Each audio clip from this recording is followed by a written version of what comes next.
Chapter 1901. Absorption. Ellorin's machete pierced forward, his gaze expressionless as he suddenly unleashed his blade force. Without fail, such an attack would shred a person's inner organs to mush. Despite the fact he had just killed someone, he didn't feel very much at all. The exchange was quick, but he had expended quite a bit of energy. All he wanted to do now was to rush forward and end this battle as quickly as possible. Since the cloud race was such a disappointment, he would have to do everything himself. Aloran pulled his machete back, but just as he was doing so, he froze. His blade didn't budge at all, even when he pulled harder. Aloran's eyes narrowed.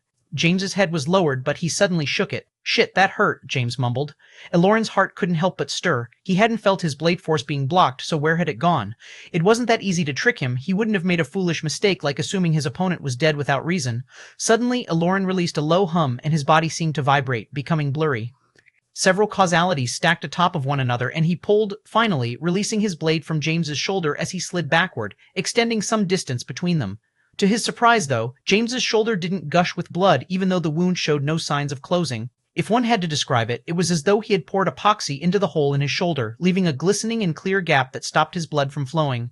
James shook his head and exhaled. He had to admit that he had bitten off quite a lot this time, but he didn't feel very much fear at all. In fact, he grinned. His head rose and a malevolent color exuded from his irises, his broad shoulders trembling. No one really thought about what those with the energy shield ability index used to form their shields. It seemed to just happen, and most often it was nothing special, just a condensing of neutral force. However, James had realized that his ability wasn't so simple. If the energy shield ability index was broken down, its fundamental strength was in solidifying force so that it could be used as a defensive measure. A step deeper than that, and it was a force manipulation type of ability index, with a thought he could force force to act as he wanted it to. A step deeper than that, and he could change the fundamental structure of force itself to make it sturdier.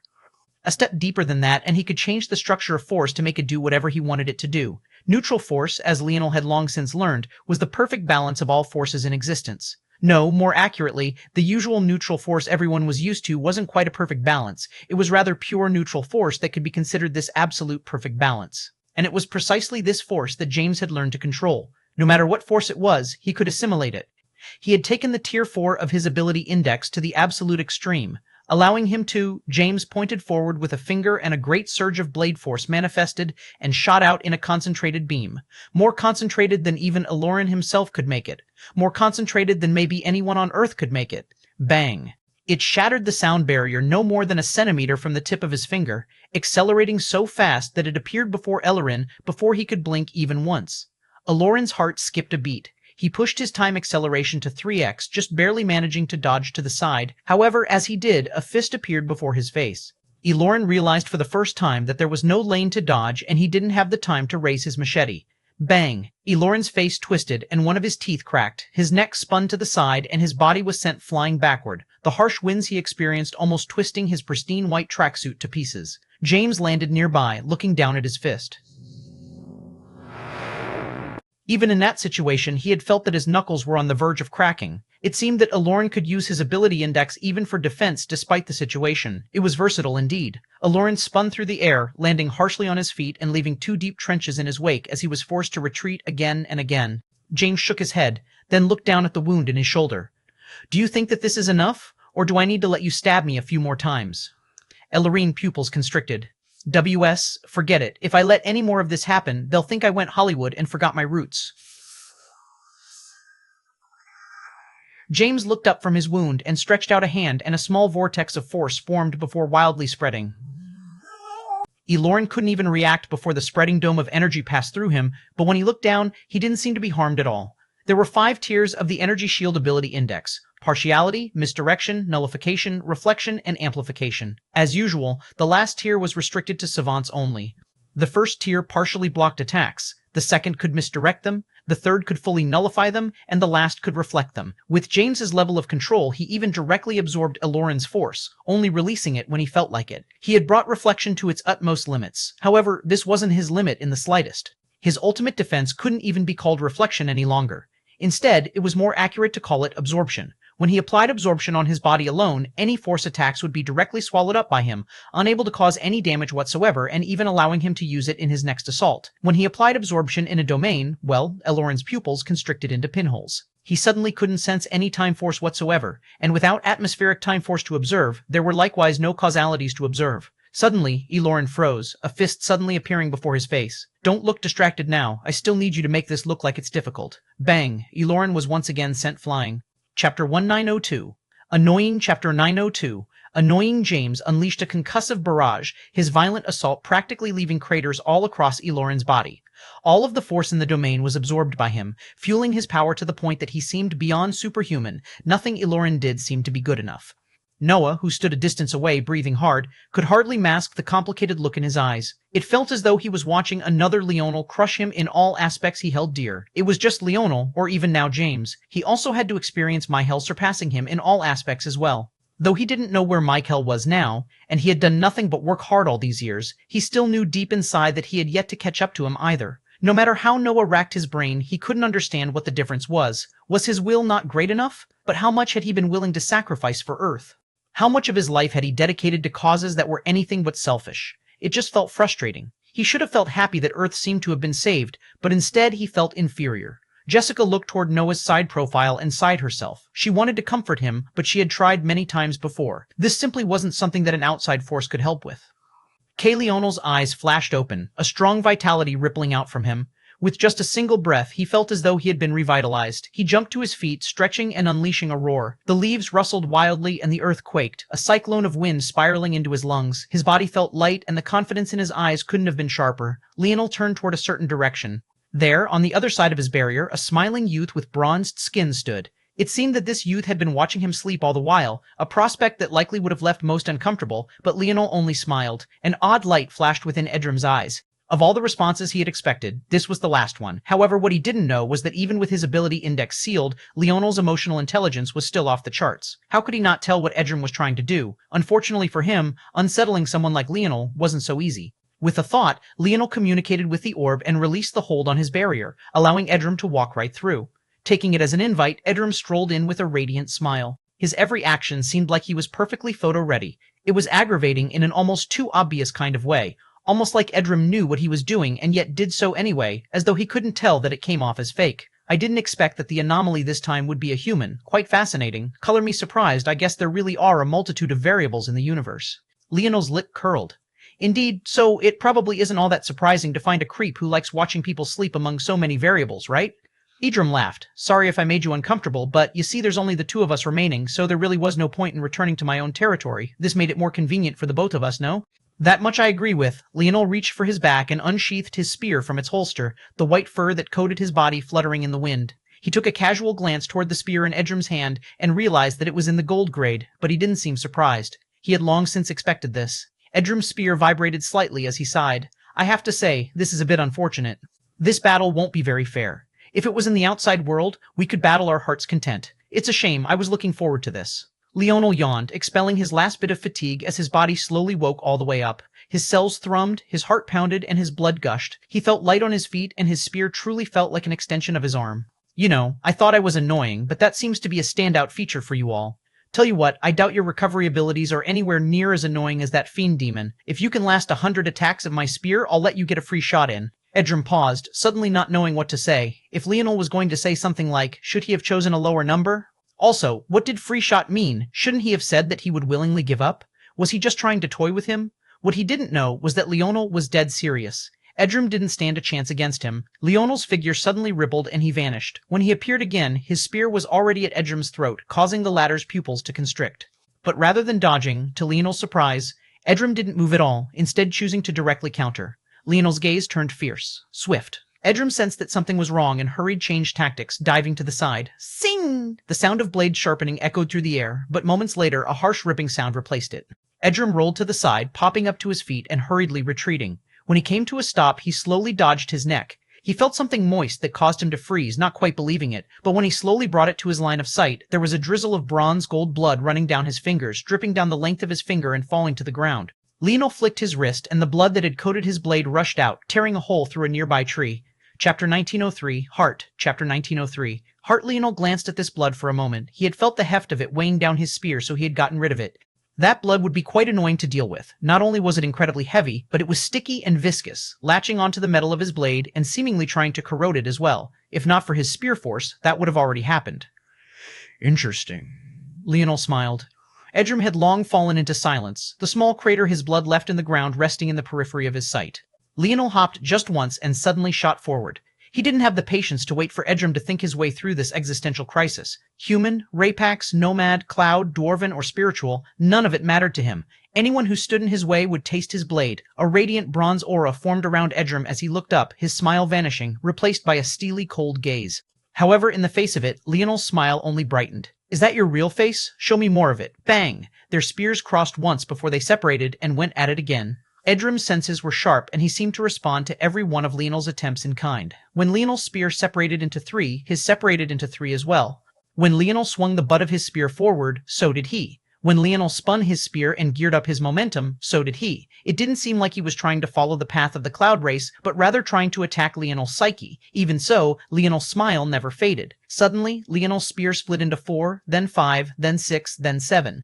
Every time Edrim matched him, he took another step forward, edging the battlefield as though he was making sweet love to it. Everything about the smile on his face to the fluid shifts between attacks and defense, between lunges and retreats, between thrusts and slices, was absolutely seamless. Leonel truly learned how fun it was to fight without having to think. He couldn't see 10, 20, or even 100 moves ahead like he could usually. In fact, he could barely see 3. However, these 3 moves were like they were ingrained into his very bones, as though he already knew how to react to them without having to deduce at all. He could entirely focus on the feeling of his blade gliding through the air, the sound of his spear force splitting the wind, the echo of a clash of blades. It was therapeutic in a way he had never experienced before, an escape from any and everything. His style was absolutely suffocating. His spear came from any and everywhere, until it suddenly began to come from any time as well. His rhythm shifted, and his perfectly paced blade suddenly slowed by a small margin, causing Edrim to mistime a block and overshoot his target. Leonel's blade snaked through and pierced through his collarbone, pulling back just as Edrim swung back to counter and thrusting forward with a strike that was twice as fast as any of his other strikes, piercing the other side of Edrim's collarbone.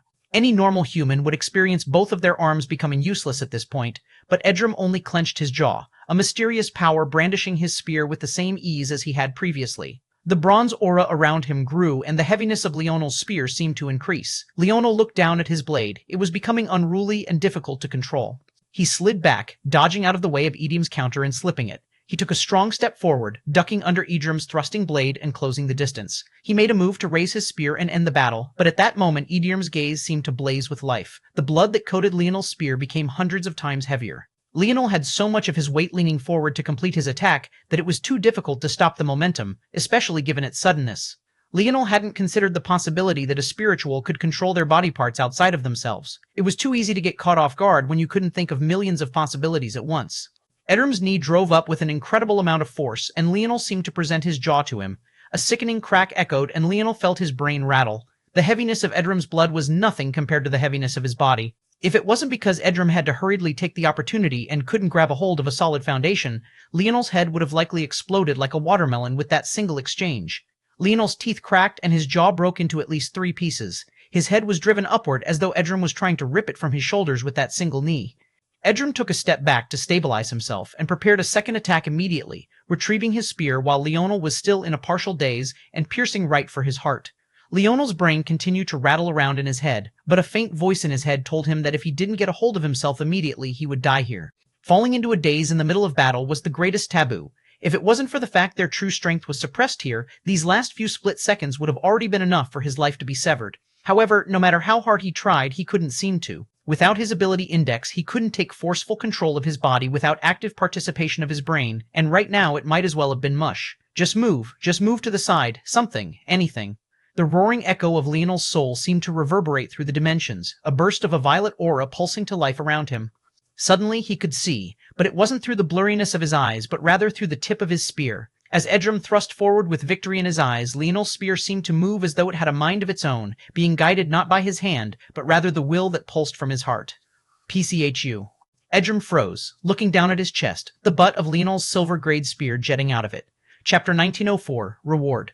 Chapter 1904, Reward. Leonel dropped to the ground, a surging pain that started from his face radiating out to the rest of his body. He wanted to clench his teeth, but doing that only made things worse. He didn't even realize how many micro-expressions relied on the stability of his jaw until this very moment. He looked up and watched Edrim with a sharp gaze. Since he could control blood from outside of his body, then there was no telling if such an injury would be enough to kill him. For all Leonel knew, unless he could attack Edrim's soul directly, he wouldn't gain victory. Luckily, things weren't so exaggerated.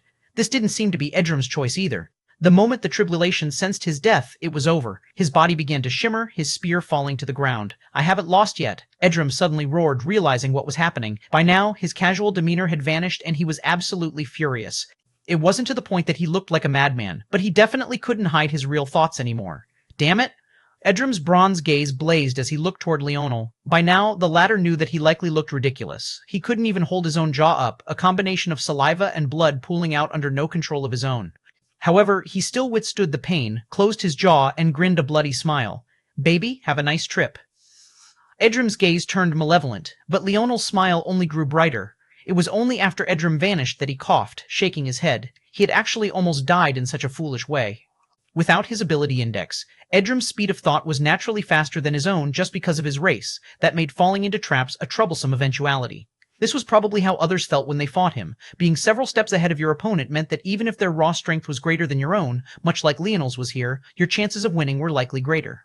It was funny. All this time Leonel had been learning of the benefits of truly just relying on nothing more than his talent and instinct in battle, only for the end result to smack him in the face. Leonel struggled to his feet, shaking his head. He reached down and picked up Edrum's spear, fusing it to his own. At that moment, the world around him shifted, and everything was surrounded by a blazing light. Leonel could feel that the pain wreaking havoc in his body was slowly vanishing. By the time he couldn't see anything remaining, the pain was entirely gone. When he appeared once again, he stood in the depths of the spear domain. Up above, black lightning crackles, and beneath him, black gravel crunched. However, when Leonel looked around, his eyes widened.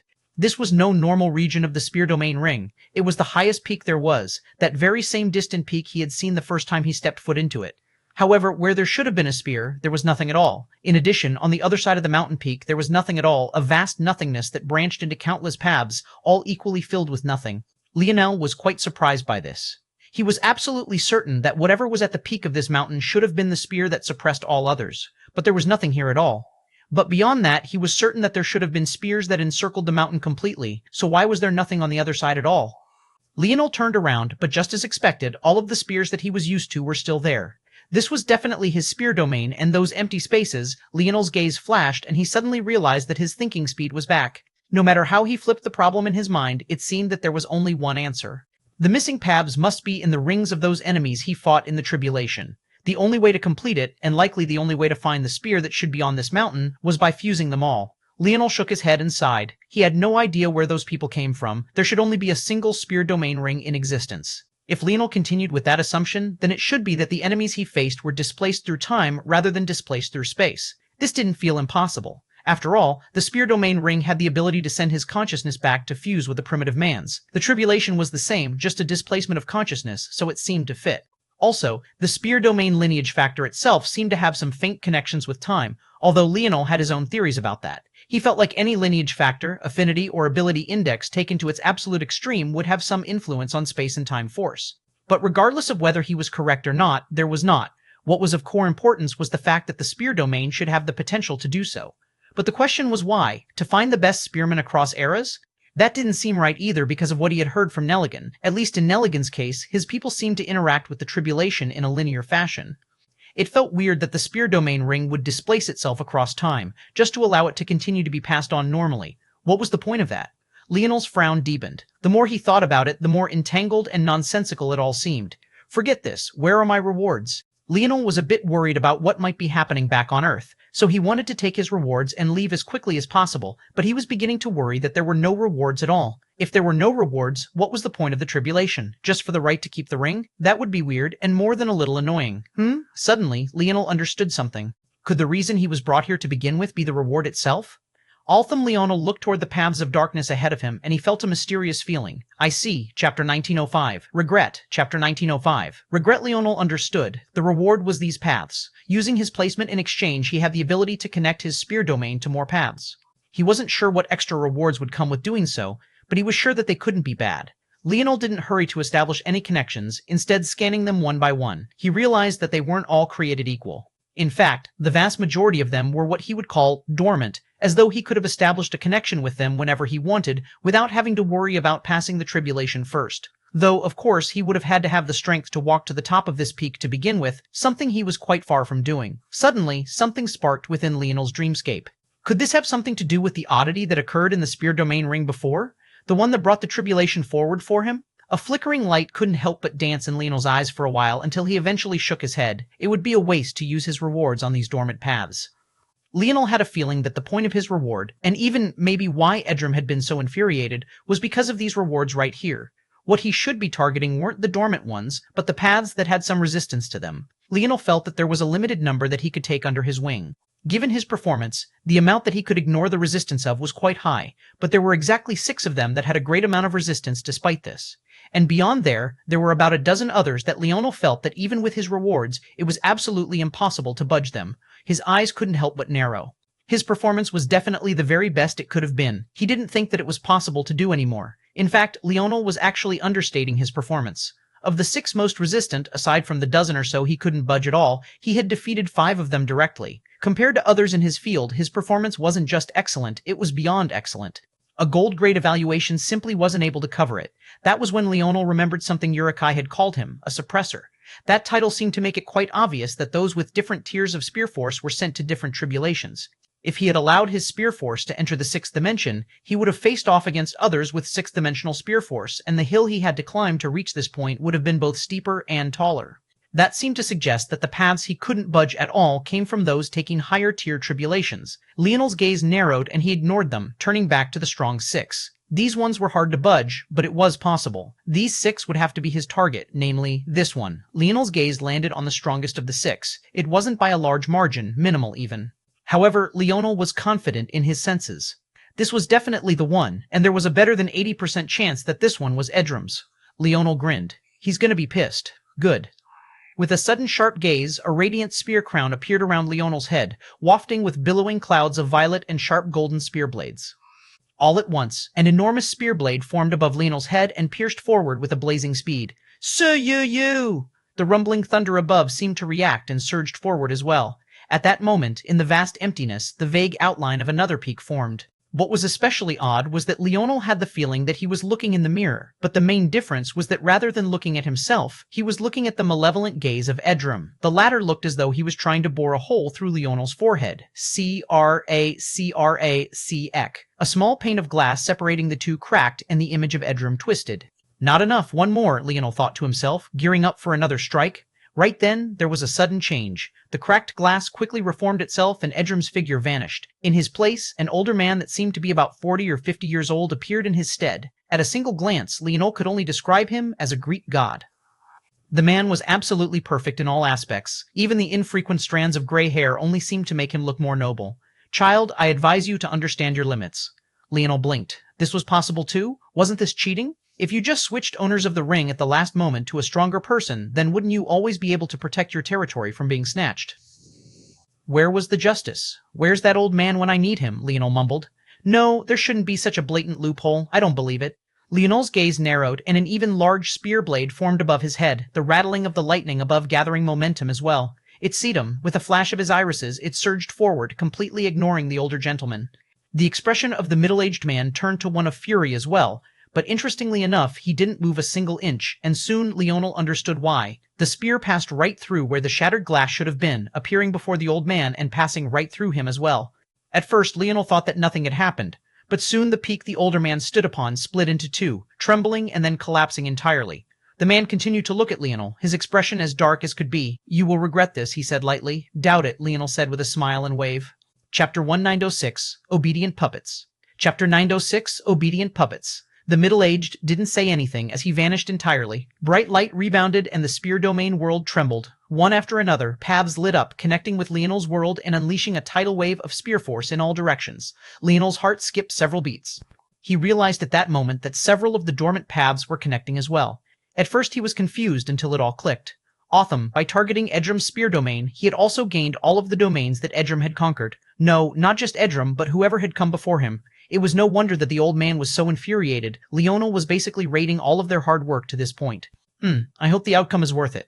Although Leonel had smiled in the face of the man's provocations, he instinctively knew that that threat hadn't been empty. If all he got out of this was more spears, it would be a great disappointment. He already had more spears than he could use at once, and though it was true that he would gain more insight by absorbing the life's work of more experts, he was already at the point of receiving diminishing returns. There were only so many that he could assimilate at once. This wasn't to say that it was bad to have so many. In fact, it could only be good.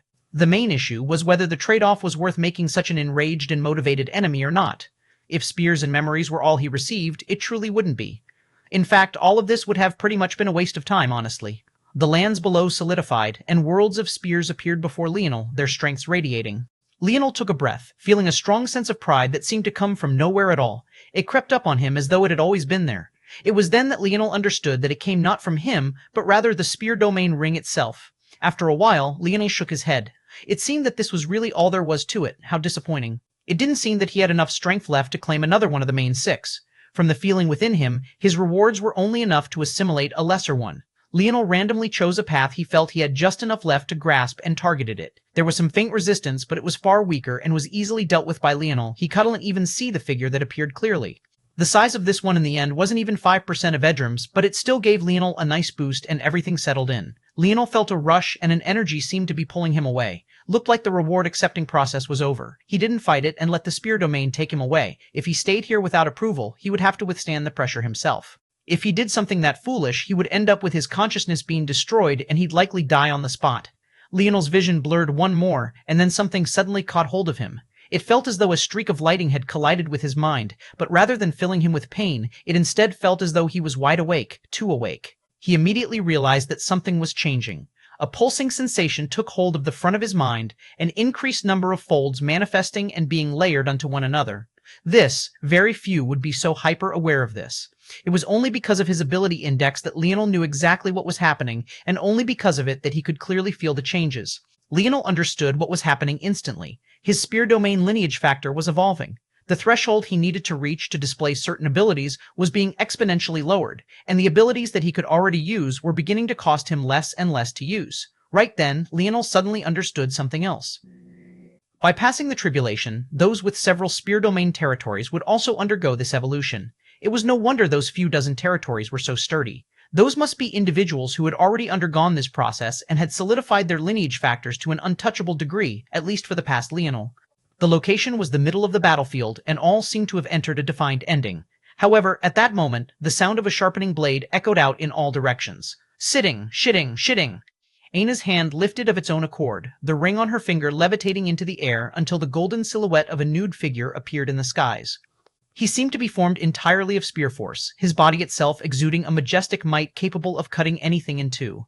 There was no lack of gazes that turned in that direction, the aura that radiated out from it feeling suffocating to an impossible degree. Suddenly, a line of spear force exploded forth, severing the earth beneath and the skies above. Unfortunately, the result of this was absolutely shocking. The formation stabilized by the flagship itself was cut in two as though it was nothing more than wet paper, torn to shreds beneath this power. R-O-O-R-R-R-R. Leonel roared into the skies, gripping his fists as the golden lights that surrounded him concentrated into a radiant crown that rotated about his forehead. Maya was still exchanging a flurry of blows with Galieron, both strained and bloody. It looked as though neither would be satisfied until they both died. But the moment Maya saw this, her gaze flashed. "Reet! Shriek!" she roared at the top of her lungs. Leonel levitated in the skies in a daze, his eyes unfocused as his aura continued to rise. The spear force radiating from him continued to connect the earth and the skies, seemingly only intent on getting stronger without a care for what was around him. Even Aina had no choice but to retreat. Leonel seemed to have no idea that he had opened up a chance for his enemies to escape. In an unknown location, a roar laced with far more fury was echoing. Edrum drove his fist into a pillar that must have been at least 100 meters deep in diameter, shattering what had stood for countless years in just a single blow. Not far away, a familiar middle-aged man stood in silence, his expression dark as well. The loss of the spear domain ring wasn't just a matter of a lost treasure, it was a loss of countless generations of hard work. Losing it was a slap to the face of every warrior that had come before them. Who is he? How dare he? Does he not understand the rules? Edrum had never been this infuriated before. No, he doesn't. What? Edrum's head snapped toward the man. I caught a glimpse of his spear domain. It only had one domain and only had the aura of primitive tribulations. No complete tribulations. He is the first of his generation. Hearing this, Edrum didn't feel any better. In fact, his expression only became worse. I recognize the aura, though. They should have a true sovereign of the bow already. This is an unexpected variable. They have 2 true sovereigns now?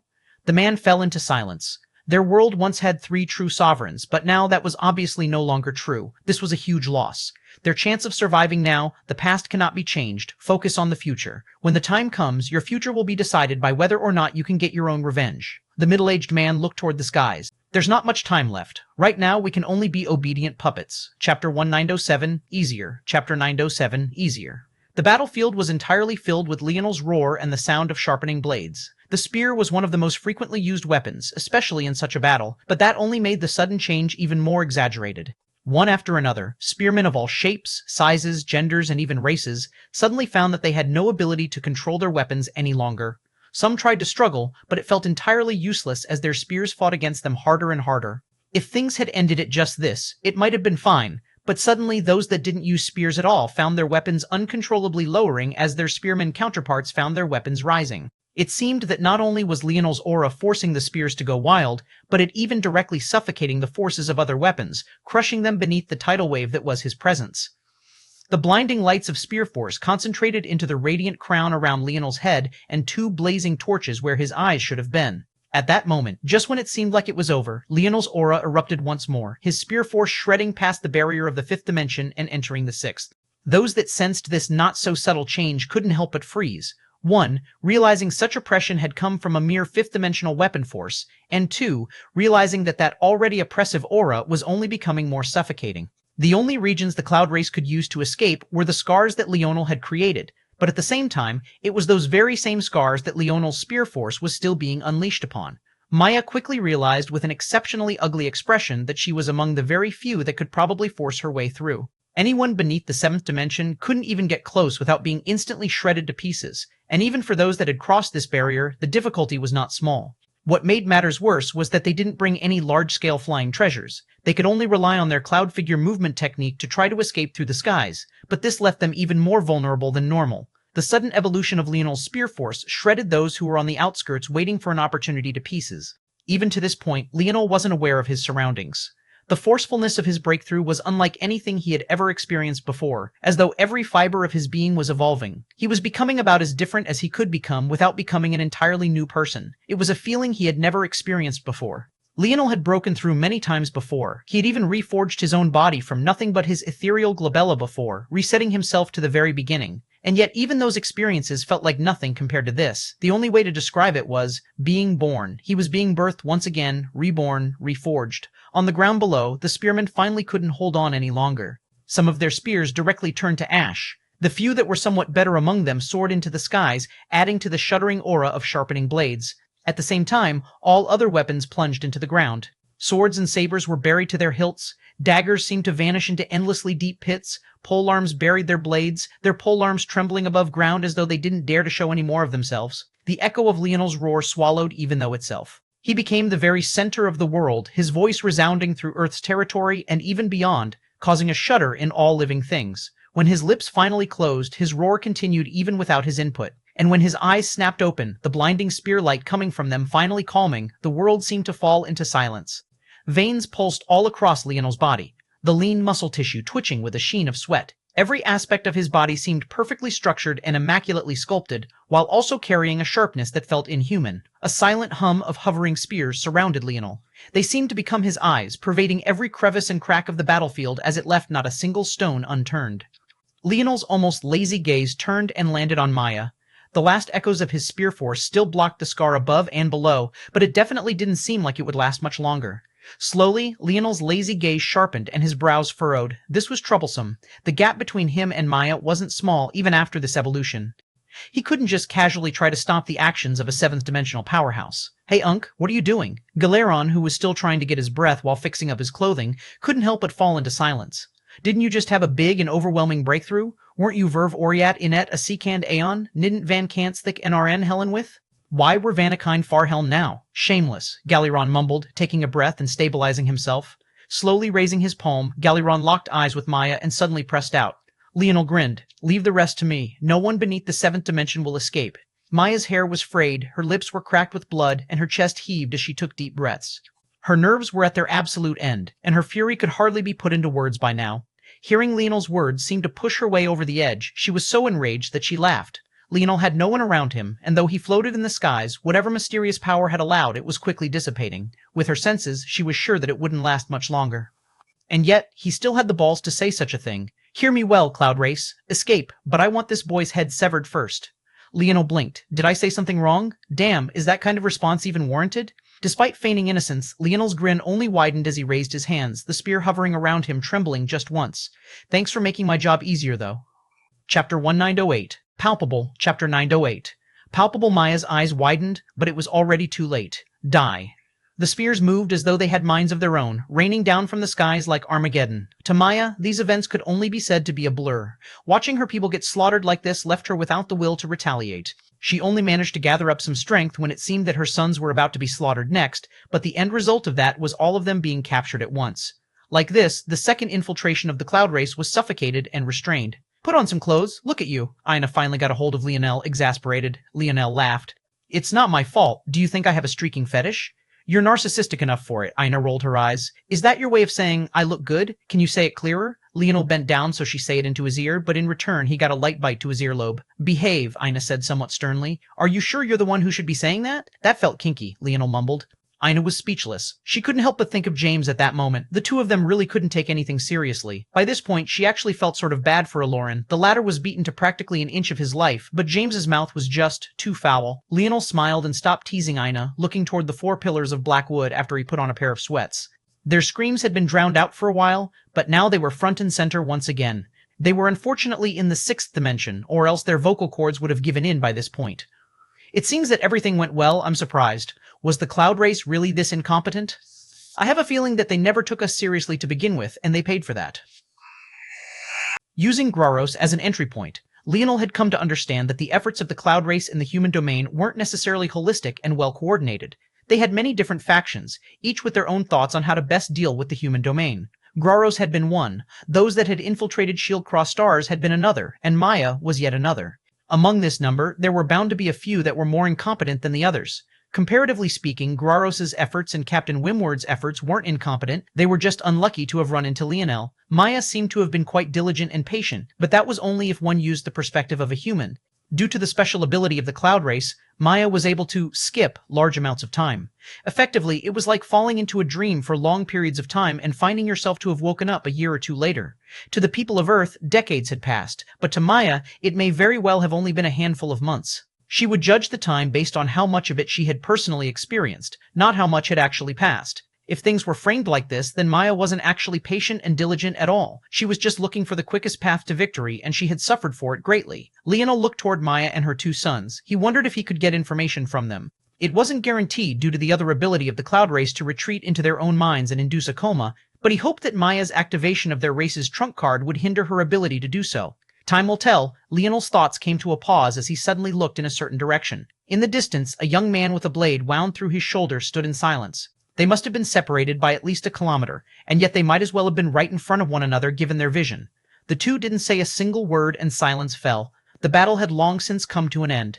Of the thousands of cloud race there had been, only a few dozen remained. There were simply no other battles to fight, and Earth had withstood another tribulation. Aina blinked, looking from Leonel to James and back again. She sighed inwardly, stubborn indeed. Objectively, it was true that James had betrayed Leonel.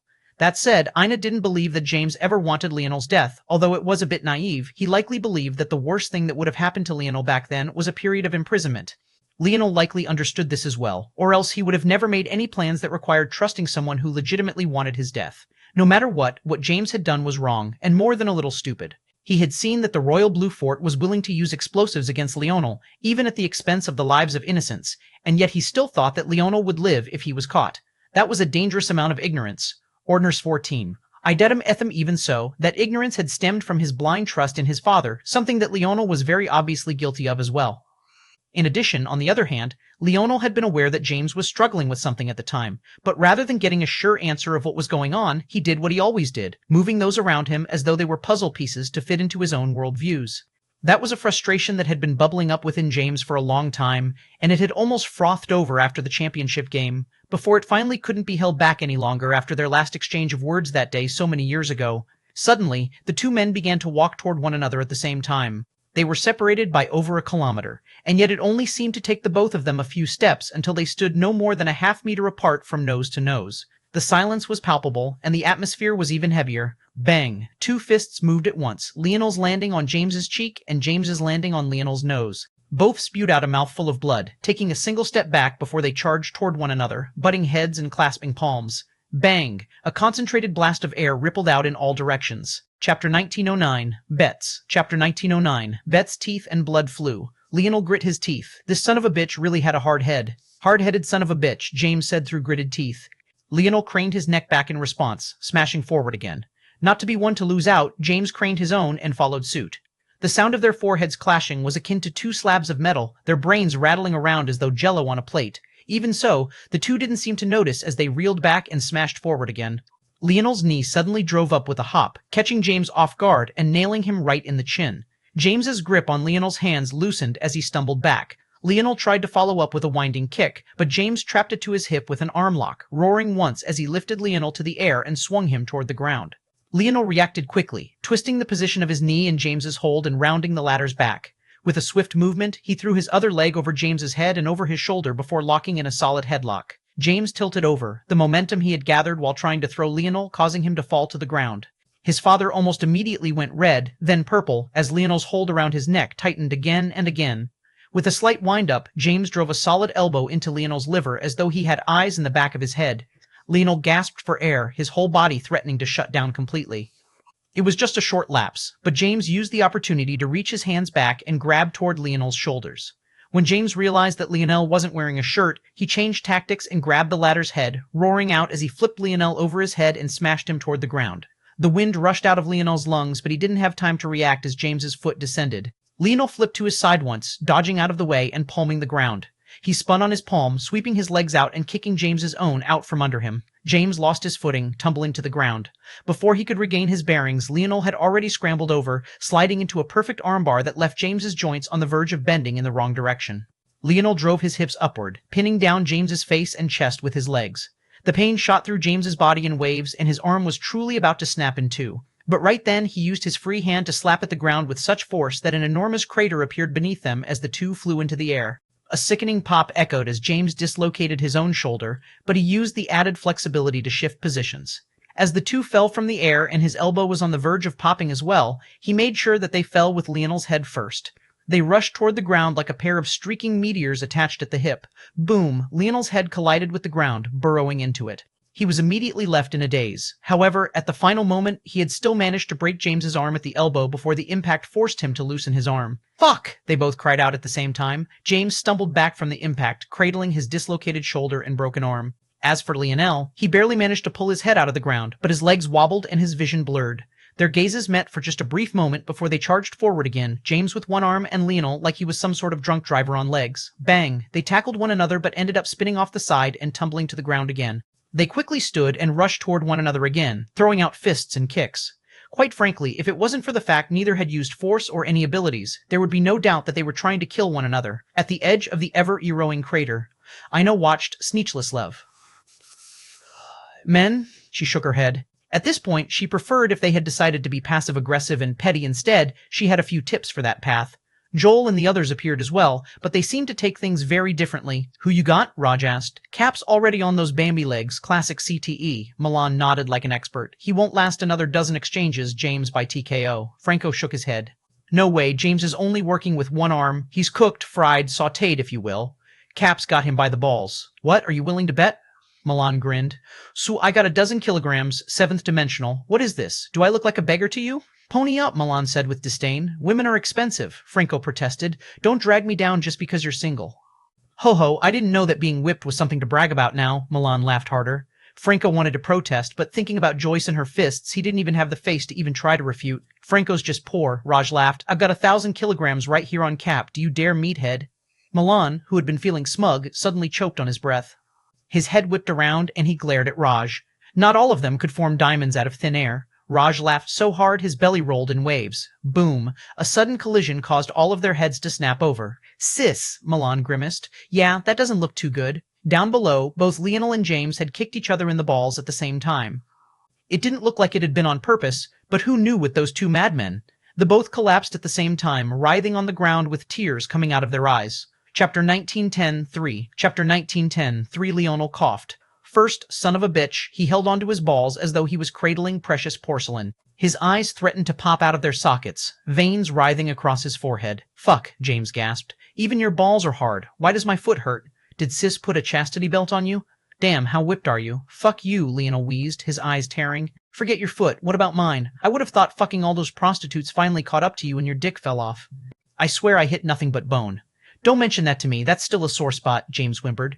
He still had no idea if Samoa was a real person or not, or if he had been toyed with the entire time. How annoying. Finally got your heart broken, huh? I tried to warn you, it was only a matter of time. My heart is just fine, as strong as a bull. A bull? That explains a lot.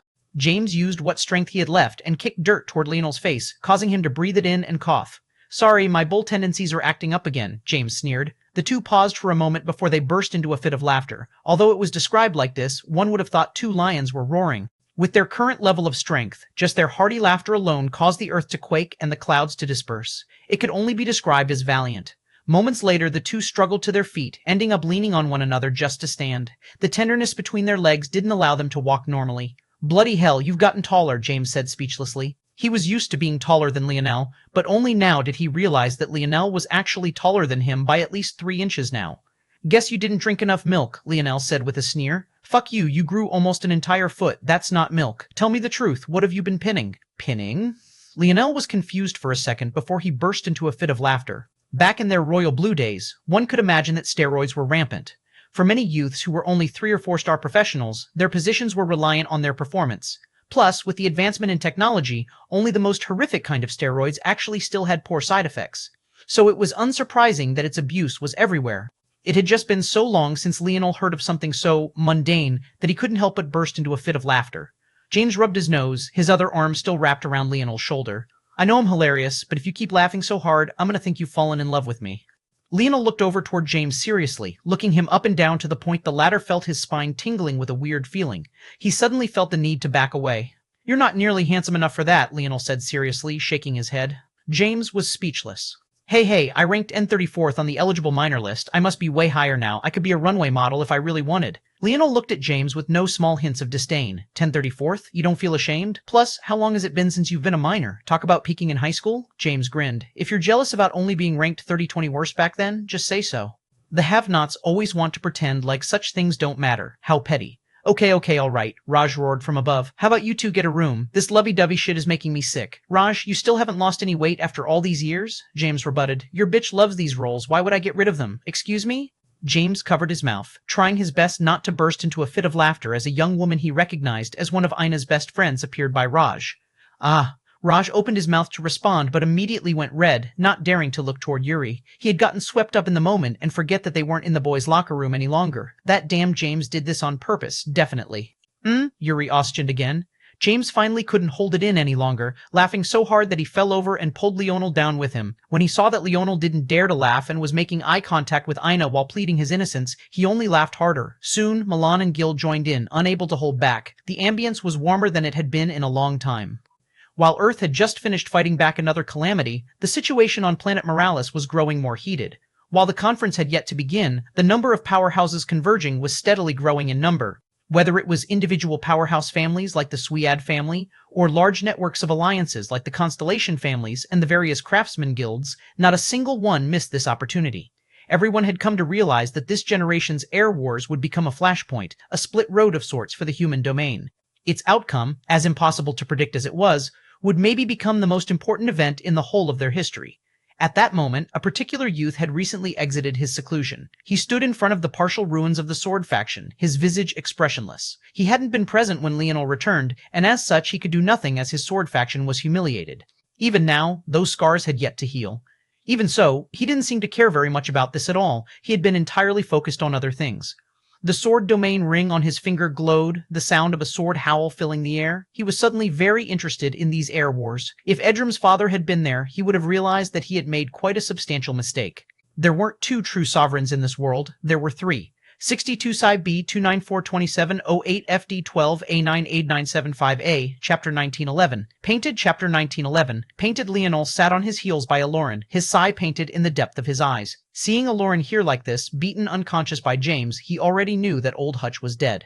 If it was anyone else who had killed Old Hutch, Leonel would have already flown into a rage. He hadn't seen Hutch for a very long time, and during their interactions a few months ago, it hadn't been for very long. However, Leonel still felt that he owed a lot to this man. As a man of the Fox Imperial family, he owed Hutch due to his sacrifices. This man had given up so much for his duty, and he deserved nothing short of respect. He had done things that even Leonel wouldn't claim himself able to do. As a man who lived for himself, though, he owed Hutch even more. This man was someone who had mentored him, and although they had never seen eye to eye, he was the one who laid the foundation for Leonel's spearmanship. Now seeing the man who had killed him, Leonel would have thought that he would be infuriated to the point of killing him outright. But knowing that this was Hutch's grandson, he found it difficult to do so. Although Hutch would never ask him to spare Aloran out of his own duty, that didn't mean that he wouldn't hope for this to happen. Leonel thought for a moment, not entirely sure of what to do. A shadow passed by him and James appeared. He was a tough one.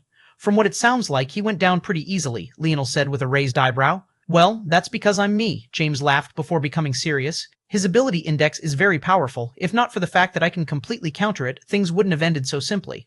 It seems to me that he placed a lot of effort on learning to control his ability index, mostly because it was so difficult to use. It also benefited him because his ability index is so powerful, but once he lost it, he couldn't output even 1% of his power as a result. What was his ability index? James explained it as best as he could. Most of it came from his own instincts, so the details were fuzzy, but this alone was enough for Leonel's eyes to narrow in understanding. A time-based ability index, indeed, Aloran would be quite alone in this aspect. James had done quite well to take his own ability index to the extreme, but it also had to be considered how common James's ability index was. Although James was fairly alone, the amount of information he could find on the energy shield ability index was practically endless. Just for context, even within their friend group alone, James wasn't the only one with it. There was still Milan who had this ability index as well. However, for Aloran, he probably didn't even know what the 5 tiers of his ability index was. Usually, tiers were created after observing tens of thousands, usually millions of people with the same ability index. Only then could an accurate assessment of the tiers be made. But with such a rare ability, how could such a thing be possible? Aloran probably didn't even know which of the tiers he fell into, and he likewise wouldn't know how to improve his ability index without fumbling around on his own, and even then it would be imperfect. For all Aloran knew, he was improving his ability index down the wrong path. With so much on his plate, how could he have time to hone other abilities? Outside of his blade, he had nothing. But in James's domain, even that was rendered useless.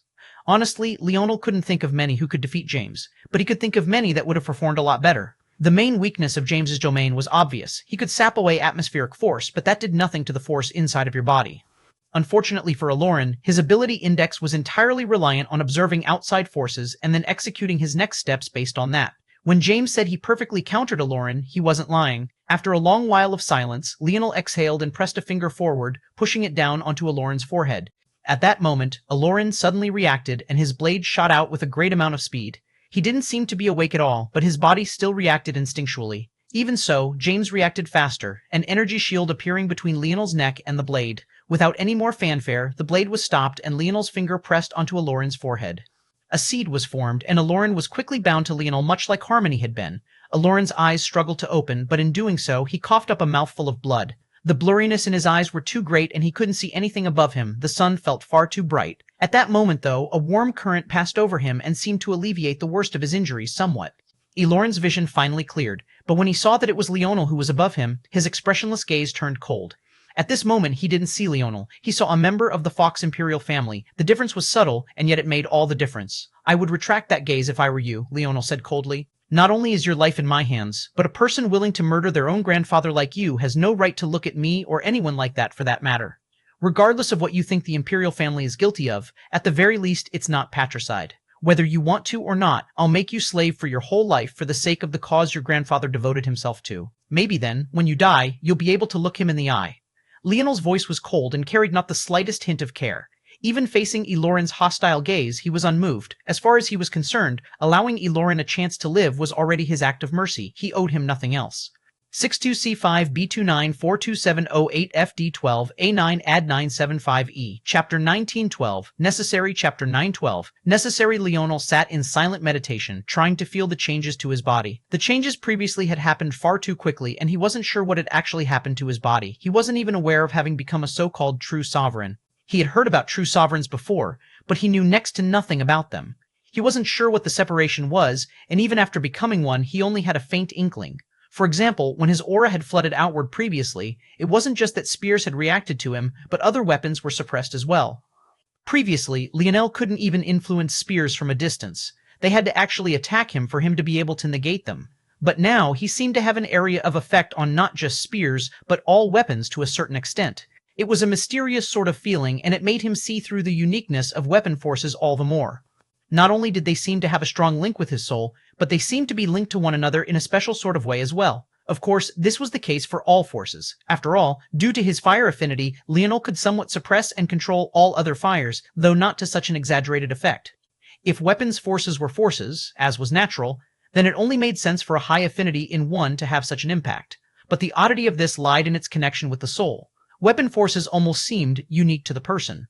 There was such a huge variety among them that it was almost impossible to account for them all. It was even to the point that two spear forces could feel entirely different from one another. When things were looked at like this, it almost felt weird that a person could use some arbitrary connection to influence others at all. However, that was just the first layers of oddity. Setting weapon forces aside, almost all other forces existed without human input.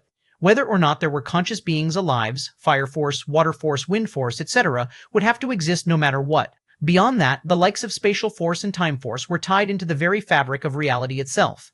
That said, if all weapon forces were suddenly wiped from existence right this moment, what would happen? The answer was nothing.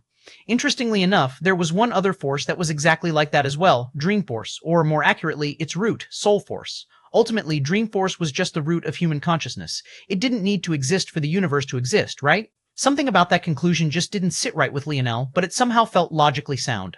If weapon forces could be erased without consequence, there was no reason for Dream Force to be any different. Both were reliant on the existence of living beings, and the universe didn't need such a thing to function. After all, 9999 Tessin of the dimensional verse was void of any life at all. It was clearly not needed. Even in meditation, Leonel couldn't help but frown. There was something wrong with this conclusion. If the metric was how little of the force existed in the grand scheme, then the universe technically didn't need any force whatsoever because 9999 Tessin of the universe was also empty space. Although there had been a ton of research on dark matter on third-dimensional Earth, there were never any solid conclusions, and Leonel had never heard of an equivalent in the dimensional verse. If the metric was instead necessity, you could try to argue that no force was technically necessary. There were planets and even entire galaxies with center force concentrations so high that only a single kind could be found. Is that true? Or is it rather the case that other forces are there but just in incredibly low concentrations? Leonel felt that he was going around in circles. He didn't even know what his original hypothesis was. What was he even trying to conclude? If I wanted to prove that a force was necessary or unnecessary, I would need to understand it so fundamentally enough to create a theory of the dimensional verse, a theory that could explain everything. Who am I to say that Dream Force isn't necessary, and by extension that weapon forces aren't necessary? If I created the dimensional verse from scratch and left it to its own devices, could I say with 100% certainty that life wouldn't appear? That seems like a logical fallacy. Given the vastness of the universe, so long as enough planets and stars and solar systems and galaxies appear, life is bound to be formed. And if life is bound to be formed, then Dream Force is bound to be formed. And if Dream Force is bound to be formed, then derivatives of weapon forces are bound to exist. When you frame things this way, isn't Dream Force and weapon force just as inevitable as any other force in existence? Who says that there isn't a fundamental law of nature that almost guarantees the creation of life? Necessary, necessary. The space around Leonel continued to tremble, growing more and more fierce with each passing moment. Spear force seemed to manifest from nothing at all, becoming extensions of life ripped out from the atmosphere no differently from any other force. Leonel suddenly found that just like he could use his mage core to control atmospheric fire force or spatial force or light force, he was actually also able to find strands of spear force as well. No, he didn't find spear force, he birthed it. He made it necessary. By virtue of his existence, by virtue of the fact he was a living being who exuded dream force, he necessitated the existence of weapon forces. He necessitated the existence of spear force. Bang, bang, the world quaked and Leonel's aura began to surge. Leonel still didn't have a theory of existence. Such a thing was far too beyond him. However, his very thinking itself had shifted. He realized that he had been wrong in his approach all this time. Mastering the spear wasn't about deducing it like some sort of formula. However, mastering the spear also wasn't about listening to it as though it could whisper its truths to you either. Even so, Leonel had no choice but to admit that Old Hutch's approach had been far closer to the truth than he had. From the very beginning, Leonel had treated the spear like some synthetic creation separate from other forces because it seemed man-made. But now he saw something different. His perspective shifted and he saw spear force for what it was, necessary. Spear force was no less naturally occurring than any other force in existence.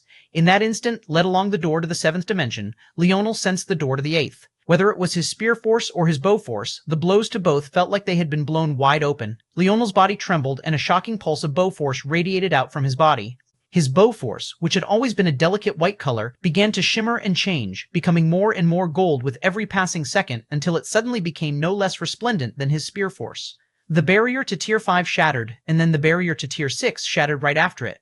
In one single step, Leonel crossed from Tier 4 of the 6th dimension to Tier 7. 625B2942708 FDW FDW28 FDW2A FDW2 FEFT AWA FDWD2 AFDWT. Hoped. Chapter 1913. Hoped. A pillar of blinding golden light shot into the skies, revolving with mighty blades. Spear and bow force spiraled about one another, piercing the veil of the skies and echoing across the human domain with the howl of blades.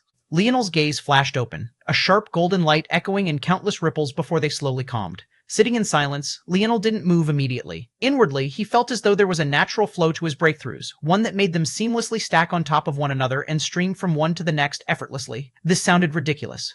After all, Leonel entered the 6th dimension with Dimensional Cleanse, he crossed into Tier 3 using Dream Force, then he crossed the watershed of Tier 3 and Tier 4 using Earth Force, and now he crossed into Tier 7 using Spear and Bow Force.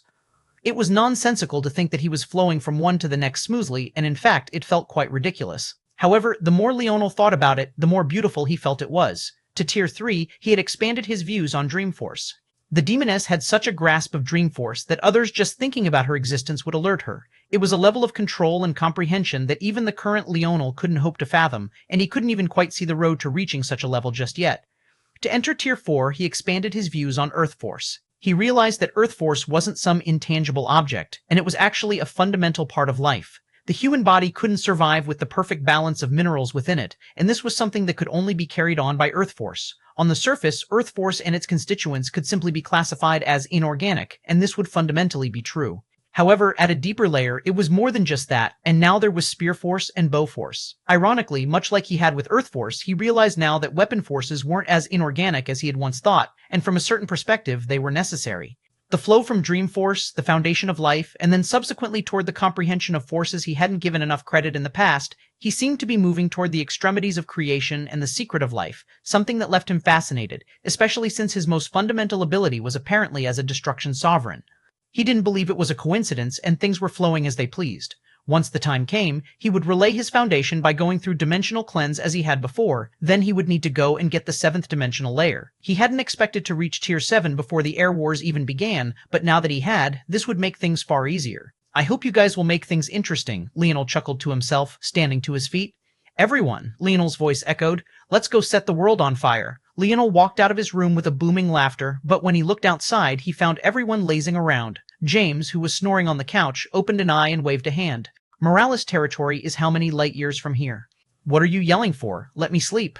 Leonel looked around speechlessly for a moment. Was he the only one with any energy left? Everyone seemed completely spent. You guys fought just one war and you're already finished. I'm embarrassed for you, Leonel said, shaking his head. In response, a rain of pillows flew toward Leonel and he could only laugh and dodge out of the way. Indeed, it seemed that everyone needed a rest. That was no big deal. There was still a ton of time. The conference was only starting around now, and he was sure that the Morales would stall a bit more after that, so they easily had several months before they had to make a move. Leonel suddenly looked in a particular direction.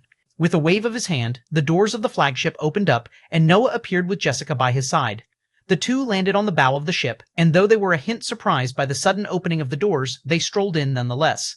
When Noah saw Leonel, he hesitated, feeling a hint embarrassed and another hint complicated. The last time they talked, Noah had proudly stated that he would remain and protect Earth. However, not even a few weeks later, he had embarrassed himself. Let alone protecting Earth, he couldn't even defeat a single threat. If not for James, he would have died at Aloran's hands, and if not for Leonel's plans and Ina's direction, he didn't even want to think about what might have happened. Even his father ended up severely injured after that battle, and what had he been able to do? Absolutely nothing. Leonel smiled when he saw Noah. Come in, come in. I was just talking about how lazy these guys are. They can learn a thing or two from you. Noah smiled bitterly. He knew that Leonel was trying to make him feel better, but someone who was as internally driven as Noah wouldn't be so easily appeased. If anything, such an approach only made him feel worse. It felt like he was burdening others with his emotions. Seeing this, Leonel smiled and didn't say anything like that again. We're all just relaxing. You two come and sit. Noah lowered his head. Leonel, do you mind if you want to join the Air Wars? I thought you'd never ask, Leonel said happily. I was really disappointed when you said you wouldn't join before. Hearing this, Noah felt the weight on his chest lighten considerably, and he gave Leonel a grateful look. The first time the two met, they battled. He had never thought that they would have such a relationship today. He didn't know if the Air Wars had his answers, but he truly hoped so. 62-5 B2942708 FD12A98975A, Chapter 1914, Waves, Chapter 921 Waves. Alejandro Morales sat in silence. Compared to the brewing rage he had had 3 months ago, he was currently the picture of perfect calm. He sat at the very top of a pillar that was at least 100 kilometers tall. All around him, there were similar pillars, but even the tallest one of them was only 80 kilometers tall. Although Alejandro didn't say anything, an invisible barrier surrounded him. It was clear that no one else was welcome to sit on his pillar. If one wanted to participate in this gathering, they would have to fight for the lesser pillars. The dignity of the Morales wasn't something a mere few loud voices could infringe upon. One after another, powerhouses appeared around planet Morales. With their sharp eyesights, even from so far above, they could see this setup completely. Many of their expressions darkened, but there was little that they could do. They had already pushed the Morales to this point. It was impossible to ask for more at this point. One at a time, the organizations and families that had chosen to participate sent forward one representative each. They descended from the skies with dignity and arrogance between their brows, each one very much used to ruling over trillions. They all represented the very pinnacle of the seventh dimensional and were existences that functioned as the backbone of the human domain. One of the first was an older woman wearing fluttering green robes. Despite the dignity between her brows, she still had some of the tender lines of youthful beauty that had aged akin to fine wine on her features. She was Inabella, a powerhouse of the Tier 9 7th dimension, and a current pillar of the Vire family which Leonel had quite some contentious interactions with in the Void Palace.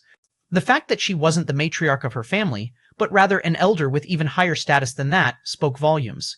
She was considered to be an ancestor of her family, but she had no choice but to greet someone who was technically her junior in Alejandro as though they were equals.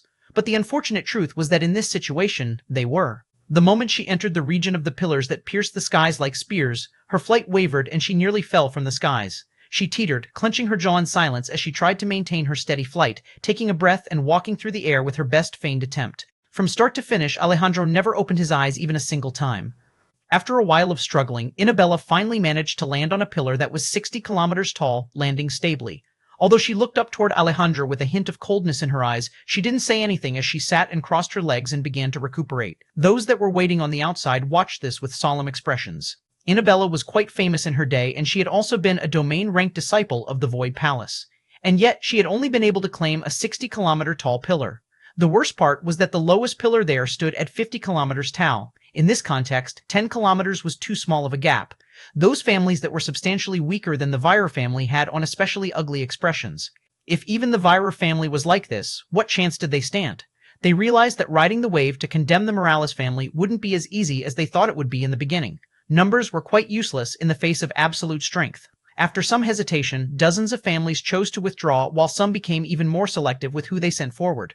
Soon, a new batch came forward. They were much more prepared for the sudden pressure in comparison to Inabella, but even so, their performance wasn't much better. In fact, not a single one managed to reach the 60-kilometer pillars, all of them accumulating along the most numerous 50-kilometer pillars. In fact, some of them still overestimated themselves, falling to the ground below red-faced and embarrassed.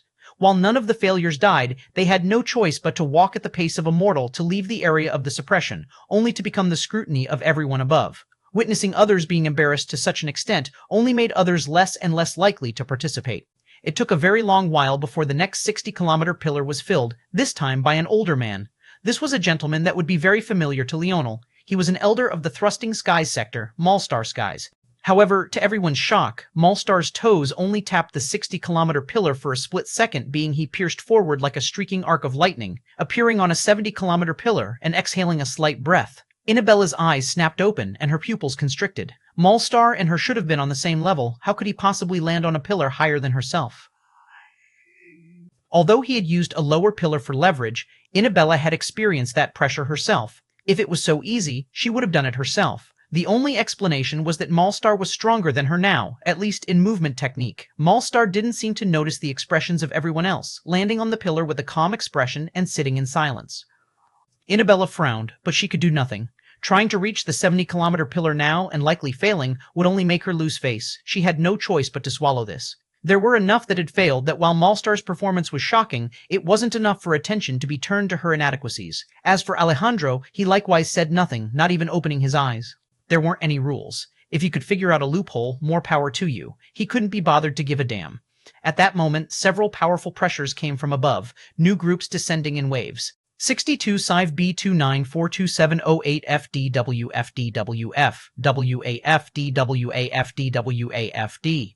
Chapter 1915 Silence. Chapter 1915 Silence. The vast majority that descended could only take up 50-kilometer tall pillars. However, as time passed, more and more powerful existences began to make their presences known. After Inabella, a group of organizations appeared swiftly, all three of which were actually prominent religions taking their place on the 60-kilometer pillars. There was the Evergreen Religion, the Zoltene Faith, and the final was the third largest religion of the human domain, the Star Faith. The Star Faith was quite mysterious in that they didn't worship a person, but rather a force. Their belief was that the most fundamental force in existence was Star Force, acting as the foundation of all things. Unsurprisingly, their people tended to have exceptional Star Force affinity, as this was believed by them to make these individuals the harbingers of the universe's will. The numbers of the 60-kilometer pillars were swiftly filled, much like the 50-kilometer pillars before them. And then, slowly but surely, powerhouses that could occupy the 70-kilometer pillars began to appear one after another. Smaller families of the Constellation Bow Alliance fell into this category. The Hawk family, the Hood family, the Elven family. Not far behind them were the families that upheld the spearmanship. These were the families that mostly made up the stalwart polearm party. Among this number, there were quite a few that preferred weapons like the glaive and halberd as well. The Croft family, the Sterling family, the Diablo family. At that moment, the howl of a sword echoed over the horizon. The sudden change caused many that were focused on reaching their target pillars to waver slightly, the strong surge causing their pupils to constrict. At first, many assumed that the Swayard family was making the appearance, but after some thought, they felt that it was simply impossible. There was no way that the Swayard family would allow the Morales family to casually change the narrative. If they were going to appear, their current attempt would be far more forceful than just this. The Sina family. An older gentleman with long, fluttering eyebrows appeared over the horizon. He cut through the air like a sword, a formation of blades hovering around him as he sliced through the pressure as though it was nothing more than a thin wind. Bang! He landed heavily on an 80-kilometer pillar, his sharp, sword-like gaze landing on Alejandro, who continued to sit unmoved on the 100-kilometer pillar. There weren't even any 90-kilometer pillars to make use of. This was already the furthest he could go unless he was willing to battle it out with Alejandro. The Morales had clearly done this on purpose, making it so that 80 kilometers was the highest, would diminish the prestige of all the highest-level families. The Suillard family was definitely on a far higher level than his Sina family, but wouldn't they have to obediently pick out an 80-kilometer pillar? The older man sneered, his aura flourishing. However, he did nothing, and he remained silent. He felt that it was beneath him to speak to a junior like Alejandro. In his youth, he was collectively known as the Twin Swords, along with a current ancestor of the Swayard family. That ancestor was known as the Light Sword, and he was known as the Shadow Sword, both literally and figuratively. The relationship of the Sina and Swayard families weren't exactly like master and subordinate, and was much more complex than that. But even setting such a thing aside, just his status alone was far beyond just pettiness. After releasing his aura to make his displeasure known, he said nothing else and sat in meditation. He wondered if Alejandro would be able to remain so nonchalant in a few more moments. The appearance of the Shadow Sword seemed to have unleashed an avalanche onto Morales' territory. One after another, the Constellation families began to appear one after another, each one carving paths toward the 80-kilometer pillars. The Gemin family, the Libra family, the Tor family, the Terrius family, the Pius family, the Cornus family, the Cancer family, the Ram family, the Virgo family, the Quarius family, the Quarius family, the Leo family. The uproarious laughter of Venusi Leo echoed through the skies, dispersing the clouds and causing the narrow pillars to sway from side to side. Many of the weaker existences were forced to grit their teeth and unleash their force to forcefully stabilize themselves. Behind the Constellation families came the #1 religion of the human domain. Their representative was a young woman with thick and large sleeves that hid her hands in a clasp of prayer. A halo hung above her head, and it seemed very much real. It didn't seem to be a gimmick or even something forcefully created by force. Even if it was, she was simply too beautiful for others to lambast. This young woman was known as a demi-goddess to their religion, a young woman with spiritual blood running through her veins. This was the spiritual faith, the strongest religion of the human domain, and one that worshipped not a person nor a force, but rather an entire race. This was a religion of people who believed that the spirituals were elevated humans, and that only by seeking their guidance and cleansing oneself could you transcend humanity and become a spiritual as well. If the strongest factions of the human domain were to be listed, there was no doubt that the spiritual faith would be among them, although they were often neglected. The Morales, the Suillards, the Constellation Alliance, the Guild Alliance, Shield Cross Stars, the Void Palace, and finally, the spiritual faith.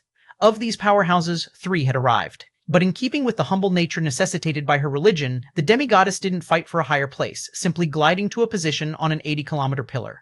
At that moment, though, the situation seemed that it was finally about to change. An unexpected ship appeared over the horizon, and an even more unexpected person stepped out. The young woman was gorgeous beyond words and perfect beyond description. Cynthia Oman, the scorned Queen Beauty, stepped through the air, fluttering down with gentle steps. The entire world seemed to fall into silence. 62 Sive B29 42708 FD12 A9 Ad 975E, Chapter 1916. Go, Chapter 1916. Go. Cynthia fluttered down like a fairy, her presence among the only ones that could match and even faintly suppress the demi-goddess. Even with her age, it was impossible to find a single flaw, and even with her somewhat negative title of Scorned Queen Beauty, not a single soul thought less of her. However, it was unknown if this was because she was simply that perfect, or if it was because the man who had tainted her reputation was so entirely irreproachable. The story of the scorned Queen Beauty was one that had set the human domain ablaze all those years ago. Velasco had ruined his fair share of beauties in his youth, and had infuriated even more families and organizations as a result. Whether it was the backing of the beauties themselves, or the backing of the young men who had lost the race for her, it could be said that he had enemies everywhere. If it wasn't for his absolute strength, even the Morales family would simply be unable to protect him. Even so, compared to all the others, the scorned Queen Beauty was an especially tragic one. If there was any female counterpart to Velasco, it was Cynthia Oman. She was unmatched by all except Velasco. Even the likes of Montez couldn't last more than a handful of exchanges with her. Ever since they were born and grew old enough to walk, most were entirely unable to mention Velasco without mentioning Cynthia. Even when Velasco ruined his first segment of beauties, no one batted an eye, assuming that he would end up with the pure and perfect Cynthia in the end regardless. Some were enraged with Velasco for forcing Cynthia to deal with such humiliating rumors about her future husband's lack of discipline, and no small number of battles had been triggered as a result of this. Even so, Cynthia had never said anything about it, silently waiting. And then, that day seemed to have come. Everything was prepared, the perfectly matched couple would finally come together, but it never happened. Before the wedding was meant to take place, Ishmael Morales died. What happened in between is unknown, but by the next time others heard of Velasco's wife, that title was no longer attached to Cynthia, but was rather attached to an unknown and somewhat ordinary genius of the Void Palace, an inconspicuous young woman from a sixth-dimensional family, Alienor.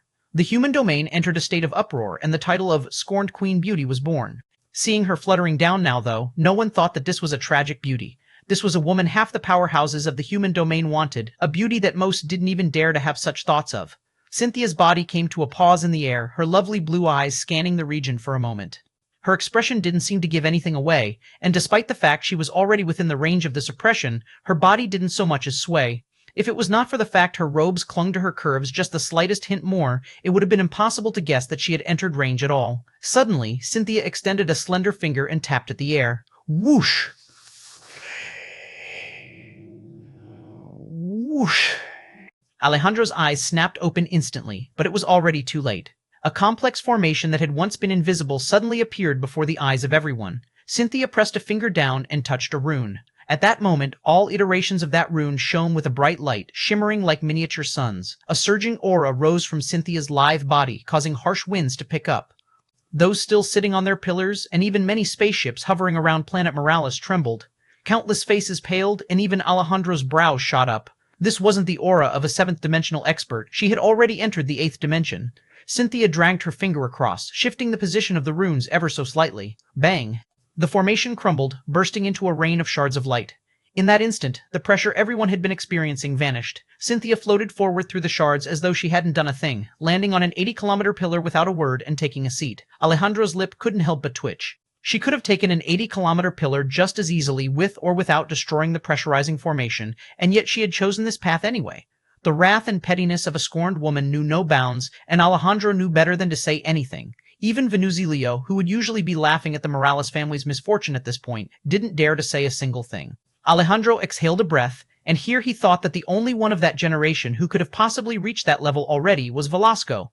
It seems that it was not a coincidence that they're always attached at the hip in their youth. Shaking his head, Alejandro smiled bitterly inwardly. What happened next would be far more annoying because of the actions of this scorned beauty. Almost as though on cue, boom! A warship double the size of a planet appeared over the horizon. On the bow of the ship, several white-robed fingers stood, the echo of sword howls sweeping over planet Morales. Boom! Another warship, just as large and just as looming, appeared. On the bow, men and women with bows striped across their chests stood in silence, the howl of bow force echoing over the planet. Go! Two young men glided forward. Compared to the others present, they're clearly out of place and were without a doubt members of Leonel's generation. The bow deity, Nizag Tarius. The sword deity, Ameri Suard. The goal of the Tarius and Suard families was clear and obvious, and Cynthia's actions had allowed it to happen. The Morales had sent forward a junior that was young that 99% of those there, so they would send a pair even younger than that. Not only would this clearly knock the Morales down a pair, it would make their attempt to protect Leonel feel far more glaring than it should have. 62 Sive B2942708 FDW2 A9 Ad9 75A, Chapter 1917. Real, Chapter 1917. Real. The two young men seemed to ride a wave of weapon force, landing on their pillars with a bang. Despite the seniority of those around them, their visages were the picture of indifference. It was clear at a glance why they were chosen to carry the future of their families. Alejandro didn't bother to close his eyes once again, and he had long since regained his composure. He angled his head to the skies, seemingly waiting to see if anyone else would appear. This was unlikely. Whether it was the Void Palace or Shield Cross Stars, they were both committed to neutrality, and everyone else of note was already present. Plus, the Void Palace wasn't made up of families and organizations like this, while Shield Cross Stars, although they were very invested in not placing any sort of nepotism front and center for obvious reasons. It seems like everyone is here, Alejandro said lightly. Although his voice was soft, it easily traveled to everyone. The purpose of this gathering is to discuss the finalized rules of the Air Wars, however. Alejandro's gaze flashed with lightning, the clouds above darkening. The Morales family and I, as their patriarch, would like to make something very clear first. First, Earth has never been our target. The secrets of the Morales family are beyond your understanding, and if you think that the hot blood that runs through our veins is capable of taking advantage of a fledgling world which is yet to be capable of standing on its own 2 feet, crack. Boom. Arcs of lightning flashed across the skies, a suffocating boom echoing through all their hearts and pressing down on their hearts. Then you're assigning too much of your inferiority toward us. Alejandro's gaze flashed like lightning. Second, the Morales family and I don't give a damn whether you believe us or not. We have never needed your acknowledgement, nor will we ever need it. If you think you've forced our hand by causing this change in the Air Wars, you're nothing short of mistaken, and in the worst case, foolish. We do not need subliminal messaging, nor do you need to read between the lines with us. There is one and only one reason for these Air Wars, and that's as a reminder to you all that the dignity of the Morales family cannot be infringed upon. For the sake of the human domain and the dangers that it is facing, we've decided to keep this small reminder on a stage the younger generation can claim, but this is the one and final warning we will give you all. If you insist on pressing forward, thinking that numbers will oppress us and force us to take a step back, we will see what happens first. Whether the Morales will destroy the human domain first, or if outsiders will. Feel free to take your pick, and while you're at it, be sure to understand your limits. The crackle of thunder continued to echo, and Alejandro's voice had gone from a light whisper to a booming cadence. Those from lesser families couldn't help but pale considerably. They had always heard that the Morales were a group of madmen, but never had they expected that they would rather war against the whole human domain than lower their heads. This was the final line the Morales were drawing. There wouldn't be a second. Alejandro grinned a malevolent grin, suddenly unable to control his true self. The pressure of so many families sitting around him made his blood boil, his spear force threatening to rage out of control. Even an 8th-dimensional expert had appeared. How could his blood not be alive? If it's up to me, I hope you don't know what's good for you. My blade has been sheathed for too long. At that moment, a figure rose up from the ground, landing by Alejandro with a light cough and patting his shoulder. Audiobook smiled lightly. Sorry, everyone. My father's temper has been the best recently. His words are correct, though. It's best that we keep this to the younger generation. The patience of the older is much more limited. Audiobook swept a gaze across everyone present. Truthfully, those words were the main reason we invited you all here. The Morales truly do not fear anyone, and we do not change our plans for the sake of the pressure of outsiders. I, as the eldest brother of the Nova generation, speak for my brothers when I say whether you all participate or not, makes little to no difference. Our real competition was ourselves to begin with. The rules of the gathering will be the same as it always has been, and you all can experience what every generation of Morales has experienced. If you do not like the rules, feel free to complain, though those complaints will likely fall of deaf ears. If there's nothing else, I will go about explaining what these rules are. After I am finished, we'll construct an official list of participants that cannot and will not be changed after we all leave here today. Anything? Audiobook seemed to gain the initiative back for the Morales family. At this point, if anyone asked for rule changes, it would seem as though they're asking for leniency compared to what the Morales family juniors usually experienced, and they would only end up humiliating themselves. But at the same time, if the Morales family's rules weren't strict enough to begin with, then exposing these rules after so much bloviating now would only give rise to them to smack their own faces. At this point, everyone had to put their best foot forward, with failure costing them endless humiliation. Audiobook's smile, though, seemed to make it clear that he was quite confident in this regard. Good. Then I'll begin to explain now. As always, the Morales family's Air Wars will take place in the War Zone, a space constructed and reset every generation by Ancestor Hugo. The main fixture of this world is that for its residents and the general world, time moves 100 times faster than normal. Although this space is virtually constructed, the danger, injuries, and death are very much real. 62 Civ B294270 8FD12 A98975A, Chapter 1918, Doorframe, Chapter 1918. Doorframe. Leonel leaned on a doorframe, his expression hard to read. On a bed with a young girl slept soundly. Well, he still saw her as a young girl anyway. In reality, her age was probably almost double his by now. However, considering her naivete, he really couldn't look at her any other way. This young girl was none other than little Nana. It had been years since Leonel had seen her last, even if he disregarded the over 20 years he had missed out on. She had grown into a woman now, but her mind didn't seem to have changed very much. Leonel's emotional intelligence was quite high, but when it came to real psychological theories, his understanding was limited. This was why he had left the raising of Candle and Vice to Wise Star Order despite the inherent danger that came with it. Back then, Nana hadn't even been 10 years old if he remembered correctly, but she had gone through something that could only be said to be traumatic. It wasn't too surprising for her to carry lingering scars from back then, and the fact that she still seemed to be obsessed with him only went to further prove this.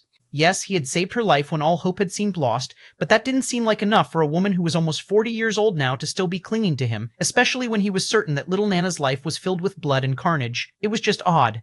Nana's pearly blue eyes suddenly snapped open and she shot up, her head snapping from left to right until she suddenly noticed Leonel standing at the door. Her gaze lit up for a moment, but when she noticed the sternness of Leonel's expression, they dimmed almost immediately. She looked down as though she had done something wrong, and she found it difficult to look up again. Leonel sighed, moving toward the young woman and taking a seat at the edge of the bed. Nana, you understand that we stand on two opposing sides of a war, right? Leonel had thought a lot about how he would approach this conversation. The smart thing to do would be to toss Nana into a dungeon along with anyone else who had survived and call it a day. However, he couldn't bring himself to do so. Nana's small mouth opened a few times, but nothing came out. Not everything will go your way. Sometimes everyone works inside the gray and there are no heroes or villains. The ultimate choice with what you do with your life depends on you. You have parents, you have a family, you have many who care for you. There will probably come a time where I won't be able to be so lenient. Do you understand me? Nana still couldn't seem to make a sound, so she nodded, her tears falling like a string of crystal beads. Leonel nodded lightly. I have no choice but to keep you here. If you can escape, that will be up to your skill, but it won't be aided by me. Leonel stood to his feet and walked toward the exit of the room, but even after he made it to the threshold, Nana still hadn't done anything.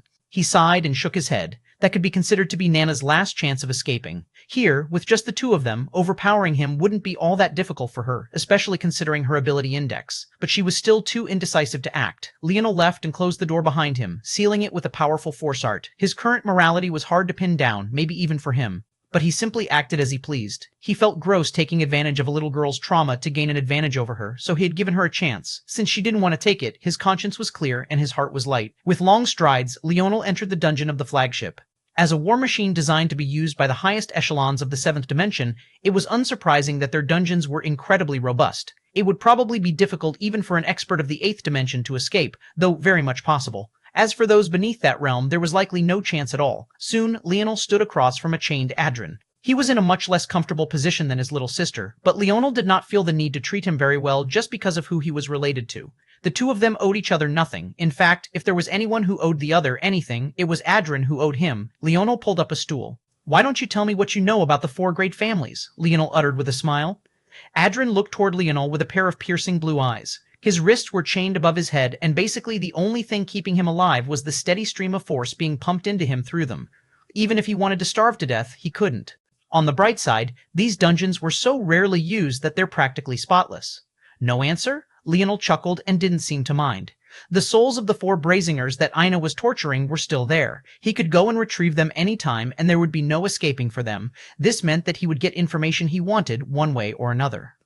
Leonel had already gained a lot from Simeon, but the problem was that the latter's standing was too low. He wondered if Adrin would know more or not. I heard that you 4 families have quite the feud with my Fox family, and even my Northern Star lineage, it could be said that we're destined to be enemies, no? Adrin's pupils constricted. It's quite embarrassing, 4 families that are so powerful, still scared of 2 lineage factors that barely have any remnants remaining.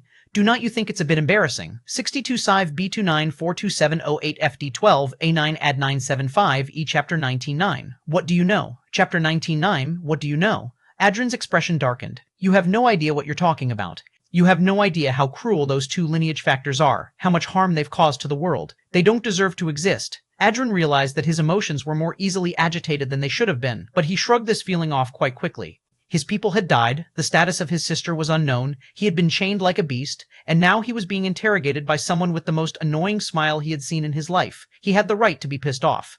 Leonel pursed his lips and nodded. The Northern Star lineage factors can get quite sinister, and controlling the dead after their death is definitely quite horrible. I can see how you could reach that conclusion. I don't really see how that's any worse than epigenetics and public torturing and executing innocents just because you think they fell in love with the wrong person, though.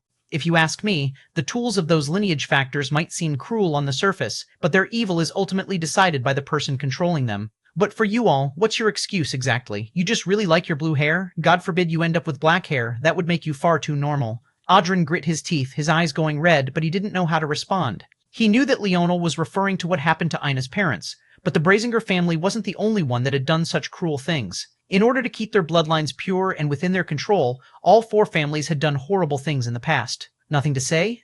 Interesting. Leonel nodded again. What confuses me, though, is that you know the Emperor's might lineage factor is in my hands, and yet you still want to resist. That's a bit silly, don't you think? Adrian shivered from head to toe. He had never seen that lineage factor in action, but he had read and heard enough about it. It had a huge taboo attached to it and struck fear in countless races. He didn't want to end up like one of those puppets, being forced to smile, nod, and dance for the man who had killed him in the first place for all of eternity. Suddenly, Adrian snapped out of it, shaking his head from side to side vigorously. He grit his teeth and eventually sneered. Nice try. Just because we have the lineage factor doesn't mean you understand its secrets. It took countless generations to create those techniques. I don't believe you have them. The tablets have... You mean this? A golden tablet appeared in Leonel's hand. Interesting. So you do know about these. Then do you know what's the difference between this and this one? Leonel brought out the silver tablet right afterward. Adrian's trembling grew to the point he began to hyperventilate. The fear buried in the depths of his heart was so great that he couldn't even look at the tablets anymore, closing his eyes as tightly as he could. It would be a fate worse than death to end up in Leonel's hands. He couldn't... Hey! Leonel's voice echoed with a mysterious power, snapping Adrian awake. If you understand the kind of situation you're in, then answer my questions obediently. I don't have the time to baby you. This. Adrian's chest heaved. Leonel had forcefully stopped his panic attack with a shout. He didn't even know how to process that. The silver tablet, what is it? Leonel asked coldly, his smile vanishing. He had suddenly gone from someone hoping for answers to someone who was demanding them.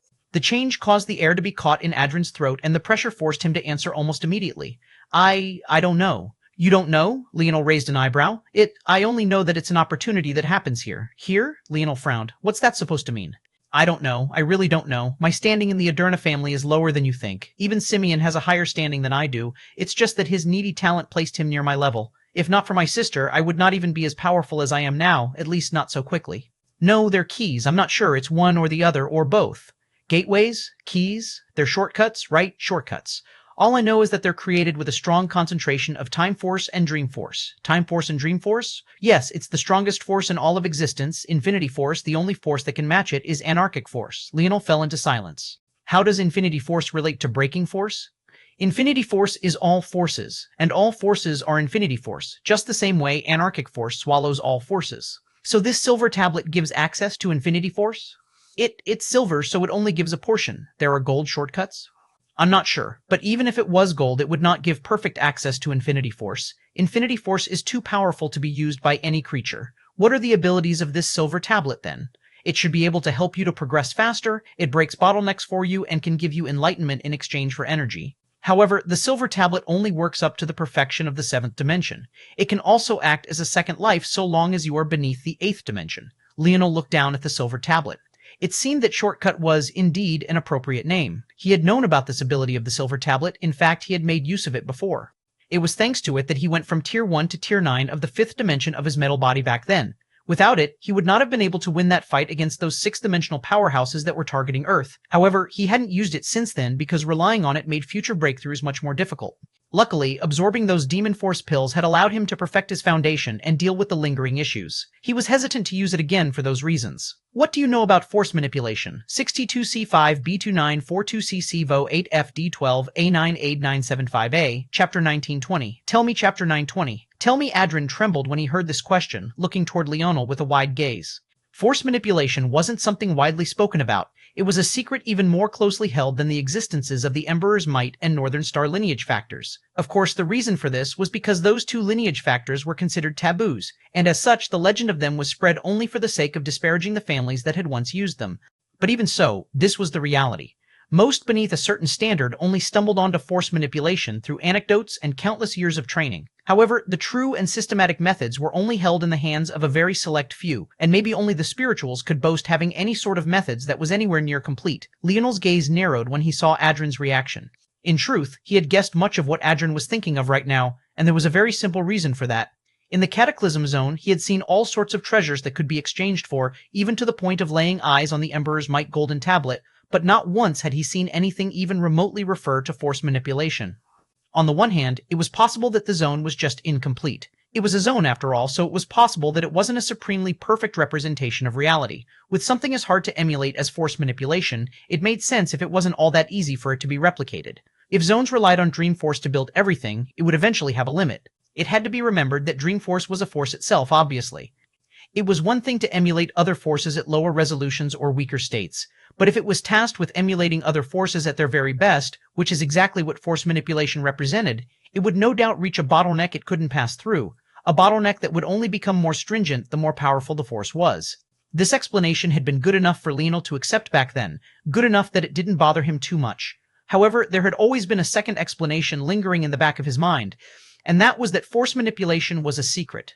While it was impossible to stop geniuses from stumbling onto methods to better control their force, so long as there was a tacit suppression of information about such methods generally speaking, disallowing the sharing of such methods, it would be fairly easy to suppress. Leonel had always had a theory brewing in mind, one that he only confirmed further as he gained more split minds. The difference between humans and apes of third-dimensional Earth were only partial percentages of DNA. If you dropped an ape in the middle of a forest and did the same with a human, their difference in intelligence wouldn't be meaningful enough that their quality of life would be drastically different. What truly separated humans was the ability to communicate. Thanks to this evolution, humans were able to stack their small advantage in intelligence through the generations. With each small advancement an individual made, large numbers of the race benefited, until eventually humans pulled so far ahead of animals that they painted the illusion that they were infinitely more intelligent. When you take that advantage and you suffocate it, what would happen? The result would be what was seen with force manipulation. You would have sporadic geniuses here and there, but with no ability to communicate and share insights. All advancement would stall with the end of said genius's life, and then the next genius would have to start all over. It was akin to Isaac Newton never sharing his invention of calculus, and everyone having to deduce it on their own. Imagine a world where instead of calculus having been an annoying middle to high school level subject, it was instead a thesis one aspired to. The difference was akin to night and day. The question then was why? But that answer was even more obvious. Force manipulation was force multiplier, not in the sense of energy, but rather a general sense. The only way for those born with weaker talent to catch up to those with stronger talent was through force manipulation. With the selfishness of the four great families, how could they possibly allow those beneath them to have a chance to rise up? The Cobra demon that Leonel had faced was the perfect example. He had been an exceptionally weak demon to start, and the forces he used weren't particularly impressive either, but he was so powerful that Leonel, even given all his talent, couldn't last even a single exchange against him and had to be eaten alive just to stand a chance. This was what force manipulation did. One's raw talent was almost entirely decided by their bloodline and lineage. It was something that could be easily controlled and assessed.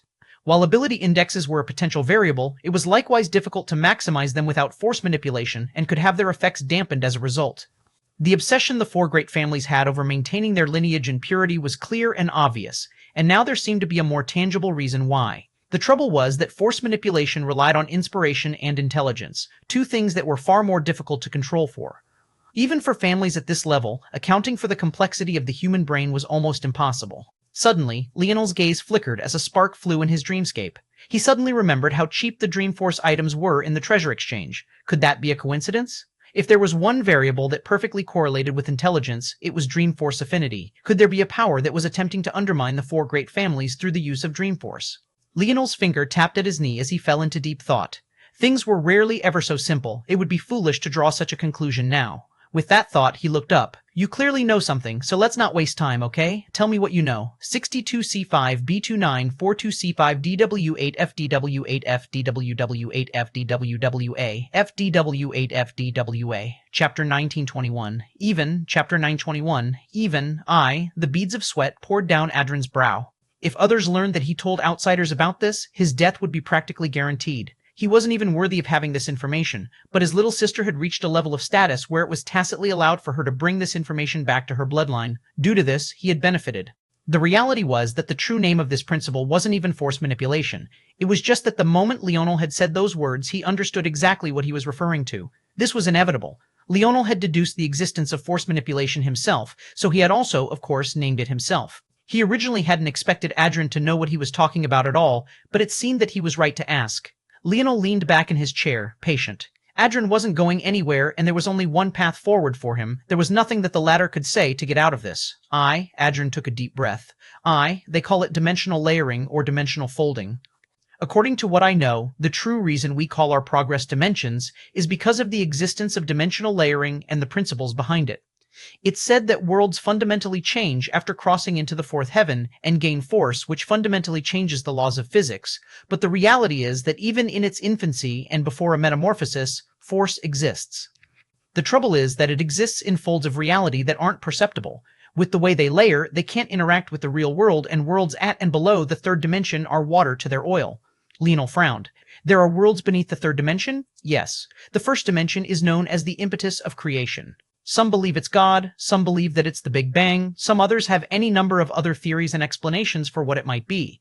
Ultimately, it's just the moment right before existence comes to be. The second dimension is known as the impetus of life. It's said that this is a reality that only the regulator can exist within. The impetus of life is both an instant of time and an infinite strength of time. It both touches a moment in time and all moments in time. It's a single line that wraps around all things that are, have been, or ever will be. Leonel's gaze narrowed. From the very beginning, the impetus of creation, force exists. When the third dimension forms, it can begin to slowly unfurl itself. When the fourth dimension descends, it matures and fully unfurls itself. Leonel's frown deepened. Fully? Adrian nodded somewhat nervously. Depending on the strength of a force, it will climb onto dimensional layers as though it was scaffolding. The stronger the force, the more scaffolding it needs and the more layers it will stretch into. The process of dimensional folding is taking the complex folds of a force, untangling it, and layering such that it could be used with less and less scaffolding. This is the best way to strengthen your force and the only method of making a weaker force stronger than a more powerful force. The other way of doing it is making your body stronger scaffolding, Leonel muttered, seemingly not needing Adrian's confirmation. Adrian trembled once again before he sighed. This was the difference between someone with talent and someone without it. He had had all of this explained to him, but Leonel didn't even need him to finish. Indeed, there were two ways of strengthening your force. The first was through dimensional folding, or decreasing the amount of scaffolding your force needed to function. The second was through normal practicing. By strengthening your body, you gave your force more scaffolding to work with, and thus made it functionally stronger. However, this method required you to have great talent, otherwise, you would eventually run into a bottleneck where progress became impossible. This was why it was called dimensions. You were using your body as a proxy for something your force manipulation should be doing, and as such, you were missing out on a lot of strength. And of course, the best results would occur when you did both at once, and best of all, when you used the two in a feedback loop of sorts. Leonel had a feeling that leaning into force manipulation would open a path to breaking through bottlenecks you would otherwise lack the talent to make it through. Leonel felt his entire perspective changing. He wasn't strengthening his forces, he was just bringing them back to their origin. The more of them he understood, the easier he could fold them, and the more of them he folded, the more of its power he could use with less scaffolding, and thus the more powerful his output would be. The more powerful the force he was working with, the more effort he needed to put into folding it. Scarlet Star Force was a ninth-dimensional force, so it needed all 9-dimensional layers to unfurl itself. If Leonel wanted to shrink what it needed, he would have to truly extend himself. Snow Force was just a 6th-dimensional force, so it only needed 6-dimensional layers to unfurl itself. As such, it took less effort to fold it. This was a simplified version, but Leonel felt that he was missing something. That was because despite the fact he was already in the 6th dimension, he still felt that there was quite a bit more powerful to extricate from Snow Force. That was when Leonel's gaze suddenly blazed to life. He understood. The first dimension was the impetus of creation. The second dimension was the impetus of life. What had Adrian said about the latter? He had said that it was both one instant and all instants, a line that touched all things. How could a single human body match this level of grandeur? Thinking of the dimensional levels as perfectly analogous to real dimensions was the wrong way of thinking. They were at most approximations. The more talented you were, the better your approximation. But Leonel didn't believe any normal living being could ever match existence. That was simply impossible. Ultimately, the body would forever be limited by the third dimension. Alone, it could not access the more fundamental dimensions. Even the regulator could not return to the first dimension.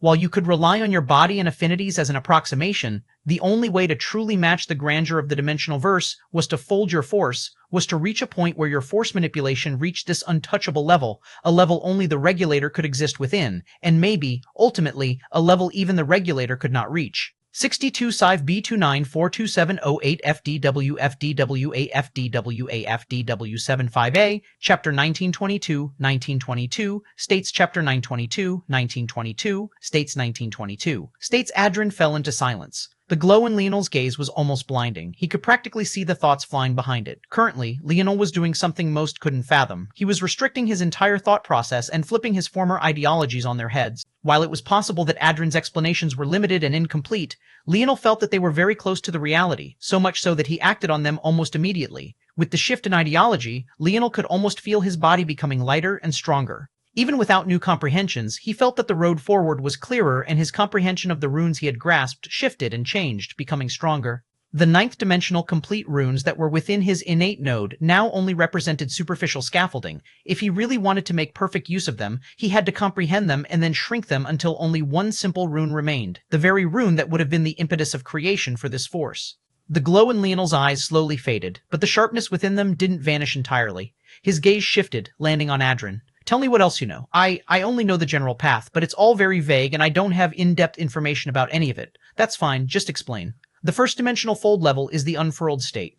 Usually, it's only attainable by either reaching the equivalent dimension of your force's grade, having an equivalent dimensional grade affinity, forming a star with it, or by having an innate node, though the latter three often come hand in hand.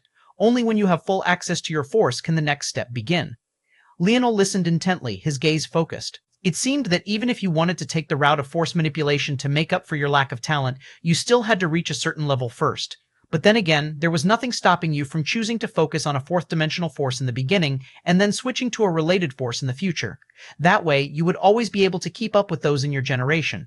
Leonel didn't know it, but he had just casually thought of something quite profound. The foundation of this thought would result in many changes in the future. To step beyond the unfurled state is something that most will never accomplish in their lifetimes. It takes a certain level of genius to take even half a step out of it, let alone stepping out entirely. Is that what they told you? Adrian froze when he heard this, looking into Leonel's eyes. If it was really so difficult, why would they put so much effort into hiding it? I bet if you told 10 people these methods, 7 or 8 of them would be able to make it out. Whether they'd be able to make it further, though, suddenly, Adrian felt a light of hope. Indeed, that was something they had told him. But if it was so difficult, this sort of secrecy wouldn't be necessary. It seemed that despite tacitly allowing his knowledge of this matter, they still took the steps to dampen his spirits, and he had fallen for it so easily. Adrian seemed to relax, the resistance he had had against Leonel seemingly vanishing into thin air. Beyond the unfurled state is what's known as the layered state. Depending on the level of the force, it will have more or less of these layered states, and also depending on its strength, moving through these layers will give you varied results. The number of layers is dependent on the difference between your force's dimensional grade and the 6th dimension. Forces at and lower than the 6th dimension all have just a single layer. For every step above the 6th dimension, there is an additional layer for a maximum of 4-dimensional layers at the 9th dimension. Leonel raised an eyebrow. Why the 6th dimension? These are details I do not know, but there should be something special about the 6th and 9th dimensions respectively. It's likely related to the fact life starts at the 3rd dimension. The 4th dimensional layer, unique to 9th dimensional forces, is also unique as well, and these things are probably related. It's probably more accurate to say that there are 3 potential layers and a 4th bonus layer known as the transcendent layer, but my sister only vaguely told me about these things as she doesn't understand the details either. Either way, the 6th dimension is the first hallmark and the 3rd dimension is the second. The first state is the unfurled state, the second is the layered state, and the third is the impetus state. You are probably right about them fooling me with the truth of the unfurled state, but according to my little sister, she has only ever heard of 8th dimensional existences even getting close to the impetus state. And reaching the impetus state is the requirement to enter the 9th dimension. Leonel nodded slowly. Returning your force to the 3rd dimension was technically the theoretical limit of humans and all races in general. The foundation of the body was rooted in the 3rd dimension, and building began from there, so the impetus state could be considered the perfect stage. With the layered state, it depends. But usually, only absolute geniuses, 7th dimensional experts, would reach perfection. Of course, reaching perfection varies depending on the force in question. Normally, just being in the layered state at all and taking a step or two makes you elite within the 7th dimension. If you reach the half-step layered state, or in other words, take a half step out of the unfurled state, you should be considered among the 1% of the 1% of the 6th dimension. This is about the general difficulty. As for beyond that, it's basically unheard of. They call them the life state and finally the creation state, as you've probably guessed. They're related to the second dimension and first dimension, respectively. There is probably no one who has entered the creation state. As for the life state, there is probably only a handful of existences even within the four great families. In fact, if I had to guess, there is probably only one per family. As for the creation state, the only existences who stand a chance are probably in the spiritual race. No other race stands a chance. Leonel's gaze practically shone. 62C5 B2942 8 FD 242708 FD 23, Chapter 1923, 1923, States Chapter 1923, 1923, States 1923, States Leonel exhaled as he finished restructuring his approach. His dream world shifted and became more complex, his simulations becoming more perfect as his comprehension of the dimensions deepened.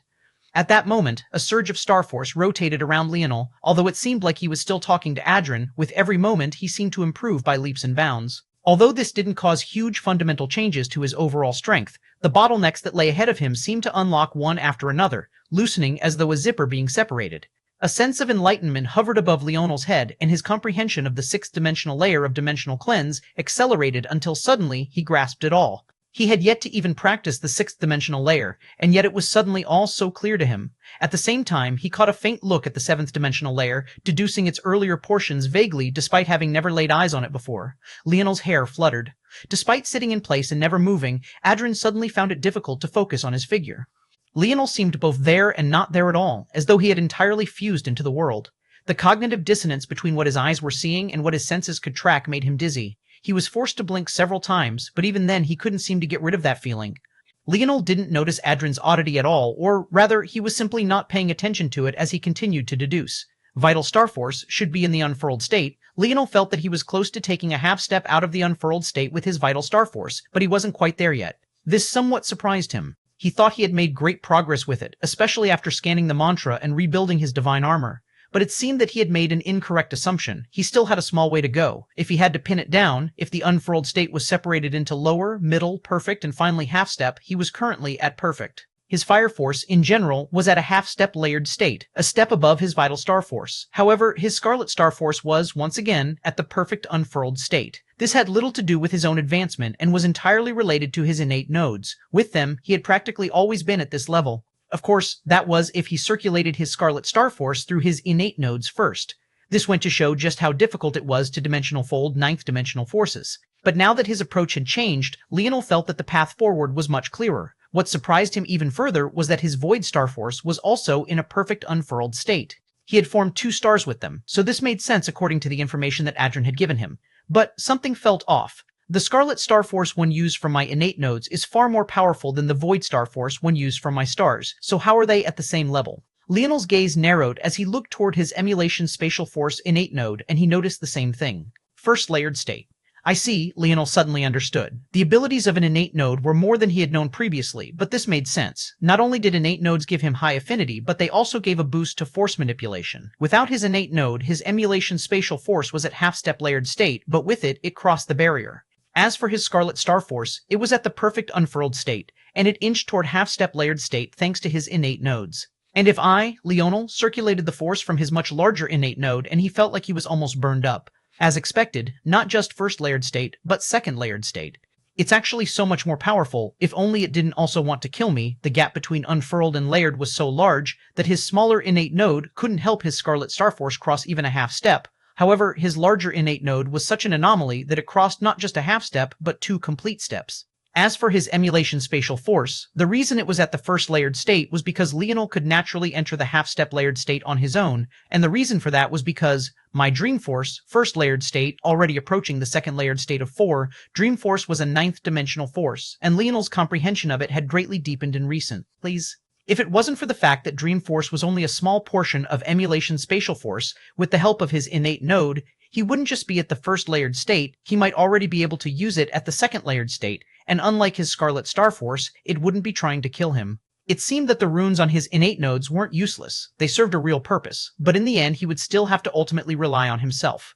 Even so, innate nodes were a huge advantage. Now that Leonel understood dimensional folding and how the process worked and wasn't moving around blindly, he could use his innate nodes like a guiding light in the dark. Every step forward he took, his innate nodes would show him where to place his foot down next. If he approached things like this, his improvement would be impossibly fast. In fact, he could already feel it. Leonel's gaze flickered and the heat around him suddenly skyrocketed. Adrin inched back in his cell, trying to distance himself, but he still felt as though layers of his skin were being peeled off. Suddenly, the heat vanished entirely, and runes began to dance in Leonel's irises. He could now use his Scarlet Star Force at a half-step layered state level, relying on his smaller innate node, 62-5B29-427-08FD12E9-8975E, Chapter 1924-1924. Away, Chapter 1924-1924. Away 1924. Away. Leonel's gaze sharpened as he reeled in his force, controlling it until the heat vanished entirely. According to Adrin, entering the half-step layered state placed him within the top percentile of sixth-dimensional existences. However, Leonel didn't know whether this was a measure of the four great families alone, or if it was the entirety of the dimensional verse. If it was the four great families alone, then it might be slightly more impressive. But if it was the dimensional verse as a whole, this likely meant that there were a few geniuses out there who could defeat him within the sixth dimension. Leonel felt that it was more appropriate to lean toward the latter. As he had deduced earlier, stepping into the layered state wasn't impossible so long as you had the patience and the knowledge. This was why the four great families wanted to hide its truth to begin with. This more than likely meant that while it was rare, it wasn't exceptionally so to be at Leonel's level. The only advantage Leonel had was his larger Scarlet Star innate node, which allowed him to touch the second layered state of 4, but using it was like a double-edged blade. At the same time, Leonel understood that in order to reach the level Y's Star Order had spoken about within 100 years and save himself from being devoured by his own innate node, he would need to reach the impetus stage. Only that way could he fully control his innate node. Beyond that would be the cherry on the sundae. Then, how does weapon force fit into all of this? Leonel's gaze narrowed as he focused on his spear force and weapon force, trying to catch a glimpse at something, a mysterious feeling gripping his heart. Suddenly, Leonel's pupils constricted. Second layered state. There was something very special here, though. Observing it with his new perspective, Leonel felt something special. He could suddenly feel the effect his sovereignty had for the very first time. If before it had been an intangible existence, it now felt like a real force he could move and control. This wasn't due to him becoming a true sovereign. If it was, Leonel would have sensed it before. This change had specifically come with his change in perspective. Much like his innate node, his sovereignty seemed capable of increasing his control and extending his dimensional folding ability. This was the most clear with weapon forces because from what Leonel could tell, it was reliant on his current dimensional level. Because he was in the sixth dimension, and his spear force was likewise in the sixth dimension, under his perfect control, he was granted a first layered state. Due to his sovereignty, he was given an entire level more, and thus gained the second layered state. If Leonel entered the seventh dimension right this moment, and his spear force remained in the sixth dimension, it would enter the third layered state. If he was in the sixth dimension and his spear force improved to the seventh dimension, he would fall to the first layered state. If he moved into the seventh dimension with his spear force, then it would remain at the second layered state. This was Leonel's general comprehension after some experimentation. He was essentially being forced to balance the quality of his weapon force with his level of control over it. The more he suppressed his weapon force, the greater extent of control his sovereignty would have over it, and thus the higher state he would be able to force his force manipulation into. However, the obvious trade-off was that his weapon force would remain the equivalent of weaker forces. This realization gave a whole new meaning to Nelligan's words previously. What if a suppressor was an individual who understood this fact intimately and chose to purposely suppress their weapon forces so that they could gain greater and greater control over them? If Leonel had maintained his spear force at the fifth dimension, then right now it would be in the third layered state. When he stepped into the seventh dimension, it would enter the fourth layered state. And then finally, when he entered the eighth dimension, he would be able to enter the impetus state and thus reach the requirements necessary for entering the ninth dimension in a single step. Leonel hadn't known this before, but even though he was now aware of it, he didn't regret his decision to form sixth-dimensional spear and bow force. There had to be another way. Leonel didn't believe that this was the only way. He didn't believe that something as fundamental as weapon forces would be limited to such an extent. There was definitely a method of both raising your spear force to the ninth dimension and dimensional folding it down to the impetus state and even beyond. Leonel didn't have any tangible evidence for this, but he believed that such a path had to exist. Leonel suddenly remembered how when he first learned Spear Force, he had wanted to find his own path, even to the point where he had refused to learn even the names of the higher states of force. Of course, now that he had read through the entire Void Library, this information was impossible for him to have skipped over, but thinking back to that mentality he had had, Leonel quite liked it. Suddenly, Leonel pierced out with 2 fingers. The sound of splitting wind echoed, but before it faded, he had already pierced out again. Swift, Leonel's brows trembled, forceful, his heart skipped a beat. Island of Blood Rivers appeared to Leonel's back, his change in aura causing Adrin to bite his lips so hard that he drew blood himself, but this blood, under some sort of odd magnetic force, rushed toward Leonel's pointed finger, turning his spear force scarlet red.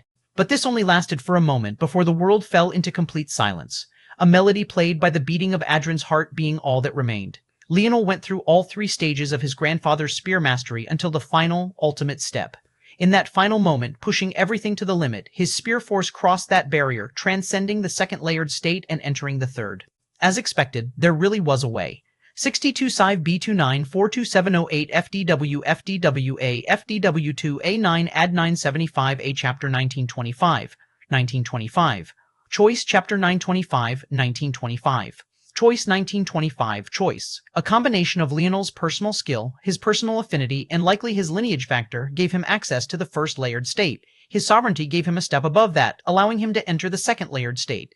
And, finally, perfecting his grandfather's way of the spear gave him an entire level above that, allowing him to enter the third layered state. If Leonel suppressed his spear and bow force from now on, this would mean that he would be able to replicate the feat of those who suppressed their weapon forces at the 5th dimension, but this time with a 6th dimensional force. This would mean that he would be able to suppress a suppressor with his spear force alone should they be at the same level. In fact, suppression might be too benign a word to describe the level of advantage Leonel would have. However, Leonel wasn't satisfied with just this alone. If his grandfather's way of the spear was worth an entire state, then if he improved upon it further, there should definitely be more to gain. Leonel had already made progress on the next step, and if he could elevate it to the 4th layered state, there would be another qualitative change. But then, what about destruction sovereignty?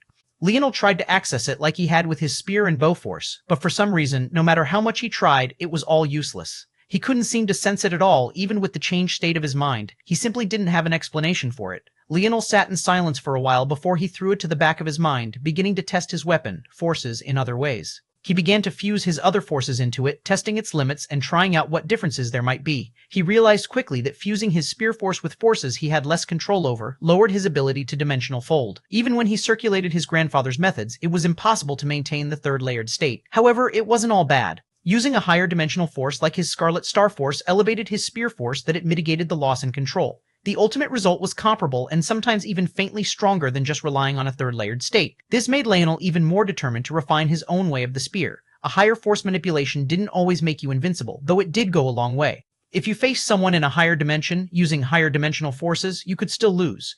Force manipulation was a force multiplier, but it had its limits. Limits one had to push to the greatest extent to give themselves the best chance to claim victory. Leonel suddenly stood to his feet, exhaling a breath. He still had many questions, but his heart felt light. After some thought, he waved a hand and the chains binding Adrin's wrists unlocked, though the ones on his ankles remained. Once he was done, he walked away. He had no intention of releasing Adrin anytime soon, but he would allow him to be more comfortable. The information the latter had given him was more valuable than maybe even Adrin himself knew, and it would become the foundation for the nightmare of the 4 great families. Leonel's gaze glowed brighter with every step he took. These air wars would be fun. He wouldn't let anyone stand in the way of him taking over the Morales family. And very soon, no one would be able to stop him from unifying the whole of the human domain and the dimensional verse beyond. A dense purple glow flourished around him. Adworth finished his explanation, looking forward with a light smile on his face. His expression seemed light and carefree without the slightest hint of worry. He had explained this quite simply, but the true danger of that realm wouldn't be felt until everyone stepped within. If there's nothing else, then this meeting can be adjourned, Adworth said with a smile. The air wars will begin a year from now. Adworth's smile didn't waver after he said this, but the eyes of many narrowed. This time was clearly an attempt to buy time, but with the arrogant momentum of the Morales, no one dared to say anything for now, except the one person who had nearly ruined everything to begin with. A moment. The words seemed to be a request, but the inflection carried an undeniable weight. At the same time, the voice was soft, soothing, and bone-melting, and yet carried a sternness that was impossible to refute. The only person present who could balance such things was the scorned Queen Beauty, Cynthia Oman. Seemingly without a need to wait to make sure others were listening, and her eyes half closed, Cynthia began to speak lightly. A year is excessive.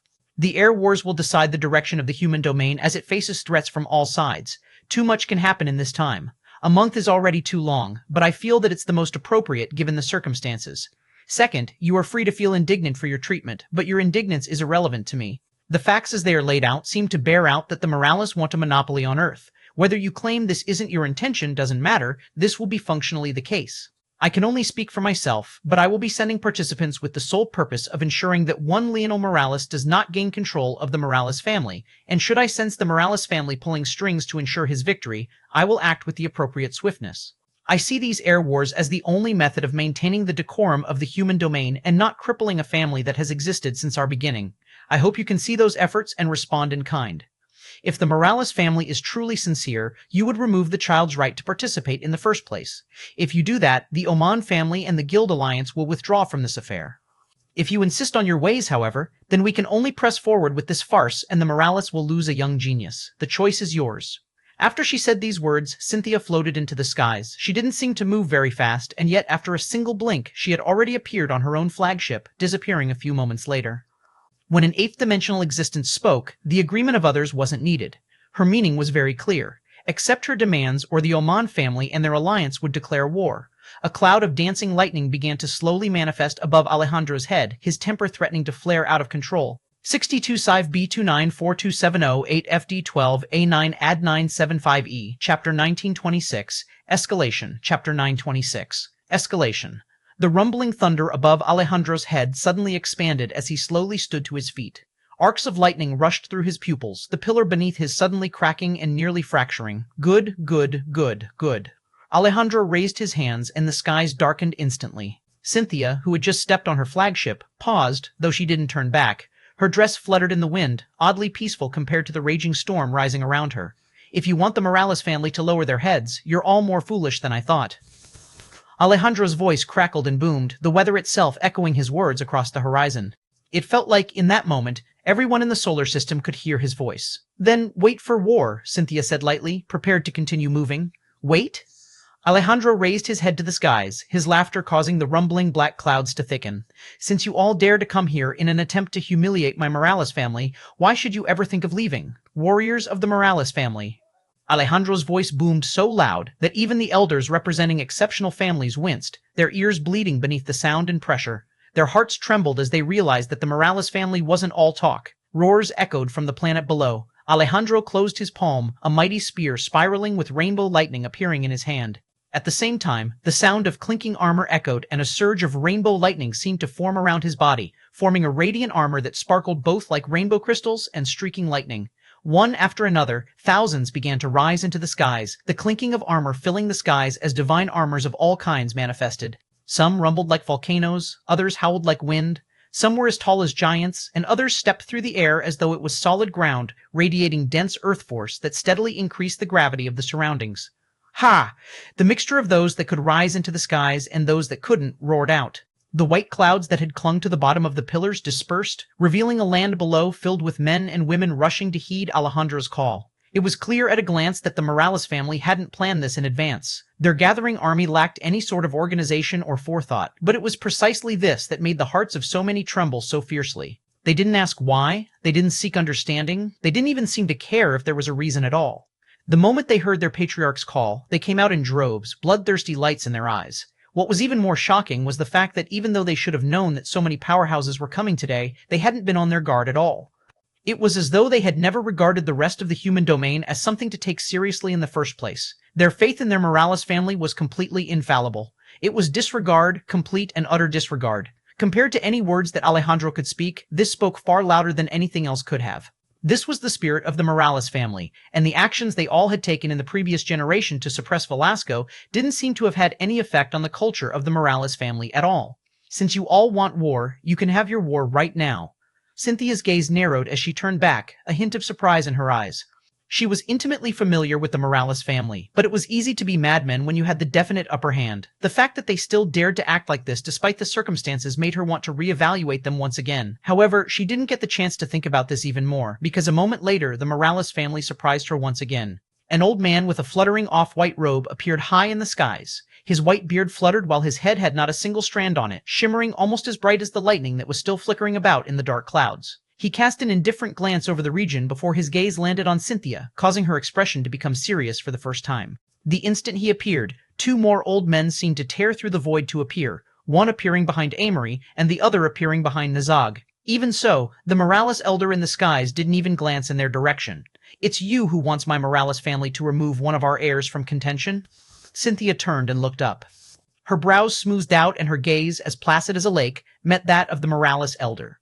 "I've made my stance clear already. Is there a need to repeat? I speak for the Oman family. If the Morales want war, they can have. Since when was it the Oman family's place to speak on the affairs of my Morales family?" The Morales elder raised his palm and suddenly grabbed out. Cynthia's pupils constricted. Before the palm even descended, her flagship began to creak and quake. Frowning, Cynthia gathered up her force to counter, but shockingly enough, she found is dispersing before she could fully gather it up. Cynthia realized at that moment that she couldn't fight back at all. Just when it seemed that she would be captured, a surging aura came from a pendant around her neck. Aren't you too shameless attacking a junior like this, Alvaro? A junior? So is that the excuse now? A moment ago she was the speaker of the Oman family, but now she's an insignificant character? Someone will have to pay for this, and if you stand in the way, it will be you, Rodrian. Bang! The slowly forming image of Rodrian Oman shattered under Ancestor Alvaro's pressure. However, in its place, a swirling portal appeared. Rodrian stepped across the void, raising a wrinkled hand to struggle against Alvaro's might. At that moment, everyone seemed to understand that the situation had escalated to a point of no return. Two ancestors had not only appeared, but were now exchanging blows. 6TC5 B29 4270 8VWF W270 8VW2 FD12A9 at 975. Chapter 927 Never Again. Boom. Ancestor Rodrian stepped out completely, his bent arm extending fully, and a rush of force beat back Ancestor Alvaro's force and eventually dispersed it. Ancestor Rodrian's expression darkened. Is this really what you want to do, Alvaro? Ancestor Alvaro stood in the skies, the intent in his gaze blazing. With a wave of his hand, he pulled out a bronze spear with a menacing blade. Almost instantly, the howl of spear force sundered the skies, a violent swirl of sharp force stinging the eyes of all those who were foolish enough to look directly at it. The Morales family will not take a step back. Alvaro slammed the butt of his spear downward, causing cracks to appear in the air as though reality itself was shattering akin to fragile glass. With a flick of his wrist, he brandished his spear, crossing the distance between himself and Rodrian. Rodrian had no choice but to respond in kind, a dozen circular blades appearing around him. 3 took form along each one of his forearms, the rest shooting forward and surrounding Alvaro. A hint of solemnness pressed down between Rodrian's brows. No one had expected the Morales to truly take things this far. They had all underestimated the kind of fury they had all held in their hearts the last time something like this had happened. The previous generation of Morales was too powerful, and their head was even more so. It was widely accepted that if nothing was done to dull their momentum and blades, the result would be the unification of the human domain under the Morales family. In truth, the Oman family had had little to do with what happened back then. With Cynthia being the assumed soon-to-be wife of Velasco, the prosperity of the Morales would be their prosperity. At least, that was what it seemed to be on the surface. Rodrian was quite aware that there were many in the Oman family that felt that a genius like Cynthia should remain within their family. Allowing her to marry into the Morales would be as good as giving away a future pillar of their family. Back then, something similar had happened. Many refused to allow Velasco to become the patriarch of the Morales family. Velasco had never cared or wanted the position to begin with, so he had never intended on it to begin with. However, right on the heels of that, Ishmael, Leonel's grandfather, was killed. The fury of the Morales family after this happened was palpable. But after Velasco slaughtered his way into the Void Palace, the entire human domain was forced into a tumultuous state, and in order to calm things down, the Morales had to settle for the payback Velasco had gotten himself. The choice made back then was one no single elder of the Morales was happy with. In fact, some harbored hatred for Velasco, believing that his rash actions back then had disallowed them the opportunity to retaliate properly. This was because no small number of innocents had died under Velasco's rage back then. If the Morales still pressed forward, reason would have no longer entirely been on their side because many others had suffered. In the end, the Morales were forced to swallow their pride once, their bellies suffocating a large fire of fury, one that had been suppressed for many decades. Even so, they had all made one decision back then: never again. The human domain had stepped on the lion's tail, but now they were surprised by the reaction. Rodrian realized this as he exchanged blows with Alvaro, but it was already much too late. They had miscalculated, and it hadn't been by just a small amount. Shouldn't you be training right now? Leonel laid atop of Ina, looking into her eyes with a hardly hidden smile. If you want to tap out, just say so. Ina looked appalled. Tap out? If one of us is going to quit first, it'd be you, Leonel laughed. He had done anything in the past several weeks except mess around and roll around in bed with Ina. Very soon, we won't have time to rest, so we might as well take it now, don't you think? Leonel grinned. Of course, a quitter like you probably sees this as work. I can let the fair maiden off if she really can't handle it any longer. Ina's legs suddenly shifted, and she pushed off her arms, spinning the two of them until she was the one riding on top. Leonel could feel her walls tightening around him. He seemed to realize that if it wasn't for his metal body, she probably could crush him, and this little vixen seemed to want to remind him of this. Ina smiled a wide smile. You don't seem to be taking the air wars as seriously as you should. Isn't this your dream? But look at you now. Leonel didn't seem to be listening as his gaze followed Ina's swinging breasts. They might as well have been a hypnotist's pendant with the way they had his attention. My dream? I'm dreaming of something entirely different right about now, Leonel mumbled. Ina giggled, leaning forward and smothering Leonel's face. Yup, definitely a dream. Leonel nodded to himself seriously, wrapping two arms around Ina's waist tightly. Look at you. You're like a child. I'm getting in the mind state necessary for baby number one. You're supposed to be a parent in that case, not a child. Says who? You be the adult, I'll be the best friend. Good cop, bad cop, it's a tale as old as the universe itself. Ina pinched Leonel's waist. You want to make our child hate me? How could they hate you? Leonel reached up and jiggled Ina's breasts. With food like this every day, they'll be grinning from ear to ear. Ina laughed and dropped the subject. It seemed that Leonel had no intention of being serious right this moment, so she decided to help his mind relax. Very soon, there really wouldn't be such an opportunity. Lowering her lips, she kissed him before he could let another joke fly. How was she supposed to enjoy herself if she was busy laughing? 62C5 B2942CV8 FD22ATW2CV ATFD22 ATFDTW ATD22VO A9 18C7TA. Is that all? Planet Morales fell into chaos. As Leonel was streaking across the stars, quickly approaching, he had no idea that a war had already broken out on his behalf. Leonel had already deduced that the Morales' attempt to give him more time would fail, which was why he hadn't decided to stay in Earth's territory and had instead begun to make his way over immediately. However, what he hadn't expected was for this to lead to the eruption of a decades-long suppressed fury. The Morales family was intimately familiar with human nature. Taking a step back only made others think they had a license to take more. Last time, the Morales family had had no intention of taking the first step back, but Velasco hadn't cared enough to even fight for it. The result of that were enemies spotting a chink in their armor and taking out a man who had contributed a great deal to their succeed. These two things, Velasco's initial indifference and his subsequent furious tirade, had caused no small amount of dissatisfaction within the family. But that was one matter, and this was another. It didn't matter to them who Leonel was, what lineage he was from. All that mattered was that he had Morales blood, and a step beyond that, that he was one of their potential heirs. The Morales family's reverse scale had already been poked at once. They wouldn't allow it to be poked out again. Ancestor Radrian found himself being suffocated. The Morales and the Omans might both be crafting families, but their skill in combat couldn't be compared. By the third exchange, Radrian was already on his back foot. By the 10th, beads of sweat were falling down his brow. The two old men who had appeared to protect Amory and Nizag frowned. However, almost the instant they twitched, the skies tore apart and two more older men wearing off-white robes appeared, standing above them. Without a word, they waved their palms and their spears appeared, howling spear force raging through the skies. By this point, the others could only be thankful that Cynthia had long since removed the gravity formation, or else their only fate would be to die. The expressions of Ancestor Swayard and Ancestor Tarius turned ugly. The Morales were truly serious about this. The both of them acted quickly, hiding their young geniuses behind them. Suddenly, they regretted trying to make a show of force by sending these two forward instead of a pair of elders. If Ameri and Nizag died in this battle, it wouldn't be worth it at all. Cynthia's words about dead geniuses seemed oh so ironic at this point. Is there a need for this? Ancestor Swayard asked coldly, his gaze as sharp as a pair of twin swords. One of them, an elder who went by Ancestor Ramon, pointed the tip of his spear toward Ancestor Swayard, the battle intent in his gaze blazing. The Swayard family has long since been an eyesore. Slaughtering you here would make my blade sing. As though in response, Ancestor Ramon's spear vibrated wildly, the echo causing both Nizag and Ameri to go pale. Ancestor Swayard sneered. The Morales family can't afford to do this. You have no idea what the Morales family can afford or not. I've been waiting decades to say this, but blood begets blood. I don't know who laid their hands on our brother Ishmael, but the human domain hasn't suffered nearly enough for that. Hearing this, Ancestor Swayard's expression only became uglier. If this was really the impetus for the Morales family's action, then they had had decades to think about this. In that time, they should have cooled off and let more rational thought win, but the opposite had happened instead. What kind of trump cards had they prepared for this? Just when Ancestor Ramon was about to attack and vent the chest full of fury he had suppressed for so long, a sudden change occurred. Boom. Yet another flagship appeared in the skies. Ancestor Ramon frowned. Shield cross stars? This thought only lasted for a moment, though.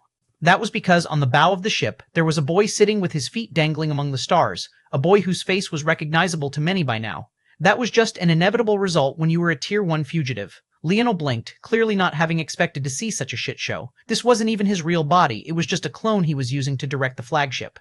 His true body was still having a grand time, though whether it was a clone or his real body didn't make much of a difference. After all, both were being controlled by the same mind. The hell? Leonel mumbled.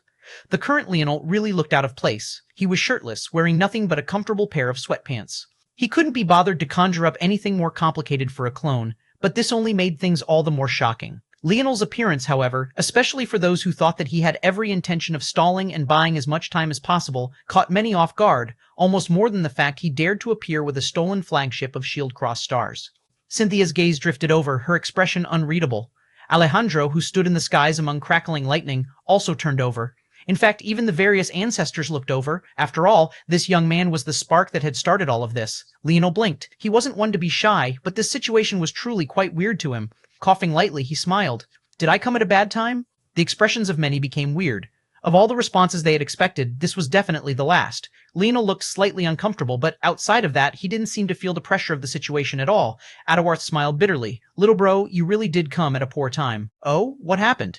The conversation echoed across the battlefield, the rumbling of the Morales family warriors unable to suppress it entirely. It made sense for a seventh-dimensional expert like Adawarth to be able to do this, but Leonel being able to, well, Adawarth looked around. Leonel's appearance seemed to have caused a small lull, but this couldn't be helped. The entire surrounded were still quaking due to the appearance of such a large war vessel. It was difficult even for eighth-dimensional existences to maintain perfect balance currently. It's like this, Adawarth decided it wouldn't do any harm to explain. He still wasn't a fan of the Morales doing this, although his blood also boiled. Leonel's brow raised after he listened to Adawarth. Is that all? Adawarth frowned, not quite sure how to respond to that. A year really is too long. By then, I'll be in the seventh dimension. If we held the air wars then, it wouldn't have any suspense. What fun would that be? Leonel's smile was like the summer breeze, his hair dancing gently in a wind that seemed to be of his own creation. The carefree confidence he exuded seemed to sweep away all auras but his own. 62 Civ B2942708 FD12A9A975A, Chapter 929. Different Chapter 929, different arrogant. For many of the older generation here, this was the very first time they were seeing Leonel. But that smile, that casualness, that indifference in the face of what should have been insurmountable pressure, they had seen it before, and he looked so similar to that person that their images could practically be stacked atop of one another and fused into one. For some reason, seeing Leonel's nonchalant smile, the fury in the eyes of the ancestors and Alejandro abated, their gazes sparkling. Ancestor Alvaro's wrist trembled once, sending Ancestor Rodrian flying back with quite some speed toward the Oman family's flagship. Then he raised his head to the skies and laughed uproariously, his laughter echoing all throughout the battlefield. In truth, the ancestors of the Morales family weren't entirely on board with this. Setting aside the fact that they were still quite furious, Leonel's words just now might have helped them vent somewhat, but the issue was that it could easily backfire. If Leonel actually won, or performed well enough, then his words now would gain them back quite a bit of face. However, if Leonel said all of this just to lose, and in terrible fashion at that, then it would only be worse for the Morales family from then on. Starting the war right here and now was preferable for multiple reasons. For one, there was the matter of momentum. Scheming and planning was just as important in war as the charisma of one's leaders and the heart of one's warriors. The morale of the troops was an often forgotten staple of victory. Only the most foolish of commanders would treat their armies like numbers on a sheet. Right this moment, the momentum was on the side of the Morales. If they chose to take a step back, gathering up the fire they had in their bellies currently would be very difficult. The second reason was even more obvious, and that was because they could deal a decisive blow to all of their enemies right here and now. There were 3 ancestors present, 3 men that these families would ache to lose. And beyond that, there was Cynthia, a talent the likes of which only Velasco had ever been able to suppress. If she was crippled or even killed, this was a blow that the Oman family would find incredibly difficult to deal with. The one thing the Oman family lacked was powerful combat power. If Cynthia grew to the point of her ancestors, one would be hard-pressed to defeat her without dozens at the same level. On the other hand, if Leonel won despite the odds stacked against him and became the new patriarch of the Morales family, things would change. The war felt inevitable at this point, but the momentum they would have in this latter case would be even more than what they had now, not to mention the fact that they would also gain the support of Earth at the same time. While that might not be worth much now, in the future, the gain in morale and momentum, not to mention the suppression of the other families, would result in nothing but benefits. If this future was guaranteed, it would definitely be the preferred path, especially since if Leonel became the patriarch, that lone wolf Velasco wouldn't be able to be so casual with his actions any longer, and he might finally return like he should have long ago. Truthfully, it was only because Velasco's movements, whereabouts, and current strength were so unknown that these families chose to be so bold. Some thought he was beneath Cynthia after spending so long on Earth and thus wasn't a worry at all. Some thought he was at best equivalent to Cynthia, making him a slight worry, but nothing much in the grand scheme. Very few knew his real strength. If not because of the event that occurred in the Void Palace, these people would have been even more casual. Humans were forgetful creatures. The Morales ancestors didn't know if Leonel realized these truths or if he was just speaking like a normal hot-blooded youth. If it was the latter, it was acceptable enough. He had proved himself to be a Morales. If it was the former, however, this boy was no less arrogant than his father. Boy, do you know what you are asking for? Ancestor Alvaro looked down with a smile. He was one of the elders who disliked Velasco greatly, but he didn't seem to transfer that dislike toward Leonel at all. Leonel looked up and smiled, but he didn't seem to feel like answering. He had made his stance quite clear. Ancestor Alvaro nodded once, and his gaze suddenly became malevolent, a suffocating pressure falling down toward Leonel. Will you win? The voice cracked like thunder and rumbled like an earthquake. Those in the distance who thought that they had put enough of a gap between themselves and the battlefield suddenly exploded back in retreat once again, coughing up large amounts of blood. Despite the fact that the voice was aimed toward him, Leonel's smile didn't fade. Winning is all I do. Leonel's voice was much softer than Alvaro's, but it was just as clearly heard, riding the waves and projecting to the world. Ancestor Alvaro's malevolent expression slowly faded, and he nodded one final time. Siri, earring. At that moment, the sound of a howling sword force also rose. Ameri, who stood behind his ancestor, looked toward Leonel with his same indifferent glance. He slowly unsheathed a sword, the howling only becoming louder and louder as he pulled it from its sheath. Ancestor Alvaro looked toward this with an indifferent gaze. If Leonel couldn't deal with this much, then there wasn't much of a point to allowing him to participate in the first place. In fact, seeing this, it was Ancestor Suillard who frowned, but it was already too late to stop him. If he did, he would be dampening his own family genius's momentum. All you do is win? I seem to remember different. Ameri's sword fully unsheathed, a howling sword force splitting the air in two as he surged toward Leonel. 6TC Sive B29 4270 8VD20 ATF D12 A9 Ad 975A Chapter 1930 Belong Chapter 1930 Belong. The sword howl caused many to narrow their gazes. Even amongst the weaker older generation, they felt the need to take this attack seriously. They couldn't fathom how someone in the sixth dimension could possibly deal with such a strike. In fact, they didn't know many seventh-dimensional existences in Tier 1 that could deal with it, not without ending up in a sorry mess, that is. However, Leonel's smile didn't fade. In fact, he didn't even move. A shadow seemed to appear from Leonel's side. James seemed to come from nowhere. Placing a foot on the rail of the flagship, he reached out a palm toward the coming sword blade. Many frowned when they saw this. Did this young man want to lose his hand? But something most couldn't have expected occurred. Bang! James's fingers clawed downward, grabbing the golden sword force and squeezing down. The sound of shattering glasses echoed as the sword force dispersed into a whirlwind, the bits and shards echoing into the distance. Many stunned gazes landed on James. His hand was uninjured. There wasn't even the slightest scratch on it. It seemed that he had casually dealt with it without even the slightest discomfort. How rude, James clicked his tongue. What are you doing attacking a clone like that?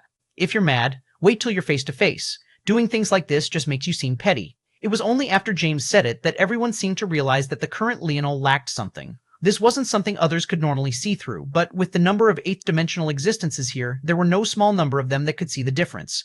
Fooling the eyes of such experts was especially difficult, especially when they knew what they were looking for. It was no wonder they couldn't sense Leonel's exact tier. Most had assumed that he was speaking nonsense when he said that he could enter the seventh dimension in a year. But if his clone was powerful to the extent of fooling so many eyes, then what about his real body?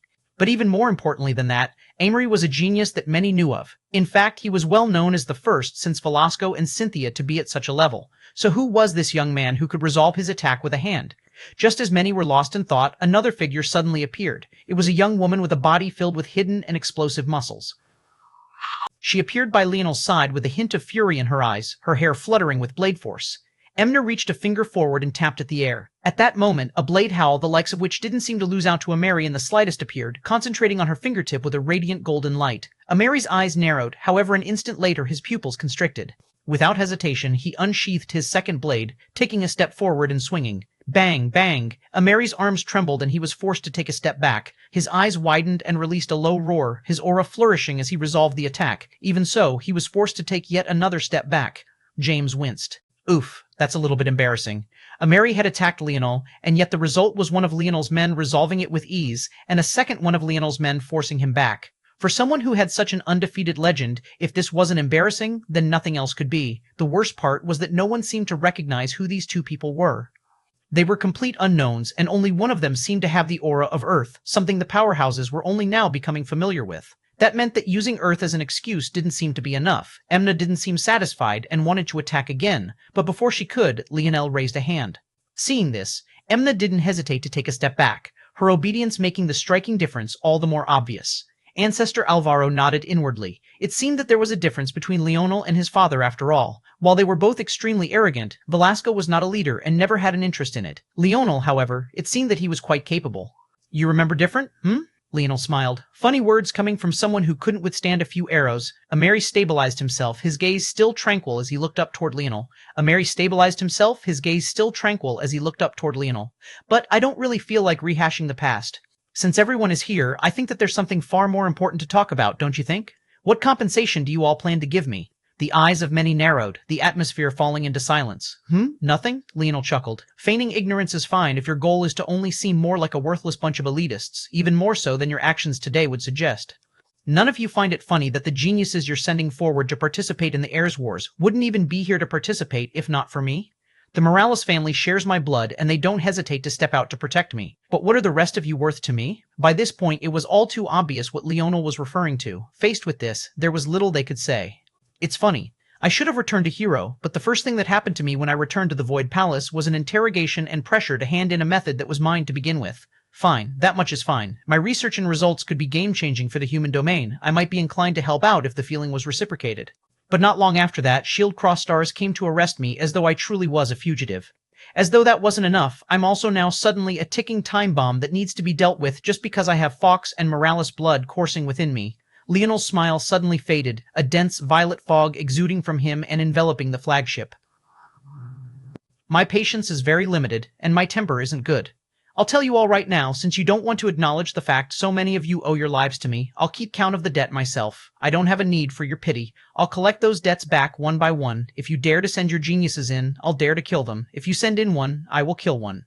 If you send in 10, I will kill 10. As many come is as many as you'll lose. Consider it as a repayment of your debt. Your lives belong to me to begin with. Leonel rose to his feet. These people thought that he was some sort of live target that they could casually hunt. It was only right that they came to understand how he saw things, that they came to understand the reality of things. He wasn't the prey, they were. He wasn't the hunted, they were. He was half Morales, but no less of a madman. There might, potentially, be no third chapter today. If there is one, it will be much, much later. I will try my best. Sorry, everyone.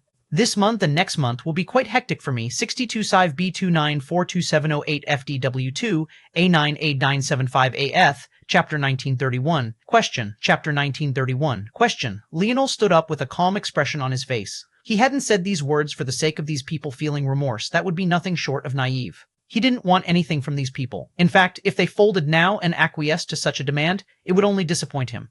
This fury in his belly had to be directed somewhere, and he wanted the target to be solid, not some soft cloud. He understood human psychology well. Doing something might be impactful, but saying you would do something and then doing it would be doubly so. He wanted these people to feel suffocated. He wanted them to watch their geniuses with despair clear on their faces, and yet feel somewhere deep within their hearts that it was all their fault from the very beginning. Leonel swept a gaze over the surroundings. He could see the various responses to his words. Some were enraged, some sneered, some didn't bother to hide their disdain. However, regardless of the reaction, he met it calmly, his own confidence shining through. His eyes landed on Cynthia for a moment before he turned away and moved to return toward his flagship. This woman, he was glad she was unscathed. If she was acting out of some sort of animosity, it would be his mother who put her in her place. As Leonel clone dissipated, the uproarious laughter of the three Morales ancestors echoed through the skies. You've heard the brat. A month from now, those of you who still dare can make your way to the execution grounds. Ancestor Alvaro took a step and vanished after saying these words. Like this, the domain war was cut short before it truly came into being. All those present knew that things wouldn't end so simply, and that at this point, war was practically inevitable.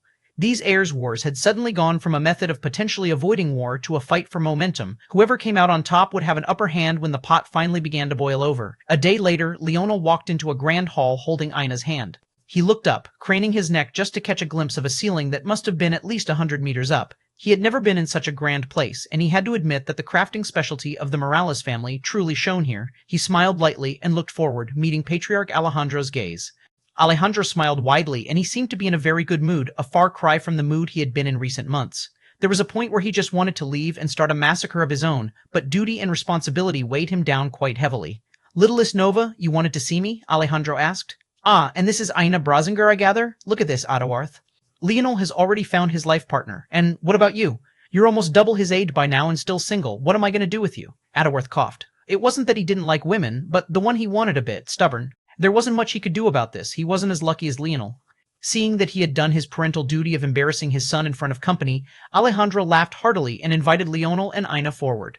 I did want to see you, Leonel said with a smile, bringing out the segmented cube and the spear domain ring. These two things are heirlooms of the Morales family. My old man is a bit unruly, so I can imagine how these things landed in his hand, but I believe that for the sake of fairness, these things should be given back to the family during the air wars. It won't be too late for me to reclaim them later. Alejandro's brows shot up. Of all the things he had expected, this was the very last. Leonel wasn't scheming with this move. He truly felt that it was only right. The only reason he didn't think of doing this earlier was because he had, indeed, started at a disadvantage. The other heirs had all grown up under the umbrella of the Morales, whereas his dad didn't tell him anything about this world until he was already 18, and even then that lazy old man had left him to his own devices. So, Leonel didn't feel bad for having had them in the first place. But now that the air wars were here, he thought it was only right he temporarily hand them over. However, what Ataworth didn't expect was for Alejandro to suddenly shake his head. While it can be said that these two treasures are heirlooms of our family, it's probably more accurate to say that they are heirlooms of your family's branch. This is especially so for the segmented cube. The spear domain ring has had many owners, but the segmented cube has always belonged to Ishmael's lineage. It doesn't even listen to anyone else. Leonel raised his brows. He hadn't expected this. Plus, I can tell that you've already passed the tribulation of the spear domain ring, so actually, you are its rightful owner now. The only thing you owe the family is a recounting of your experience in the tribulation ground for future generations, other than that you're free to keep it. Seeing Leonel's surprise, Alejandro chuckled. Your father didn't explain anything, right? That's just like him. Ina giggled to the side, clearly amused by Leonel getting a taste of his own medicine. Leonel smiled bitterly, but inwardly he actually felt quite warm. He had already decided before that the Morales family would be his, but as things stood currently, he felt more a part of them than anything else. If there's nothing else, you can have dinner with us tonight if you would like. My wife has been wanting to meet you. Leonel smiled to accept, but his gaze flashed instead, suddenly thinking of something. There is one more thing that I've been wondering about. Why is it that I feel that the moniker of madman isn't a coincidence, and why does it seem that this only becomes more true the older a Morales is?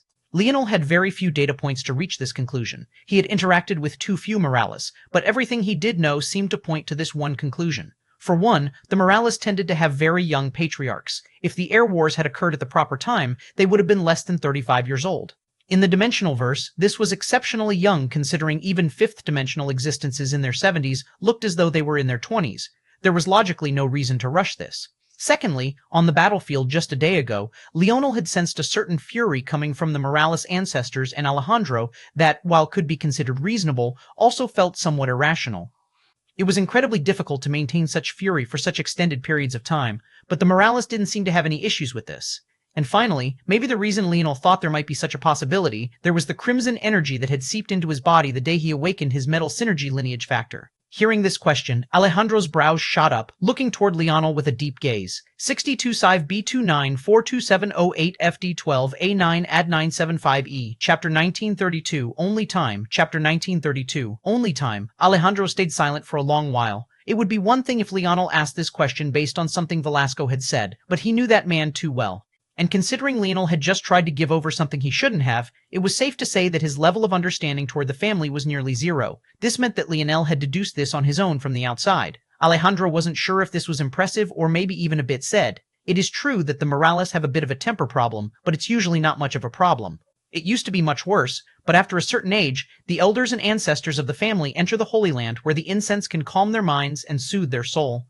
The reality is that the ability to assimilate the elements with your body is a demonic ability. For humans, the root of our affinities should be our ethereal globellus. However, the metal synergy lineage factor takes root in the blood and the affinity is birthed from runes that are ground into our bones and flesh. This is far more comparable to demons whose affinities are rooted in their bodies. Leonel's gaze flashed. That was true now that he thought about it. When Ina refined the force pills to refine their foundations, the most important aspect was the flesh and blood of the demons. They had already been the foundation of the strength of demons. Leonel had never really seen things from that perspective, but indeed, the metal synergy lineage factor truly did align much more with demons than it did humans. His mind couldn't help but drift to the demoness once again and the connection between the Silver Empire's inheritance and that of the Morales families. Was it a coincidence? Or could it be that demoness wasn't just referring to the personality of this mysterious woman, but also her race? How were these things related, though? Just the timelines alone didn't seem to match up. If the demoness was related to everything, she would have had to have been there from the start of the Morales family to this point. The same would have been true for the other two founders of the Three-Finger Cult as well. Even someone with a Tier 5 immortality ability index couldn't live that long. Wise Star Order had made it obvious many times that his lifespan was actually quite limited. And even if the demoness had a Tier 5 immortality ability index that was somehow beyond that of any savant ever born before, and she really had lived for so long, what about the current head of the Three-Finger Cult? He was still alive as well. Was Leonel supposed to believe that two such anomalies were born into the same generation with the exact same ability index? What were the odds of that? It was all very confusing, and even he couldn't piece together what was happening. But Leonel started, but didn't quite know how to put it. Did demons have ingrained anger problems? He hadn't personally experienced this, at least not from intelligent demons. The Cobra demon was actually quite calm and calculating, and Koldar had actually been quite funny when he did speak, although Leonel was pretty sure he still seriously believed that the former swung for the same team. And also, even if they did, why did it seem based on age? There are always consequences for going against the natural order of things. You've probably also noticed the other oddity in our lineage factor, that being that it unlocks in stages. Rather than being at a set level from the very beginning like most other lineage factors, it requires being unlocked over time. There's a reason it's like that. Our bodies wouldn't be able to handle it all at once. Leonel's gaze flickered. This was also true, though he no longer had this problem. After assimilating the Silver Empire's inheritance, he had access to the full range of the Metal Synergy lineage factor, though it probably wasn't appropriate to call it that any longer, as the synergy it had with the other three portions had created something entirely new that Leonel had yet to fully explore. On top of that, he had formed a sixth doorway that would allow his Metal Synergy lineage factor to cross from the 8th dimension into the 9th. But as things stood now, he had no idea how to open that doorway. At the very least, right now, he felt like he was a very far distance from it. Leonel had yet to battle with this new body of his because he had to enter the tribulation right afterward. In truth, he was a bit eager to see where his limits lay, but that was a matter for another time. Although we don't know the exact reasons, we can only guess that this is a large part of it. Leonel felt that this explanation was more than enough. In Earth's past, there was something colloquially known as mad cow disease.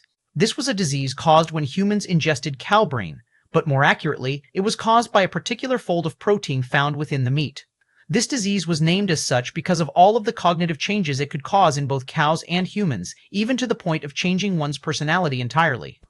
If something as relatively simple as a protein, at least compared to an entire lineage factor, could cause a thing, then forcing something decidedly not human into a human form factor was bound to have its own consequences. Leonel had already seen lineage factors casually make changes to his brain on a macro scale through the spear domain lineage factor. What was happening on a micro scale that he had missed? But beyond that, the real question was, by completing the inheritance, did Leonel save himself from such a fate? Or did he just co-sign himself to damnation? Only time would tell. 62 Sive B29 42708 FD2708 FD12A9 Ad 975 A Chapter 1933 Novas. Chapter 1933 Novas. The next month flew by fast. He spent his days in leisure. From the outside, it was difficult to tell that he should have been the person experiencing the most pressure. When the day came, however, he awoke with a sharp coldness in his eyes. He bathed, meticulously cleaning every inch of his body. He ate, eating through tables worth of food as though he would never be satiated.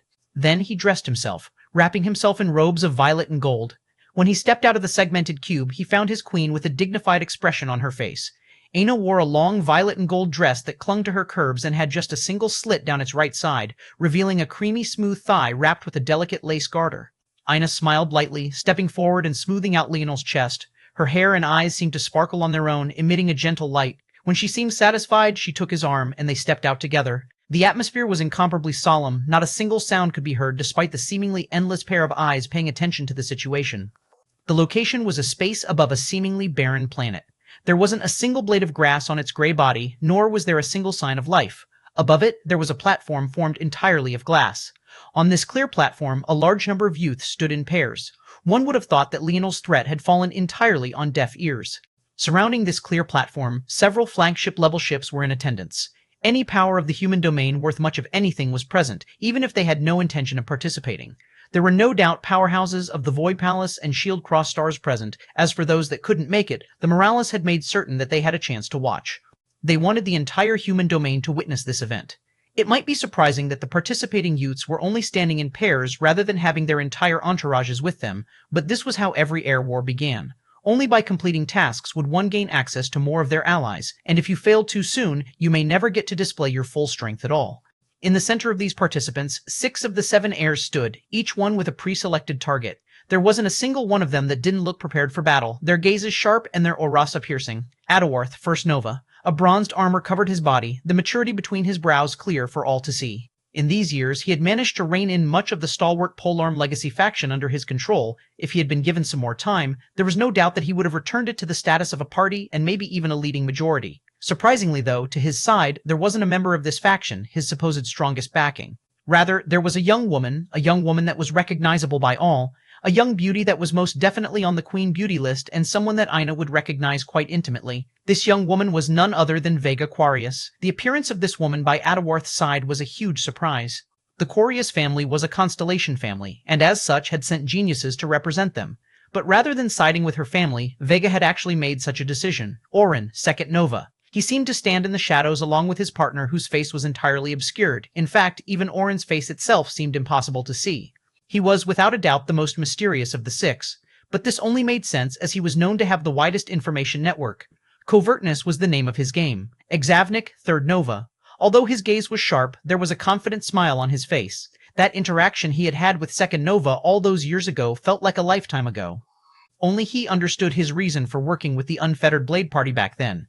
To his side, though, an inconspicuous and unknown young man stood, shrouded in just as much secrecy as Orin's partner. Sio, Fourth Nova. He was without a doubt the most erratic of them all. He had even tried to place Ina under a slave contract many years ago. But this was in line with his personality. Considering Vega was by Atawarth's side currently, but Seo had been chasing her for a long while, it was clear that scruples weren't something this Fourth Nova had. Even so, the current Seo seemed to have undergone a striking change. The transformation was almost perfect, if it wasn't for the fact Vega's vice captain was currently by his side as his chosen partner.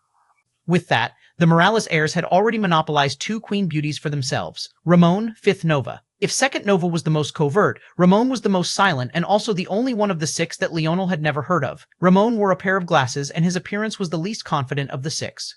However, by his side, there was a valiant woman who seemed to exude all the aura that was needed for the both of them. This woman was yet another queen beauty, making that three. However, she wasn't from another family. No, she was from the previous Nebula generation, the littlest Nebula, and was a Morales through and through. Of all the surprises of this day, the appearance of Valerie Morales was maybe the greatest. Valor, Sixth Nova. The most stoic of the six, and also the one to enter the seventh dimension the most recently. By his side, a man stood in silence, his eyes half closed. At first glance, it was difficult to tell which of them was the more stoic of the two, and maybe that was exactly why they worked together so well. This young man was well known as the sector-ranked disciple closest to becoming the next domain reigned, Bruno, his last name unknown. At that moment, a flagship up above shuddered, and a young man and woman wrapped in violet and gold stepped out. 62 Sive B2942708 FD12, A9 Ad 975A, Chapter 1934, No Words. Chapter 1934, No Words. The difference was striking. Everyone was prepared for war. As far as the eye could see, there were armors, sharpened blades, gauntlets, and pauldrons galore, and yet Leonel and Ina appeared as though they were strolling to a gala. No matter who it was, even those that would have the intention of directly ignoring him from the very start, they all couldn't help but look. In this sea of seventh-dimensional experts, there were only two in the sixth dimension, and both of them were right before their eyes. Leonel hadn't chosen to bring one of his seventh-dimensional guards. Instead, he had chosen to bring his queen, his wife, his woman. Bold, unrestrained, arrogant. As he strolled forward, a radiant halo seemed to form above his head, a suffocating presence exuding from him. Despite the fact that he was clearly in the sixth dimension, his momentum seemed to suppress all those around him, but what was even more surprising was that the gorgeous woman by his side carried an air of dignity and majesty that was no less oppressive. Golden forces seemed to appear and vanish around Leonel just as quickly. He descended through the depths of space with fluttering steps, this golden force forming flying doves and gliding butterflies. It was such a magical scene that it took even eighth-dimensional existences several seconds before they realized that this golden force was actually Spear Force. Their pupils couldn't help but constrict. They had never fathomed that Spear Force could be used in this way. It was alive, breathing. It was beautiful and seemed to lack the edge of blood and carnage that a spear should have had, and yet it was no less intimidating. In fact, it was more so. Leonel and Ina landed on the glass platform, causing it to tremble.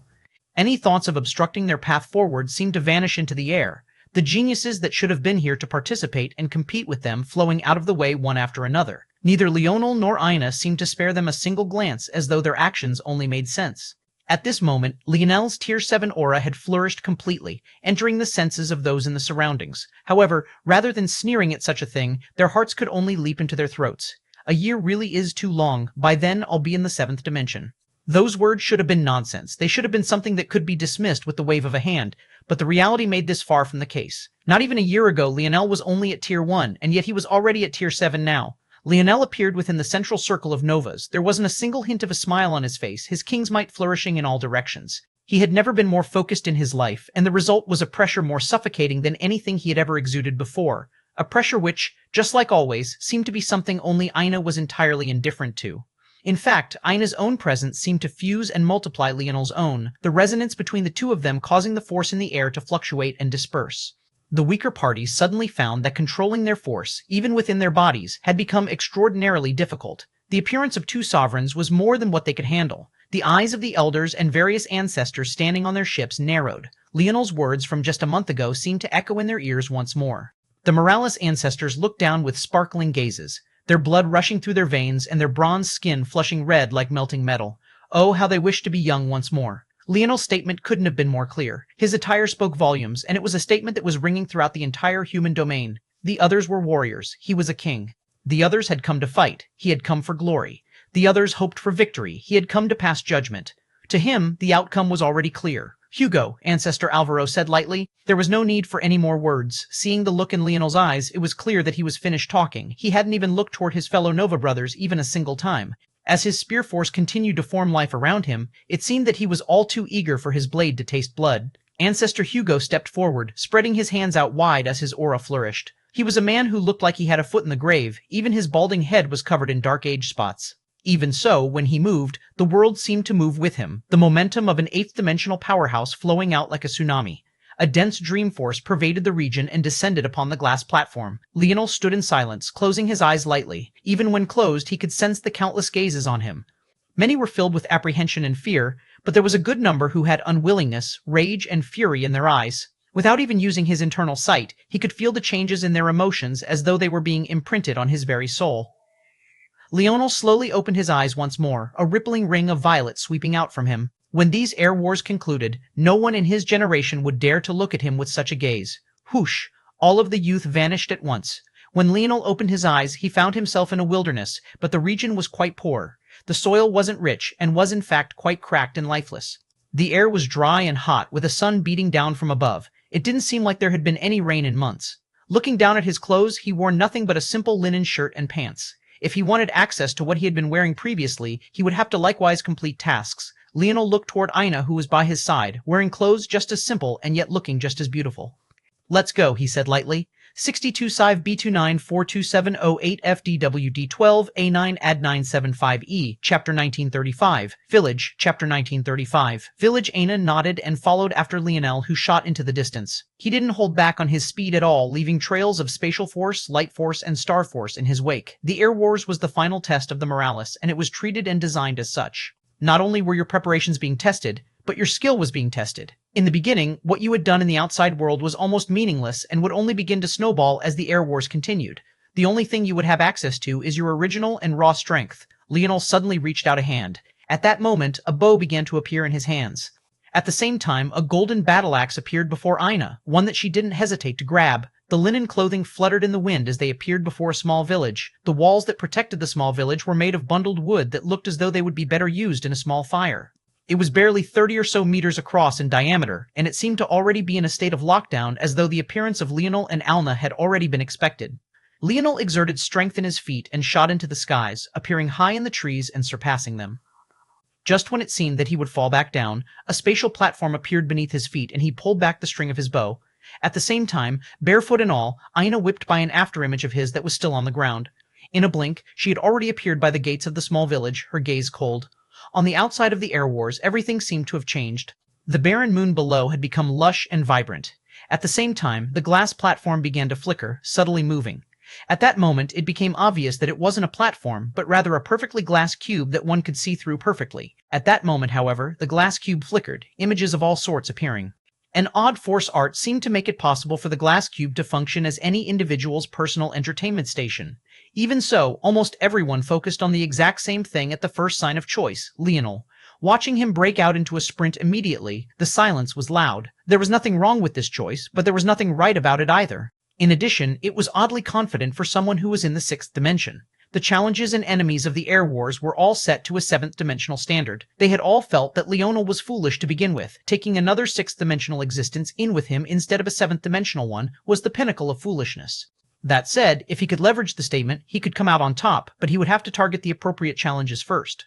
Running around like a headless chicken wasn't the right way. He hadn't even properly scanned his region yet. The eyes of the spectators narrowed further when Leonel summoned weapons from thin air.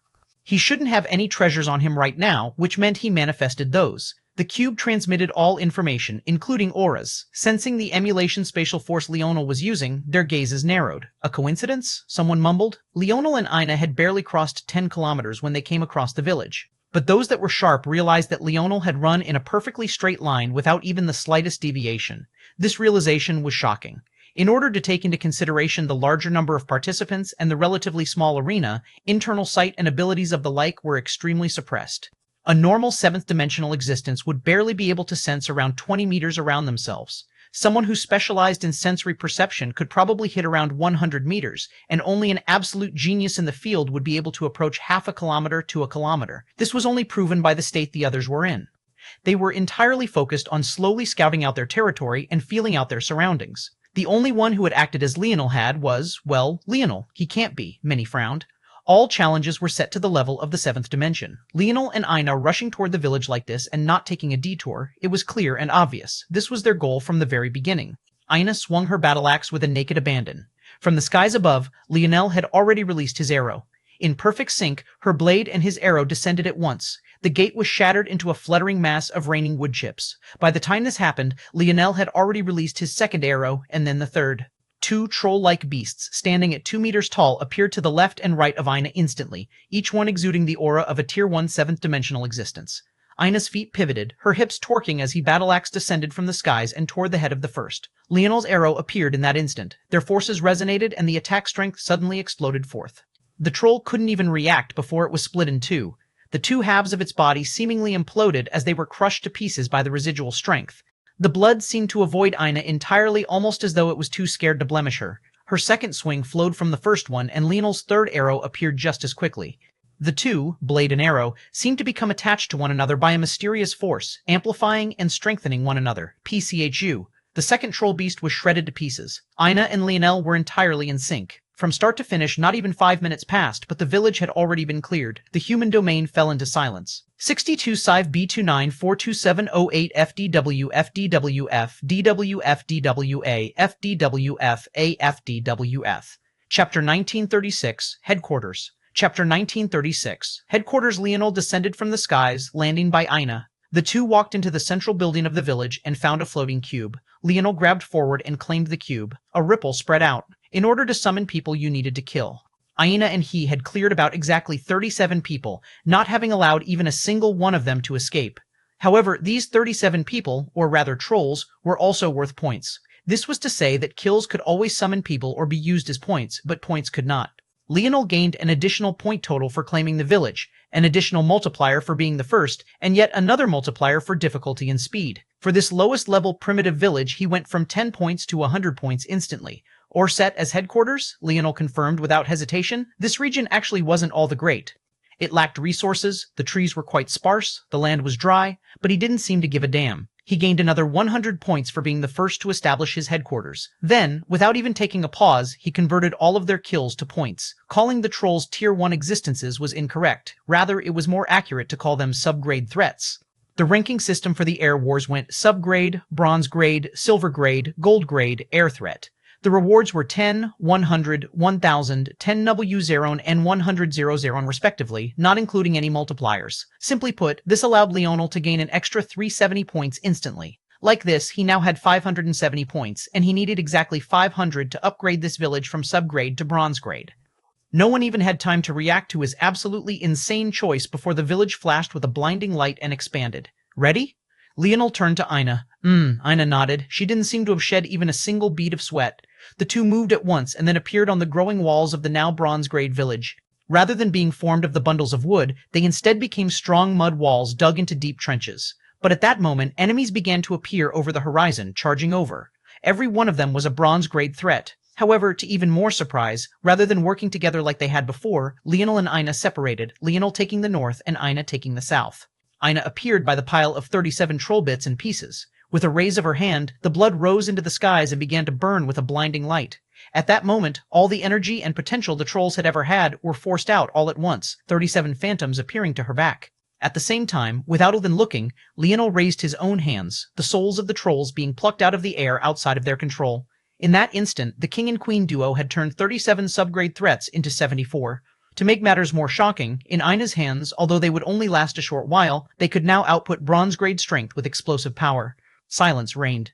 Watching two sixth-dimensional existences treat bronze-grade threats as though meat to a grinder was something that was difficult to comment on. The thoughts had gone from believing that Leonel must be suicidal to suddenly choking on air. After seeing this, however, the tension in the hearts of the Morales ancestors slowly vanished. If things were like this, then there truly was no need to worry any longer. All they had to do was lean back and watch the show. It was a bit amusing watching a Morales heir use the bow so efficiently. Just glancing at the sternness on the faces of the Constellation Bow Alliance, Ancestor Alvaro couldn't help but burst out into laughter, breaking the silence. "Look at your face, Mito. Did you eat a pile of shit on the way here?" Ancestor Mito's expression darkened, but he didn't say a single thing. Thinking about the fact the white lion bow was in Leonel's hands, how could his expression not be like this? A Morales who didn't even care to use the spear, how unlucky. "You're laughing too early," Mito sneered. The bronze-grade trial was wiped clean. The death total this time was 121, instantly giving Leonel and Ina 12 100 points instantly. If it was up to Leonel, he would upgrade to silver grade instantly, but unfortunately the price for an upgrade was 50 W0 points this time, a huge leap. It was clear that the bronze grade was a gimme, the rest would be far more difficult. Even so, Leonel had clearly already expected this. The rate for exchange was simple. People were exchanged with kills, and as for items you had placed within the exchange ahead of time, they were graded on the same scale. Luckily, because they were your items, they were on a discount. Subgrade items only cost 1 point, bronze grade only cost 10 points, so on and so forth. Air grade items were an umbrella grade for all top-tier treasures that fell off of the scale. This would include the segmented cube and other things. The issue with this system was that when you summoned your people in exchange for points, you would also have to trade for their items. If you had trade for your treasures and that of your thousands of subordinates, just how many points would you have to waste just outfitting your people with the capability for combat? The answer was too much. However, there was a very obvious loophole. All raw materials were counted as subgrade regardless of their true in-real-life grade up to 100 kilograms. Leonel spent 10 WO in points and summoned the segmented cube. With a flash of light, it descended from the skies. Then, using every bit of his remaining 270 points, he traded for just as many materials. All materials used in the trials had to be registered ahead of time, whether that was people or raw materials. As such, hiding items wasn't allowed. However, using the lab setting of the segmented cube to use these raw materials to church out treasures was very much allowed, and setting the blueprint for these treasures before the Air Wars so that he didn't have to waste time crafting for himself right now was also very much allowed. Leonel tossed the raw materials into the segmented cube and left the rest to Anastasia. Taking Ina's hand, they walked into the center of the bronze-grade village again. It looked much different this time. Rather than a dilapidated hut, it was a somewhat simple hall. Leonel made it to the center and looked at the rotating cube again. There was another reason he forced the upgrade ahead of time, and that was because of the unique property of territory at the bronze grade and above, a territory map.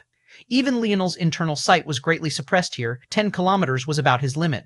But this moon had thousands of miles of circumference. It was far too inconvenient. However, a territory map gave you a perfect bird's-eye view. At the bronze grade, this range was 50 kilometers in radius, 5 times that of Leonel's current range. In that instant, all of the challenges and opportunities appeared before Leonel's eyes. It wasn't just the challenges that appeared, but also the people. Leonel's gaze was frighteningly cold. The Air Wars truly began now. 62C5B2942708FDW2, ATFDW2E9 Ad 975E Chapter 1937. Mine Chapter 1937. Mine, given that the range was just 50 kilometers, there was only 2 other individuals within range. And when Leonel saw who it was, the coldness in his eyes only increased. "They're mine," Leonel said lightly. "Indeed, it is too soon to speak," a sneer came from the side. This individual didn't speak directly to the ancestors of the Morales family. Instead, he only spoke to his own people within an organization known as the Gold Dark Organization. The Gold Dark Organization was an existence that could be considered on par with the Constellation families, or rather ranked amongst the weakest of those 12 families, but far beneath the likes of the Oman, Morales, and Swayard. They were often spoken about because they hadn't produced any extremely powerful geniuses since Osena, and they were generally regarded as a power on the decline, though this could be said to be mostly an illusion. Rather than saying they hadn't produced a powerful genius in a while, it was rather that they didn't have a participating member of the so-called Cataclysm generation. and the story behind this tied back to that oh-so-familiar name, Osena. Osena was none other than the overseer of Leonel's true selection, and yet another woman with a grudge against his father, and likewise his mother. The one who had spoken, though, was Osena's husband, a man several times older than she was. It could be said that Osena was tragic in her own way. The only way she could have escaped such a marriage was if she had managed to entice Leonel's father, but in the end her failure to do so sealed her fate. All things considered, her husband was an exceptionally powerful man and among the very few candidates slated to become among the next batch of eighth-dimensional existences, a man who went by Bahman. However, he was a jealous man. As such, after Osena's elders co-signed their marriage, Osena was forced to give up pretty much everything. Osena, as a result, was thrust into the role of swollen-foot pregnant wife much earlier than the others of her generation. She was pulled out of the Void Palace under the pretext of a mission and didn't return until after she had given birth twice. Of course, these were against the rules of the Void Palace, but these were sorts of matters that were easily swept under the rug if done cleverly enough. Rearing a child was one matter, but giving birth to them only took a handful of years. The trouble was that Velasco had no care for these rules and couldn't be bothered to circumvent them properly, leading to headbutting with the Void Palace top brass. Due to the fact Osena was forced into such a thing so early on, not only was she resentful as her potential was cut short, but her children didn't quite match the ages of the Cataclysm generation. They were too old to be part of the Cataclysm generation, but too young to be part of her generation. This led to them being relatively obscure, something that left the Gold Dark organization, Bahman and her quite dissatisfied. These air wars were a perfect opportunity, and even better than that, their two sons had landed right within Leonel's range. "Those two brats are decent," Ancestor Mito said with a sneer. "If that brat was smart, he would avoid them for as long as possible. But I doubt he'll have a choice like that. The commotion he caused in clearing the bronze grade challenge was far too much." Bahman's gaze blazed. His hatred for Velasco was great, and he knew well that while it seemed like his wife hated him as well, it was a resentment that stemmed from a completely different feeling. Seeing Velasco's son lose to his own would be the ultimate retribution, a sign to Osena that their union had always been the right one. Osena's own gaze blazed with a similar ill intent, almost leaning over the side of their flagship just to get a closer look. It was then that, to everyone's surprise, the moment Leonel glanced at the two on the territory map, he flickered and vanished. Leonel's speed was unconscious. He moved even faster than he had before, his speed making the elders on the outside fall into complete silence. His figure flashed, then flashed again. He crossed the 50-kilometer distance in not even half a minute, booming shrieks of shattering sound barriers echoing out from behind him. At the same time, Aina had made her own move, but rather than moving with Leonel, she had targeted the first challenge within their territory, mapping out the path between three of them before setting off. The pair of Gold Dark brothers had been making their way toward the commotion, cautiously paying attention to their surroundings so that they wouldn't miss any hidden dangers or challenges. However, what neither of them had expected was to run into their first contestant. The two hadn't done much. Since entering, they had only cleared a single challenge and had been biding their time until they sensed Leonel and Ina's upgrade challenge and began to move in this direction.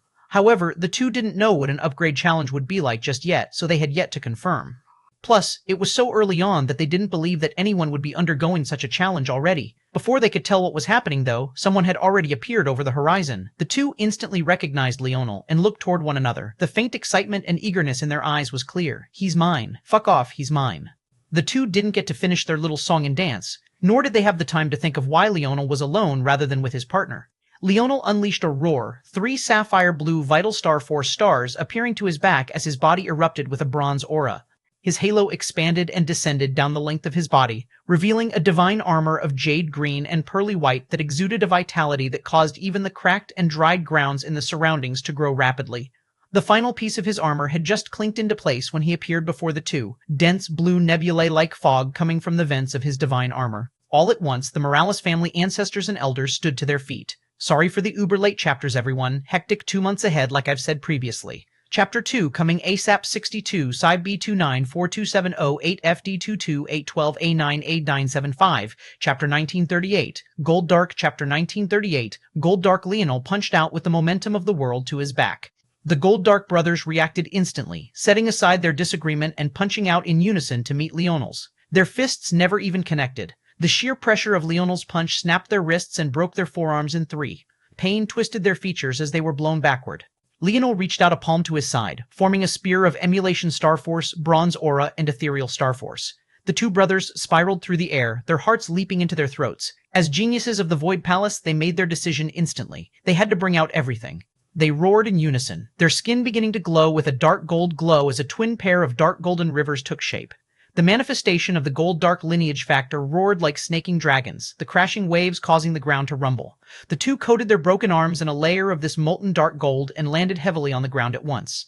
They hadn't been able to trade for their weapons after completing just a single challenge. Even so, they quickly formed a saber for each one of them, manipulating their dark gold rivers. Almost the instant they finished, their eyes widened. Despite their fast reactions, Leonel's spear was already before them. They both crossed their sabers across their bodies. Clang, clang. Their sabers exploded on contact, the integrity of their odd molten force completely unable to hold up. Their arms were flung to the side of their bodies, parried away and completely exposing their chests. With a step, Leonel appeared above them.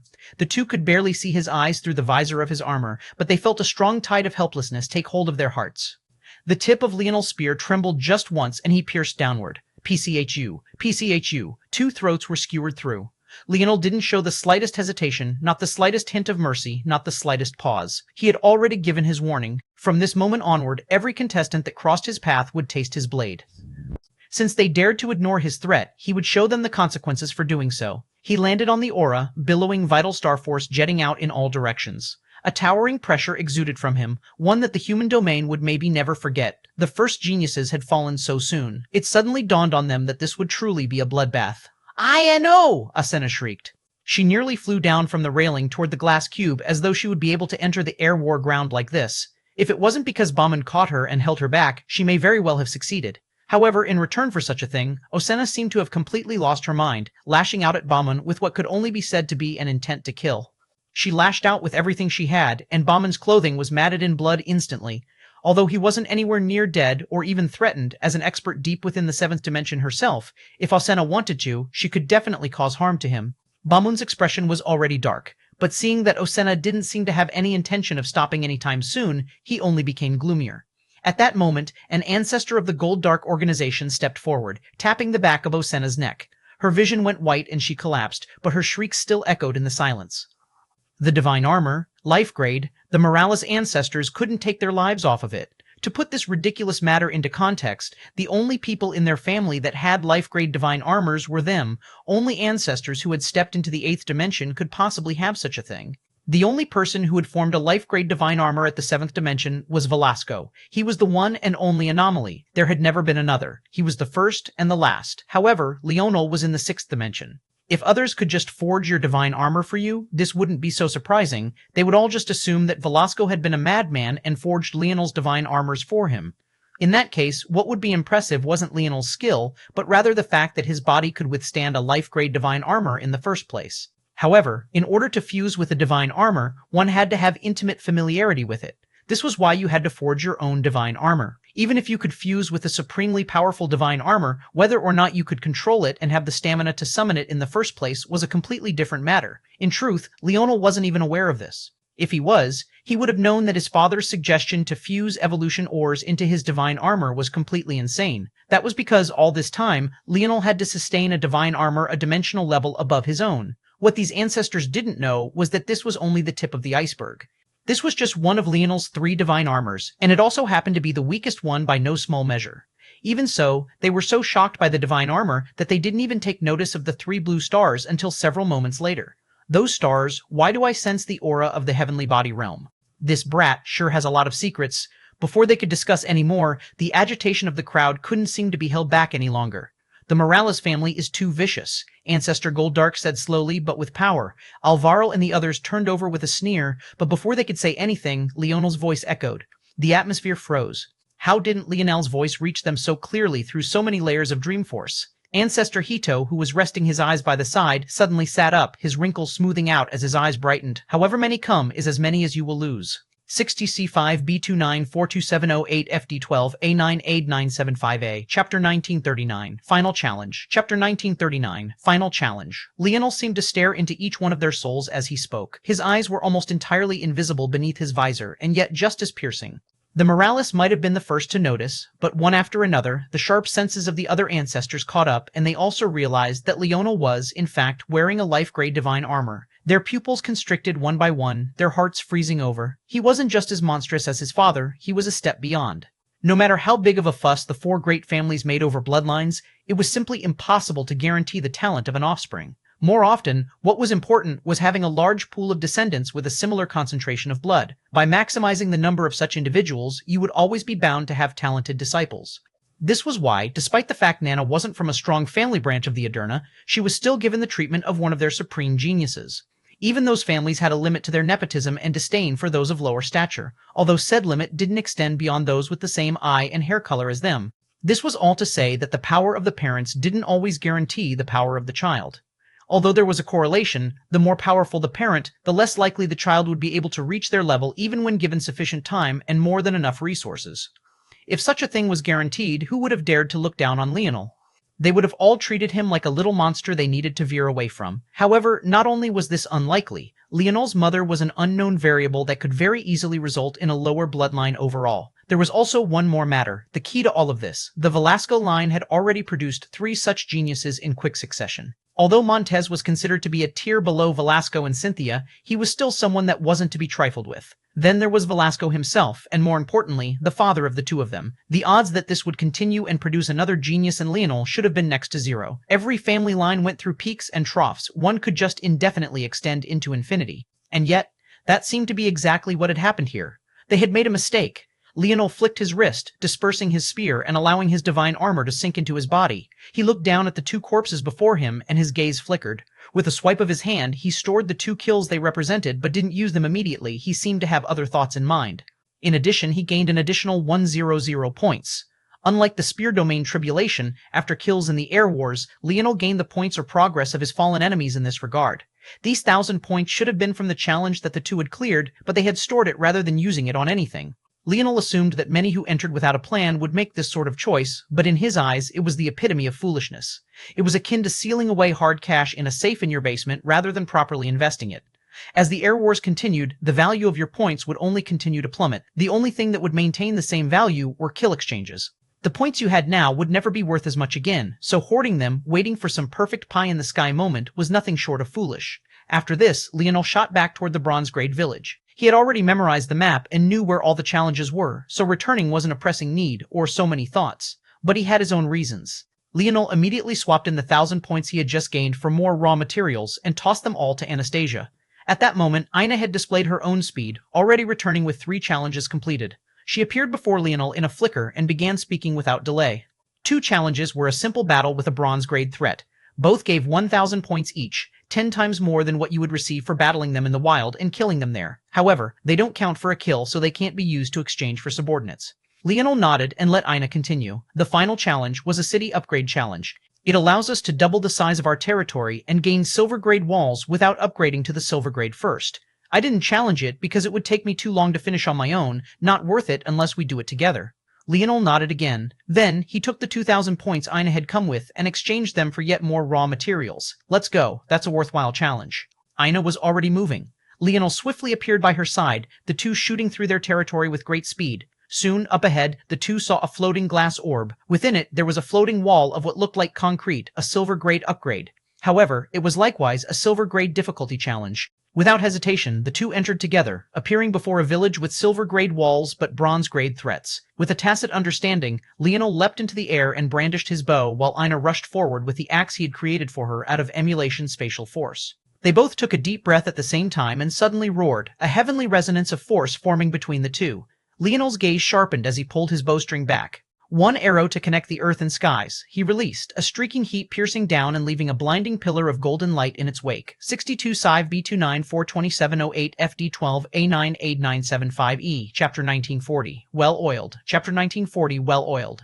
Leonel and Ina swiftly swept through the challenge once the gates collapsed. Although they didn't gain any kill exchanges, the value of the rewards weren't to be scoffed out. Having silver-grade walls ahead of time meant that they could access wall upgrade ahead of time, which meant they could form a half-step gold-grade wall before even facing the silver-grade upgrade challenge. But to Leonel, this was less important than the doubling in territory size.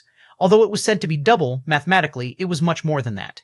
Increasing the radius of their territory from 50 kilometers to 100 kilometers meant that so much more would be within range. The 2 split up. Leonel returned to the village to use the upgrades they had gained while Ina had set her sights on the last 3 challenges that were within their current territories. Upon returning, Leonel used the upgrades. The village wands expanded, grew taller, and much thicker. At the same time, they changed from mud walls to walls built with thick cement blocks, rising to just over 10 meters in height. Leonel began to go through the upgrades one by one, adjusting his calculations. His pupils flickered back and forth, and he went through an obscene amount of information in just a few seconds. Unfortunately, not all of the rules of the Air Wars were known in full detail ahead of time.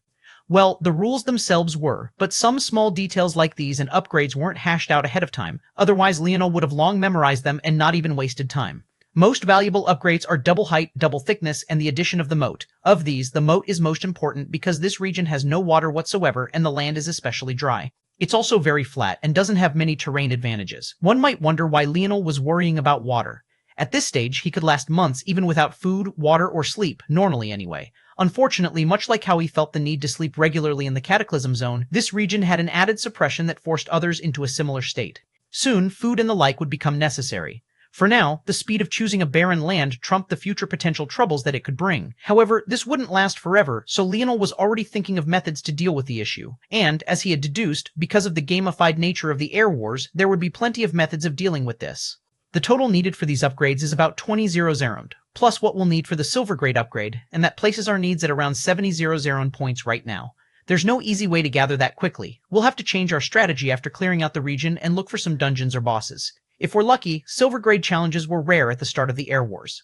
The only way to get them to appear and thus gain more points per challenge was to upgrade to a silver grade territory, or to explore the wilderness and hope you stumbled across one by luck. Leonel wouldn't waste time on the second, and the first was obviously out of reach due to the lack of points for a silver grade upgrade to begin with, so everything came full circle.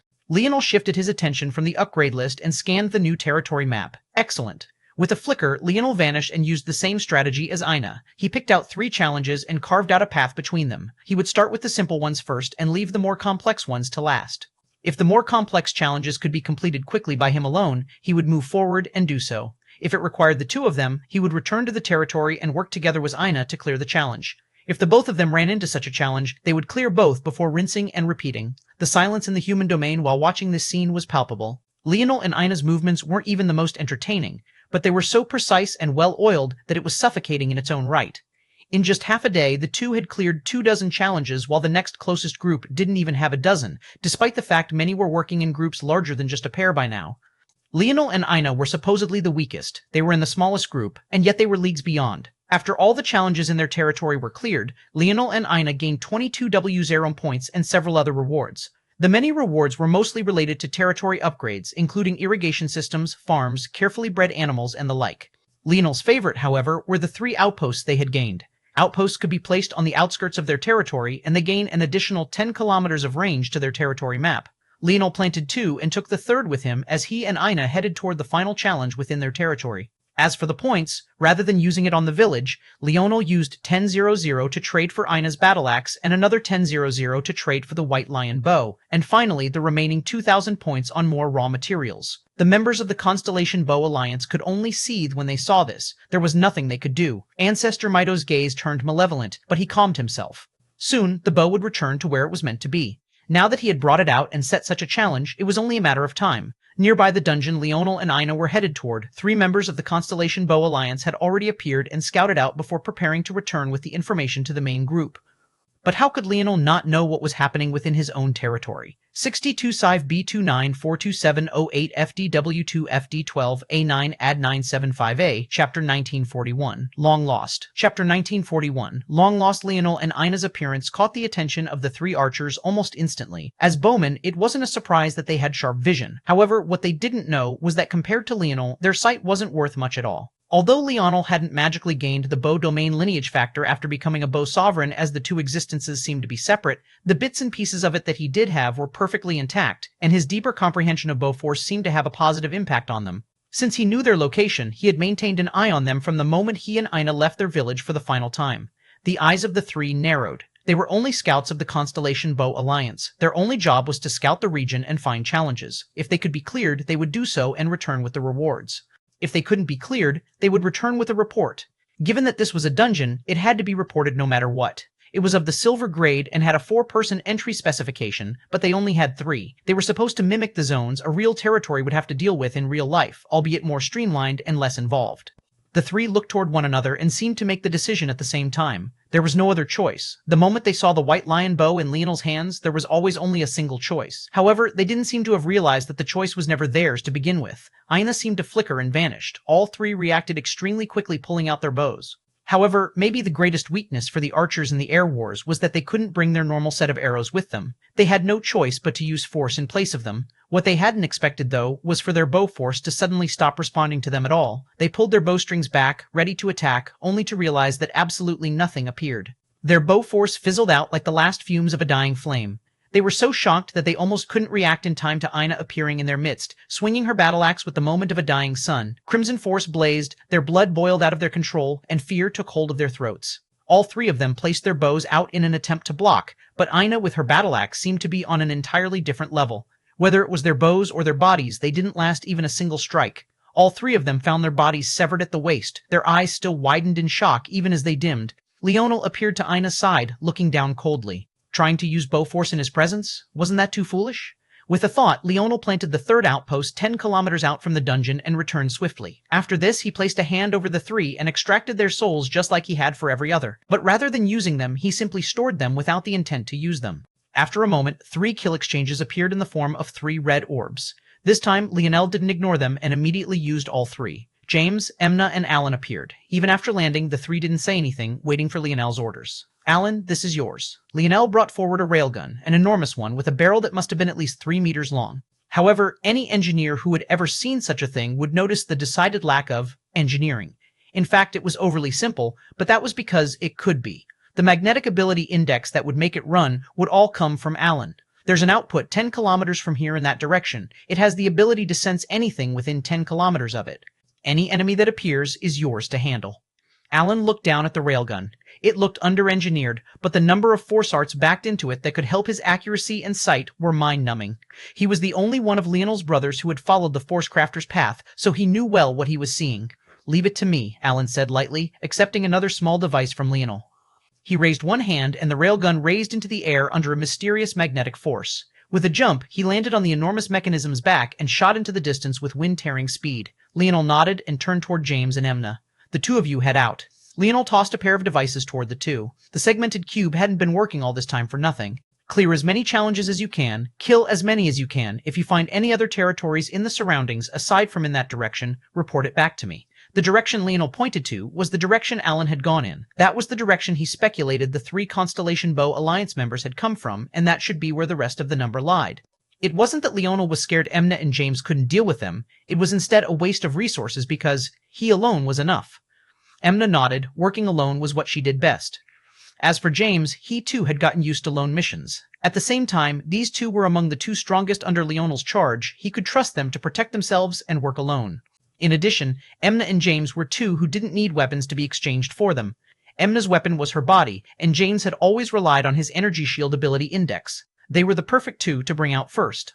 After a short exchange, Emna and James picked 2 different directions and rushed off. Leonel looked toward Aina and nodded. The 2 rushed into the dungeon together.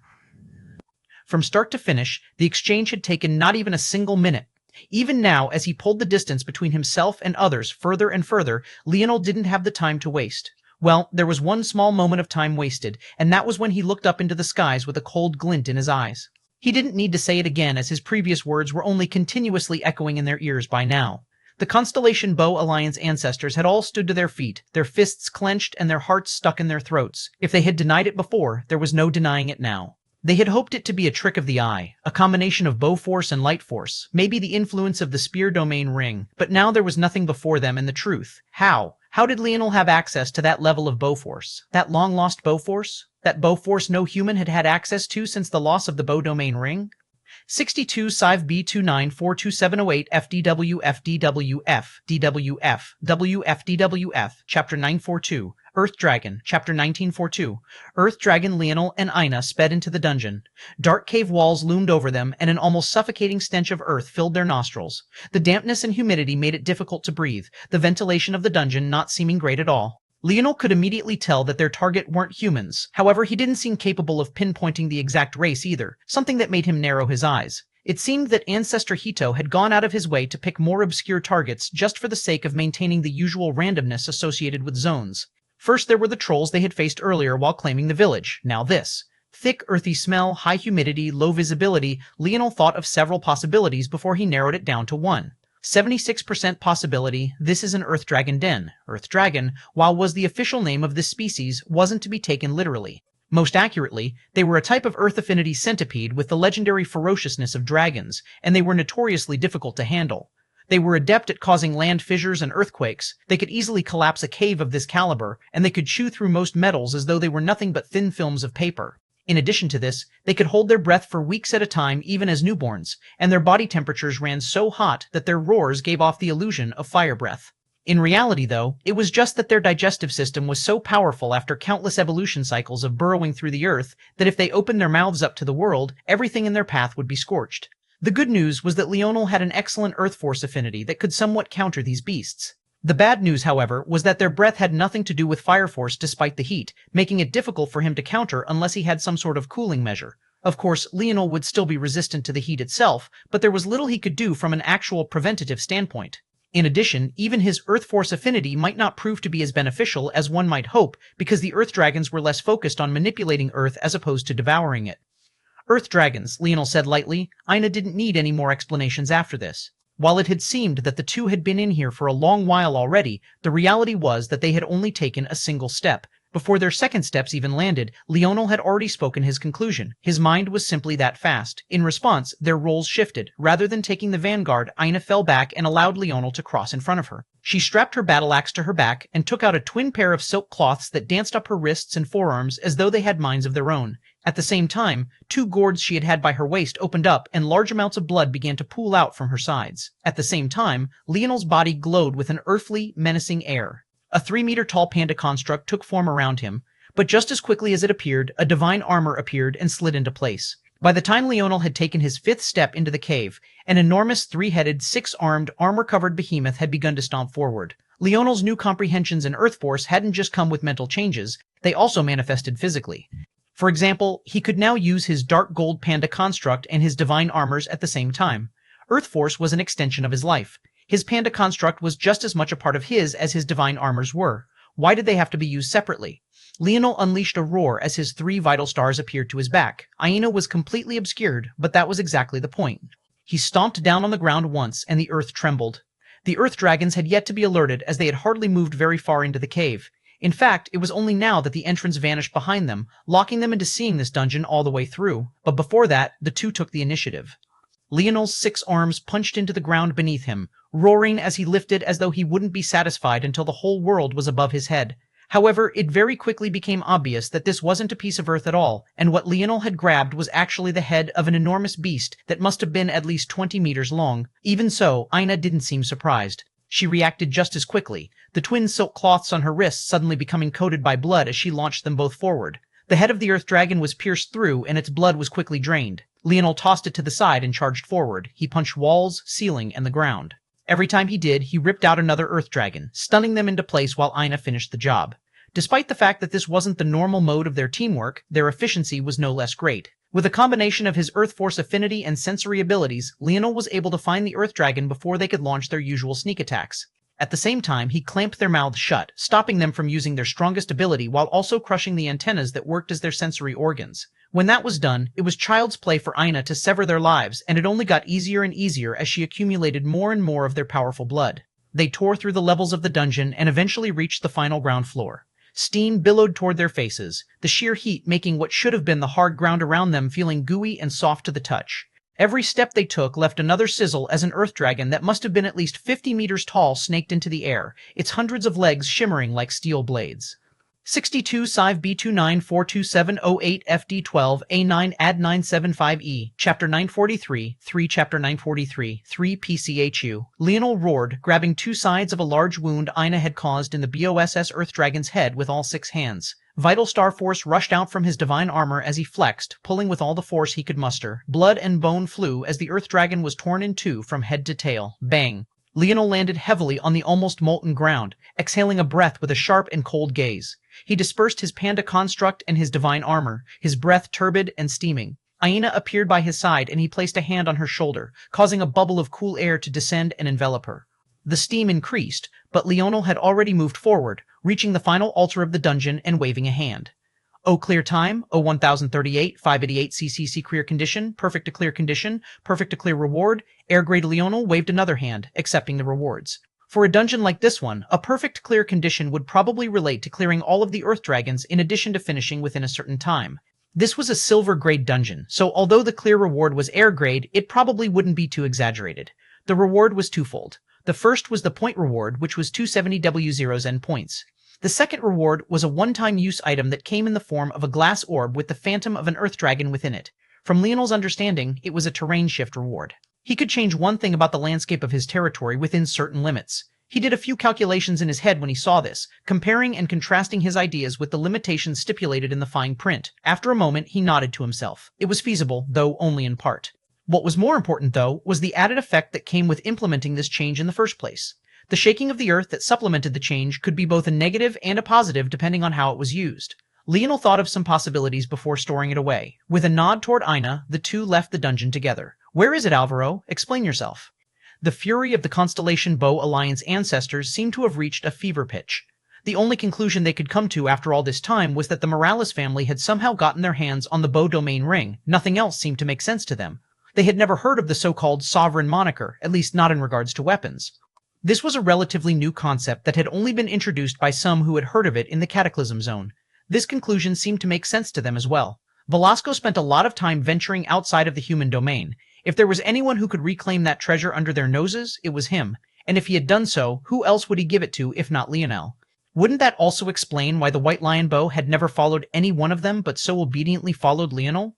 The truth was that the bow didn't listen even to Leonel's mother. She had given Leonel the bow hoping that it would acknowledge him in the future, and it was a surprise to her that it did so immediately. If even Alienor, who probably believed in Leonel the most of anyone in existence, was so surprised, how could the Constellation Bow Alliance possibly accept it with open hearts? In the moment, it felt like they had finally gained an explanation for something that had been tearing into their souls for the longest time. The Morales ancestors frowned, not quite knowing what Ancestor Mito and the others were even referring to. It seemed that every action Leonel took only increased the tensions in the surroundings further. First, Ancestor Golddark accused them of being far too ruthless, and now Ancestor Mito and the others of the Constellation Bow Alliance were up in arms. Don't pretend to be ignorant. The Bow Domain Ring. Where is it? The eyes of the Morales ancestors flashed. Was this what they were talking about? They put together the Vanishing Bow Force and the Golden Bow Force Leonel used and understood why they had reached such a conclusion. But the result of them comprehending this was them bursting into a fit of laughter. It was uproarious, arrogant, and filled with complete disregard and unfeeling, uncaring derision. Ancestor Mito was so furious that steam truly began to come out of the top of his head. One would have thought that this was a ridiculous exaggeration of an old-school cartoon. However, the bodies of such experts could react with just as much exaggeration. When an eighth-dimensional existence was enraged, the environment had no choice but to react. Let me ask you something, Mito, Alvaro's voice boomed. Even if the Morales family had gotten its hands on the Bow Domain Ring, what would it have to do with your alliance? The booming shockwave of Alvaro's voice drowned out the voices of rage, his own malevolent expression seemingly not losing out in the slightest. It seemed that he wanted to slaughter the Constellation Bow Alliance members even more than they wanted to lay hands on him. There was nothing he abhorred more than hypocrites, and he hated weak hypocrites even more. If you were going to be hypocritical, the least you could do was not be on your hands and knees asking for handouts while you did so. Your families lost the Bow Domain Ring to the spirituals all those years ago, causing the human domain to drastically weaken. Your Terrius family went from a top dog to a piece of trash with no other choice but to form an alliance in hopes of maintaining your former prestige. Now you want to come and bark in front of me? Tell you what, if you dare to take 3 spear strikes from me right this moment, I might dignify your question with an answer. 62 Civ B29 4270 8 FDW2A FDW2 A9 Ad 975A Chapter 1944 Kill Chapter 1944 Kill Ancestor Mito was so enraged by these words that his palm flipped over to reveal a shimmering black bow. But at the same moment that he acted, Alvaro had likewise taken out his bronze spear. It looked as though this was what the latter had wanted from the very beginning. Why did those little brats get to have all the fun? He wanted to let the world see his sharpness too. Everyone, let's calm down. An ancestor by Mito's side pressed down his hand before he could raise his bow and take a step of no return. This isn't what today is about. Let the kids handle this matter. Alvaro snorted. Pretentious pricks. If they didn't feel the fire in their bellies anymore, they could just say so and off themselves. What good was pretending to be high and above it all when all it did was dull your blade? There was a reason the Morales were the strongest, and there was a reason it would stay that way. Leonel and Ina exited the cave. There was an immediate choice to be made. They had enough for a promotion to silver grade now, but there was a threat to their side, and it wouldn't be long before they realized that 3 of their own had died. This should have been a difficult choice to make, but Leonel didn't seem to pause his steps for even a moment as he shot in the direction of the village. Boom, boom, boom. Despite the loud booms to his back, Leonel still didn't turn back, continuing to run in the opposite direction with Ina. He had left that matter to Alan, and he had already calculated that Alan would be able to hold on. When this matter was concluded, their advantage would only increase further. Alan stood at the top of the outpost, his eyes sharp beneath his glasses. He held up the massive railgun, his eyes locking onto a group in the distance as he unleashed another barrage. Before the shot even landed, his muscles flexed and his hips pivoted, swinging the railgun in a completely different direction as he unleashed another barrage. No one could seem to enter within a 10-kilometer radius of this region without being blasted to smithereens. Most managed to dodge and save their own lives. However, the first few had been greatly unlucky, losing their lives almost instantly. Leonel checked his kill exchange counter. After almost 2 hours, it had climbed to 11. This couldn't be considered too great or too small. The moment he and Ina made it back to the village, as they rushed into the central console room, Leonel began to exchange for more people. He brought out his 7 remaining brothers, in addition to Elthor, Sale, Raelian, and Hephaestus. When they appeared, everyone already seemed to know what they needed to do. They rushed to the walls just as Leonel exchanged 20,000 points to complete the improvement to silver grade that he had wanted. After the moat was formed, Leonel exchanged 50,000 more points and triggered the silver grade upgrade sequence. He and Ina likewise rushed to their positions on the wall, their gazes cold. "This brat continues to overestimate himself," Mito spat coldly. His temper was only becoming more and more frayed as he watched a single Alan hold back the young geniuses of his Constellation Bow alliance. The only thing that gave him some reprieve was the fact there was no way he would be able to hold out for long. Soon, very soon, Nazag would be alerted to this matter and this farce would end. At the same time, this Leonel would likely bury himself under his own foolishness. There was a reason there was such a large leap in price between the bronze grade and silver grade upgrade challenges. One was supposed to have a large group of subordinates out by now, at least a few hundred. As time went on, more wild challenges were supposed to spawn, and barbarians of sorts would begin to appear in the wild, making accumulating kills and gathering more subordinates far easier.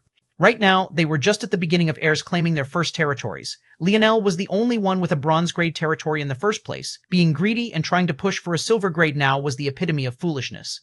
There were only 21 in the bronze grade wave, but there would easily be 100 times that in the silver grade wave, on top of the fact they would all be silver grade threats as opposed to bronze grade threats. Leonel had already sent away his most powerful combatants. His most powerful range specialist was tied down by the Constellation Bow Alliance. And now he was going to try and challenge a wave of thousands with just over a dozen. If this wasn't foolish, what was? Silver grade walls weren't nearly enough to offset this kind of danger. However, this wave would leave nothing more than silence. Leonel stood on the walls as the ground began to quake. Large dust clouds appeared in the distance as the sparse trees began to fall one after another. However, Leonel only calmly held his bow before him, not making a single move just yet. His gaze was the picture of perfect calmness, his hair swaying ever so gently in the wind. Menacing creatures appeared in the surroundings. They wrapped around the city, hooting and hollering, their weapons clanging. 3. The rumbling ground threatened to split as it whined and gave way. 2. Leonel could see the faces of the front line clearly. Even if he had been in the third dimension, he would have been able to. Those menacing tusks, that dripping saliva, those blood-caked machetes. 1. Leonel tapped his waist, bringing out a small orb with a writhing earth dragon within. 0. He dropped it to the ground. The moment it collided, everything seemed to change. The city, which had been on perfectly flat ground, began to rise up. The jagged edges of a mountainous region began to take shape, the water of the moat spilling over. The ground quaked and split. What had once been the intimidation of the enemy became their nightmare. Some fell within fissures, others were crushed by falling rock, and yet others found themselves wading in waves of water coming from a moat that seemed much too deep for common sense. At that moment, Leonel took out 3 more orbs. These were none other than the 3 irrigation rewards he and Ina had gained clearing challenges.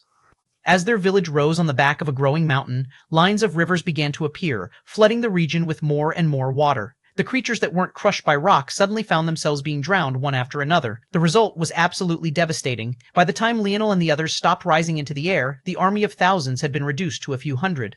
"Kill," Leonel said lightly, raising his bow.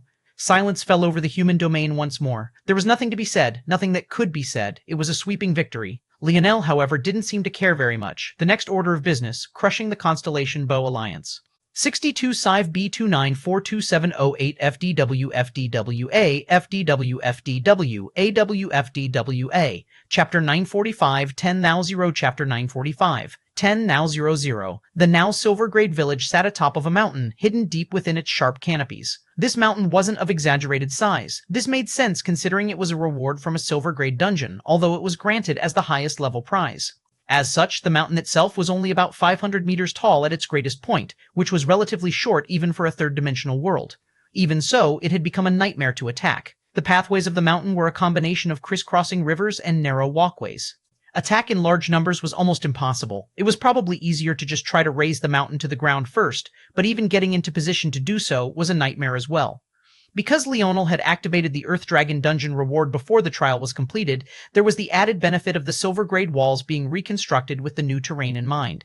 This might seem like a small matter, but now there was a wall that snaked around even the unpredictable terrain of the mountain, and around there was a much deeper and thicker moat. The village had become a beacon in all directions, making their location clear and obvious. But at the same time, it became a region that was near impossible to actually attack. Leonel descended from the walls and waved a hand. In this challenge, they had 13 138 kill exchanges. Without hesitation, he used 10 OOSN of them. Then, he traded in the remaining 3137 silver grade kills for 3 7 points as every silver grade kill was worth 1000 points. The gold grade upgrade would require 500 0 points to trigger, so they were still an enormous distance away. However, these 3 million or so points, added with the 200 points he had yet to use, weren't entirely useless either. Much like Leonel had been able to upgrade the walls after they reached the silver grade, he could now pay to upgrade other facets of the city now that it was also in the silver grade. After pouring another 50 WZeron or so points into the segmented cube to give it more raw materials, Leonel began to buy the upgrades he had had his eye on.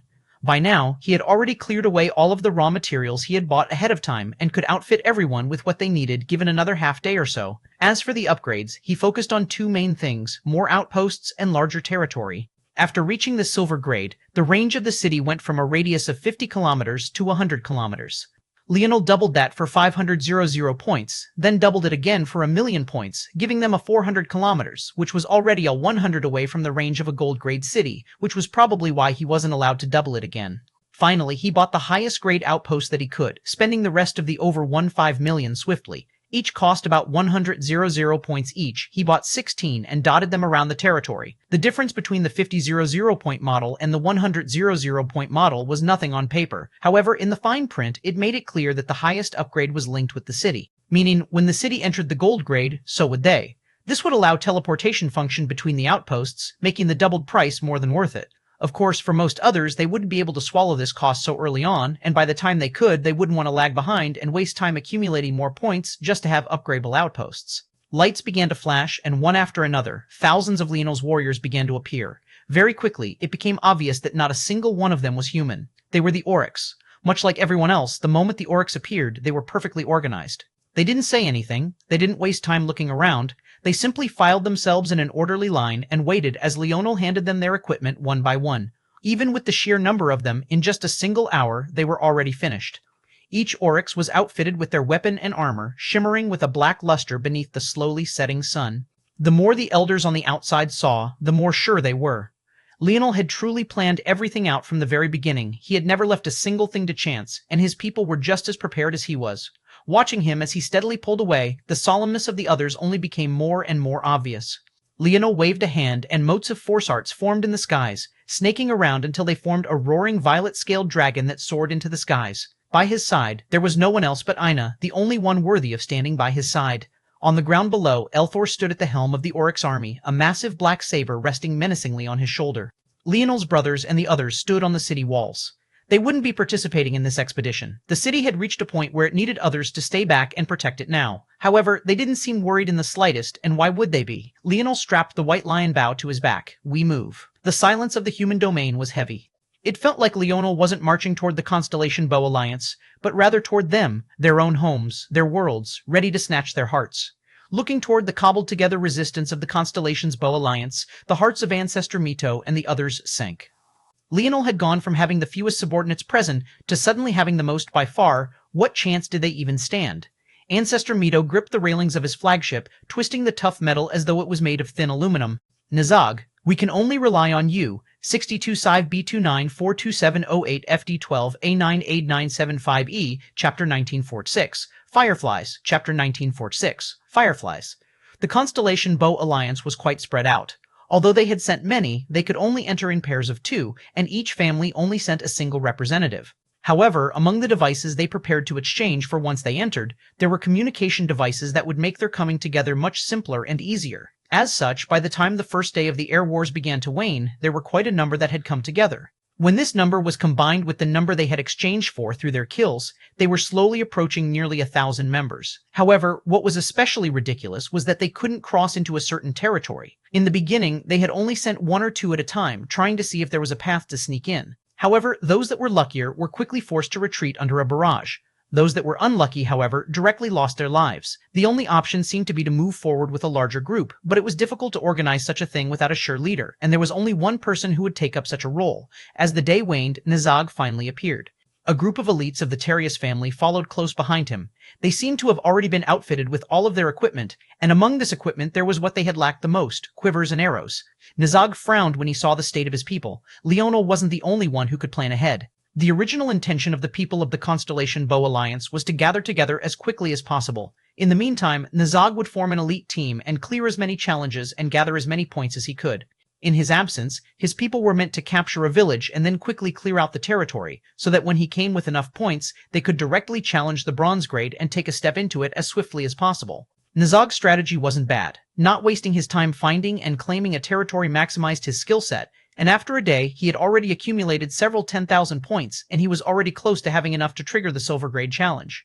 In his estimation, by midday tomorrow, they should be firmly entrenched and they could begin using their silver grade territory as a springboard to attack other territories, expand, and gather more wealth, resources, and points. Everything should have been perfect, but, Nazag, we weren't able to clear out the entire territory. Every time we try to go in that direction, we're barraged by a long-ranged weapon. 6 of our brothers and sisters have already died trying. There's definitely another territory over there, but since the plan was to clear the region first, we couldn't make the decision alone. Nazag frowned before making a prompt decision. Everyone gather. Organize yourself. We will attack now. There's no time to waste. Nazag had a bad feeling. An enemy that could set up such a thing so quickly wasn't a joke. The fact that 6 had already fallen on just the first day was also a hard pill to swallow. There were just shy of 1,000 of them. A casualty count of 6, not even mentioning the number injured, was already too high. The Constellation Bow Alliance quickly formed up, but before they could even set out, there was a sudden shout. Leader! Leader! A large army has entered the range of our territory. Nazag's frown deepened. I didn't tell you to start the bronze grade upgrade yet. What are you doing? No, there's... Before the voice could finish, the darkening skies were suddenly enveloped by a violet brilliance. ROAO air.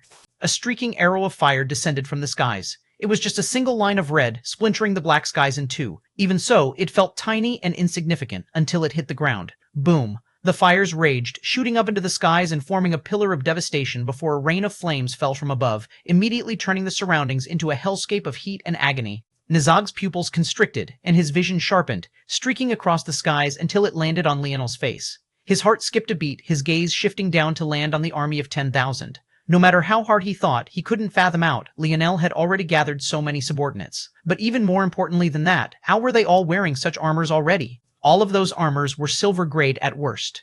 To trade for that, it would take 100 points each, one for the armor and another for the weapon. That was 200 points per person. For 10 Zerozaran people, that was 2 million points. That was simply impossible. When Nazag saw that many of the weapons and armors were actually in the gold grade, his face went completely dark.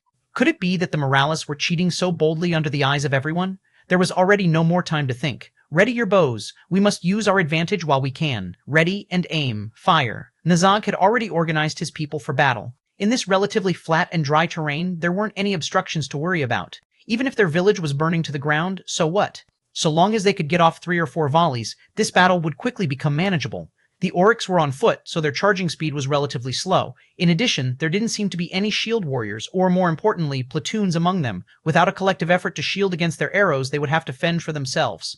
That would cause their formation to collapse and make them easy pickings. Nazag thought through things swiftly and then lifted his bow, ready to fire. The first volley launched into the skies like fireflies sweeping through the night sky. But to their shock, their lights suddenly flickered and vanished as though swallowed into the belly of a black dragon.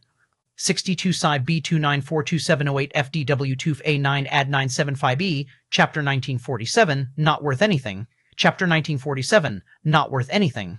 The violet dragon snaking through the skies suddenly whipped its tail, causing the few arrows that had been launched into the skies to snap beneath the wind pressure alone. Nazag's eyes widened in shock. His first thought, once again, was some sort of cheating.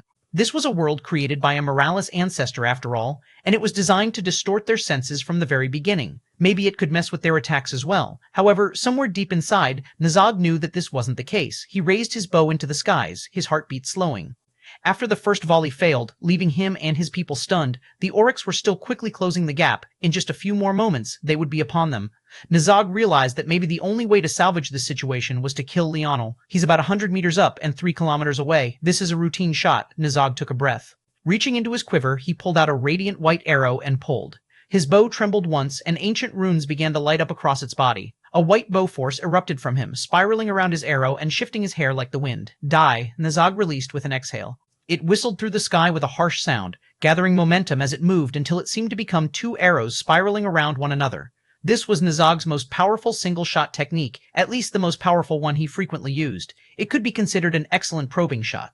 His eyes narrowed as his arrow seemed to appear before Leonel in the blink of an eye. The entire world seemed to be focused on this exchange. However, Leonel's expression was indifferent and unmoved. As he stood on the back of his dragon construct, his pale violet hair shifted in the wind. The arrow appeared before his eyebrows, but just when it seemed like his head would be penetrated, exploding for all to see, the arrow suddenly crumbled.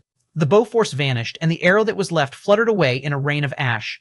Nazog froze, his hand trembling. Leonel looked down toward him without a word. The deep abyss of those pale violet eyes were suffocating. Despite the distance that separated them, it felt like they were face to face. As Nazog craned his neck and Leonel calmly met his gaze, the difference between them seemed all too obvious. ROARA. The Oryx army crashed into the Constellation Bow Alliance's formation. Realizing that their bow force had suddenly become useless, they could only use their bows as sticks, relying on their fists and legs to counter. But what good was it? Outside of Nazog and his small group that held up well, countering and killing a few Oryx, against the mighty and strong bodies of the Oryx who had recently undergone hyper-evolution, they stood little chance at all. Nazog's gaze turned red as his people were slaughtered. Leonel didn't seem to care to raise even a single finger. He simply looked down with the loftiness of a king. For those on the outside who had watched Leonel meticulously measure every second, ensuring that not a moment was wasted, this was a sharp contrast to his usual tactics. However, it was exactly this sharp contrast that made it all the more glaring. He was doing it on purpose. He wanted this moment to be burned into their memories. It was a message that when he spoke arrogantly, it wasn't because he did as he willed and didn't comprehend the vastness of the world. It was because he had already prepared. It was because he was already 10 steps ahead. It was because he was already confident that others could never catch up to his steps. Leonel, Nazog roared. I'll never forgive your Morales family for doing this. Leonel looked down indifferently. As smart as he was, he could tell why Nazog was saying this. He could not wrap his head around how any of this could be happening if Leonel wasn't cheating. Cheating was the only viable answer he had. Leonel did not have to acknowledge his words at all. However, at that moment, he suddenly raised a hand. The Oryx, who had flooded forward like an endless tide, came to a halt, retreating just as smoothly. They were a well-oiled machine, responding to Leonel's commands without the slightest hitch. Leonel took a step forward, fluttering down from the back of his dragon construct as his bow appeared in his hand. When he landed, the two armies had already separated, leaving a no-man's land. His location was as dangerous as it could be, and yet he was unmoved by it all. He took the white lion bow off of his back, piercing it into the ground. With a wave of his hand, the bow of a fallen Constellation Bow Alliance member shot up from the ground and snapped into his palm with a satisfying clap. Without a word, he pulled back on the bowstring, a radiant golden bow force forming. The instant Nazog saw this, his expression went from one of derision to shock and then helplessness, before it suddenly became fierce. He gripped his bow and lifted it up, roaring as he pulled back the string and released.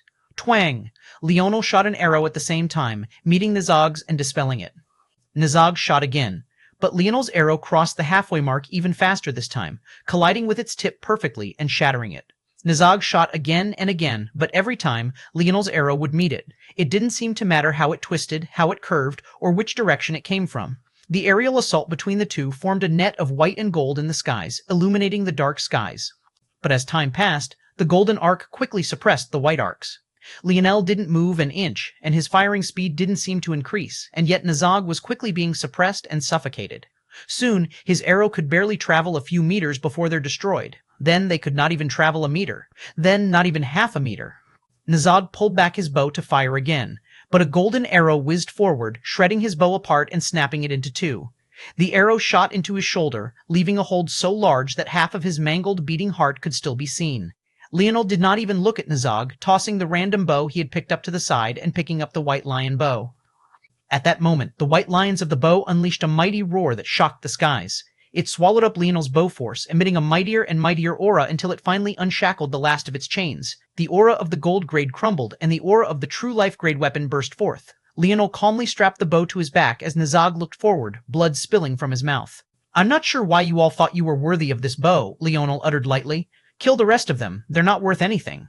Roa Ore, the Oryx charged, their gazes crimson with endless fervor. 62 Sive B29 42708 FD12 A9 8975A, Chapter 1948, Nightside, Chapter 948, Nightside. The lips of the Constellation Bow Alliance elders trembled as they watched the light fade from Nazag's eyes. It was a complete slaughter. He never stood a chance. The worst humiliation was that Leonel hadn't even used the White Lion bow.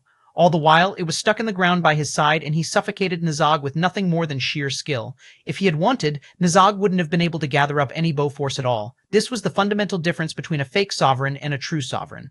Back then, Leonel could only rely on someone actually attacking him with a spear to crush their spear force. However, now, not only were spears, bows, and arrows useless against him, he could even extend this ability into a domain that crushed all opposition. Nazag might have believed that Leonel was cheating, but the rest of them had all seen the process from start to end with their own eyes. If Leonel had been cheating, or if the Morales had made his path forward easier, they would have been able to sense it. There was no escaping it. Leonel had crushed them. Then, when their best genius complained, he gave him a chance and then crushed him again. From the very beginning, the fact the Constellation Bow Alliance used the bow had sealed their fates. This was never their stage, and it was their misfortune to be placed near Leonel. Death was always the only path forward. Ancestor Mito trembled. His grip on the flagship tightened to the point the metal within his palms turned molten. He had a belly full of fury, but he didn't know where to aim it. He never expected that the Constellation Bow Alliance would be the first major power to be eliminated like this. Even the Gold Dark organization still had others inside, though they had already lost their strongest pair. This humiliation would follow them for a lifetime. Leonel returned to the skies, landing by Aina's side as the massacre below was swiftly completed. Aina's gaze was placid, however she still asked a question. Will it really be all right? She was obviously referring to Leonel's ruthless methods. He truly seemed intent on killing every genius he came across, even the heirs. In the past Heir Wars, heirs always survived, firstly because of the Morales family rules, and second because there were mechanisms in place for them to give up ahead of time and be transported out. This was a measure provided this time as well. The difference was that Leonel didn't give them a chance. He killed the Gold Dark brothers before they even realized the kind of threat they were facing, and he spit in the face of Nazag's pride, placing him in a position where his only thoughts were of clawing back his dignity. However, those that came to support the heirs were fair game. This was supposed to be a measurement of the charisma of the heir. Who would be able to gather up subordinates who knew that their lives would be in danger, while their leader would never have to face death himself? But now it had become the burial ground so many geniuses had fallen to. I want them to be enraged. I want them to retaliate. I want them to be so infuriated that they lose all logic and reason. That way, once we step foot out of here, I can unify the human domain in a single bound. Aina's gaze flashed. She had wondered why Leonel had been so serious from the very beginning. It turned out his goal was never these Heir Wars to begin with. Leonel was a person who took his preparation seriously, yes. He had always taken his two mantras, respect and persistence, to the absolute extreme. However, it was also because of this preparation that he tended to be lackadaisical and casual in his execution. This time, it was different though. From the moment he opened his eyes this morning, there was an unconcealed sharpness around him. Even James didn't dare to joke around at this point, and everyone had their best brought out of them. Leonel's demeanor had become like a guiding light in the dead of night. Everyone was in lockstep. They could subtly feel the kind of momentum that was brewing. This wasn't just the Heir Wars. This was the start of the Domain War. On the other side of the Heir War moon, most of the participants were oblivious to the looming threat. The sun was still high in the skies on this side as it had started off in the dead of the night. The disadvantage was that claiming villages in the dark was far more difficult as many had buffs during this time to their alertness. At the same time, there were far more creatures and barbarians spawned in the wild. However, it could be argued that these two changes actually made those who were spawned on the night half of the moon far luckier. Only Leonel had been focused on claiming a territory as quickly as possible. Most were more concerned with gathering points, clearing challenges, and completing kill exchanges. With the added number of spawned creatures that could be slaughtered, the size of groups on the night side had surpassed that of the day side. Of the 7 heirs, 4 were located on the night side, while 3 were located on Leonel's half of the moon. Adaworth had already gathered over 100 subordinates. Although this number paled in comparison to the near 1,000 that the Constellation Bow Alliance had, it had to be remembered that the Alliance had only gathered this amount because they had multiple heirs participating, while Adaworth was on his own. What was curious, though, was the fact the heir performing the best on the night side wasn't Adaworth the first Nova, but rather the third Nova, Exavnik, who had suddenly exploded with a great potential. Almost the moment they entered, several heirs seemed to have betrayed their families, rushing toward Zavnik's location.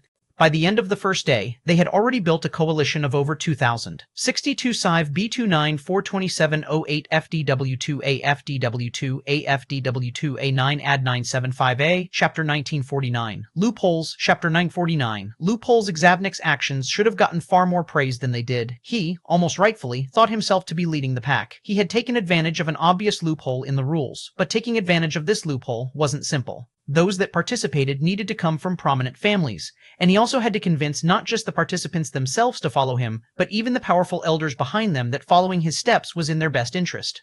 With the fact that the Morales family were quickly becoming the public enemy of the human domain, especially as Leonel continued his slaughter, how could such a thing be simple? In fact, it was so difficult that it bordered on impossible. Pulling this off, especially given the short time that was given, was a feat of feats. Not only had this allowed Zavnik to accumulate a large number of subordinates in the shortest period of time, but he had also claimed 3 territories already. Although they were all still at the sub-grade, this was done on purpose by him. He didn't want to grab too much attention too soon. His goal was to covertly gather up enough points and resources to push all 3 territories to the silver grade by the end of the second day.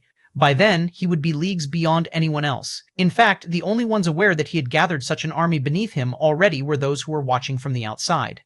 From the perspective of those on the night side, everything was normal. On the day side, the 2 other heirs outside of Leonel were 5th Nova, Ramon, and 2nd Nova, Oren.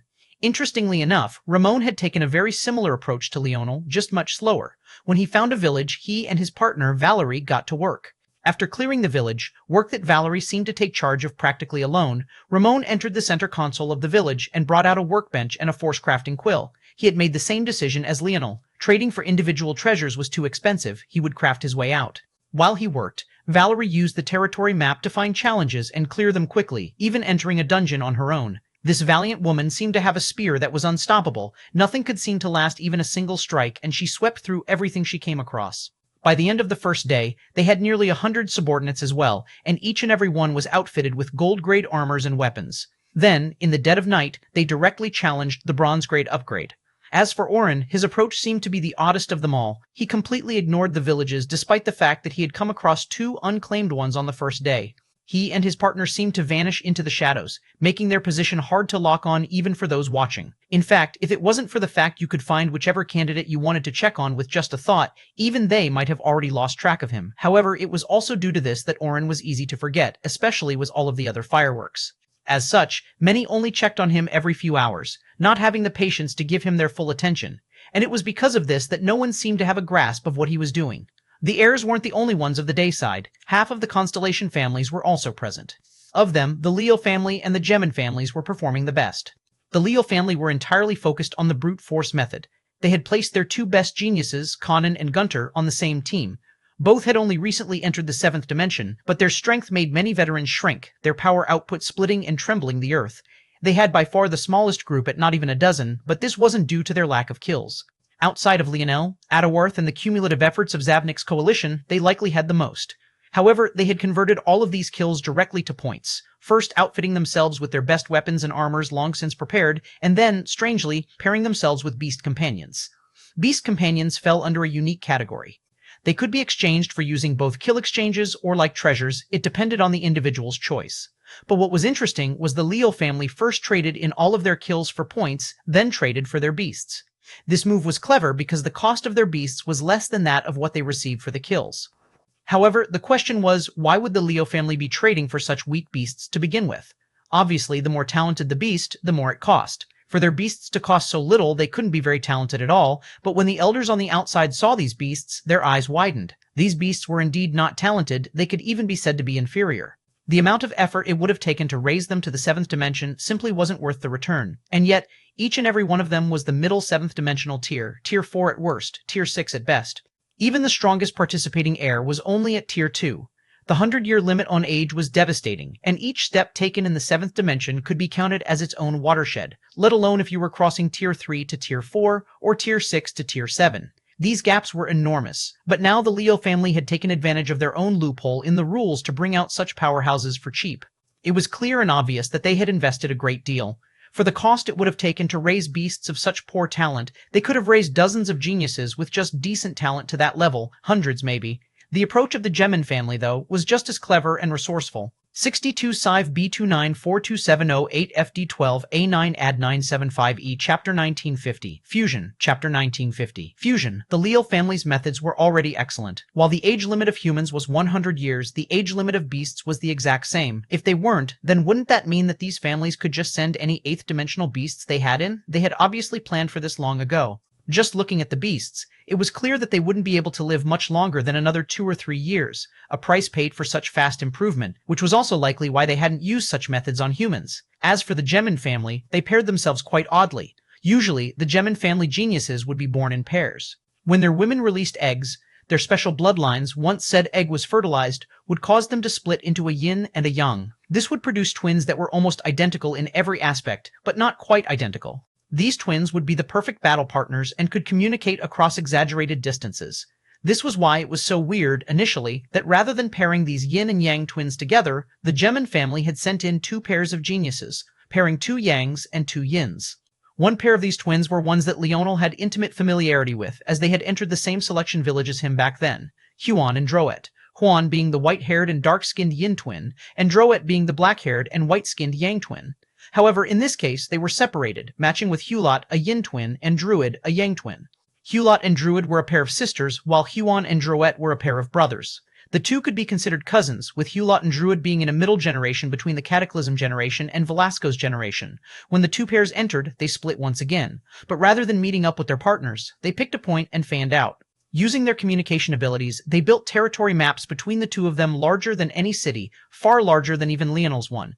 In just a day, they had mapped out the entire dayside, finding all currently occurring challenges and taking down all those nearby them. If there was a number 1 group in terms of challenges cleared, it was no doubt the Gemin family. The number of points they had accumulated had already long entered the hundreds of thousands, and their understanding of the situation was excellent. As for how they had done this, they used their internal sight like radars. Because they could connect while disregarding the distance, their internal sight connected like a singular line across hundreds and even thousands of kilometers. Then, by pouring their soul force to reinforce the strand of connection, they could send subtle waves into the surroundings, mapping it out like radio waves. Although the maps weren't in striking detail, they didn't need to be. This alone was enough for them to know the location of every challenge, every dungeon, and every village on an entire half of the moon.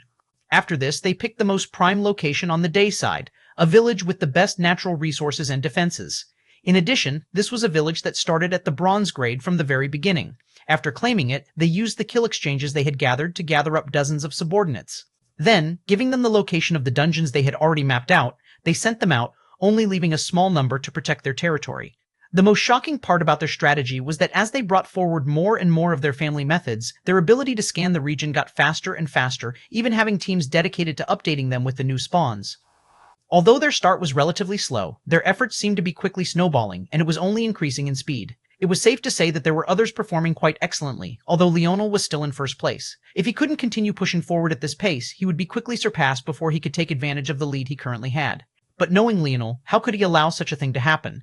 Even as the Oryx completed the rest of the slaughter, Leonel entered the center of the subgrade village was Ina, his thoughts dancing. 500,000 points was incredibly steep, and the prices beyond that would only become steeper and more exaggerated to the point that they might take years to accumulate. There was no simple method to accumulate so many points. Grinding was the only option. However, there was another path to advancement, and that was fusing cities. By combining 3 city cores of the same grade, you could trigger an upgrade challenge. The drawback was that the upgrade challenge would be more difficult as a result, the enemies would be marginally stronger and much more numerous. It would be akin to triggering 3 upgrade challenges simultaneously. Leonel had already decided that this would be his right, but the when was difficult. He simply didn't have enough subordinates, especially compared to these families who had billions of descendants per generation. As a result, he needed to not only end these air wars before they had enough time to accumulate too many kill exchanges for him to handle, he could also only have just a single large territory because he couldn't adequately defend more than that while also maintaining pressure on his enemies. Still, the question remained, would he fuse 3 silver grade cities? Or would he fuse 3 gold grade cities together? Leonel shook his head. There was only one choice. With a wave of his hand, he spent all the points they had just accumulated and triggered the bronze grade and silver grade challenges back to back. With an army of 10,000 ready and prepared, they steamrolled through the both. Would you like to take the city core? This action cannot be undone. Yes. After this, there was only one path left, and that was to find another silver-grade city core to fuse into his own. As Leonel was making his choice, the Gemin were communicating. Since they had mapped out the entire dayside, they had long since found Leonel's territory, but they hadn't taken action just yet.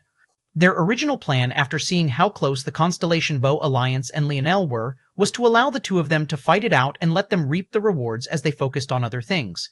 But very soon, they would receive news of their destruction as the scouts assigned to that region swept through once more 62-5 B29 42708 FD12 A9 8975A. Chapter 1951 20%. The Constellation Bow Alliance has been destroyed. Although it's not confirmed, Nazag has likely died along with them. It doesn't seem like any but a few who used their escape badges managed to keep their lives. A scout reported to the 4 Libra heirs, a solemn expression on their face. Author's note, mistake on my part. The 4 heirs that were introduced in yesterday's chapters are part of the Libra family, not the Gemin family.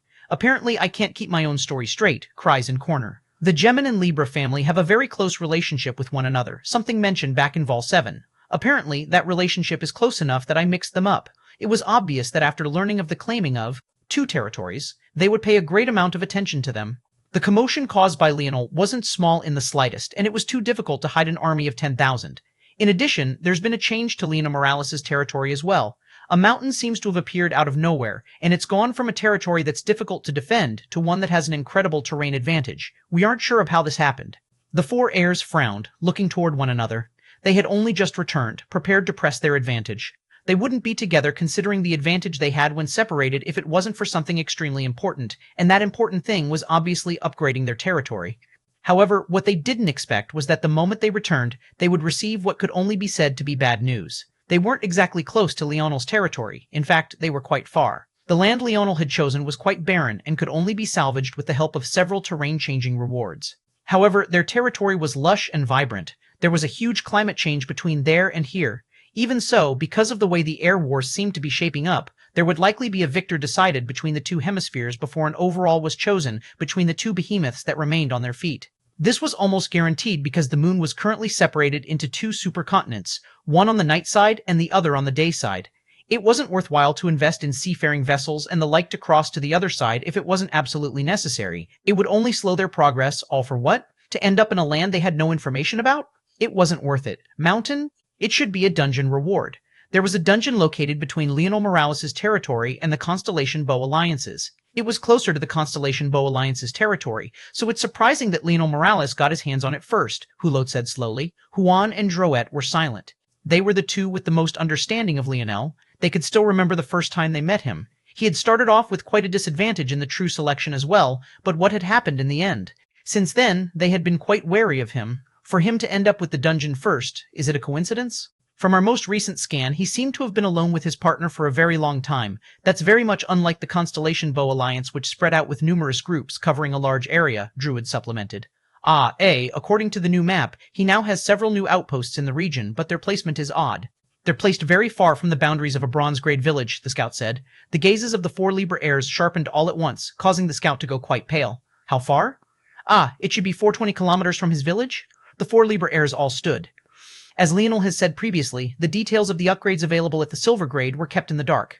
As such, there wasn't enough information to conclude that Leonel had a silver grade village, which he had expanded the territory of twice over to 400 kilometers. Given that his upgraded outposts each had a radial range of 20 kilometers, that would explain the extra 20. However, even though they couldn't deduce this, they all knew that Leonel wasn't a fool despite how disdainful they had been of his threats.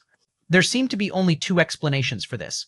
The first was that Leonel had received a rare reward that allowed him to extend the territory range of his village. As such, he placed his outposts a large distance away relying on this. The second explanation was that Leonel was using outposts in place of his scouts, using them to alert him of movement much earlier on. However, this second method felt quite foolish. The price-to-reward ratio wasn't worth it. The number of outposts that would be necessary was excessive. It would cost millions at the very least. How many outposts are there? There aren't many, less than a dozen. The 4 heirs frowned in confusion. Even just to cover a circumference of 420 kilometers, you would need at least 260 bronze-grade outposts with 10-kilometer ranges. Even if you doubled that, the price was eye-watering. What was the point of so few outposts? Show us the locations of these outposts. The scout hurriedly brought forward a crude map that seemed to update in real time. It was less accurate to say that the map was crude, and it was instead just not very detailed. Even so, there were many important points on it. Juan's pupils were the first to constrict. This configuration, they're all strategic points, Druid said with narrowed eyes. Here's the closest water source. Here's a choke point. Every time Druid pointed, it would elucidate another important point. When she finished, they all looked up. It was impossible for someone who hadn't had any scouts to have such a good understanding of the overall situation. The only explanation left was that Leonel's territory had a range of at least 400 kilometers. Not only that, but after he had claimed Nizog's territory, he had somehow gotten it to 400 kilometers of range first as well. If this was true, Leonel didn't have a vague outline of the dayside. He had a near-perfect map of what amounted to at least 20% of the dayside, a map that was far more valuable than their vague outlines of 100% of it. 62 Sive B29 42708 FD2008 FD12 A98975A Chapter 1952 Trump Card Chapter 1952 Trump Card versus Trump Card. The gap isn't that big. What's most important is terrain, dungeons, and challenges. We have a strong grasp of all of those. We have a strong grasp of terrain and challenges as well as villages, but dungeons are more difficult. They're often hidden and don't have any obvious markers. We can only make educated guesses. In terms of range, we have the upper hand. But in terms of details and dungeons specifically, we're definitely on the losing end. The situation wasn't as bad as they thought. Although they didn't know how Leonel had gotten so much range, there was still a large buffer between them and him. In addition, they had their own preparations. But look here, Nizog's territory is gone. That means he's moved it. But why? He's planning on using the fusion method. He used the territory map of Nizog's village first, memorized it, then took it with him. Remember, Leonel Morales is the youngest of us all. He lost 20 years, and he is also the littlest Nova. He's been behind from the very beginning. He knows this more than anyone, so his goal is to focus on just a single territory. This is good for us. We'll always know where he is. It'll be much easier to monitor him. I suggest we assign a team to him. With the shorter range, the maps will be much more detailed, and we'll be able to pay attention to everything he does and respond accordingly. Agreed, but we need some other measures as well. Fifth Nova is expanding quickly, and he's our most immediate enemy. We can't divert too much attention to a fire so far away and end up burned on this side. That much is easy. We failed to use the Constellation Bow Alliance. However, I think we'll have to stop holding back. Our advantages aren't as large as we would like, especially with these variables. Let's release a few more trump cards. Already? The best faction to use given the situation is the Leo family, but a Constellation family isn't so easy to make use of even if their leader is a bit dense. This is the best choice. The four looked toward one another and nodded. This was a trump card they only wanted to use during the endgame. Using it now would expose their tracks ahead of time and make it less effective in the future. But sometimes part of a powerful trump card was knowing when to use it, and waiting until the last moment wasn't always the ideal moment. As the Libra were scheming, Leonel had already been taking his own steps. They were very much correct about the fact that he had taken advantage of succeeding in the upgrade challenge to map out another 400 kilometers. The price was steep, but he valued information overall. What he needed most was the location of his next target, and he had found it. But first, he used the almost 1,000 kill exchanges he had gained from the Constellation Bow Alliance, and that over 10,000 he had gained from another successful silver grade challenge to call forward more subordinates. The first group Leonel called forward was the Umbra family. In fact, he had called them forward even before beginning the challenge because he had been waiting precisely for nightfall. Leonel nodded toward Radlis and nodded. You have the night. By the end of it, I want to know everything about this supercontinent. Ignore all challenges, mark down the location, any dungeons, and want a systematic report of every heir and territory in this region. Yes, Radlis nodded. In a flash, he and hundreds of Umbra family members melded into the night. It was as though they had never been there at all, fusing into the shadows like phantoms. In the depths of the night, they were truly at home. Back when the Umbra family attacked Earth, they were able to vanish from sight even in the middle of the day. However, Leonel had still waited for night to set them loose. There were multiple reasons for this, but the main reason was efficiency. The strength of the Umbra family was several times more powerful in the night, and they could, as such, finish their tasks much faster. It wasn't worth it to trade for them earlier than now, as they weren't able to display their true strength for fear of exposing their family's ties to the Three-Finger Cult. As such, much like he had done with everything else, Leonel only revealed his cards at the absolute perfect time. After this, Leonel waved a hand and dozens appeared before him. To the absolute astonishment of those watching from the outside, every single one of them was a member of the Cloud Race. However, they were all in chains.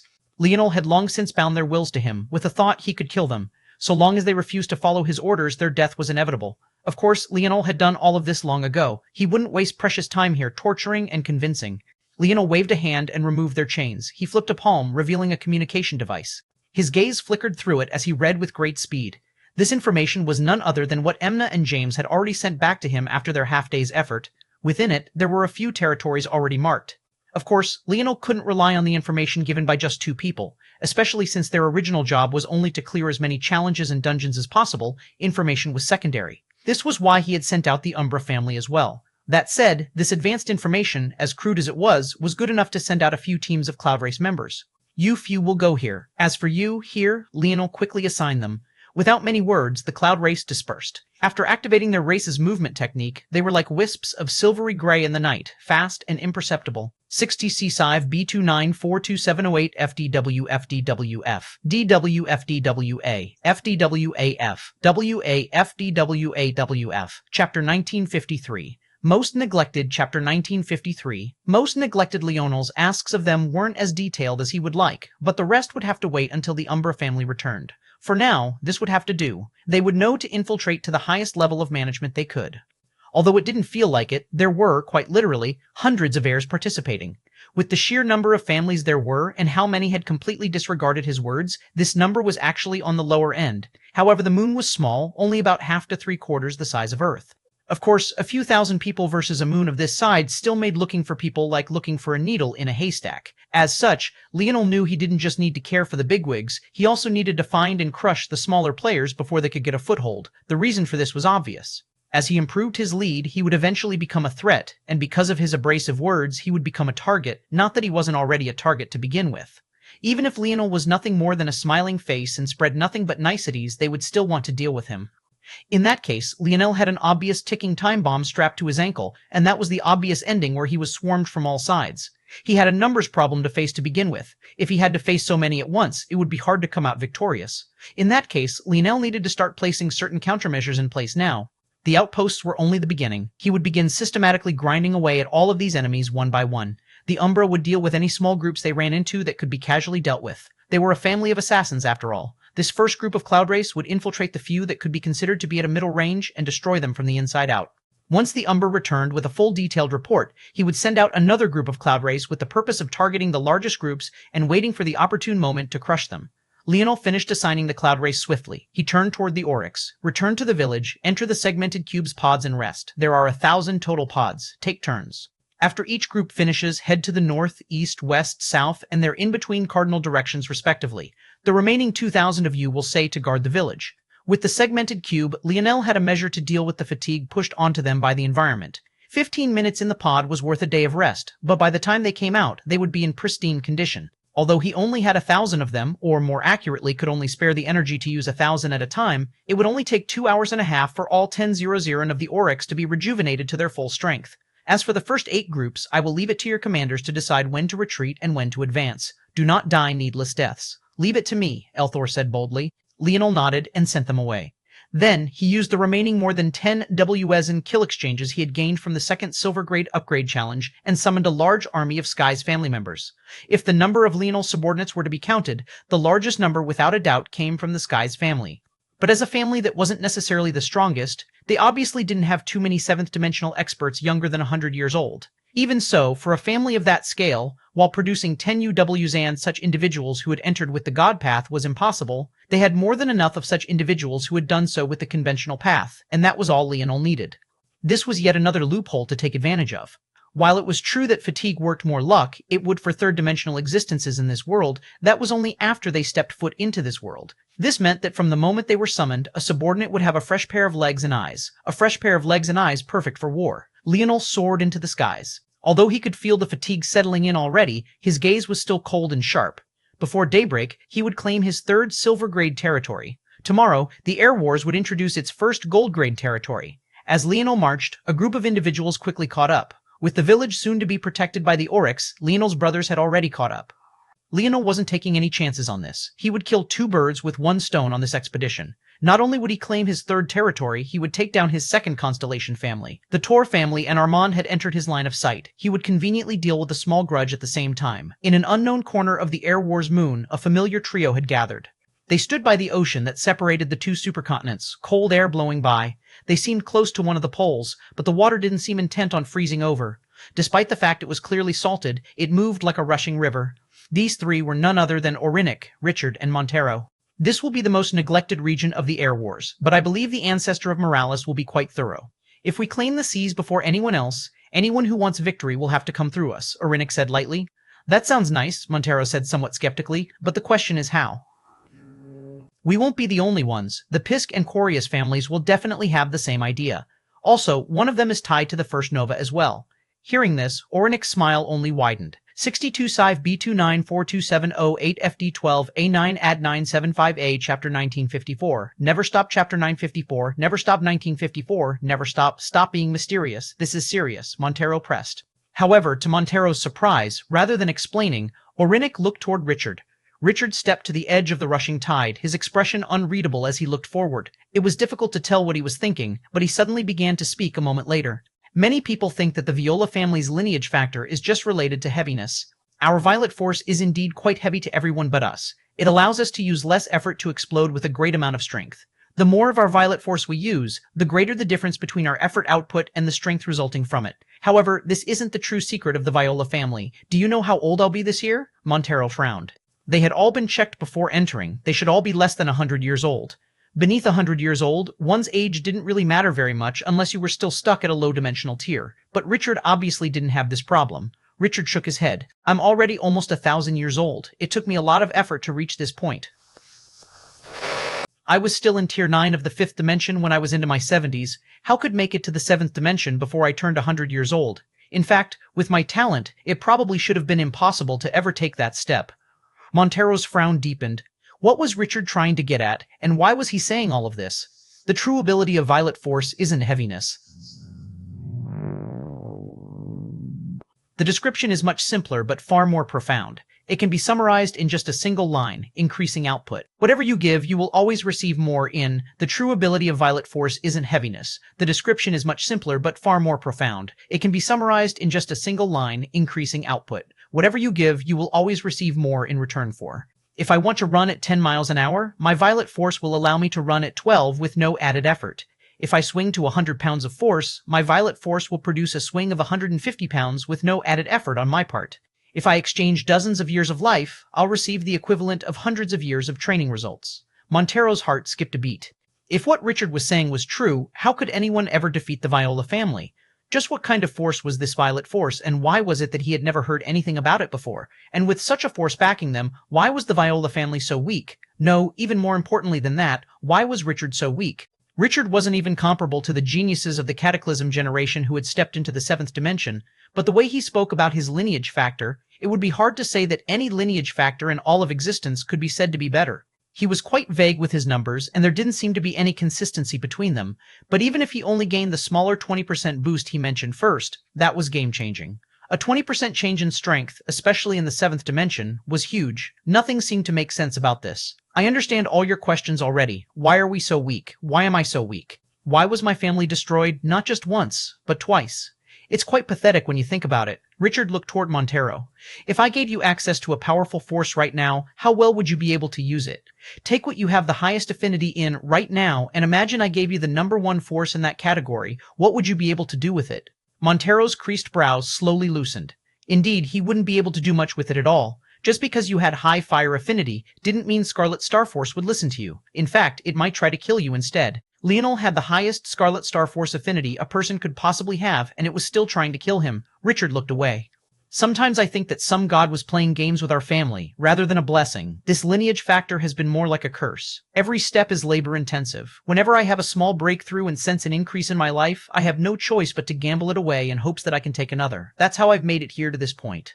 If not for becoming trapped in that zone for those years, I would have never made the breakthroughs I had to finally reach this point and gain what small understanding of this force that I have. Even Leonel could have never guessed that this was the reason Richard looked far older than he should have. Richard had only lived less than 100 years, but the amount of years he had exchanged just to reach this point made him far older than that. He counted his age not in how much time passed, but in how many years he had lost. His every day was consumed by thoughts of revenge, of avenging his fallen family, of finally reaching the point where he could raise their legacy to the place his ancestors and all those who had died had hoped and wished for every day.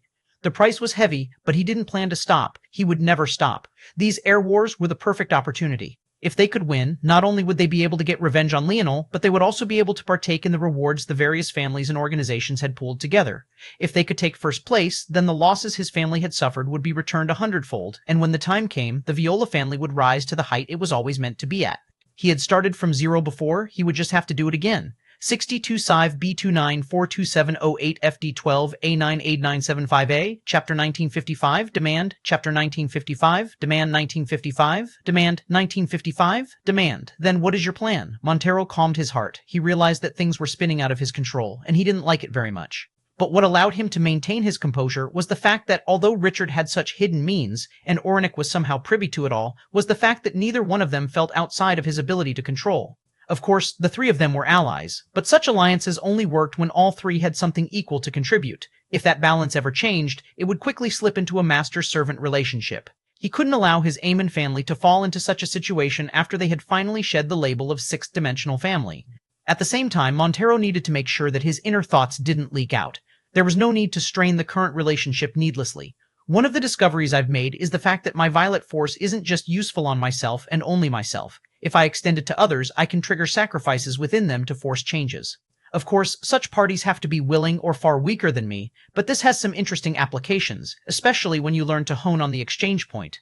Using my body as a medium, I can force exchanges even between one or more creatures. When I learned this, my progress became faster as I didn't have to experiment on myself any longer. I could master control of my force in lesser creatures and only use tried and tested methods on myself. Richard bent forward and placed a palm of the dark waters. In the depths of the night, it looked quite black, its depths remaining completely unknown. In the Rain Galaxy, there's a very special race of beasts known as the Rain Beasts. They're exceptionally weak, so much so that they're usually kept as domestic pets. From afar, they look like little puffs of blue clouds. They have no faces, no limbs, and are basically just spherical furballs. They're usually quite hard to find. They like to rest at the bottom of freshwater sources where they can get quite large. Their existence didn't become well known until they started clogging up some important waterways of populated planets. At first they were just directly killed, but this approach led to large floods. It turns out that the rain beasts are very good at absorbing water, it just takes them a long time. A very long time. However, when you kill them, they release it all at once, and water, though a seemingly benign creation, can be exceptionally dangerous at the right pressures, in the right quantities. A rain beast that only absorbs a small amount of water is a cute house pet that can be used to stay cool on a warm day or water your plants conveniently. A rain beast that absorbs a large amount of water is a natural disaster. As they are now, rain beasts aren't very useful to use. But after I'm done with them, Richard retracted his hand, looking up and asking a question he already knew the answer to. How many points will it take to trade for one rain beast? They're not even considered bronze grade, Orenic said with a laugh. Trading for a prepared resource always costs 10 times less than gaining it here.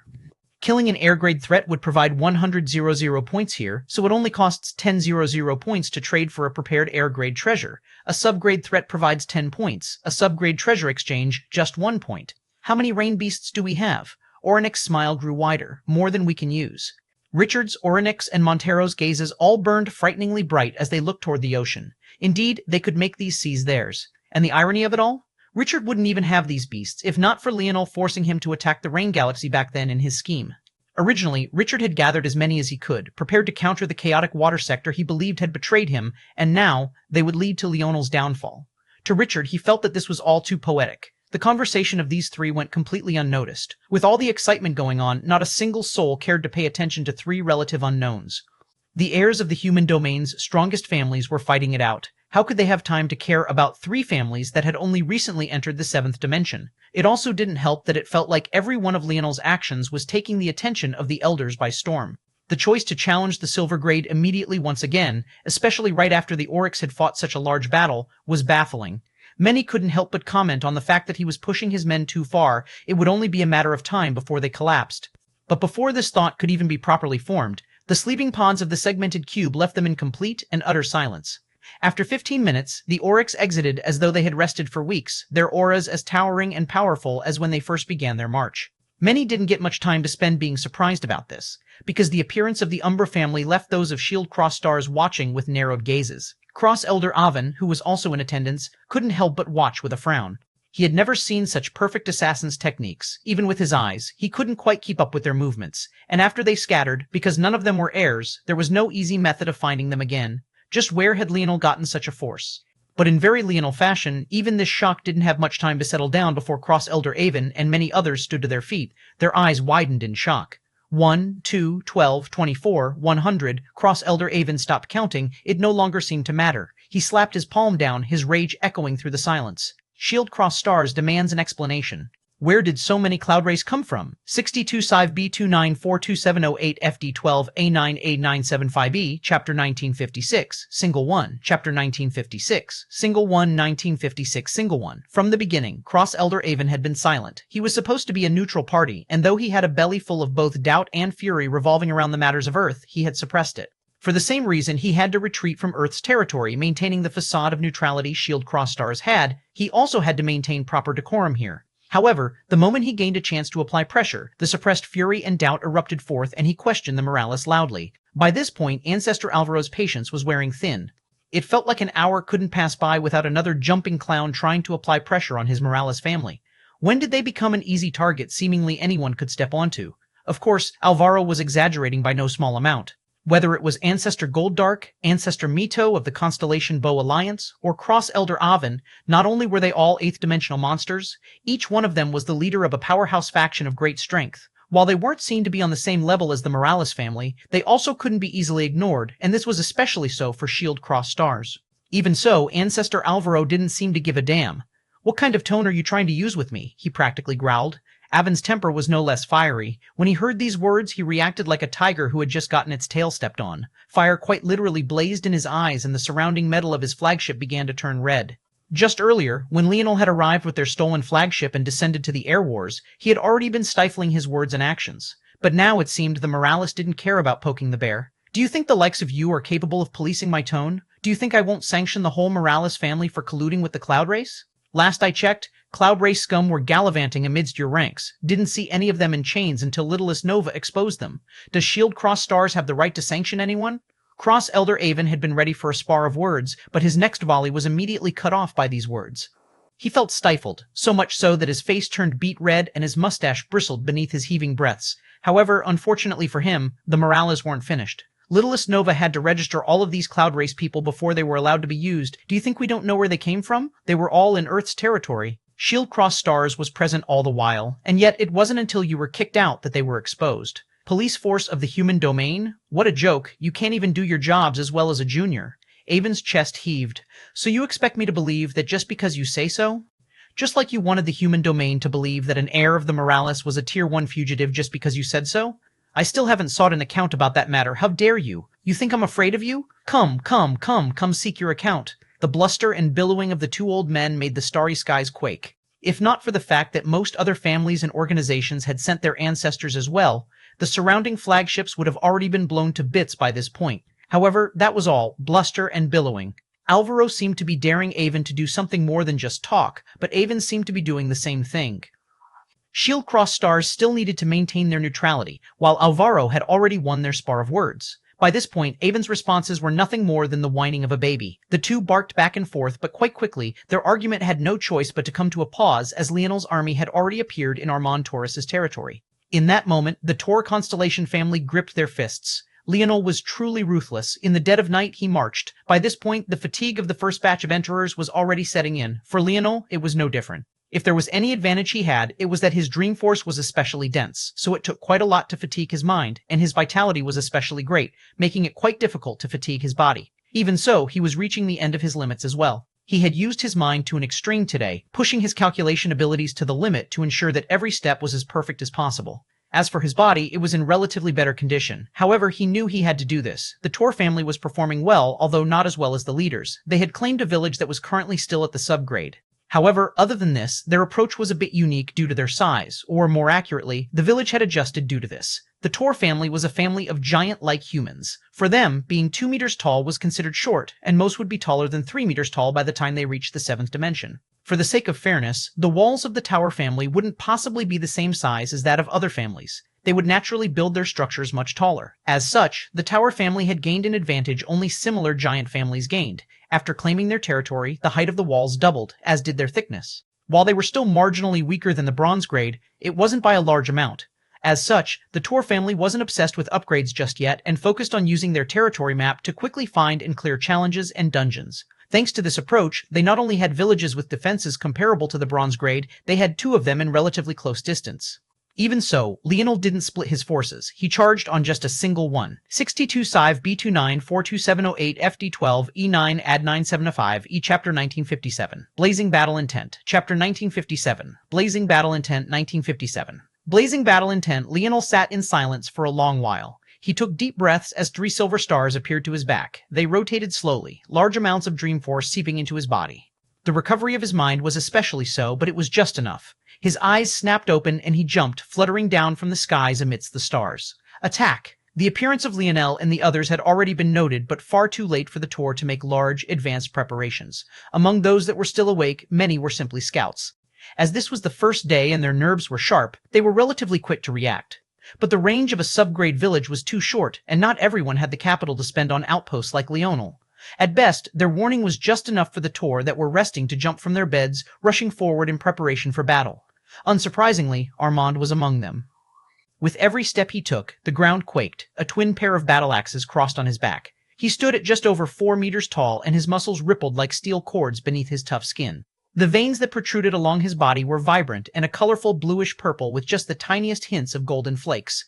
One could almost see the blood rushing like tides within them, but one could most definitely hear the tsunami-like crashing waves that urged forward with his every movement. For such a tall person to appear in the human race, their entire physiology had to be properly changed. His bones were like steel pipes. His heart was like a rumbling engine. His nerves fired with great speed. His muscles were thick and powerful. When Leonel saw this man, he remembered the first time he had seen him. Back then, his Snowy Star Owl blood had been completely suppressed. Not used to such a feeling, he had lost in their exchange of gazes. In reality, it couldn't be considered a loss. Leonel had frowned out of annoyance, and Armand had taken it as his victory, maybe rightfully so. It was probably also due to this that Leonel had made the decision to give up the convenience of having techniques to match with his lineage factor and abandon the Snowy Star Owl entirely. Even so, Leonel wasn't the type of person who liked to suffer such a loss. Maybe even Armand had already forgotten about this matter after all. So many things had happened since then, and Leonel had already proven himself several times over. But as though he had a fishbone stuck in the back of his throat, he had never forgotten this. At that moment, Leonel surged forward, his army flooding forward with him like a tide of darkness in the night.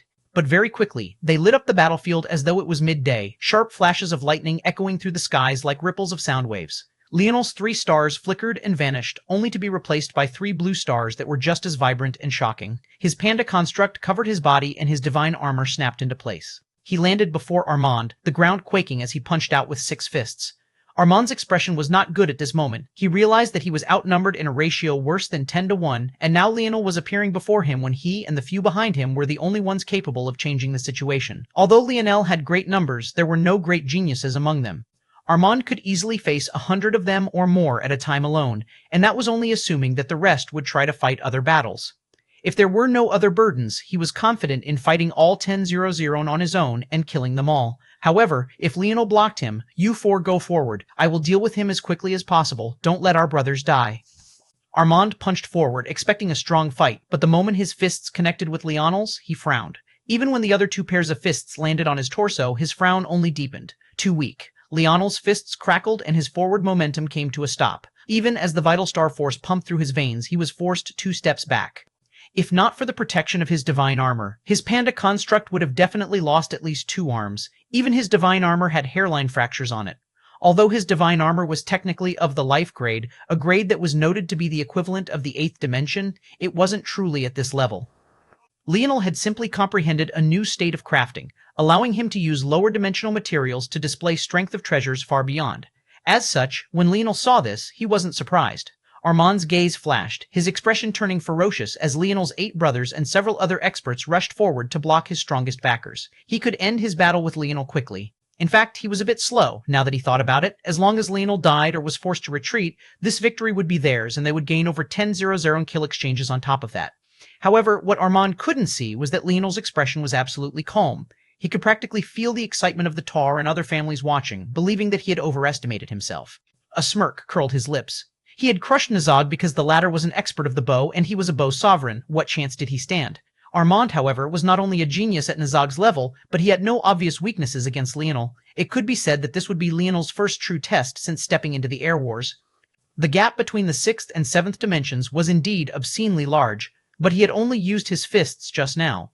Since when was he a fist expert? Leonel's aura flourished. Star fusion, combustion. The sapphire blue stars to Leonel's back suddenly blazed to life, becoming more akin to balls of fire than stars.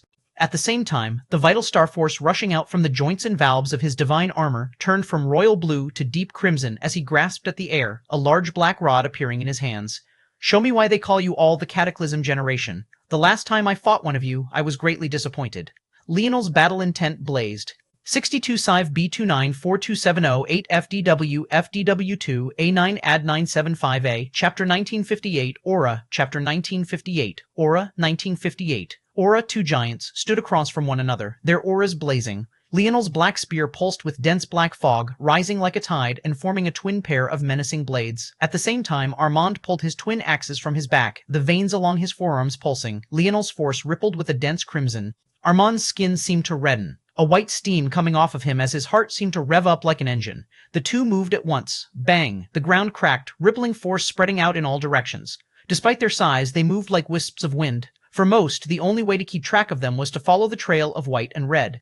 The colors intertwined, connecting and separating, spinning around one another and separating, sending one flying, and then the other reciprocating. Armand's gaze sharpened and his blood continued to heat up. After the first exchange, whatever excitement he had had for this battle had waned. He had a poor habit of being lazy.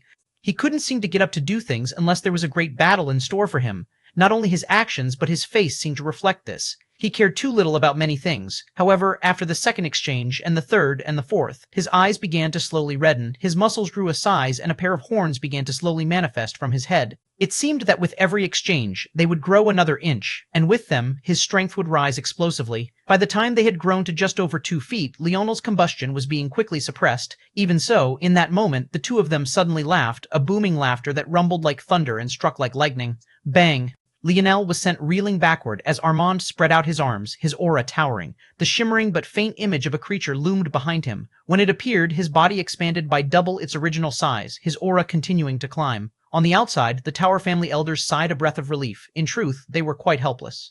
Armand was the most talented junior to be born into their family in a very long time, maybe ever. But his laziness was a real problem. He should have been spoken about along with the likes of the sword deity and bow deity, but he couldn't be bothered. This state of his, this was the first time they had seen it in a very long time.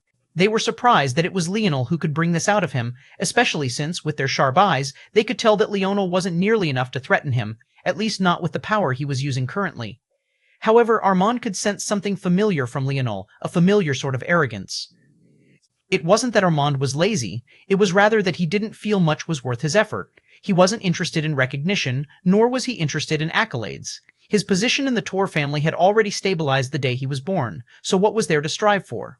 In fact, he was only participating in this battle because his elders had made him. But for some reason, he suddenly felt excited.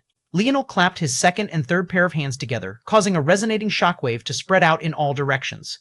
To his back, his 3 stars suddenly became 5, a pair of dark blue stars pairing with his 3 radiant bright blue stars. Armand swung both of his axes downward without the slightest hint of mercy in his eyes. A bloodlust leaked from his body. He seemed to have forgotten about everything, even his fellow family members. All he wanted was battle. The wind kicked up and Leonel's absolute spear domain suddenly manifested. However, it was decidedly different from usual. Rather than a simple radiant gold, it carried a dark blue heaviness to it. Armand found his twin axes slowing before he even made contact. Leonel's smile seemed to have vanished, and all that was left was an abrupt coldness. What excitement and pleasure that had been on his face seemed to have been entirely suppressed. Star fusion, King's might. Leonel's aura erupted once against, the dense crimson becoming an even denser violet.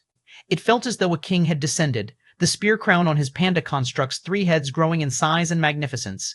His spear pierced forward, vanishing through the void. Armand's heart skipped a beat. He hurriedly reversed the flow of his force, something that would have shredded apart the body of almost anyone else, but he seemed to do it with ease, blocking with all his might. Armand stumbled a step back, but Leonel had already retracted his spear and pierced forward again. At the same time, the motion of his second and third pair of hands shifted, a large accumulation of void star force appearing in the skies like surging flood dragons that descended with a deathly momentum. Swift, swift, swift. Leonel's spear seemed to have changed entirely, its magnificence on full display. It felt as though he had just been toying around before. His previous attempts had entirely lacked the same elegance, the same oppression. Forceful. Bang! Armand's block was nearly thrown back entirely, his back bending at an awkward angle. The excitement blazing in his eyes only seemed to be increasing. His muscles pulsed so quickly that they seemed to vibrate. He dug his heels in the ground, his horns turning red under the heat his body was giving off.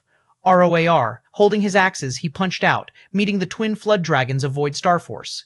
He seemed to completely ignore Leonel's spear as it approached and pierced into his chest. Bang! He was sent flying backward, his body arcing as he oriented himself in the skies and landed heavily. Suddenly, his expression changed. Leonel's aura had changed once again. Before the eyes of everyone, the two dark blue stars began to quickly accumulate runes, its aura growing. 62C5 B29 42C5 ATF D12 A9 Ad 975A, Chapter 1959. Emptiness, Chapter 1959. Emptiness, 1959. Emptiness. When Armand looked up, he could seem to see Leonel's gaze. Despite the armor, despite the panda construct, despite the rippling obstructions of force, he could still feel it. It was a gaze of dominance, a gaze that demanded submission, a gaze that wanted to crush the pride in his heart and force it into obedience. An absolute defense circulated around Leonel. An absolute offense graced the tip of his spear, and with a step, a flawless synergy seemed to be formed.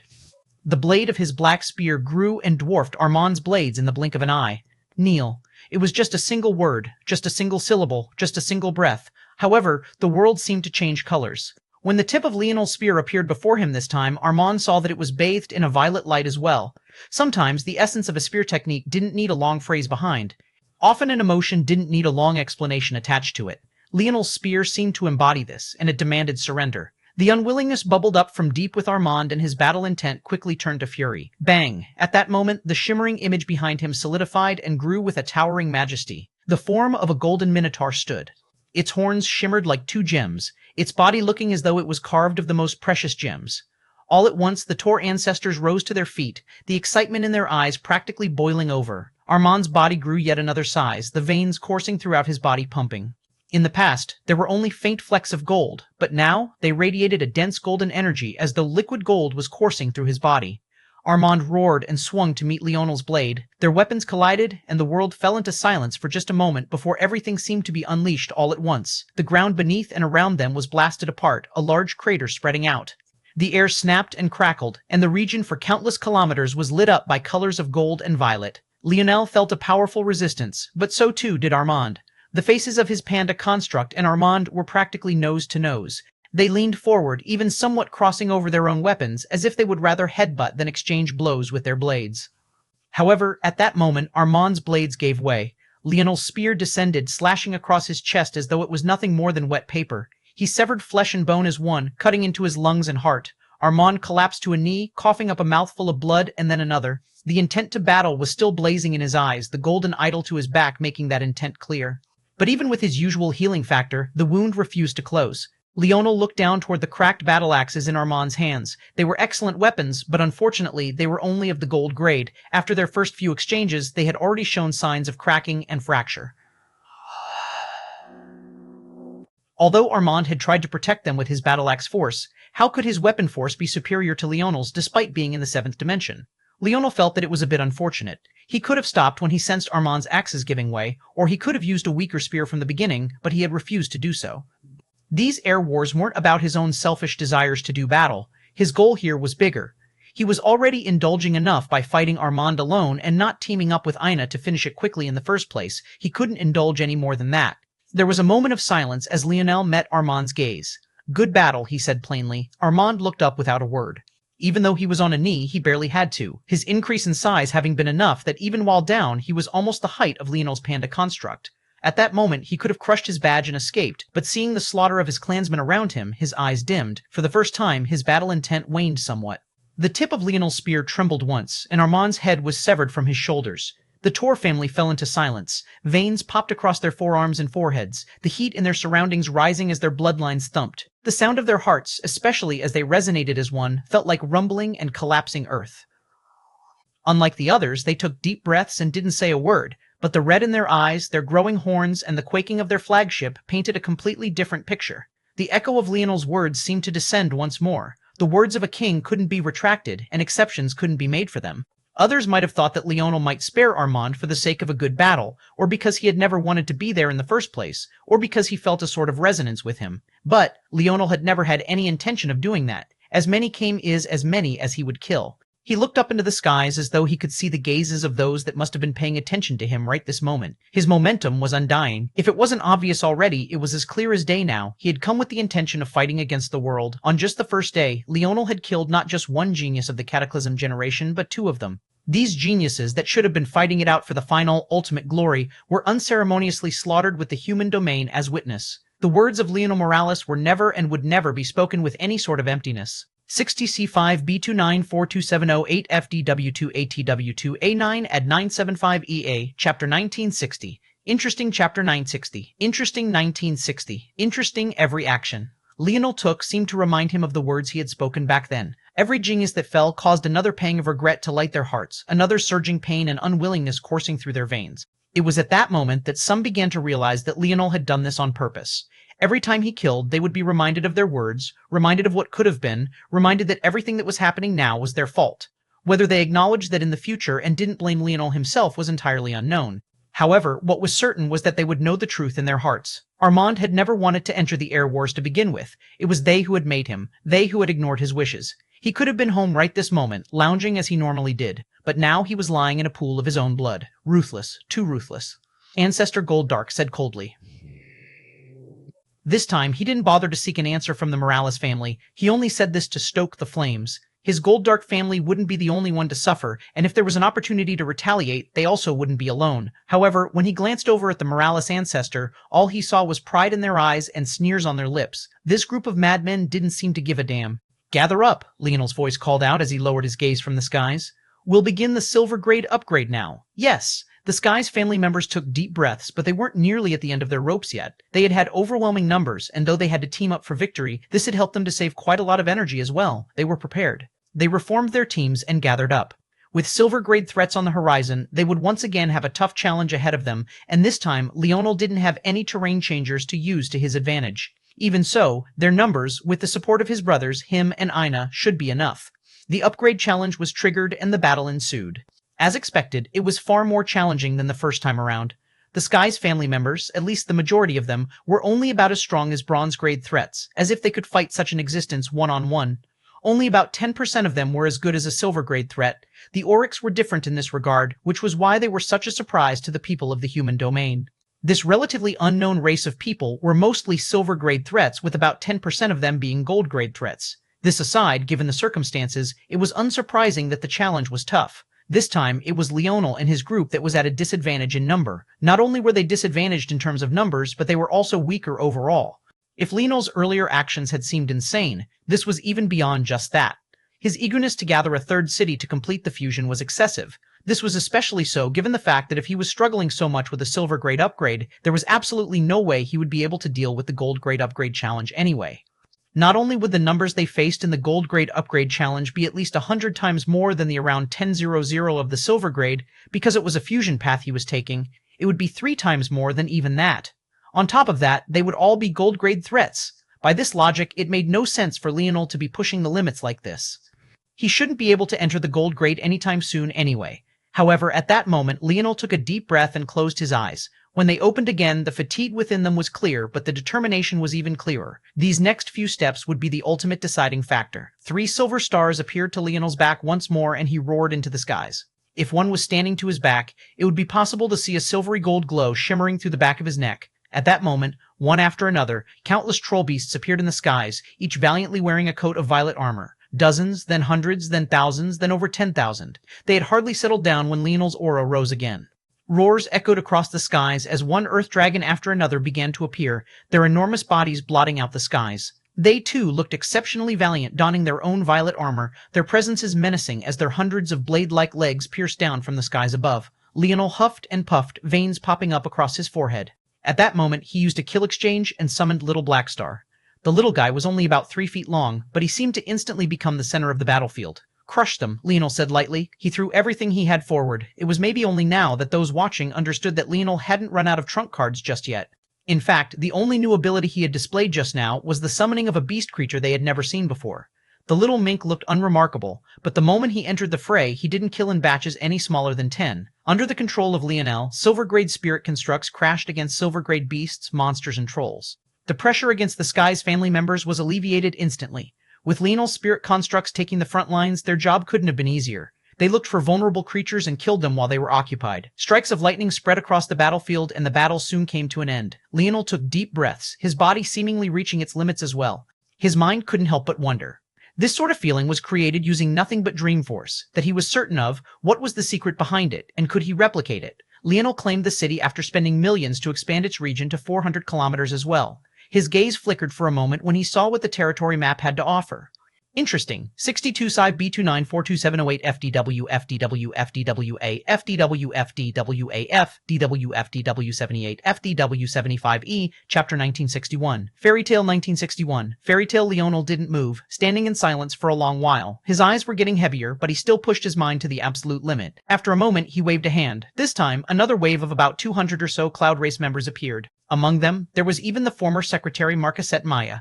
Maya looked up toward Leonel with a cold gaze, but she didn't say anything. Her two sons were in Leonel's hands. There really was nothing that she could do. While she had planned to enter the special coma-like state of the Cloud Race, under Leonel's threat, she couldn't do this. You'll be him until I tell you otherwise. Leonel nudged ahead toward Armand's corpse. Maya took a glance and didn't say anything, but after a moment, her aura shifted and she grew to the point where she was almost an entire 2 meters taller than Leonel.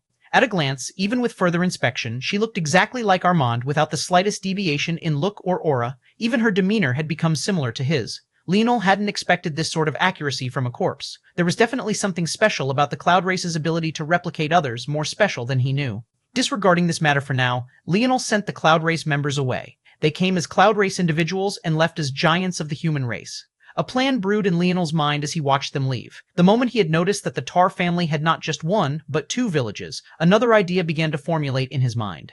He shifted around some of his original plans and made some small adjustments. Maya would have originally been invaluable to clearing the coming gold grade upgrade challenge, but in her current spot, she was much more useful to him. Once this was done, Leonel claimed the now silver grade city, completing his trifecta. Now, it was time to return and rest. By this point, all 10 zero zounds of the Oryx should have gotten the rest they needed. Let's go. Leonel lit the region on fire. He wanted to give off the illusion that a great battle had been fought, but while the tower lost 1 village, they managed to hold Leonel off and retreat to their second city. This displayed the strength Leonel wanted to give off, while also making his trap easier to hop into. As of now, no one in the Air Wars knew that he had Cloud Race pawns on his side, and he would keep it that way for as long as possible. By the time his trap was sprung, he would be able to raise the day side to the ground and march toward the night side. Victory would be his. Although everyone saw Leonel's actions in impersonating the Tor family geniuses, there was nothing that they could do about it. Even the Morales family wasn't interfering with the event, and if they tried to secretly communicate, the first to notice would be Ancestor Hito. Everything was under their control, and cheating at this point was impossible. It would all come down to what preparations their youths had made ahead of time. Even so, seeing Leonel using the Cloud Race in this way no doubt made the Tor family absolutely furious. All the while, an incomplete and even false impression of the events was relayed to the Libra family heirs. Their grasp of the situation was limited to begin with. They could only see the aftermath of the event and conclude exactly what Leonel wanted them to conclude. Upon returning to the village, Leonel entered a pod. When he stepped out just 15 minutes later, those watching were surprised, but they had already seen the Oryx do this. They could only watch with ugly expressions as Leonel gained another huge advantage. Recall the troops marching in this direction, both of them. The messages were sent out swiftly, and they began their return. Leonel didn't want the troops he had sent out initially to interfere with the new Tor family. After all, if there was a troop in that area that the Tor, for some reason, didn't touch, it would be exposed as an oddity almost immediately. It was best that he regroup and reassign them. After Leonel sent out these orders, he gathered Ina and his brothers along with Raelian, Sail, and the others as the Skies family took their turns in the pods. He marked out locations on the map and sent them out. Their targets were the dungeons that had used their now 3 territories to memorize the locations of. With the fact he had upgraded 3 regions to the silver grade now, they had not only spawned many more challenges, but many more dungeons as well, increasing the frequency of silver grade rewards. After sending them away, Leonel used yet another kill exchange to bring out little Tolly. By this point, everyone seemed to have realized that Leonel was running out of subordinates. Right this moment, he had thousands of kill exchanges, and yet he didn't use them. Instead, he converted them all into points after bringing out Noah and some other geniuses of Earth. Even when it came to the Cloud Race he had sent to impersonate the Tower family, he only sent them the 500 points they needed to upgrade to the Bronze grade, then left them to their own devices. As for the now over 11 million points he had now, they seemed to sit idle, burning a hole in his pocket. However, Leonel didn't seem to notice. One by one, he took out the items the segmented cube had spent the day completing. After handing the Skies family their weapons and armors, he moved one to take out large bundles of what seemed to be simple plates without the slightest hint of engravings. Leonel's 3 stars appeared to his back, runes dancing across its surface as he leapt past his village walls, appearing in the depths of the mountain range that now surrounded them. He lifted his hands and controlled little Tolly with one hand. In the other, he held a life-grade force crafting quill that could only be described as gorgeous. Although it was formed with an ink-blank feather, every time Leonel's wrist flickered and it trembled, golden dust would sparkle down from its body, making it look as though it had come out of a fairy tale. 62 Sive B29 42708 FD12 E98975E Chapter 1962 The Ocean Chapter 1962 The Ocean 962 The Ocean. None had ever seen Leonel Forcecraft before. He had left everything to the segmented cube until this moment. From the beginning, most had assumed that Fifth Nova was the most talented crafter of them all, and that Leonel was probably the most talented in combat. Most didn't understand the intricacies of the divine armor technique, and as such couldn't make accurate deductions about them. Only the Morales family understood for certain that it must have been Leonel who created his life-grade armor. For others, it was easier to assume that there must be a different sort of explanation. However, no one had expected Leonel to go from a path of murder to one of crafting supremacy. His demeanor seemed entirely the same, and yet his actions couldn't have been any different. It felt like his quill had become a spear, carving out everything in its path and crushing all it came across.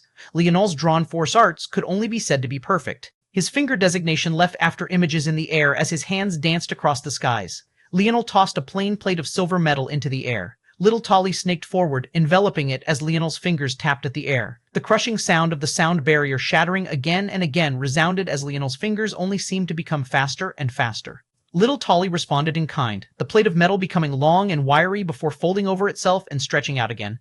With his other hand, Leonel's force arts appeared one after another. They danced in the wind like fluttering butterflies. Each had their own unique expression, breathing life into the surroundings. The weathered grass beneath his feet became more vibrant and the wind smelled sweeter. In the end, a long, curved bar appeared and the force arts shot forward, embedding themselves and sinking into the metal rod as though they had always been one. With a thought, Leonel planted the curved rod into the ground, perfectly connecting it with the one he had finished last. As he moved across the exterior of his village, moving up and down the mountainous region, and even diving into the long rivers he had created with the irrigation reward, a picture slowly began to form in the heads of those watching. Leonel was setting up a formation. Not only was he setting up a formation, but he was setting it up alone and without even the slightest deviation and error. By the time he was finished, the sun had begun to appear over the horizon as dawn presented itself to the world.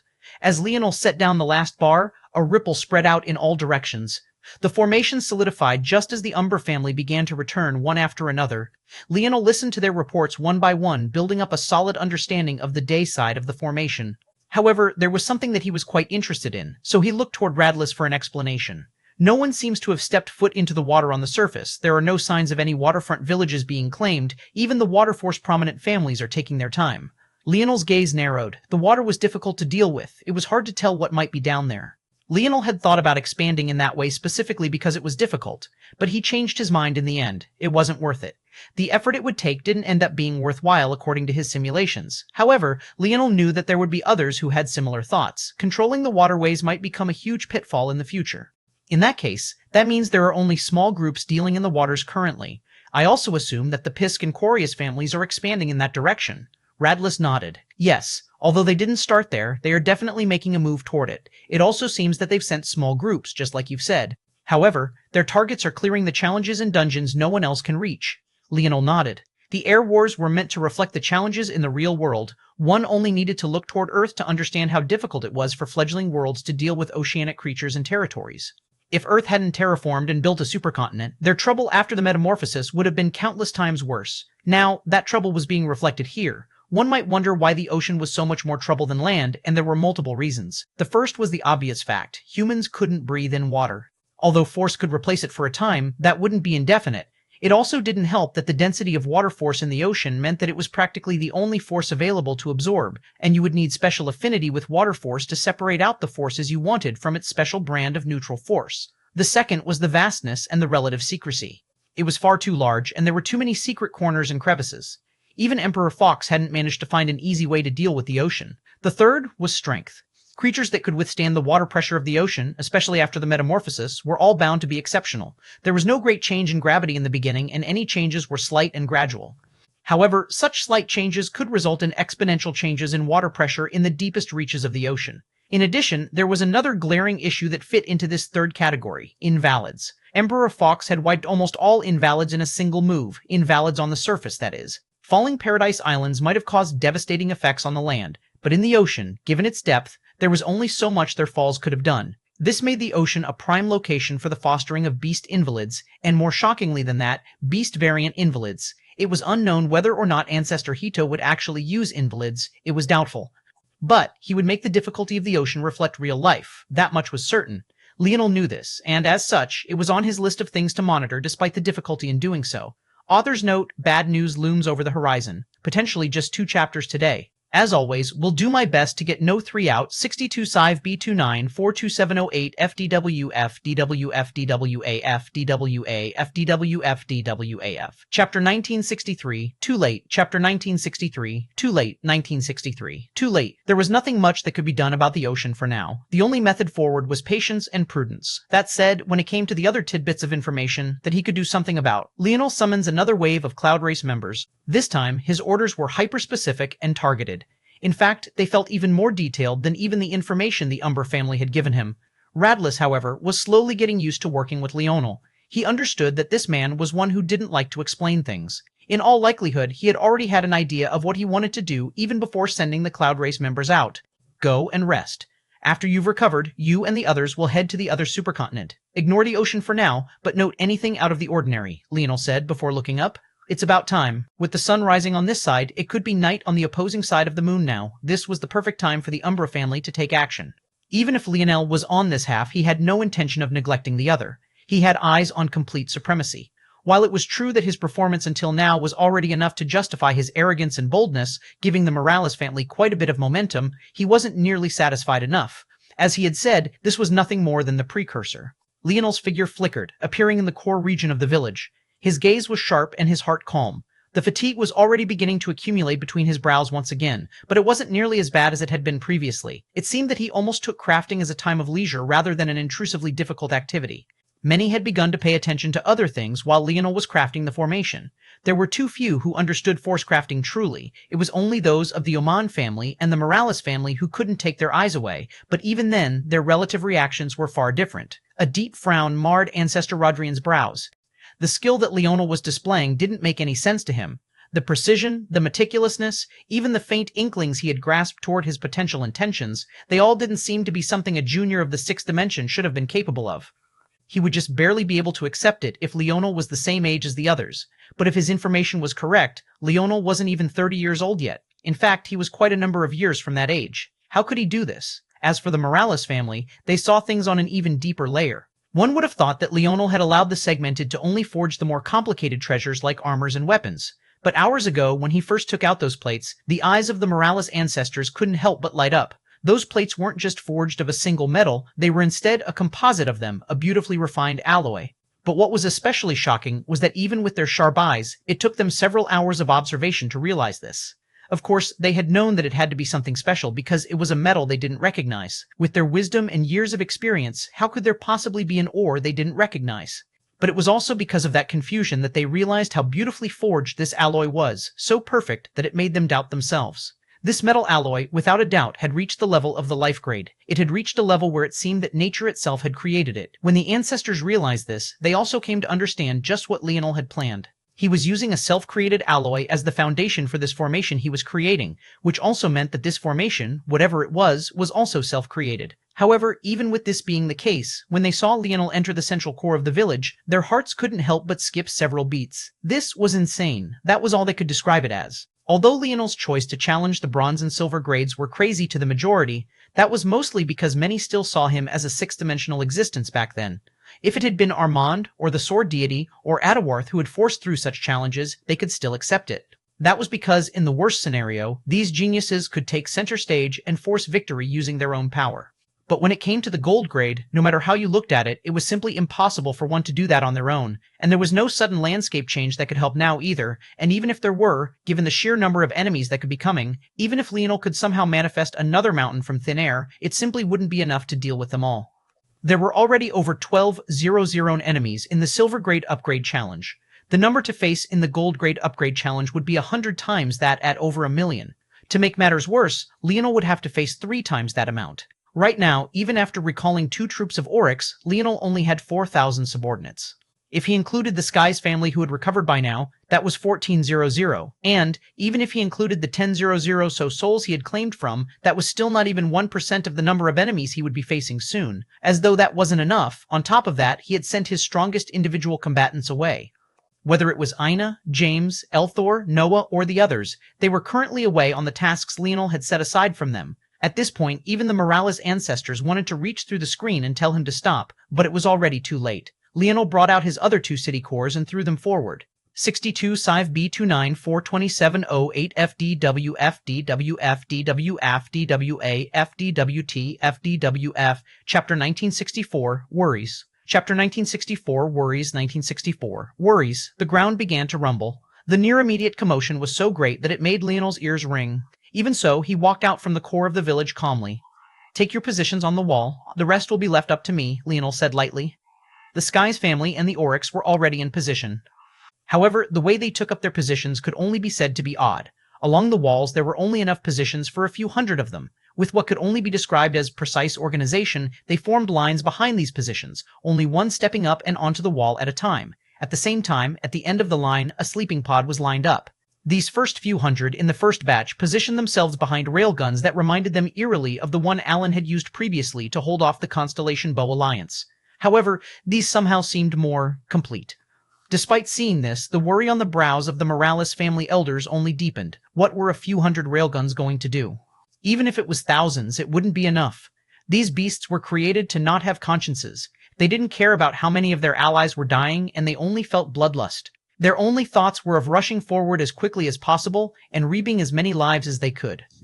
Even if 100,000 fell, another 100,000 would be right there to replace them, even if it was the last 100,000. They had no concept of morale or momentum. Normal war tactics simply wouldn't work. These upgrade challenges were designed to mimic the real-life patterns of Invalids. There was simply no simple way to deal with them, and lining the walls with a few guns just seemed foolhardy. These upgrade challenges were designed to mimic the real-life patterns of Invalids. There was simply no simple way to deal with them, and lining the walls with a few guns just seemed foolhardy. The only saving grace was that if the upgrade failed and the walls fell, Leonel could at least run away, but that would also unleash these millions of Invalids on the continent.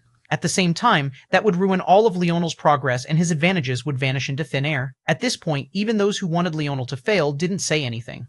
They didn't feel there was a point. The outcome felt inevitable. However, whether this was an outcome that Leonel wanted or not was what they were on the fence about. Now that they thought about it, maybe Leonel had sent his most powerful combatants away on purpose. What if this was another scheme of his? This worry had resulted in them remaining silent. It seemed that Leonel's previous successes had left their scars. Even at this point, many were hesitant to make their final judgments. As Leonel stepped into the air calmly, his expression indifferent and his coarse linen shirt and pants ruffling in the wind, his confidence seemed to be palpable.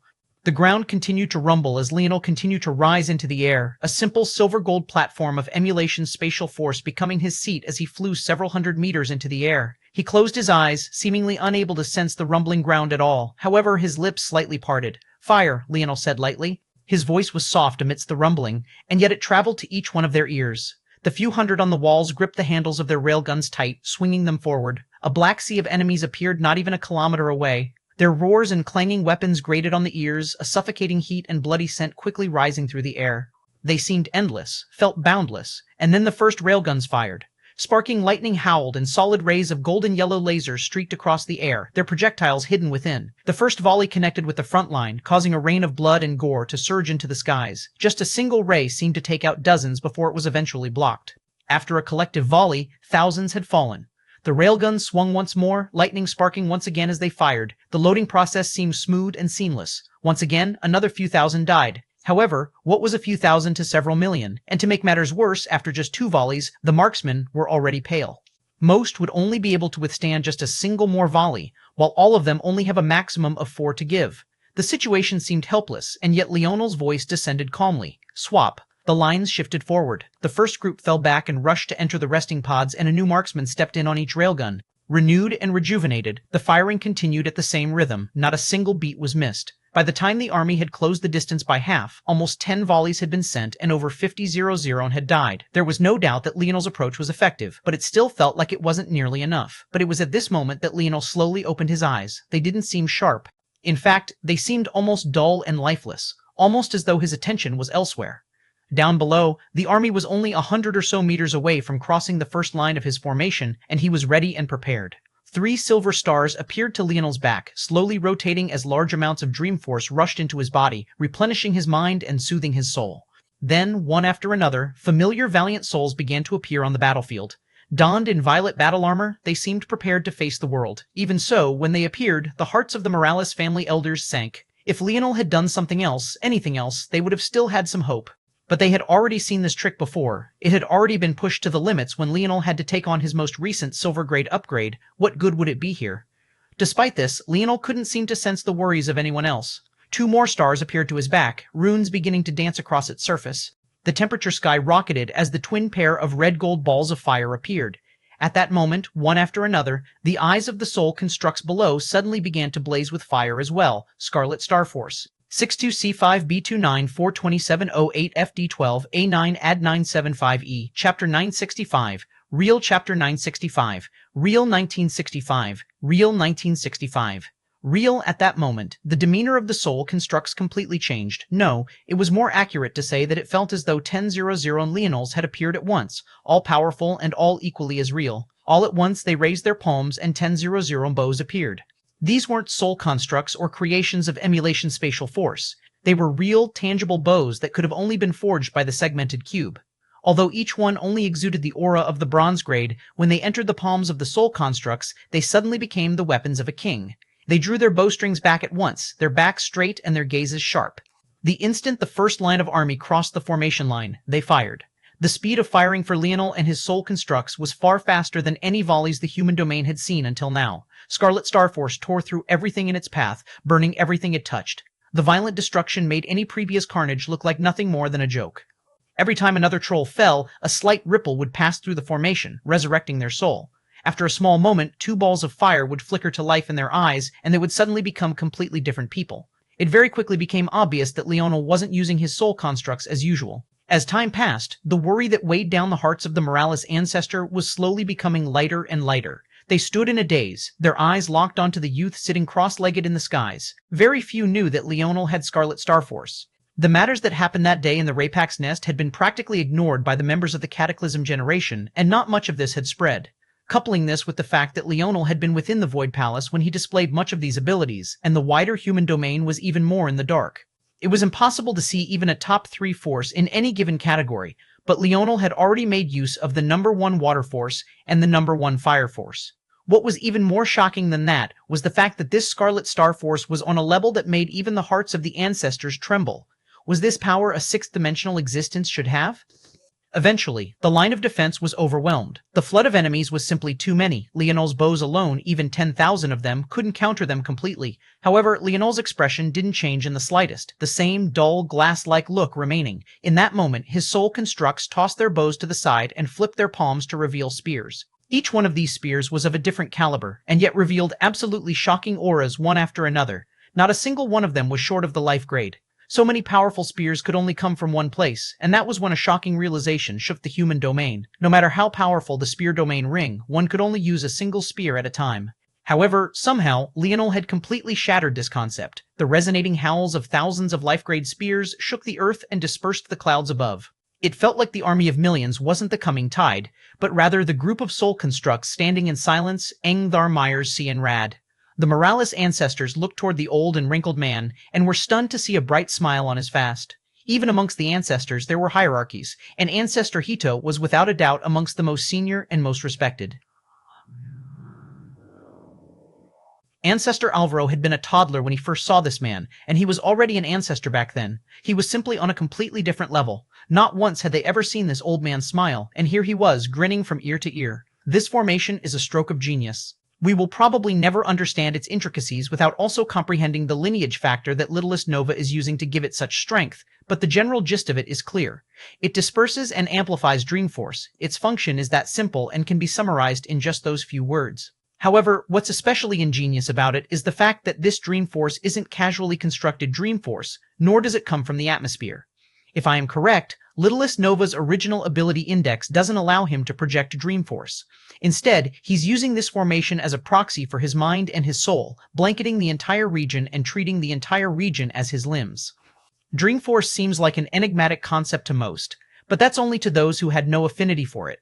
Do you know why Dreamforce is so dangerous? Why coming into contact with it is a life-changing and often ending event? It's because Dreamforce is an unruly child. It simply flows as it pleases, finding vessels that it wants to invade. When this Dreamforce is ownerless, one ends up in an endless cycle of memories. However, what if it was owned? What if this Dreamforce was under the control of another? What if this owned Dreamforce ran into an easily manipulated and malleable soul construct? Those soul constructs are no longer who they once were. For all intents and purposes, they are Littlest Nova. They are more real than any clone in existence has ever been. 62 Civ B2942708 FDW FDW FDW AT FDW AT FDW Chapter 1966 Another, Chapter 1966 Another, 1966 Another. Through these clones, Leonel could extend his affinities. It felt like his mage core had multiplied over several thousand times, allowing him to call down atmospheric force from thousands of locations at once. With his stars as an anchor, it further allowed him to extend the ability to use Scarlet Star Force to each and every one of his soul constructs. However, even this was only the tip of the iceberg. It felt that rather than controlling his clones, he was rather controlling extra limbs of his. With those souls as the mediums, all of Leonel archery skills, all of his spearmanship, all of his mage and knight abilities cascaded forth, crushing everything they ran into.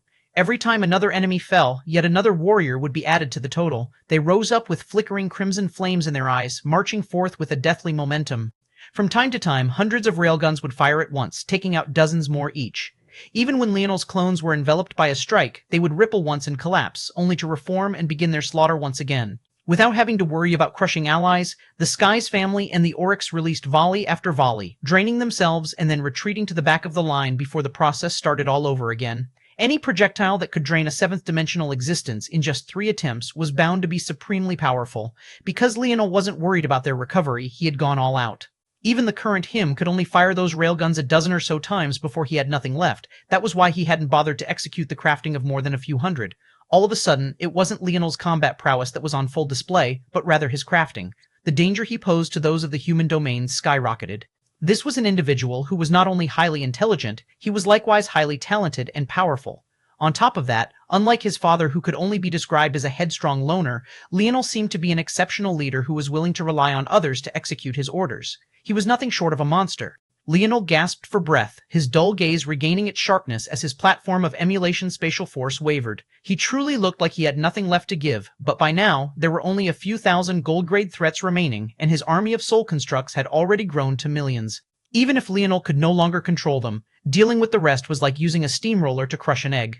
Leonel landed on the ground, his chest heaving. Every breath he took seemed to cause a hurricane-like event, the rushing wind falling into the endless abyss that was his lungs. The good news about having such great vitality was that reaching this point of fatigue was almost impossible. The bad news was that when he did, recovering was far more difficult for him than it was for most. Even so, Leonel looked forward as a wave of gold spread across his territory, their range increasing from 400 kilometers to 500 kilometers. By this point, what once was the light of dawn was already beginning to wane as evening approached. The battle had taken quite a period of time, and many changes could have taken place in this time. Even so, Leonel dragged his body into a pod and didn't exit until an hour later, the equivalent of 4 days of rest. At this moment, his soul constructs still stood in silence, like wisps of violet in the wind that could be blown to dust at any moment. They'll last at most about 15 or so hours. That's enough time. Leonel took a deep breath. The strength of his soul constructs would only be able to mirror his own strength when they were within his formation. However, outside of his formation, they would revert back to their original combat strength.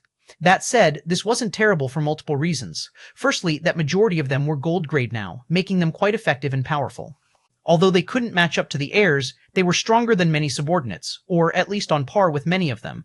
Secondly, while it sounded nice to be able to perfectly control them as though they were his limbs, doing so drained a great deal of his stamina. If Leonel let them fight on their own, the stamina he would save was enormous. Leonel's figure flickered and he entered the core of the village. In truth, it could no longer be called a village now. It was well and truly a city, and the core of it reflected that.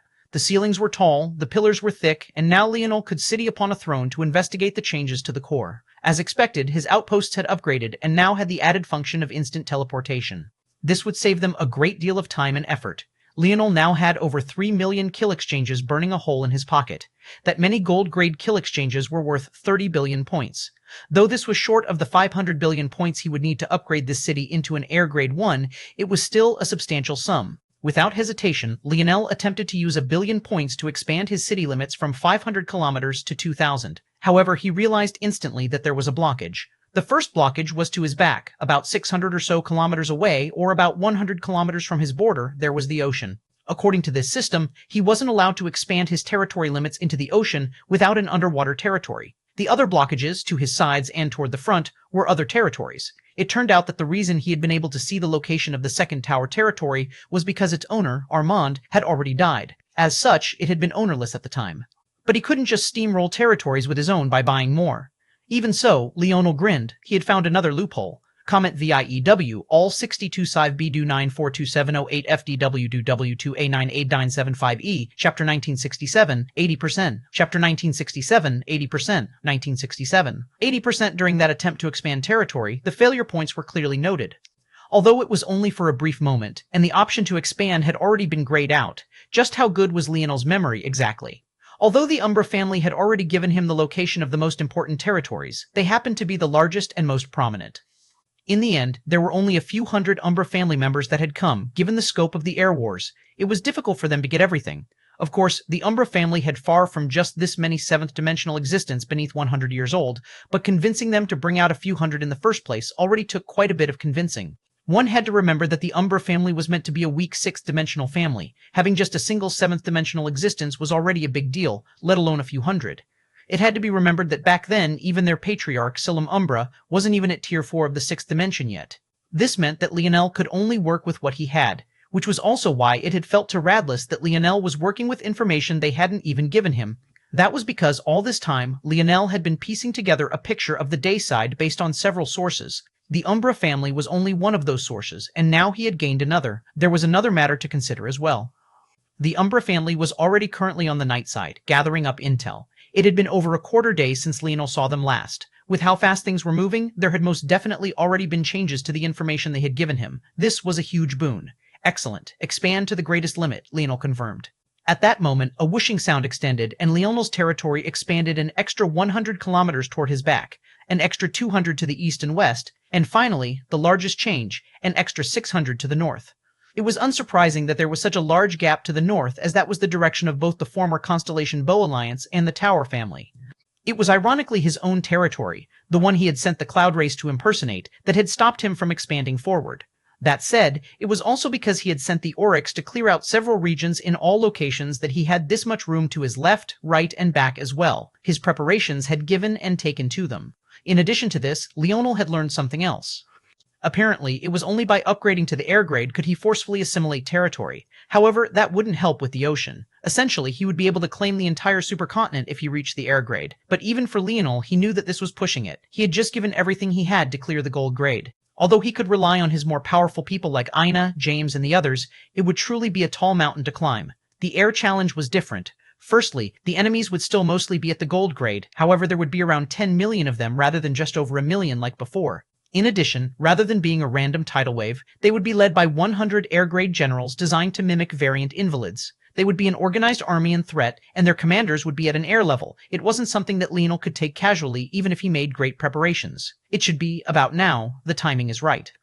Just as Leonel had this thought, the flash of several teleportations took shape as figure after figure began to appear within the core throne room of the city. Once again, Leonel's timing was immaculate. At this moment, James, Emna, as well as Aina, his brothers, and the others had all returned. None of them seemed surprised that Leonel had cleared the gold grade without them. This had always been the plan. Leonel turned toward them and nodded. "Tell me about your gains, and then go rest in the pods. We will move out again within the hour." James and Emna came forward first. The two of them had been away for the longest and had the most accumulated gains. At the same time, they were the two in most need for rest, so it was only right that they came forward first. Between the two of them, they had accumulated over 50 million points, a shocking total. This would already be enough for one to challenge their gold grade upgrade. While compared to Leonel's current almost 30 billion, it wasn't worth much. The fact that they had gotten so much just clearing bronze and silver grade challenges and dungeons spoke volumes about how much effort they had put in. That said, Leonel was less concerned about the points and more concerned about the rewards themselves. It was a silver grade dungeon's reward that had given Leonel the advantage in clearing the silver grade upgrade condition without many subordinates. He couldn't neglect such rewards. Leonel quickly shifted through the rewards they had gained and made several calculations.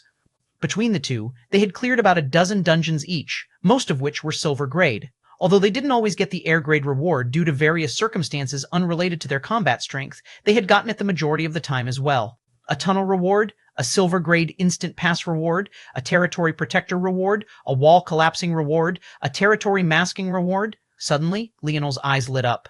This could be useful, very useful. He had seen another potential loophole, and this could change a great deal of things. If he was correct and used this reward appropriately, he should be able to extend his territory into the ocean, but even he wasn't certain if this loophole would work with 100% certainty. There should be about an 80% chance, worth it to try. 62-5B29-42708 FD2708 FD270 ATXTT Chapter 1968 Decision Chapter 1968 Decision. Lionel plucked the reward and rolled it between his fingers for a moment. Then, with a thought, he pushed it toward the core of the city and agreed to accept the change. After a wild bout of vertigo, everyone opened their eyes to smell an air that was decidedly more humid, refreshing, and salty. Even from here, they could hear the sounds of the crashing waves. Without even looking out of the city, they could tell that they had all suddenly been moved to the ocean side. Leonel didn't flinch after this happened. He had already expected it. Without hesitation, he pushed forward a second reward and accepted it as well. The ground rumbled and the sound of heavy rocks crashing into the ocean resounded. Many who didn't know what was going on rushed to the city walls, and their eyes widened as they felt that the city was about to fall right off a cliff and into the raging waters below. However, just when it seemed that this would happen, the city stabilized and became rock solid. Waters rushed in from the side, and the moat that had surrounded the city before was filled instantly with a rush of heavy salt water. It felt like, in that moment, the city was enveloped by the embrace of the ocean. The mountain range they had been hidden within was completely gone, and they found themselves on soft, sandy land. If not for the fact that this was a simulation and not completely analogous to real life, there was no way such a heavy structure could exist on such fragile land. At the same time, they had been right near a cliff face which had now crumbled and collapsed, lowering their elevation and causing a rush of ocean water to tide in. Their city was now half perched on sand and another half in the ocean, and with their moat, they felt a step away from being entirely submerged. In order to accomplish this, Leonel had done two things. The first was that he used a territory-moving reward. Since it was just silver grade, it only allowed him to move his territory to anywhere within his territory's range. However, given the size of his territory to begin with, that gave him access to over half the supercontinent. Then, he used yet another terrain change reward, but this one, rather than being used for mountains, was instead used to direct waterways. Its original purpose was to create a source of water by extending it from a primary source. So, Leonel used it on the ocean and extended it into their moat. Only underwater territories were allowed to expand into the ocean. Well, was he not technically underwater now? His city limits had been entirely submerged in ocean water. Even if Leonel was just trying his luck, using these rewards like this still only benefited him.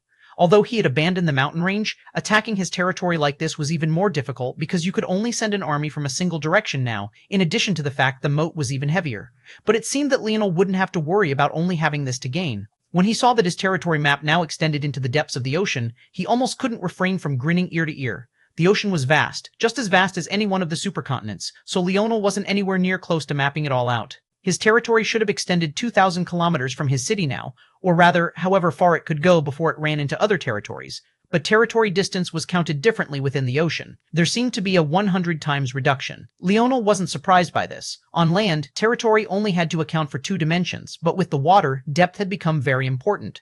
Now, his territory map wasn't flat, but it also had to incorporate a distance down to the greatest depth of the ocean. But even then, because he had 2,000 kilometers, to 20 kilometers in this case, in perfect detail, the things he could see were almost too much. The ocean's depth ranged from 5 kilometers to 20 kilometers.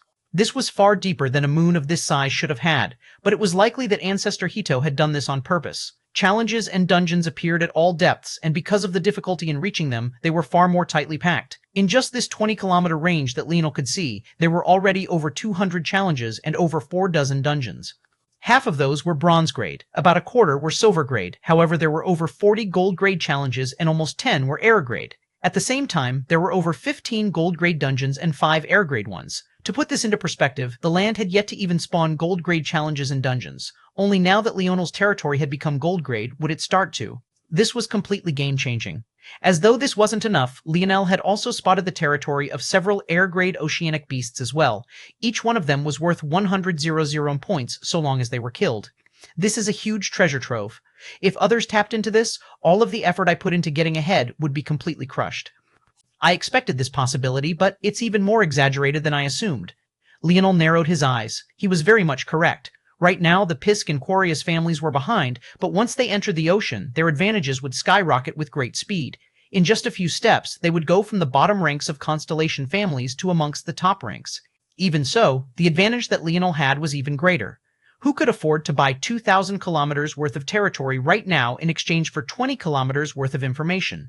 Beyond that, he was even planning on pouring all 30 billion points he had not into underwater outposts to extend this range. The gold-grade underwater outposts each cost 10 million, and each one had a range of just 1 kilometer. But if 20 kilometers of space had this much information, how much would 300 kilometers have? Leonel didn't care about points right now. There were only a few things he could spend them on to begin with. However, if he managed to monopolize a large number of air-grade dungeons, the rewards he gathered from them could put him so far ahead that the air wars would become meaningless. If the silver-grade rewards for these dungeons were already so useful, what could the air-grade ones do for him? Leonel's expression flickered. He had a decision to make. He currently had over 3 million soul constructs that would only last for a few more hours. He knew that they wouldn't be enough to conquer the supercontinent, but he did know that they would be enough to wreak havoc. He was very understanding about the strength of the heirs. If the gold-grade upgrade was 1 million, that meant that very soon the heirs would be able to deal with it. And if he made such a large commotion, he would attract public ire even sooner, not to mention make it even easier for them to deal with it by giving them a reason to band together. If he could separate out this army of 3 million, it would be one thing. But they were soul constructs held together by his lineage factor. He had to be there to direct them, and he couldn't move his formation freely to use clones as a stand-in. The other option was, of course, to press his advantage and claim as many gold and air-grade rewards as possible, so that when he was eventually ganged up on anyway, they wouldn't stand a chance. Leonel fell into his thoughts. He couldn't afford a misstep. 62 Sive B29 42708 FDW2 A98975A Chapter 969 How? Chapter 969 How? 1969 How? Leonel raised his head, a flash of what felt like violet lightning coursing through his irises. Not every step could be meticulous and perfect. Not every scheme could be without pitfalls. Without perfect information, even he couldn't guarantee a result. His simulations were only as good as the data he put into them. In that case, he would have to force the issue, suffocate his enemies until they didn't have the option to add variables to his calculations in the first place. Go and rest. Catch up when you can. I'm setting out now. The gazes of those present flashed, but they didn't say anything. In these air wars, Leonel had the final say, and they had already accepted it. If they hadn't, they wouldn't be following him in the first place. Leonel stepped out, casually waving a hand and using the territory protection award that the others had gathered. These rewards summoned a protector spirit based on the strength of your territory at the time of the summoning. As such, Leonel's territory gained 3 large spirit animals with the strength of about 100,000 gold-grade threats. This didn't mean that they were 100,000 times stronger than a gold-grade threat, but rather that it would take the all-out attack of that many gold-grade threats over the course of a few hours to take them down. After he did this, Leonel raised a hand, and little Blackstar seemed to appear from nowhere, landing on his palm and snaking up toward his neck in a hurry. Leonel smiled and rubbed the little guy's head. Little Blackstar seemed to have reached his maximum size. Even after entering the 7th dimension, he didn't grow past 2 to 3 feet long. The way he draped over Leonel smiled and rubbed the little guy's head. Little Blackstar seemed to have reached his maximum size. Even after entering the 7th dimension, he didn't grow past 2 to 3 feet long. The way he draped over Leonel's shoulders wasn't much different from a thick scarf. We're gonna wreak some havoc, Blackstar. Yip. Blackstar trembled and suddenly wrapped around Leonel with great speed, becoming nothing more than a blur of black before a large amount of dark force to shape into a prowling black dragon. Little Blackstar sat in its forehead, clearly visible, until the dark force became so thick and viscous that he vanished entirely. The creature opened its mouth and roared. At that moment, the entire Air Wars moon trembled and quaked. The slowly darkening skies seemed to suddenly enter the depths of night in a single step. Little Blackstar raised a claw and planted it on the sturdy gold-grade walls, raising his head to the skies as he continued to bellow. The war cry reached the ears of the heirs across the 2 continents, even piercing into the ocean waters and causing the waves to rise and rock. Leonel's figure flickered and he appeared on Little Blackstar's head. His aura soared, a piercing spear howl becoming the only point of light in the skies. The soul constructs below shifted and stomped, the echo of their footsteps fusing into Little Blackstar's roar and Leonel's spear howl. A radiant halo appeared above Leonel's head, descending down his body and forming a vibrant armor that shook with vital star form. The towering sky, blue and gold, standing amidst a mass of deep and impregnable roaring black, made the man atop of the world the center of attention. Decisive. This was the only word the elders of the human domain could think. They could see everything Leonel could see, and with their experience they knew well what thoughts he must have in his head at this moment. But rather than trying to tuck away until he had victory 100% confirmed, he chose this route instead. To try and confirm victory would underestimate the geniuses of the human domain far too much. While Leonel was advantaged now, he had his weaknesses. They had already seen that he had limitations in terms of both subordinate count and subordinate strength. If he didn't take advantage of his lead now, he might never get the chance. The Morales family elders nodded. Leonel had not only proved them wrong several times, but he also knew when to not go against the majority's thoughts and take the most logical route, even when that most logical route, like this time, took a great deal of wisdom to take.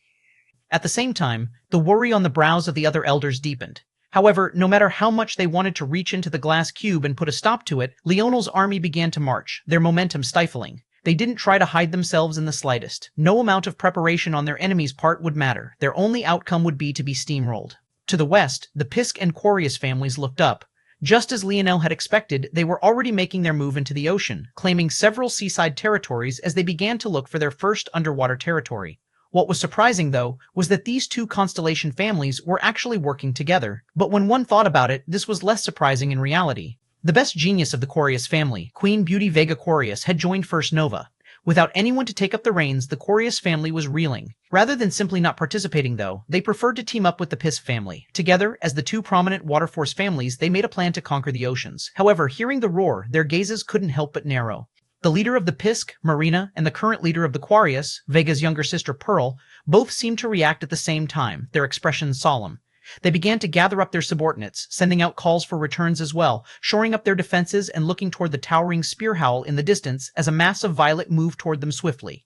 By this point, their numbers were already well in the thousands, but even between the two of them, they only had about 100 so subordinates, and that was after focusing everything on getting as many kill exchanges as possible.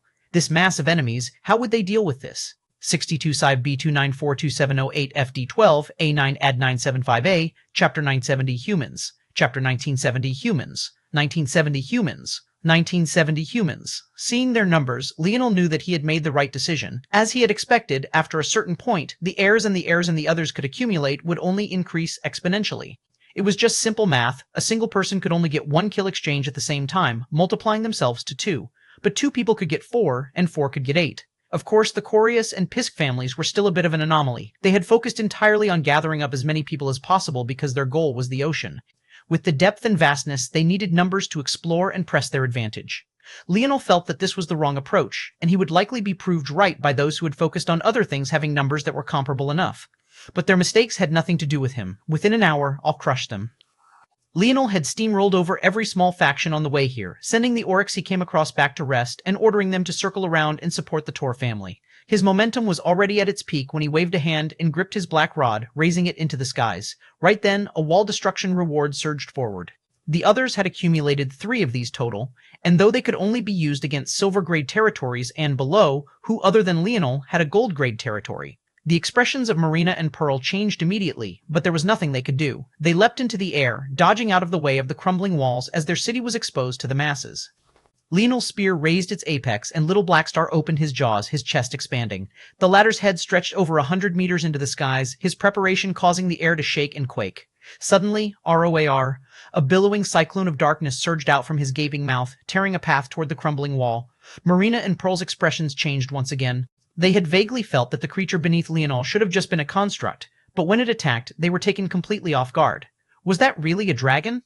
They had only heard myths about such beasts. There should have been any real occurrences of them. Damn it. Marines pulled at a silk fabric wrapped around her slender waist. Pearl reacted at the same time, pulling out a tall, blue-scaled trident. The two rushed forward, looking to block the Black Breath attack. Although they felt it was still manageable, they didn't want the battle to start with such devastating losses. While they were capable of dealing with it, that didn't mean that the others were. As the 2 heirs, they had to take this sort of burden on their shoulders. However, before they could even properly, Leonel Rod expanded, blotting out the skies as it descended in a torrent of rotating spear force. Leonel unleashed a furious roar that resonated with Little Blackstar's, his blue vital star force turning a furious red, then instantly a vibrant violet as he activated Star Fusion, King's Might. The 2 young women attacked, but found themselves meeting an immutable wall. With his spear domain lineage factor activated, Leonel's spear passed through Little Black Star's roar as though it wasn't there at all, not interfering with it in the slightest. But the same couldn't be said for the two women. They were blown backward, their gazes helpless as they watched Little Black Star's dark force breath shred everything in its path. What made them shudder instantly was that they realized they had underestimated Little Black Star far too much. The attack had felt manageable just now, but when it descended, it swallowed up all the force in its path, gathering it into its strength and continuing forward. It was like anarchic force. Leonel rose into the skies, allowing Black Star to wreak havoc below as he reached out a hand. The tidal wave of soul constructs surged forward into the remaining shambles of the army. Even when they managed to kill a soul construct, another one would take its place while the one that had fallen would reform and join the battle once again. The morale of the Pisk and Corius families plummeted, but Leonel only kept churning away at them, his forward momentum relentless. Not even an hour later, there was nothing but ruins. Corpses littered the ground and the territory was swallowed up. At that moment, the borders of Leonel's territory expanded, pushing past the barrier that had once been there and taking this land for itself. At that moment, streaks appeared from the horizon. Ina, James, Noah, Emna, Raelian, Hephaestus, his brothers, and the other geniuses of Earth caught up one after another. Leonel took a breath and exhaled. He shifted the direction of the army, his mind swirling with the images of the boundaries he had seen before.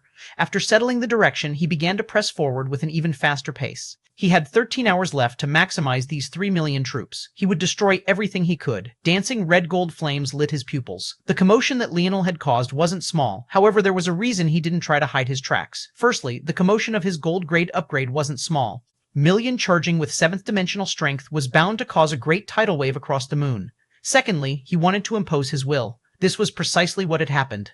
Although ganging up and defeating a powerful enemy sounded logical, humans were selfish. Before it was necessary, they would bide their time and hope someone else dealt with it while they benefited. And with the strategic placement of the Cloud Race members, Leonel could nudge things in the direction. With everyone holding up, all of his targets were in just a single place, and very quickly, the scouts of the Libra family rushed with news of his actions. Third chapter is coming, but maybe much later. 62 Sive B294 2708 FD12 A98975 E Chapter 1971, Kiza Chapter 1971, Kiza 1971, Kiza Huan, Droet, Hulat, and Druid all looked forward with shock. Listening to the report of their subordinate, they didn't know how to react immediately. They had upgraded their main territory to the silver grade not long ago, and they were preparing to continue their momentum swiftly as they approached the appropriate time to unleash their trump card and deal with Leonel. But they didn't expect that Leonel would react before they could. The side, Kesa, the heir of the Gemin family, a young woman that Leonel had met and clashed with during the true selection of the Void Palace. Back then, Kesa had taken interest in Leonel because her mother had been one of the many to fall for his father, Velasco. She was very curious to learn about that man through Leonel, mostly because her mother was a woman she couldn't see falling for anyone. Of course, that included her father, who she had little to no respect for. It could be said that Kesa took after her mother in her disregard for most men. Unfortunately, she didn't get the chance to probe Leonel as much as she had wanted, as the true selection had been too hectic back then, not to mention the cataclysm that occurred not long afterward. However, hearing about his movements now, her interest had suddenly returned. In truth, she didn't think of Leonel much, and decades had passed since then. She was surprised, though, when the Libra family chose to change up their original plans by moving their cooperation up. When she learned that it was because of Leonel and the fact he had already taken out Nazog, she became even more intrigued. Her eyes couldn't help but narrow, a playful smile spreading across her vibrant pink lips. What do we do? How did he gather millions of subordinates already? Juan spoke with furrowed brows. It's not millions of subordinates, Koiza suddenly spoke. Their heads turned toward her all at once. Although she had a playful smile on her face, they didn't take it as a joke. Kaiza looked like an airhead, but in terms of intelligence, she was ranked amongst the best of the human domain. There was a long time, before Leonel had done it, that many believed that if anyone were to surpass the scorned Queen Beauty on the Void Library's leader list, it would be her. But for whatever reason, Kaiza had never bothered to enter the Void Library. Their soul constructs. You people really have no idea how the soul works. Teske Kesk, Hulot and Druid, the two female Libra family members, were very much annoyed by Kaiza's antics. But Juan and Droet, who had practically grown up with her, were already wrapped around her little finger. Despite their genius, they practically just did as she pleased, which was also why it was so surprising to Kaiza when they contacted her to change their original plans. Much like why Star Order had told Leonel all those years ago, the Gemin family was the only family of the human domain with any true understanding of the soul, and that was because their lineage factor allowed them far more free range than most humans. As such, when Kiza had sensed the unique fluctuations in some of the battles Leonel had fought, she had already sensed the uniqueness. Now hearing that he had suddenly manifested millions of subordinates, she put two and two together. Soul constructs? Where would he get so many soul constructs? By killing, of course. The group of four frowned. They didn't understand. Kisa shrugged. I'm very curious about certain things. The person who fascinates me more is Leonel Morales. I really wanted to know what about her was so much better than my mother, so I investigated her. She has a very uncanny ability to use soul constructs, and this was obviously passed down to her little boy. Although Kaisa was smiling, Juan and Droe looked away from her gaze, feeling a cold shiver down their backs. The two had had a crush on Kaisa for the longest time, but they had never bothered to pursue her. That was because this woman had no heart. If that cold lump of coal in her chest opened up for anyone, it was her mother and her mother alone. Often, that love crossed a line that mother and daughter shouldn't have, and it also turned into a level of fanaticism that led to results like this. Although Kaisa was speaking casually, the amount of killing intent she was exuding was palpable. There was no doubt she wanted to kill Eleanor. Even so, that doesn't explain where he would get so many soul constructs. Also, if he could get millions of kill exchanges, why wouldn't he exchange them for real people? Druid and Hulot, who didn't understand Kaisa as well, asked with questioning tones. Their two cousins shuddered but didn't say anything. Can't you Libras use your heads? There are two of you and you practically share all thoughts. Shouldn't that make you smarter? First of all, using soul constructs wouldn't necessarily stop you from using kill exchanges. They're mutually exclusive. Secondly, where would he get millions of subordinates from?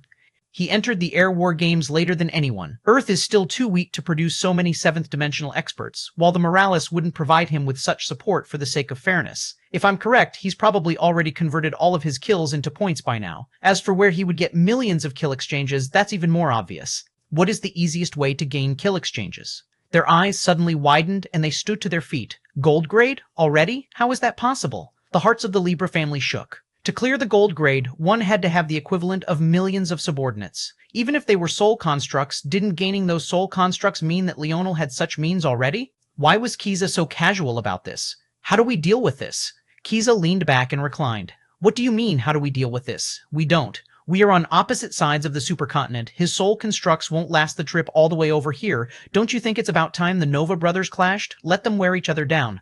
Kisa took a sip of a drink and closed her eyes. Juan and Droet looked toward one another. They knew Kaisa better than anyone. If there was anyone who took Leonel's words the most personally, it was her. She seemed carefree, but she was the most arrogant person they knew. Leonel claiming that he would kill as many as he saw was probably the one thing that actually made her take these air wars seriously, and when Kaisa was serious, she didn't have just one plan, she had at least three. As for what those other two were, until the moment they were revealed, maybe no one but her would know. There was maybe nothing more dangerous than a scorned woman. Though, if one said such a thing to Kaisa, she would probably kill them without the slightest hesitation. If the person she hated most was Eleanor, the person she hated the second most was none other than the Queen's scorned beauty. 62C5B2942C708 FD22A9A975 Chapter 1972 Agreement Chapter 1972 Agreement 1972 Agreement A tide of violet swept through the day side supercontinent. Nothing could seem to stop it. Leonel and Little Blackstar took the vanguard, causing death and destruction. Every time they took action, the opposing armies were thrown into chaos and disorder. After they were finished, the strongest of Leonel's subordinates would rush over, splitting up the most powerful combatants and stopping them from having the opportunity to support the more average fights. Then, the army of millions would swoop in. The army of soul constructs was relentless. They maintained the same savage air that they had during the upgrade challenge, their bloodthirst often overwhelming the enemies before them. Even when one managed to hold their ground and fight back, witnessing one rise back from the dead as though they had never been harmed in the first place was enough to shatter even the strongest morale. By the time half of Leonel's 13 or so hours were through, his territory had already expanded by as much as 30%, and the hold he had over the dayside supercontinent had begun to approach as much as 60%. He suffocated and suppressed the other territories, and his blade never seemed to show mercy. Given the circumstances, his kill rate had dropped from 100% of heirs. It couldn't be helped. Some didn't have the fortitude to stay until the final moments, or the stupidity, depending on how you looked at it. One after another, heirs abandoned their chances at glory and vanished. When they appeared on the glass cube once again, they gasped for breath, their expressions pale and their gazes flickering with fear. In those moments, they had truly felt the scent of death. Seeing the states, flashes of pity couldn't help but spark in the eyes of their elders. True death was one thing, but this sort of death of the heart was another kind altogether. The image of Leonel, standing loftily atop the back of a roaring black dragon, was simply far too much for them to handle. Maybe in their lifetimes they would never be able to raise their heads and face Leonel as equals. In this lifetime, they could only submit. Noah fought valiantly on the battlefield. His saber was bold and his courage was commendable. However, he could only feel that the gap between him and Leonel only seemed to be widening. Much like the elders of the human domain, he too had sensed the fork in the road that Leonel had just faced, and quite frankly, if it had been up to him, he wasn't sure if he would have chosen to take this route.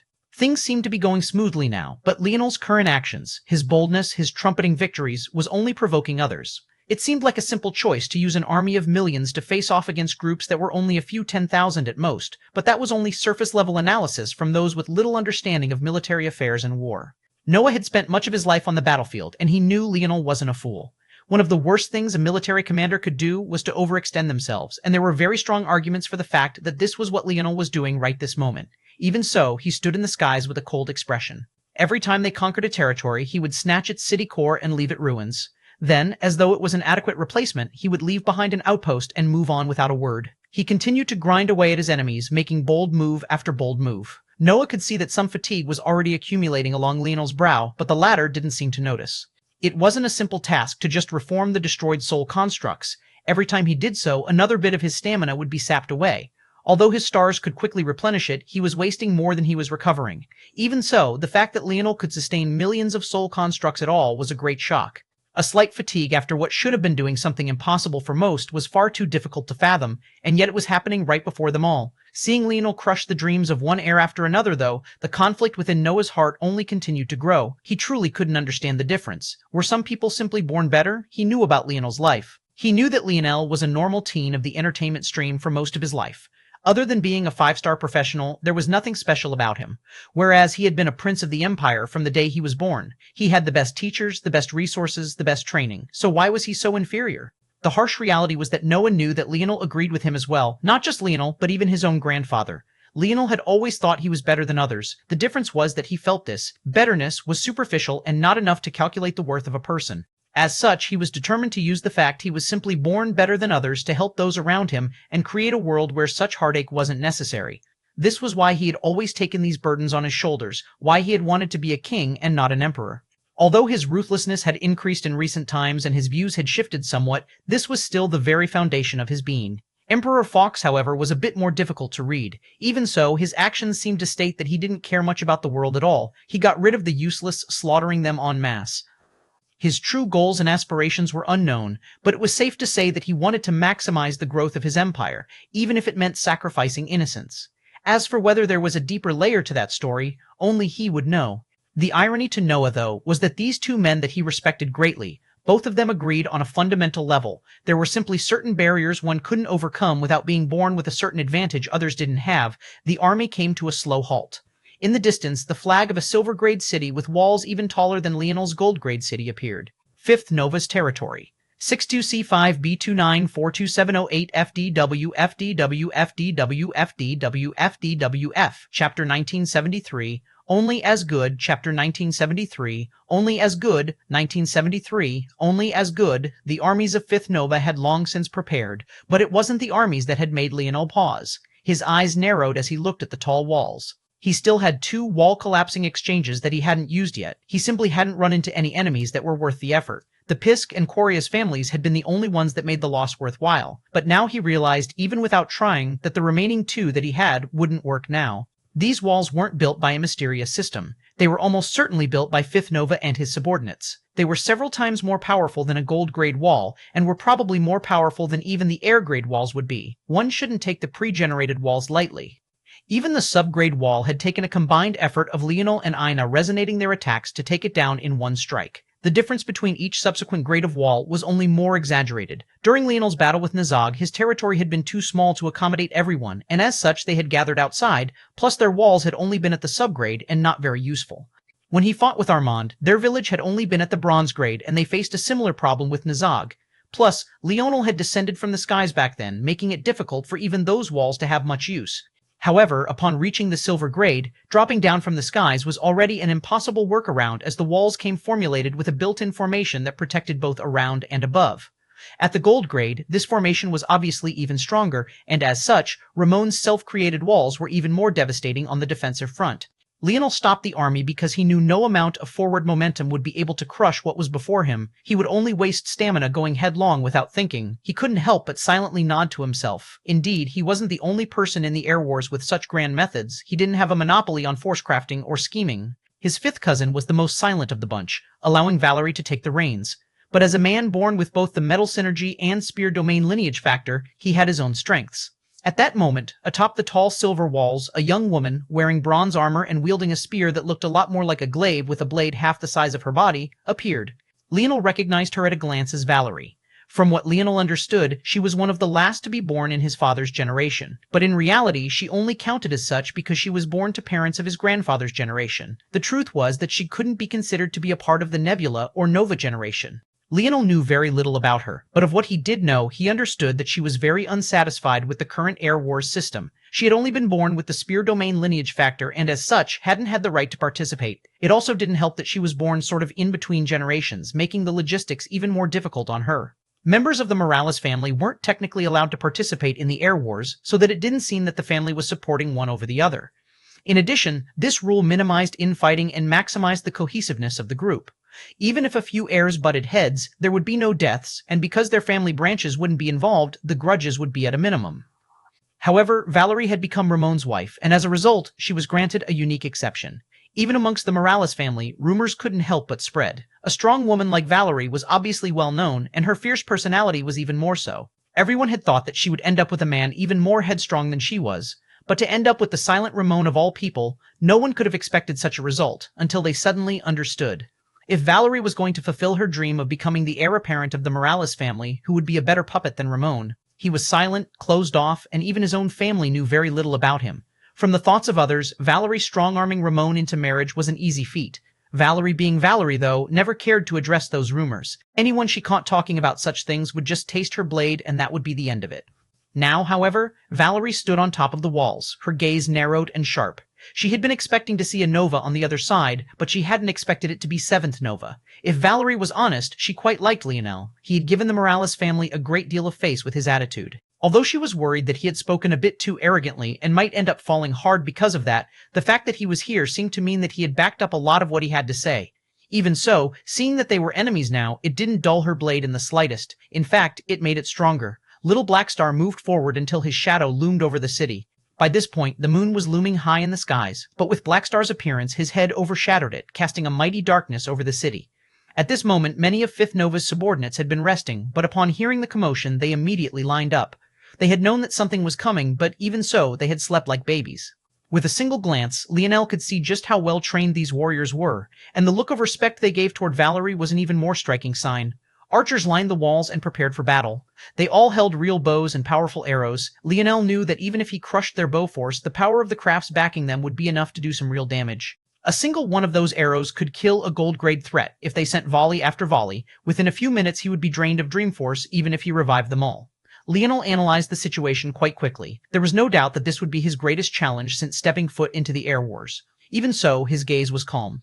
Little Blackstar lowered his head until Leonel was eye level with Valerie. He smiled slightly for the first time since entering this place. It was clear that he treated them far differently than he did the others he had come across. I guess I should call you Big Sis, right? Let's have a good battle. These walls, though, I'm afraid they aren't enough.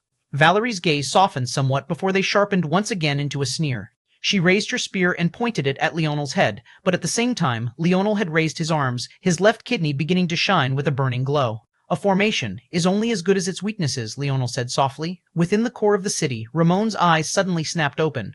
62 Side B2942708 FDW FDW FDWA FDW FDWA Chapter 974 Weaknesses Chapter 974 Weaknesses 1974 Weaknesses Lionel irises danced with complex runes that fused and separated before fusing once more. A great feeling of danger suddenly took hold of Valerie, and she felt like something she should stop was about to happen. But before she could, dozens of fireballs appeared in the skies, the temperature skyrocketing as they descended quicker than Valerie could react. Bang, bang, bang, bang! There didn't seem to be a rhyme or reason to the descending balls of fire, but every collision caused a quake that rocked the city. By the time the third had descended, the invisible barrier had taken shape and become very real, cracks spreading across its transparent surface. By the time the sixth descended, the walls had begun to shake as well, their structural integrity seemingly in jeopardy. Then, suddenly, all of the remaining over a dozen descended at once. The reaction was immediate. The invisible barrier cracked like glass, motes of light descending from above in a beautiful yet tragic sort of way. The balls of fire only continued to rain downward, setting fire to the city and laying waste to much of what was in its path. Valerie's expression changed. She understood Ramon's skill quite well. By this point, he had already overshadowed many of the older generation in terms of his force crafting. There shouldn't have been anyone amongst the heirs that was his match in this regard, and that was only further proven by the gold-grade armors that fitted each and every one of their warriors. Ramon hadn't slept a single wink since the air wars began. Even though the fatigue had set in for him long ago, he only continued to press forward. Valerie had seen his hard work personally, and she knew how meticulous he was. There was simply no way he would have made any large mistakes that could be so easily explored. In that case, the only explanation was that Leonel was just far superior to him. The only thing stopping Leonel from forging true 8th-dimensional treasures currently was a lack of force strength and Little Tolly's limitations. He had already stepped through the boundary of the life grade, and the gap between that and the gold grade could only be said to be enormous. There was simply no other explanation. What Ramon saw was a perfect construction, one that he had poured his blood and sweat into. In terms of gold-grade constructions, it was probably among the best possible, period. However, what Leonel saw was a construct that wasn't whole. The definition of the life grade wasn't a level of strength. Rather, it represented a product that was so perfectly synergized that it seemed to have life, a product so perfect that it seemed as though the universe itself had created it. Ramon's construction, however, was far from that, and to Leonel, every point of imperfect synchronization was only another weakness, a weakness that could be exploited. Despite the change, Valerie reacted quickly, fire at will. Her roar echoed across the skies. The archers raised their bows, but with a flicker of Leonel's radiant crown, their bow force winked out one after another. Before the archers could respond to the change, Leonel's brothers, Ina and the others, charged. Little Blackstar whipped his tail out just once, and they were all sent flying with great speed toward the walls. The moment they landed, a catastrophe seemed to have descended, and the archers were thrown into complete disarray. Leonel reached out a palm and leapt forward, a black rod billowing dense fog darker than even the night sky appearing in his hand as he swung down toward Valerie. Though Valerie was shocked, she pivoted once more. She slid a foot back, gliding into an attack stance before piercing out toward Leonel's chest. If her attack landed, there was no doubt Leonel wouldn't even get the chance to step onto the walls. Leonel's gaze narrowed. What a perfect spear strike! Valerie's skill had returned to simplicity. Unfortunately, what good was a spear against Leonel? Just as Leonel had this thought, though, Valerie's spear strike smoothly turned into a javelin's throw, a strong bronze force coating it as she threw it. She had known long ago that Leonel had the spear domain ring and had lured him forward as such on purpose, lulling him with a false sense of security. Leonel's expression flickered. She hadn't used any spear force, and even if her spear crumbled, the force surrounding it definitely wouldn't. It was already too late to change his spear trajectory, but with a thought, 2 more stars appeared to Leonel's back. 10 stars shone with radiant splendor, 3 silver, 3 sky blue, 2 red gold, and 2 dark ocean blue. His aura changed and reached its peak, the presence of the heavenly body realm finally shining forth in full effect. Ever since he had shifted his perspective on universal force, this was the very first time Leonel had unleashed it fully. Before, the aura of universal force was far too subtle as it could only be displayed when he brought forth all of his stars. But now, there was no denying it. The human domain was shocked once more. They had never seen a heavenly body realm like this. A heavenly body realm that was so perfect, so powerful. Void Star Force descended and formed a force art before Leonel that quickly solidified into a shield. The moment the force art was completed, more runes formed within his 2 Void Star Force stars, strengthening them once more, but he didn't seem to notice at all as his spear continued to descend toward Valerie. Valerie's pupils constricted. She was still in a throwing motion. She wasn't in any condition to counterattack. She could only raise her forearm. But right then, an action that looked like a desperate attempt shifted. The slots in her armor's forearm opened up and formed a round shield, meeting Leonel's spear tip head-on. Bang! Valerie was sent flying, her body streaking through the air like a shooting star. 62C5B29427008 FD12 A9 Add 975A, Chapter 975. Right now, Chapter 975 right now, 1975 right now, Valerie crashed into the building below as Leonel landed on the city walls. But just as soon as she did, she leapt to her feet, her battle intent blazing. With a flick of her wrist, the warped and broken shield was flung to the side, and she brandished her fists. She didn't have the metal synergy lineage factor, so she obviously didn't have her own divine armor. The armor that Ramon had forged for her was already extremely excellent, and yet it couldn't survive a single strike against Leonel's spear. It was clear that that spear was above the gold grade. Even though Valerie found herself unable to use spear force and wearing armor that was practically useless to her, she still brandished her fists. Leonel looked down for a moment. Despite the carnage around him, his mind seemed to be silent. The archers had recovered after their first fall. Although they realized they couldn't use their bow force for whatever reason, they immediately switched their tactics. At the same time, the non-archers below and near the city quickly gathered, prepared to battle just as James reached the door mechanisms and forced the gates open for the tide of 3 million soul constructs to rush in. Leonel met Valerie's gaze and hesitated. He almost put his spear away, but after seeing the look in her eye, he tightened his grip instead. "All right," he said lightly. In that case, Leonel's stars suddenly pulsed and they grew a size. Each had been barely a meter across each, but they suddenly expanded to 2, then 3, then suddenly reached 10. The flood of universal force increased like a rising tide. The skies rumbled and the earth quaked. The skies above had been quite dark, but motes of lights began to quickly accumulate, each matching one of the colors of Leonel's heavenly body realm stars. Leonel raised a foot, and by the time it descended, his body had flickered and vanished. He was a blinding streak in the skies, activating star fusion, king's might, and descending with a mighty momentum, one spear to connect the earth and skies. The black rod in Leonel's hand suddenly became a pillar of dark gold. At that moment, Ramon rushed out from the core of the city. The bags under his eyes had grown to the point they were blackened. Even so, his eyes shone like stars, a far cry from the timid gaze he had seemed to have the first time Leonel met him. When he saw Leonel's strike about to land, his expression changed and he rushed forward, but it was already too late. Valerie struck out with her fist. A surprising amount of fist force coated it as he roared, some of the hints of simplicity that had coated her spear transitioning toward her fist. Leonel seemed struck by it at first. How long had it been since he used fist force? Longer than he could remember. Why was this fist so beautiful, though? Despite its beauty, it didn't seem to matter. When Leonel's spear descended, Valerie's fist only paused it for a moment before her arm split apart like pressurized wood. Her eyes rolled back from the pain, her forearm combusting into a rain of blood and gore. She was sent flying back once more, sliding along the ground and leaving a bloody trail as she fell to Ramon's feet. Ramon's eyes widened as he hurried forward. "Valerie? Valerie?" Ramon slid along his knees to her side, his brown eyes colored with anguish. He didn't seem to know what to do. He wanted to help her, but he also didn't dare to touch her for fear of making it all worse. His hands approached and retreated again and again, a flustered expression taking over him. He looked up to find the crumbling pieces of his formation still falling. Despair colored his gaze. No, it wasn't despair. It was guilt, a heavy guilt that sunk like cold in the winter or darkness in the deepest pits. Leonel recognized that gaze. It was the same gaze he had had when he watched his subordinates die one after another in the Valiant Heart Zone, subordinates that he would no longer see again now due to his own selfishness. Given Ramon's reaction alone, one could tell that the rumors about the two were nothing more than nonsense. Ramon finally reached forward and held Valerie up, if for nothing other than not wanting her to rest her head on the hard groan any longer. Valerie coughed, blood flying from her lips. Her eyes regained some focus and she looked up. Her eyes softened somewhat when she saw Ramon's tears, but then she began to push him away, coughing and wheezing all the while. "You big dope. I'm not going to die. It's just an arm. What are you doing? You're embarrassing me. How can my husband be such a crybaby?" Ramon clenched his teeth, but his tears didn't stop falling. It was his fault. It was all his fault. He didn't make a formation that was strong enough. If only he had been better. If only he had held up his end of the bargain, this would have never happened. Ramon looked toward Leonel, a fierce glare in his eyes. But at that moment, Valerie reached for his collar with her only good remaining hand and stopped him. "Forget it. He has the spear domain ring, and there are probably others eyeing us right now. There's no use in fighting amongst ourselves. A Morales has to win this." For maybe the first time in their relationship, though, Ramon didn't listen to Valerie. He grabbed her wrist and pulled, forcing her to loosen her grip as he stood with a dark expression hanging between his brows. He walked toward Leonel with heavy steps, bronze runes forming all along his body as his halo took form and his divine armor began to appear piece by piece. Valerie watched his back with a complicated expression, weakness overtaking her. Ramon had been quite like Armand, not caring much about these air wars and never wanting to participate in the first place. It was only because of Valerie and the face of the Morales family that he had done so.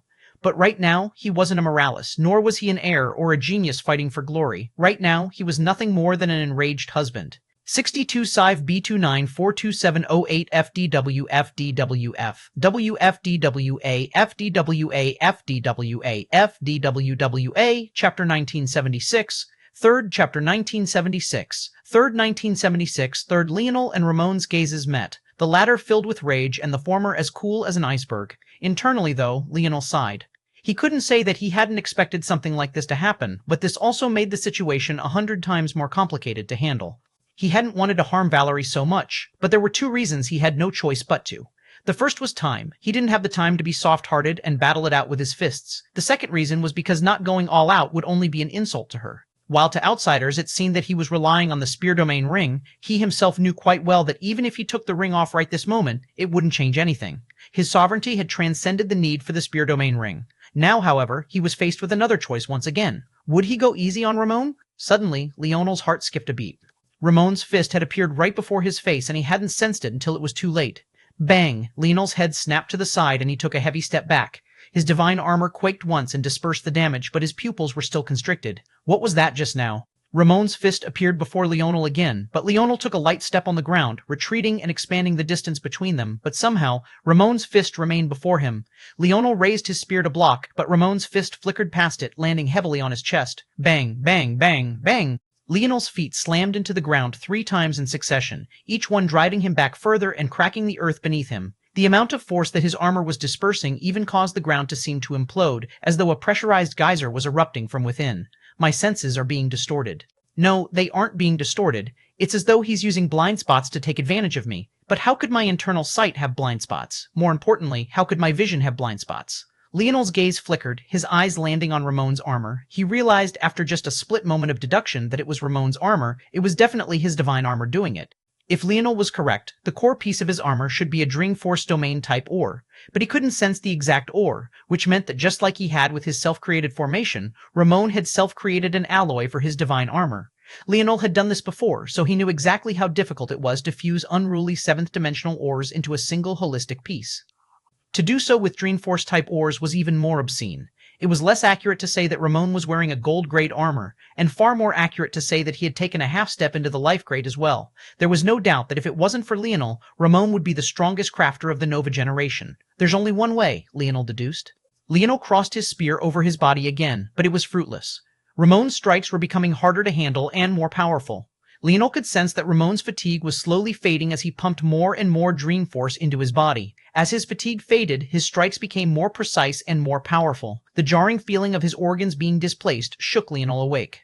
Ramon's power was getting to the point where even his divine armor was being overloaded. If there was anyone who was surprised, though, it was Ramon. Leonel had taken several direct shots and was clearly trying his best to block and failing. He had aimed for several vital points that should have left him entirely incapacitated. How could a divine armor forged by a 6th-dimensional expert had such great defense? Suddenly, Ramon's eyes widened. First he was focused on Valerie, then he had lost himself in rage when he faced Leonel, so this was the first time he noticed that Leonel's divine armor was actually of the life grade. How was that possible? At that moment, Leonel's body expanded, rising to over 3 meters tall and gaining an additional 2 pairs of arms and a pair of heads. Activating his panda construct, Leonel unleashed his starry spirit domain. In that moment, his internal sight was swapped for his dream world, and the world became countless times clearer. Ramon's invisible dream domain came into sight, and Leonel could sense the distortions. This time, when Ramon punched forward, Leonel punched out with a free hand himself, meeting knuckle to knuckle. Boom! They both took a single step back, their forearms trembling. Ramon's eyes narrowed beneath his visor. He didn't know what had changed, but he too could sense a shift in the atmosphere. He immediately deduced that Leonel had deployed a domain as well, likely a sensory one. Even so, Ramon was unmoved as he pushed forward again, his single fist suddenly becoming 2, then 3. Leonel's gaze narrowed as he brandished his spear, striking out once and yet meeting all 3 fists at the same time, but to his shock, all 3 spear blades missed and Ramon's fist appeared before him again. That was when Leonel realized that this couldn't just be a distortion of Dreamforce. His affinity in Dreamforce was too high, and he couldn't be so easily tricked. There was an underlying spatial force that Ramon had only just unleashed. Leonel's divine armor cracked, and he coughed up a mouthful of blood, his body trembling as his heels left a deep trench in the ground. By the time he looked up, Ramon was already before him once again, bearing down with a fierce momentum. Leonel could practically see 2 red irises behind the latter's visor. Leonel coughed again and took a break. He activated his Starry Star domain and then his Lotus domain, his battle intent soaring. His ideas of going easy on Ramon seemed like nothing more than a joke now. This was the Air Wars. This was an heir of the Morales family. Weakness didn't run through them. The lines of Dreamforce and Spatial Force became clear in Leonel's eyes. Pushing his Lotus domain to the limits, he stripped Ramon of his Spatial Force and made use of the Time Force that it produced to strengthen the unpredictability of his blade.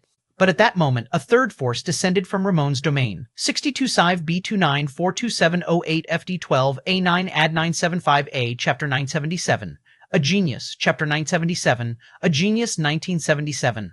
A genius, Leonel was certain after a single look. It was breaking force, the very force designed to break rules and surpass expectations, the very force known for shedding limits and shattering them. At that moment, Leonel's Lotus domain overloaded and crumbled. It didn't seem capable of fathoming an opposing force to breaking force. The 3 layers of Ramon's forces came together and his fists suddenly blotted out the skies. They came from all directions and no direction at the same time. It overloaded Leonel's senses, almost as though he didn't have enough minds to finish the calculation, but that was absolutely impossible. No matter how powerful Ramon was, he couldn't possibly form millions of variables, and Leonel had at least that many minds. There was only one explanation. The braking force was impeding his calculation ability. Leonel was almost never impressed. His standards were exceptionally high, and he thought even higher of himself. He didn't tend to be impressed by things he felt that he could do. But this divine armor of Ramon's? What a genius. Leonel felt another fist crash into his chest. Half of his panda construct was ripped to shreds, and the remaining impact collided with him, dealing him the worst injury he had suffered since entering the Air Wars. Heavy breathing forced Leonel to swallow more blood than he would have liked. Half of his body hung out from his panda construct, his chest a mess of flesh. This Ramon sure was interesting. He was the most inconspicuous, but if not for Leonel, the odds of him winning these Air Wars were exceptionally high. Leonel felt the most pressure from Adderworth, but after interacting with Ramon, he felt that it should actually probably be a 50-50 split between the two of them.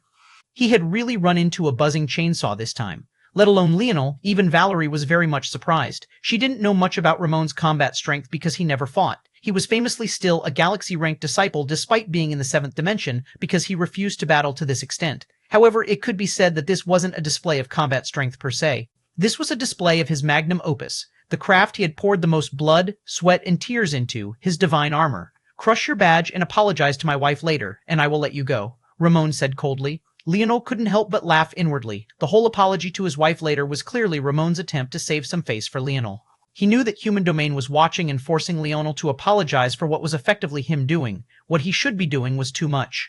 Despite his situation, Leonel found it a bit adorable. He definitely didn't have the capability of being so level-headed. If someone had shattered Ina's arm, even if she could practically instantly heal it, he would have probably lost his mind. Morales or not, the suffering of whoever had done it would be great. I will let you know that I haven't brought out my full strength. Even without my spear, I still have my other trump cards and my ability index. You've done well enough, don't force my hand. Leonel suddenly took a deep breath, causing raging winds to surge forward from all directions. The violent vortex ruffled both Leonel and Ramon's hair. Ramon's gaze narrowed as Leonel's injuries seemed to heal in practically the blink of an eye. In just a few seconds, his blood was trickling down from smooth and unblemished bronzed skin. A rushing aura surged out from Leonel, and the rest of his panda construct shattered as he fell from within it and landed on the ground. He shook his head, pointing his spear down toward the ground as the bronze aura around him suddenly began to tremble, becoming slowly brighter and brighter. "Noted," Leonel said lightly. "Bad. Leonel's heartbeat was like a roaring beast, echoing over the city and causing a wild earthquake. "But I still have a few tricks up my sleeve as well." At that moment, Leonel's halo suddenly expanded and began to trail down the length of his body. Ramon and those watching couldn't help but frown. Leonel should have already taken out his divine armor before. How could a trump card be something you have already taken out already? But right then, what should have been something they had already seen before became something decidedly different. The design of the armor was entirely different. With every movement, its joints and valves expanded and contracted. It looked almost like a living, breathing creature. While it carried the same pearly white and jade green colors, it also had an added black accent to it that made it look decidedly more dark and powerful. As the first streams of Vital Star Force slowly closed the distance toward it from Leonel's Vital Star, the world seemed to fall into silence. When the streams finally entered the armor, Rumble, a piercing light howled into the skies. Leonel opened his arms wide. The amount of vitality coursing through his body made him feel wide awake. It felt as though he could shatter the world with a single step. Leonel raised his foot and Ramon's pupils constricted instantly. The latter retreated, ready to expand the distance, but Leonel had somehow already appeared before him. Bang! Ramon didn't even realize when Leonel's fist had landed on his abdomen. He only vaguely noted that his divine armor had shattered to pieces. Leonel quickly retracted his fist, feeling that he would have pierced right through Ramon's stomach in that moment. However, his mercy is exactly what caused Ramon's body to shoot out like an iron ball from a cannon, streaking through the air with such speed that a harsh whistling sound filled the air. Leonel landed lightly on the ground, looking forward. He didn't seem surprised by the result at all, but the same couldn't be said for the remainder of the human domain. No one seemed to know how to respond. Leonel had taken out a second life-grade divine armor, 62-5B29 42708 FD12A9 8975A, Chapter 978, Big Difference, Chapter 978, Big Difference 1978, Big Difference. Leonel took a breath and exhaled. The gap between the strengths of his divine armors were enormous. Vital Star Force was a high-level force, and maximizing its usage required materials that were equally as high-level. Just now, Leonel leapt from a pseudo-life grade of the 4th dimension to one of the 5th dimension. The gap didn't need to be described. Ramon's domain was only as solid as the defenses of his divine armor, and was only as useful as the weakness of his enemies. While Leonel didn't have a way to counter it, there was always the most obvious method remaining: absolute strength. Leonel felt a glare on him, and he looked toward it to find Valerie, who had already stumbled to Ramon's side. He could only sigh. What else was he supposed to do in this situation exactly? Luckily, Valerie seemed to understand and shook her head. Looking around, she knew they had lost. It would take several days, maybe even weeks, for Ramon's divine armor to repair itself, and it had clearly been his greatest trump card. They didn't have any more chances. With a sigh, Valerie found the badge in Ramon's chest pocket and crushed it. Very quickly he, as well as all of his subordinates, vanished. The sounds of battle came to an end, but Leonel looked up toward the skies with a frown. Usually, he would keep his starry spirit domain activated at all times. His dream world gave far sharper clarity and was much less easily fooled than his internal sight, so it was a no-brainer so long as he had the stamina. However, when he entered the Air Wars, he had kept it in reserve. The first reason was because while he could hold it up with great ease in the outside world, there was a great suppression here that drained him quickly, especially when he used Dreamforce. The second reason was because the range wasn't large enough to give him a huge advantage regardless. His internal sight was 10 kilometers, but his dream world only extended for 100 meters now. When he used his second-tier divine armor, though, this range expanded to just over a kilometer, though the range of his internal sight remained the same. Just now, he had caught a whiff of something his internal sight had missed. Those resonating strings, Libra family, huh? Leonel had learned quite a bit by reading what the Void Library had to offer. In return, he had a surface to mid-level understanding of every prominent lineage factor in the human domain, and even some of other races from what wars and battles had gathered. When he saw the faint string of linked soul force, he recognized it immediately. He also wasn't surprised. Since he had known about their abilities, he also had guessed that they would use it like this. Leonel's lips suddenly curled and he flickered and vanished. His speed was ridiculous, leaving a trail of blue in his wake as his figure was almost impossible to track with the naked eye. He had appeared before the Libra family members before they even understood what was happening. He reached out, grabbing their head. They immediately tried to fight back, but if even Ramon couldn't withstand a single strike, how could they? They found their legs dangled in the air as their arms squirmed about, but no amount of punching or kicking seemed to do a thing. If Leonel's first armor had sturdy defenses, this one was practically an impenetrable wall. The Libra family member felt as though they were punching against the wall, and suddenly, they felt nothing. Leonel shattered their neck with a single squeeze. Why would he waste time interrogating a living person when he could take everything he needed from their soul with much greater ease? Resume the connection with your sibling, Leonel commanded. Yes, the Libra family member reacted almost too eagerly, but this was simply the power of the King's Might lineage factor. With a flicker, Leonel vanished and killed yet another Libra family just as they were grieving the loss of their brother. The change was abrupt and it seemed to happen without cause. Even now, those watching had yet to recover from the appearance of a second life-grade armor when the two had died in quick succession. The Libra family elders were standing close with the Gemin family members. They were worried about Leonel's display, but they felt that their people were in a good position. With their experience, the things that the heiress of the Gemin family had deduced, they had as well, so they knew that Leonel shouldn't last much longer. But this sudden change had caught them completely off guard. This wasn't the first time they had seen this ability of Leonel's, but the visceral disgust they felt toward seeing it in this light was like a punch to the gut. Watching a grieving sibling suddenly begin groveling at the feet of the man who would have otherwise felt great hatred for moments ago, they felt shivers down their spines. Ramon and Valerie had just appeared in the range of the Morales family members and were quickly taken in. When they saw that Leonel was actually slaughtering people, their expressions changed once more. While they knew Leonel had been merciful with them, seeing his ruthlessness painted a completely different picture. Leonel, though, didn't seem to care about this at all. He had already warned these people once. Their shivers, their disgust, if anything, was only able to make him sneer. Leonel stood before the two constructs for a moment before waving his hand and sending them away. His conversation with them seemed to be brief, but he also seemed to be satisfied with it. His figure vanished once more, and when he appeared again, he had already taken the core of Ramon's city and begun to move forward, his divine armor fading. It was interesting. One of the main reasons he chose to use his lower-level divine armors first outside of hiding his strength for the moment was due to the stamina drain he knew they would have. But to his surprise, it wasn't very taxing at all. That was when Leonel remembered there was a big change between now and when he had created his divine armors. His metal synergy lineage factor was currently 8th dimensional. Leonel's lip curled. 62-5 B29 42708 FDW FDWA FDWA TFDWA ATFDWA FDWA Chapter 1979 Time. There's not much time left. Leonel thought for a moment. There was only a few hours left before his soul constructs would vanish. The current progress was worthwhile. He had taken out 2 constellation families, arguably 2 that would have been the most threat to him during the late game. In addition, he had dealt with a hidden ace like Ramon as well before he could build up any more momentum. The strength of Ramon's army wasn't to be underestimated. Even after the battle had gone on for so long, only a few of them had suffered casualties, while the amount of Dreamforce Leonel had wasted reconstructing the soul constructs was more than he wanted to think about. If Ramon had been able to build an army of millions or even tens of millions like Leonel estimated most of the heirs would be capable of during the waning days of the Air Wars, and he had outfitted them all with gold-grade armors and weapons, their momentum would have been truly devastating. Gold-grade treasures didn't seem like a big deal, but it had to be understood that only the richest of seventh-dimensional existences would have one or a few to supplement their battle prowess. Existences like Leonel who could pull out life-grade items were few and far between. At the moment, Leonel simply didn't have the resources to outfit everyone with gold-grade items. He could only spare such expenses for the best of his subordinates.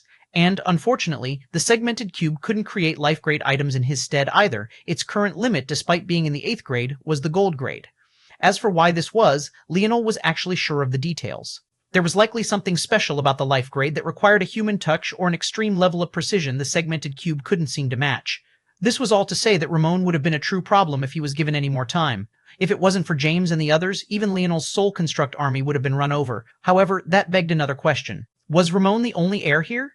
Leonel felt that the odds of that were very small. There were 7 of them, and he highly doubted that Ancestor Hito would only place 2 of them on a single supercontinent.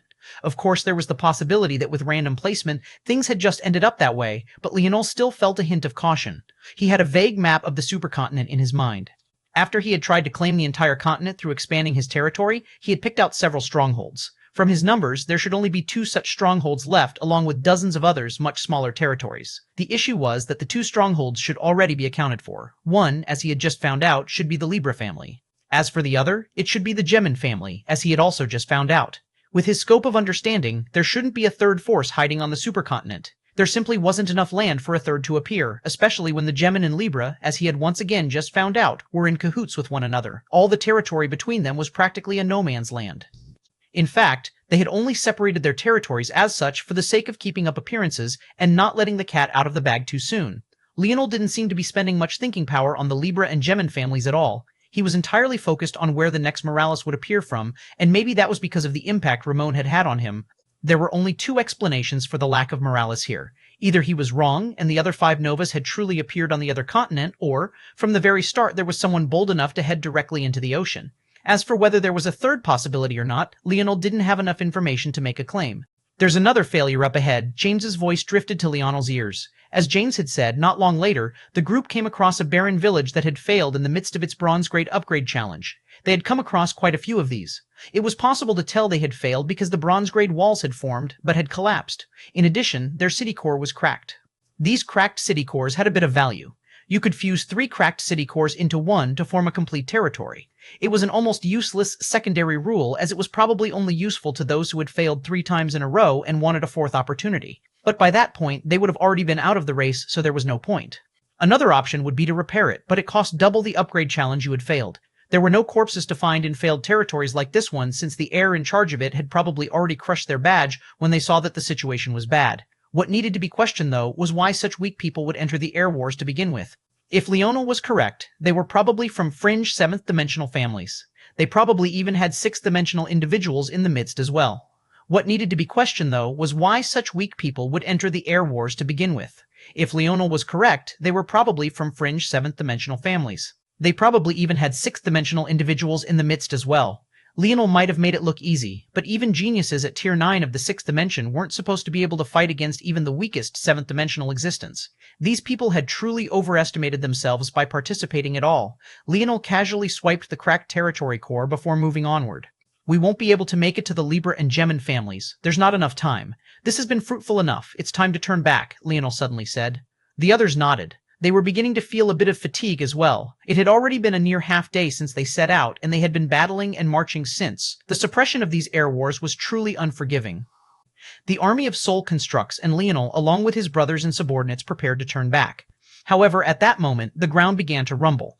Leonel's gaze narrowed as he looked into the distance. More chapters coming 62 Sive B2942708 FD22708 FD22A, Chapter 1980. Retreat, Chapter 1980. Retreat 1980, retreat, retreat, Leonel said calmly. He took a glance at the distance just a single time before turning away. With a leap, he landed on Little Blackstar's back, his expression calm. In the distance, an army led by Huon, Droet, Hulot Druid, and most obviously, Kesa had appeared. They rode on the backs of beasts that were all quite shocking and powerful.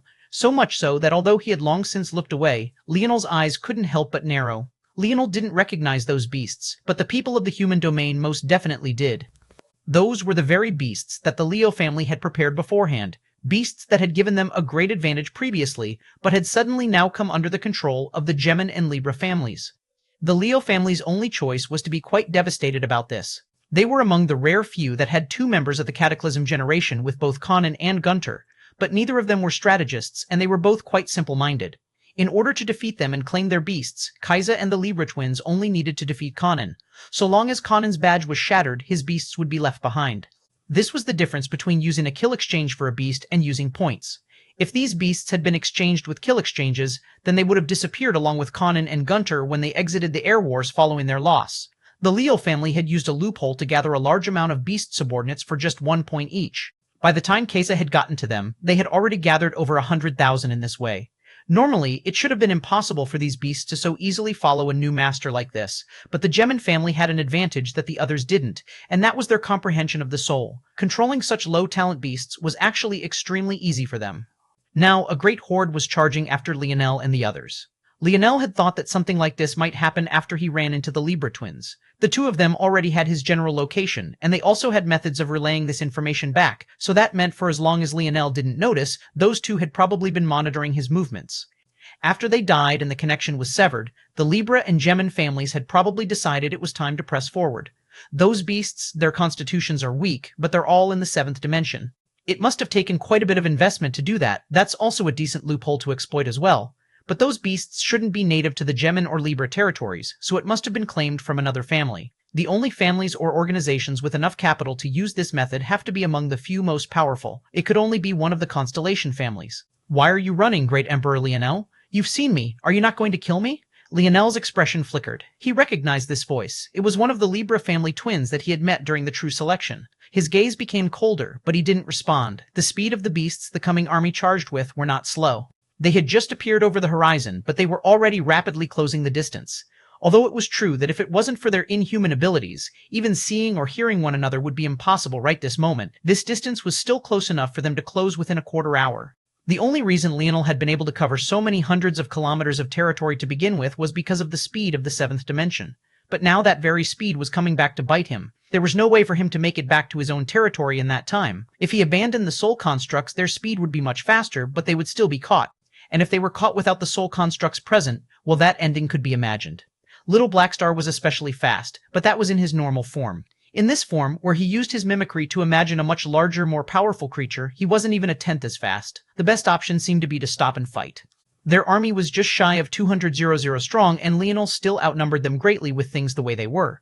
However, Leonel abandoned that idea instantly. They weren't 200,000 strong, they were 400,000 strong. Each of them rode atop of beasts that multiplied their power. On top of that, half of them were Libra family members who were charging forth in tandem. When they worked together, their power was worth at least 3 people on the lower end, far more depending on their level of genius. This size of army was already enough to clash head-on with Leonel's Soul Construct army and not lose out. These were true geniuses of the Constellation families, a large segment of whom had made quite a name for themselves in the Void Palace. The Morales ancestors frowned when they saw this scene. They had already known that Leonel's actions were risky, and his timing of retreat wasn't bad either. The problem was that this Kaisa's timing was even better. She seemed to have been lounging around until she suddenly decided to pounce, even using a teleportation reward they had received from a dungeon to press their advantage and make sure they caught up. The Leo family had lost so miserably, and yet she had hardly needed to lift a finger. Now it looked as though Leonel was about to suffer the same fate. Even now, the young woman reclined in a sedan, sipping a drink as the twins continued to roar out derogatory comments.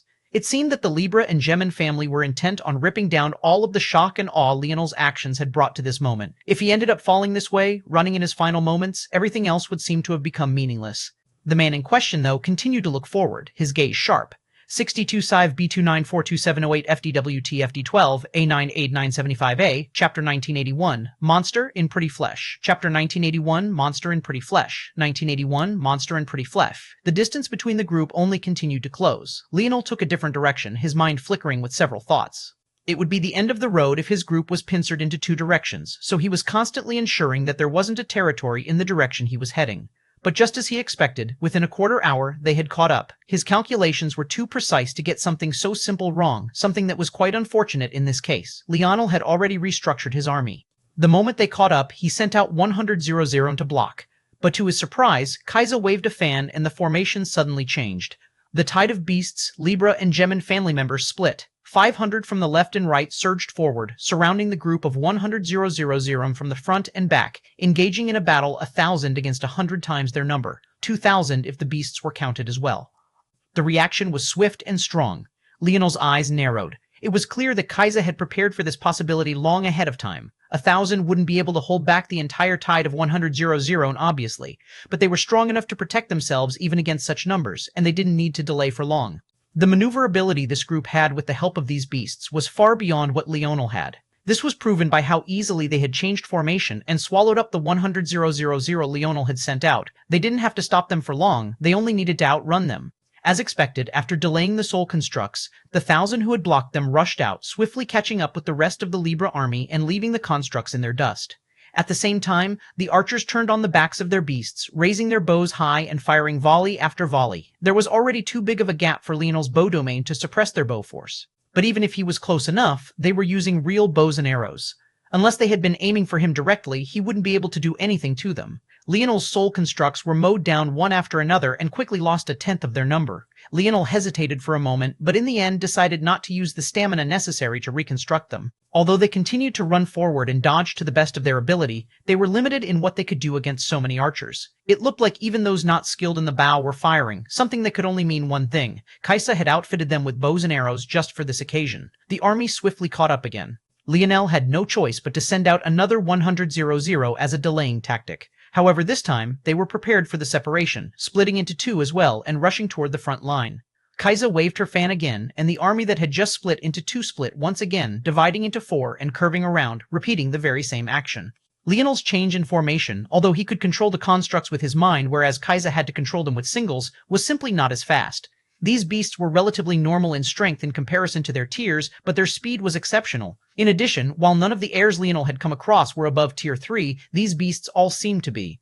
The weakest were at tier 4, and the strongest were at tier 6. Not only were they elite in speed, but even while they were average in strength, their tier was more than enough to make up for it. The army swiftly caught up once again in even less time than before. The archers continued to fire backward, but the pressure on Leonel's back was even more suffocating. The laughter of Juan and Drouet echoed through the air.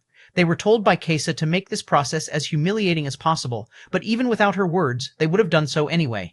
Back during the true selection, they had suffered a small loss at Leonel's hands. As geniuses who were rarely challenged by anyone, they had a deep-seated pride.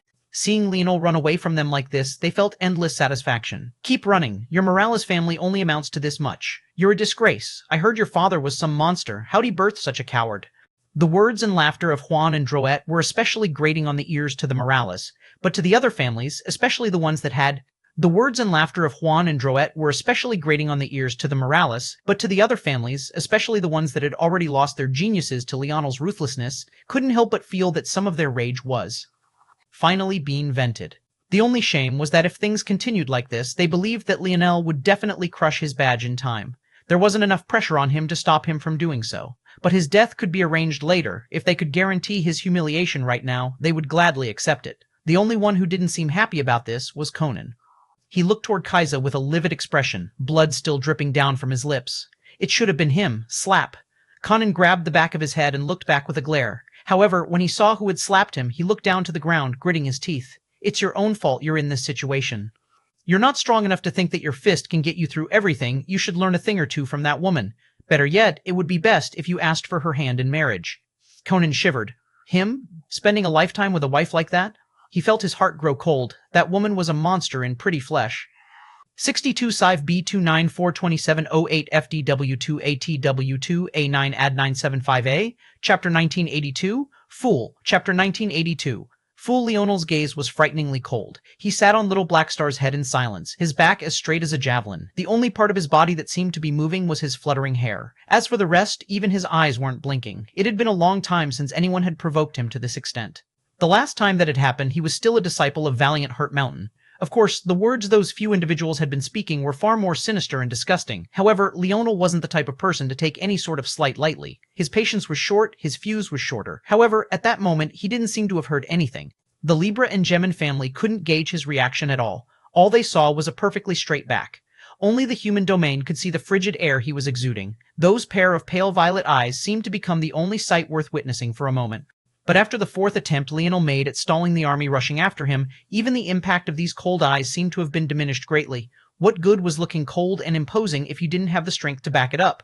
For a Morales to swallow such insults time and time again, running with their tail tucked between their legs, it could only be said that they didn't have any other left. The Libra and Gemin army swiftly caught up once again. This time, Leonel seemed to throw all he could at the wall. 500,000 Sade sound constructs turned around and rushed toward them. They spread themselves thin, the deepest line only being at 3 soul constructs deep, while many just had 2. Leonel's goal was obvious. He wanted to cover as much latitude as possible so that the Libra and Gemin would struggle to maneuver to the right and left. However, when she saw this, Kisa's lip curled with disdain, her indifference almost palpable. This time, she didn't change the formation at all. Her fans simply snapped close and she pointed forward. Roars erupted from the Libra and Gemin army. They seemed to break out into a speed that was just about 10% faster as they surged forward. The archers turned their attention toward their backs and pointed their bows forward, unleashing a rain as the front line blasted through. This time, Keza didn't bother to outmaneuver them. A formation as thin as this couldn't possibly stop them. They would slice through it like butter. Many could only shake their head at the sight, but they didn't know what else they would possibly try in this situation either. When Leonel tried to send out a real formation, Kisa would just outmaneuver it. If he sent out a hastily cobbled formation like the one just now, she would just target its weakness and tear through it. Every time they caught up, the air felt more suffocating, especially as the buffer of the soul constructs thinned out. 3 million soul constructs could take up a lot of space, but Leonel had sent out 3 waves of 100,000 and 1 wave of 500,000 by now. With just another round of catching up, the archers would be close enough to target Leonel and the few following him on Little Black Star's back directly. Those observing within the human domain could also see that Leonel was no longer able to help his soul constructs restructure themselves after they had been destroyed. Considering the fatigue between his brows, that could only mean that his stamina was reaching its limits as well, while the Libra and Gemin families were entirely fresh. To make matters worse, what would Leonel even do if he managed to return to his city? He hadn't upgraded the walls like Ramon had, so they were just normal gold-grade walls that wouldn't last very long. Although he had those protectors, they too wouldn't last very long. His soul constructs were being mowed down one after another, so even if he tried to use that formation again, what good would it be if he didn't have soul constructs to use it with? And even if none of these were issues, did he even have the stamina necessary to use that formation again considering his current state? The observers knew more than the Libra and Gemin family did, so they knew about the Cloud Race and Leonel's Taurus family, but they weren't even in the picture currently and were too far away to. As for this, it was the most foolish. He had obviously acted in a complete panic. Do anything. A few Cloud Race couldn't turn the tide at all. No matter how you looked at it, it seemed that Leonel was just trying to stretch out the inevitable. As though to confirm this, all of Leonel's remaining soul constructs suddenly turned back in unison, rushing toward the army in unison. Juan and Drouet were stunned for a moment before their laughter became more uproarious. They could tell that this was a last-ditch effort. Although Leonel's previous attempts seemed pitiful, it was still the smartest thing he could have done considering the circumstances. As for this, it was the most foolish. He had obviously acted in a complete panic. Ha ha ha! Fool! Idiot! Kaisa sneered without saying a word, raising her fan and unfurling it. At that moment, the army came to a halt all at once and performed 90-degree turns. Half turned to the left and another half turned to the right. They seemed to have completely ignored Leonel as they ran. They rushed to the side with great speed, circling around the charging army. Ironically, this tactic had indeed delayed the Libra and Gemin families for the longest period of time, but after they finished rounding the soul constructs, there would no longer be anything separating them from Leonel and the others. However, if Leonel had been patient, sending out sets of 100,000 at once, the cumulative time he could have delayed them would have been much greater. Clearly, in his desperation, he had only sealed his fate faster. 62 Sive B29 42708 FD22 A9 Ad 975E, Chapter 1983, Belief, Chapter 1983, Belief. Noah looked back with a worried glance. Until now, the so-called catching up of the army was only to the back line of the soul constructs. Considering there were over 3 million of them running in formation, the gap between them and Leonel and the others who were on Little Black Star's back was actually quite substantial. But this time, after they rounded the formation of soul constructs, there would be no buffer remaining. They would have no choice but to face an assault of hundreds of thousands with just a few dozen people. The outlook seemed to be incredibly bleak. When Noah looked around, he saw many worried gazes as well. Until now, everything had gone exceptionally smoothly. Everything was under Leonel's calculations, and nothing had deviated from the original plan. They had had many days booked solid with meetings before the air wars even began, all so that Leonel could assure them of his plans, and so that they would be ready to execute them at the greatest possible speed. Of course, the likes of Noah and the others didn't know how rare it was for Leonel to do such a thing. The fact that he had even wasted time explaining himself just went to prove how seriously he had taken these air wars. But the first time Leonel went off script, the first time he did something that could be considered to be quite risky, they seemed to be suffering for it. Noah's gaze shifted and his pupils suddenly constricted. The person in his line of sight was Ina. She looked completely calm outside of a bone-chilling coldness in her eyes. When his gaze shifted again, it landed on Leonel's brothers, Joel, Milan, Drake, Raj, Arnold, Gil, Alan, and Franco. They too were eerily calm. It shifted again, and it landed on James. His gaze was different from the others, but that was only because within his sheen of calmness, there was a hint of excitement. Did they know something he didn't know? No, that was impossible. They had held all of their meetings together. Although it might have been possible for Leonel to have had secret meetings with them, Noah didn't believe that had happened. He had spent much of the last month with all of them, but more importantly than that, Leonel wouldn't do such a thing. Doing such a thing would be as good as saying he didn't trust the rest of them, but they were already a small group to begin with. In a situation where they faced off against the odds, Leonel wouldn't casually splinter them like that. Noah realized what it was very quickly. Belief. Leonel hadn't said a word. He seemed to have made several mistakes. He had painted them into a corner. And yet these 10 individuals didn't doubt him for even a moment. When Noah looked again, he realized the few that had worried expressions were all the few geniuses of Earth. These were the likes of Carolus, Joyce, even Jessica, who was by his side. Without a doubt, each one of these people were among the few that had spent the least time with Leonel. Is it really about time? Noah thought to himself. If he was in this situation, would Jessica still have belief in him to succeed? What about Carolus and the others who had the most time with him? He had fought by their side for a long time, but he still didn't know the answer to that question. Hadn't there also been a 2-decade gap since Leonel had seen his brothers? Hadn't he even had a falling out with James? Maybe Ina's belief made sense, but what about the rest of them? Noah suddenly noticed that there was another group with unwavering belief. Raelian, Hephaestus, Sael, and Emna. These few he knew too little about. He only vaguely understood that they had been a part of an organization Leonel had joined many years ago. They had even less reason to have such belief. But hadn't they already bet almost 30 years of their life betting on one man? Those 4 had started an organization and put their blood, sweat, and tears into it for decades, all because of one sentence from Leonel. Compared to this, wasn't that something that had taken much more faith? Noah's heart trembled as he looked toward Leonel's back. He was this man's cousin, and he didn't have this much faith. Where did it come from? What was the difference? Was it because he was too focused on himself? Were the others seeing something he wasn't? It seemed both obvious and not. Noah believed that Leonel was his better, but it was based on the latter's competency. When Leonel seemed to make a mistake, he felt that that competency had run its course, and that Leonel was now at the end of his rope. He never really stopped to consider that there was something more to Leonel than just his talent. When you measured people by haves and have-nots, you tended to reach very binary conclusions. Leonel had never been such a person, though. He felt that talent was extremely important, yes. But he also didn't decide a person's value by such a thing. And, quite ironically, when one thought about it, when had Leonel ever thought that strength was the end-all, be-all? How many people more powerful than himself had Leonel defeated on his way to his current height? How many impossible battles had he fought? How many miracles had he created? At that moment, the rumbling of the earth reached a point where it couldn't be ignored. Noah looked back to see that the army had already finished rounding Leonel's soul constructs. They were no more than half a kilometer away, a distance that was practically meaningless. Leonel suddenly stood to his feet, calmly taking the white lion bow out and stretching it to full moon. His hair fluttered in the wind, and the coldness of his gaze descended onto the approaching army. Chapter 1984, Soulbound. Chapter 1984, Soulbound. Leonel looked down, with a frightening cold gaze, his expression the picture of calm. Kiza narrowed her eyes, but after a moment she relaxed. She didn't even put her defenses up. If Leonel thought he could mow her down from such a distance, he was sorely mistaken. She had already predicted that Leonel would try this. The last thing a person could do in this situation was to take out the heirs. That way victory could be secured despite a disadvantage. She had already used a similar strategy against the Leo family, so how could she fall for it now? Wouldn't that be too much of a joke? Kaisa's fan snapped close once again, and her sedan seemed to sparkle. It was subtle, but it was impossible for Leonel's sharp vision to miss it.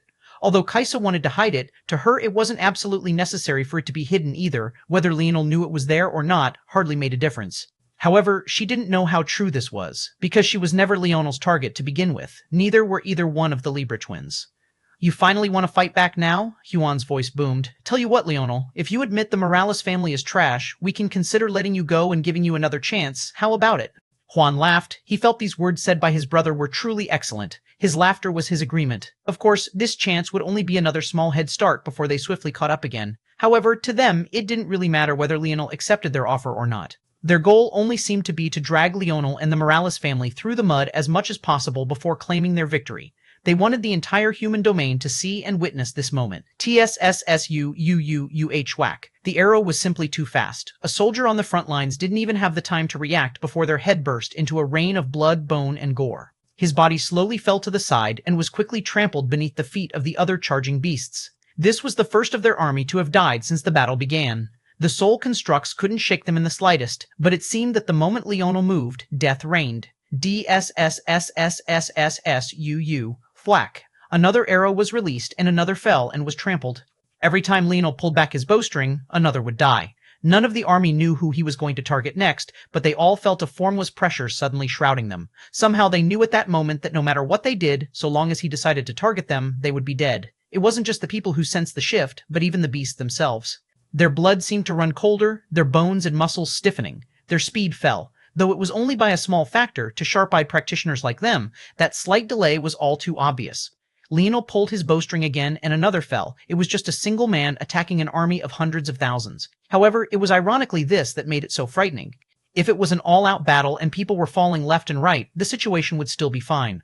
But this oppressive atmosphere where no one knew who would be targeted next and death seemed to be instant filled each one of them with a seed of fear. Male or woman, ugly or beautiful, there didn't seem to be a rhyme or reason to his choices. In the beginning, Kuan and Droet still tried to hurl out insults, but they noticed that every time they did, Leonel would release another arrow. It was as though Leonel was firing in retaliation for their words. Every death was slowly being transferred from Leonel's shoulders to that of the two of them. Their insults quickly became softer and less harsh until suddenly they didn't dare to speak at all. Kaisa's eyes narrowed. Leonel could obviously kill more than one at once, but he hadn't done so. He was deliberately suppressing them in this way, and by this point the humans and the beasts had stiffened so considerably that their speed had dropped by as much as 40%. However, after a moment, Kaisa sneered. Fear only worked when you had your own mind, and the current speed was dictated by the beasts under her control. She waved her fan and a surge of force came out from her. At that moment, the eyes of the beasts glazed over and they seemed to forget everything but running. Their speed picked up again almost immediately, and the distance that had begun to slowly widen began to close once again. By this point, there was already less than 200 meters between them. Leonel, though, seemed unmoved. Raising a hand, his gaze suddenly flashed. The beasts of the fallen Libra and Gemin family members were suddenly enveloped by a strong spatial force. Leonel had realized long ago that the reason Kaisa was able to control the formation changes so smoothly was because she was in control of the beasts. Because of that, even after their riders had fallen, these beasts continued to run uniformly within the pack, and as a result, they were well within range of Leonel's abilities. The beasts instantly went from behind Leonel and the others to in front. Kaisa frowned. What was Leonel going to do with a few dozen beasts? He couldn't be this stupid, could he? At that moment, Little Blackstar raised his large paws and pressed down with great force. The dozens of beasts were slaughtered unceremoniously. Rise, Leonel said lightly. Kisa seemed to finally understand what was happening. She had the advantage in speed because of the beasts they were riding. Leonel wanted to use his soul constructs to take advantage of this for himself. Like this, it would be much more difficult for them to catch up. However, when she realized this, Kaisa finally couldn't seem to hold her laughter back. She raised her pretty head and laughed heartily, the sound being far too sweet for the sinister intention behind it. In the crowd of those watching, a gorgeous woman wearing a sparkling purple dress that clung to her curves covered her cherry lips with a glass of wine. This woman seemed to be almost an identical copy of Kaisa. She was none other than Mistress Gemin, the current matriarch of the Gemin family and Kaisa's mother. What a little fool. For someone who uses soul constructs, shouldn't he understand? What good is killing this first if their souls are what are bound?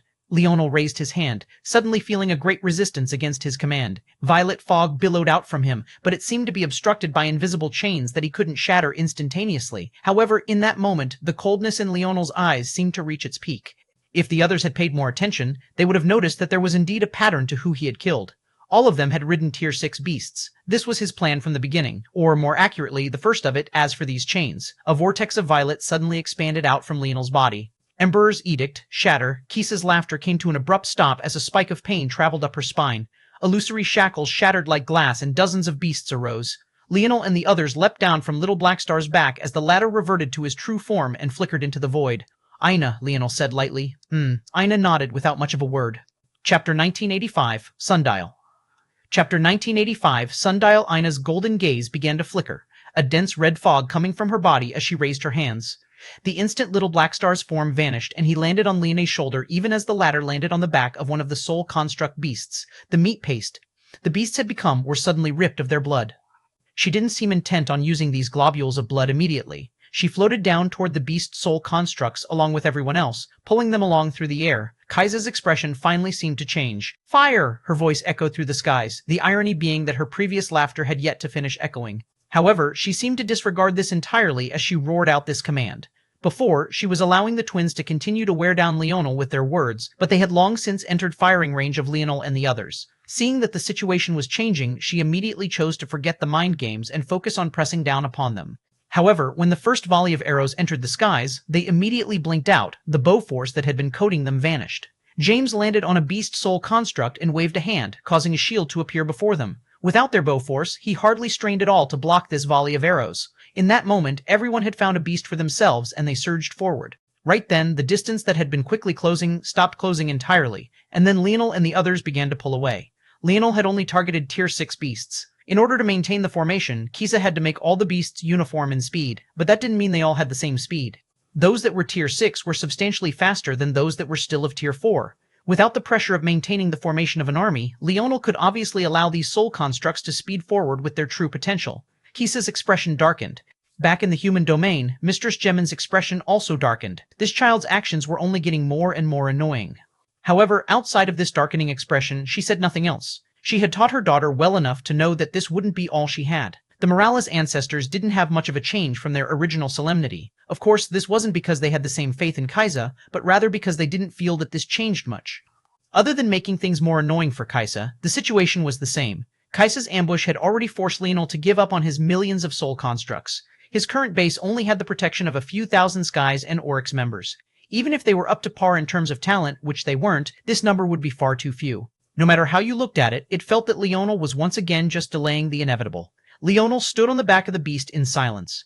Outside of calling out Ina's name, he hadn't said much else. Even now, he hadn't explained anything, and it didn't seem like there was much left to explain. Reaching their city and fighting to the death felt like the only option left. Kaisa's looked toward Leonel's back, her expression dark. She didn't care about this maneuver of Leonel's. What she cared about was the loss of face. She had just been laughing, but now her voice was deathly silent. Even a fool could tell she had made a mistake. What she hated the most was that this Leonel had actually harmed her. When was the last time she had felt any sort of pain? She couldn't even quite recall. How dare he? After a split moment, she snapped her fan close. A few lines of the formation separated, and Tier 6 beasts rushed forward. She removed their restrictions and had them press forward, maintaining the distance between Leonel and the others without allowing them to extend the distance. Arrows continued to fire through the air, filling it with volatile force and fireworks. Kisa had had a plan, but it would no longer work. Now that Leonel had similar maneuverability, it would be troublesome to use. However, she immediately adjusted her thoughts, pulling out a formation plate. It was in the shape of a circle and looked quite like a sundial. This was the very same teleportation treasure she had used to ambush Leonel and the others in the first place. She and the Gemin and Libra families were located on the other side of the continent, completely opposite to Leonel's current location. As such, they were also by the ocean, and with Kaisa's intelligence, she had likewise taken advantage.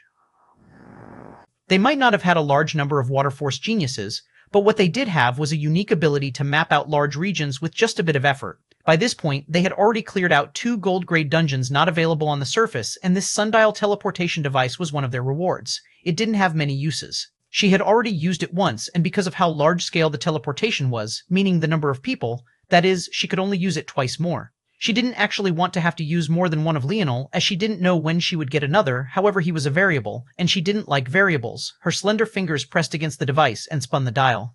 Instantly, she not only used one of the remaining teleportation opportunities, but both of them. The army was split into 2, and they all suddenly flickered and vanished. One group was small. They were made of the elite, a number not exceeding 200. They appeared just 50 meters in front of Leonel and his group, though their backs were now facing them. With a kick of their heels, their beasts turned and they charged toward Leonel and his group.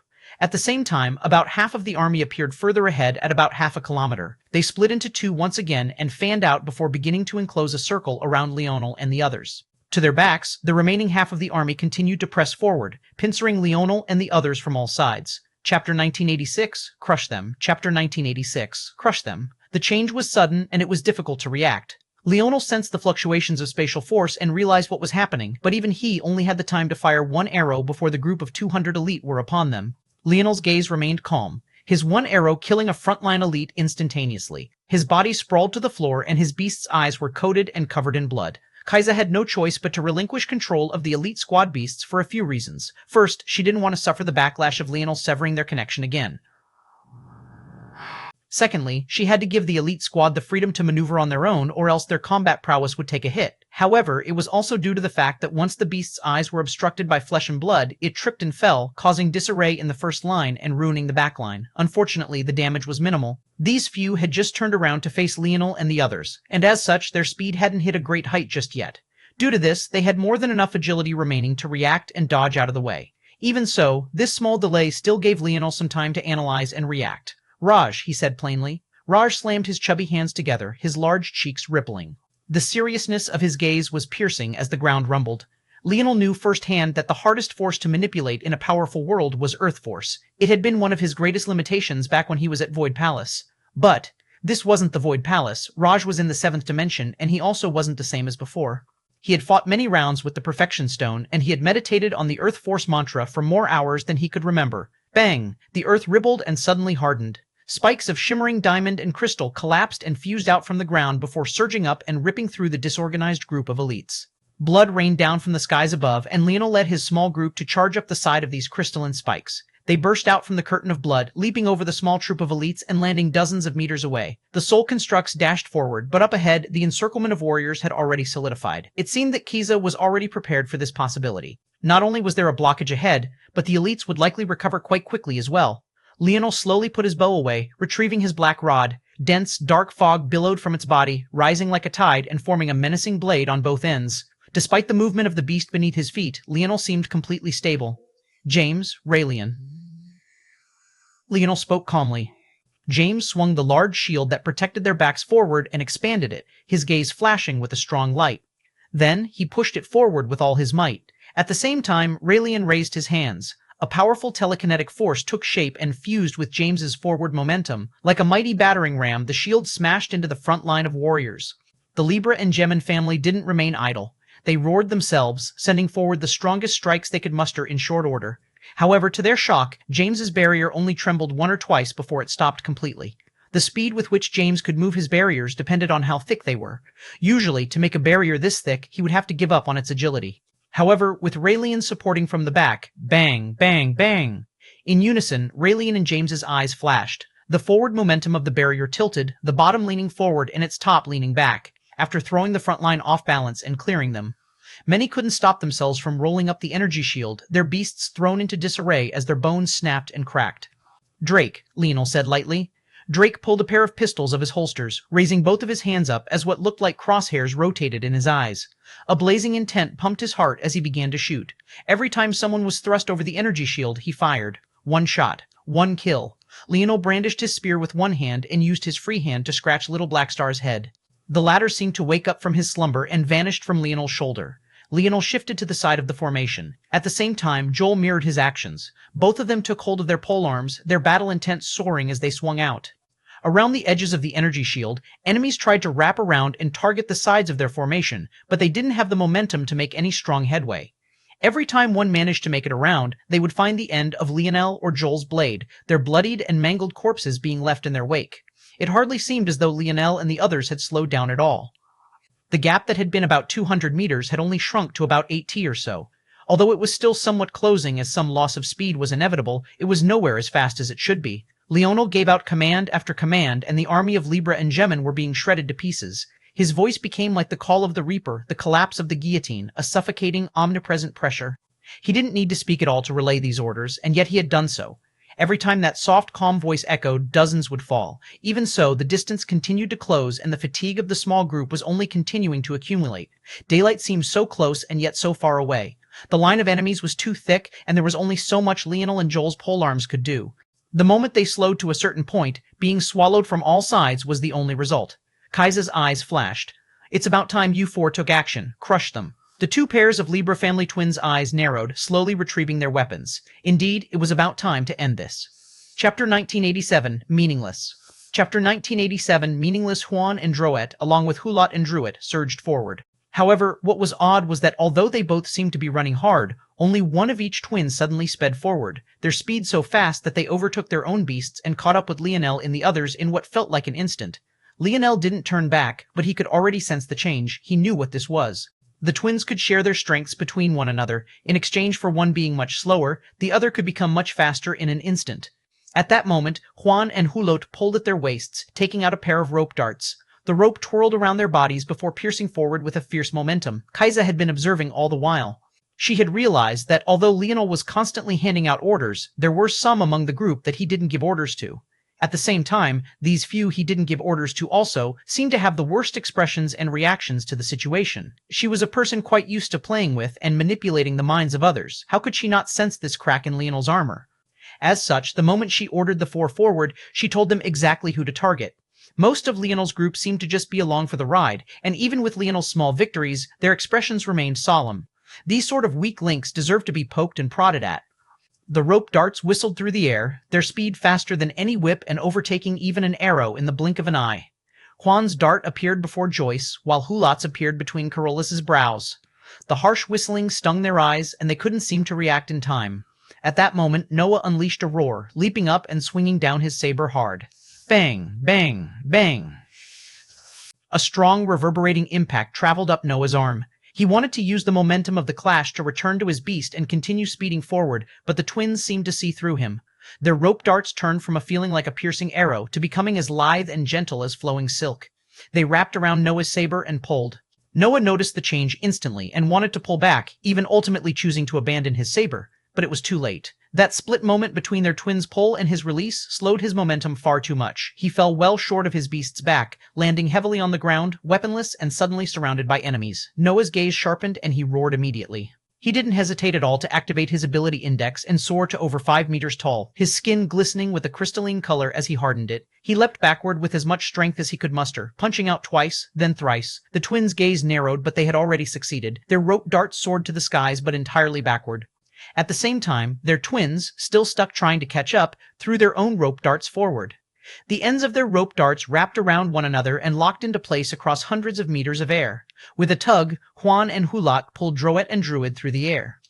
With one swift motion, Juan and Hulot used the drag to pull back from the strongest impact of Noah's punches as the latter's saber clanged to the ground. At the same time, they sent Droet and Druid forward, the two of them appearing before Noah's in the blink of an eye. Bang, bang, the two twins kicked out against Noah's chest. He might have been more powerful in this state, but he was also a much bigger target. Noah felt his skin crack and his organs rumble. He took heavy steps backward, blood already leaking from his lips after a single exchange. Droet and Druid's rope darts untangled from Huon and Hulot's. The instant they landed on the ground, their wrists flickered, their rope darts whistling through the air with a harsh whistle.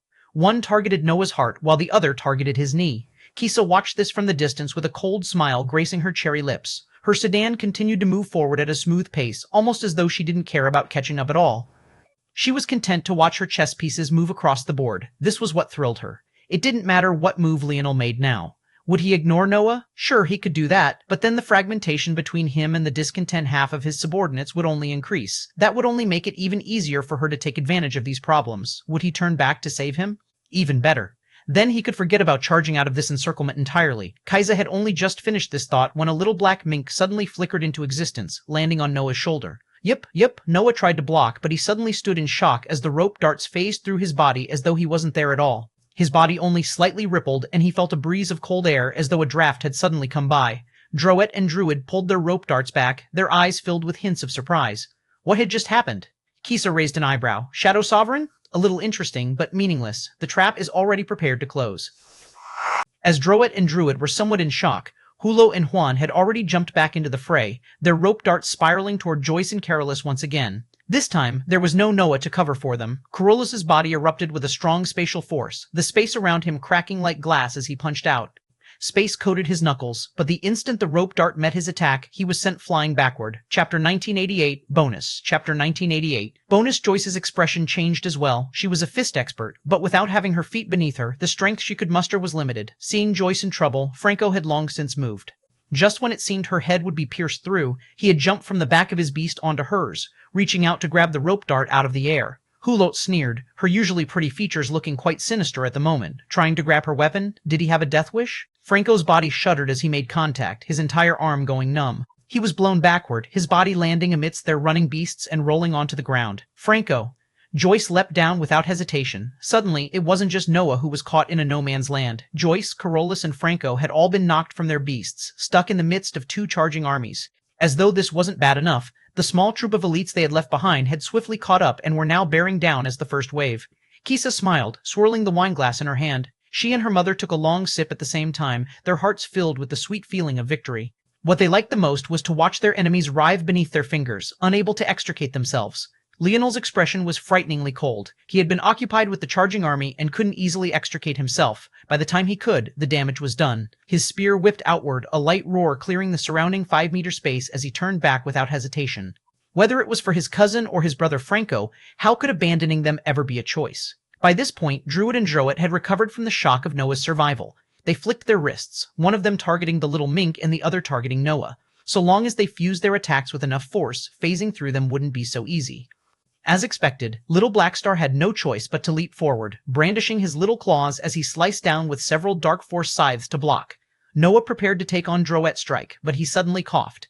The damage of the previous kicks he had taken head-on were taking their toll. But then, not only had Druid and Droit kicked him, but they had amplified their strength through Juan and Hulot. He couldn't gather up any strength without his entire body shuddering. He could only watch with despair as the rope dart approached. But right then, his despair turned quite savage. There was little he felt that he could control in his life right now, but he could at least die without being a coward. He roared out, his body expanding to 10 meters. Ignoring the pain, he punched out with everything he had, his momentum overbearing. Even so, bang, Noah's entire right arm shattered and he was sent flying back. Leonel swiftly caught up, catching Noah as his body shrunk. At this moment, his expression wasn't just cold, it was frighteningly dark. The air rippled around him, combusting and collapsing. The group couldn't possibly continue forward without Leonel. The moment they saw that he had turned back, they did so as well. They were his brothers, and then there was his Aina. How could any one of them leave him behind? The army bore down from all sides, clamping until there was no direction to go. Whether it was forward, backward, to the left, or to the right, there was nothing to see but a sea of Libra and Gemin family members. The night air was suffocatingly humid. The blood and sweat of countless warriors made it heavy and difficult to breathe. There were no steps left to take. High up, the Morales ancestors could only sigh. Though it was valiant that Leonel hadn't hesitated to turn back, it seemed that this choice had actually sealed his fate. Kaisa waved her fan gently, relishing in the breeze as her sedan slowly caught up. The foul stench of blood and sweat didn't seem to ruin her appetite at all. In fact, it only seemed to make her wine taste all the sweeter. Her beasts rose her sedan into the air, giving her an excellent view. Seeing Leonel and the others encircled in this fashion, her smile only became brighter. "No longer running?" she asked lightly. Leonel didn't respond. He seemed to be checking on Noah, but there really was nothing to check. While his life wasn't in danger, for now, his ability to fight was likely shot. At least that was the case before Leonel's palms began to glow with a strong light force. Interesting, Kaisa smiled, seemingly indifferent to Leonel's disregard. What good was acting cool and aloof when you had lost before the eyes of everyone? Indeed, you have the capital to be calm. Even for me, I can't stop you from crushing your badge and giving up right this moment. Though you might lose face for wagging your tongue harder than your fists, losing a bit of face is definitely better than dying. Kaisa nodded to herself. At this point, Juan and Droit didn't even bother to pile on. Nothing they could say could ever be as sinister as what this woman's venomous tongue could conjure up. But it is a shame. I was looking forward to what a horse spawn could do. I didn't expect you to be so pathetic. Kisa tipped her wineglass over the side of her sedan with an expression of disgust. The blood and gore didn't seem to bother her, but these words seemed to have left a disgusting taste in her mouth. No, it wasn't the words, but rather the mention of that person. I should have known that a woman only good for enticing the husbands of others wouldn't have any redeeming qualities. But it's as the saying goes, we all have our vices. Your mother's vice just happens to be far more disgusting than most others. The more she spoke, the deeper the disgust on Kaisa's face seemed to become. It was as though she was recalling everything she hated in an instant. I can't stand the look of his face anymore. Kill him or get him to quit and run with his tail tucked between his legs. I can't be bothered to care anymore. About here should be good. Leonel spoke lightly as he stood to his full height, fresh blood falling from his blade as though it couldn't be tarnished. What did you say? Kisa sneered.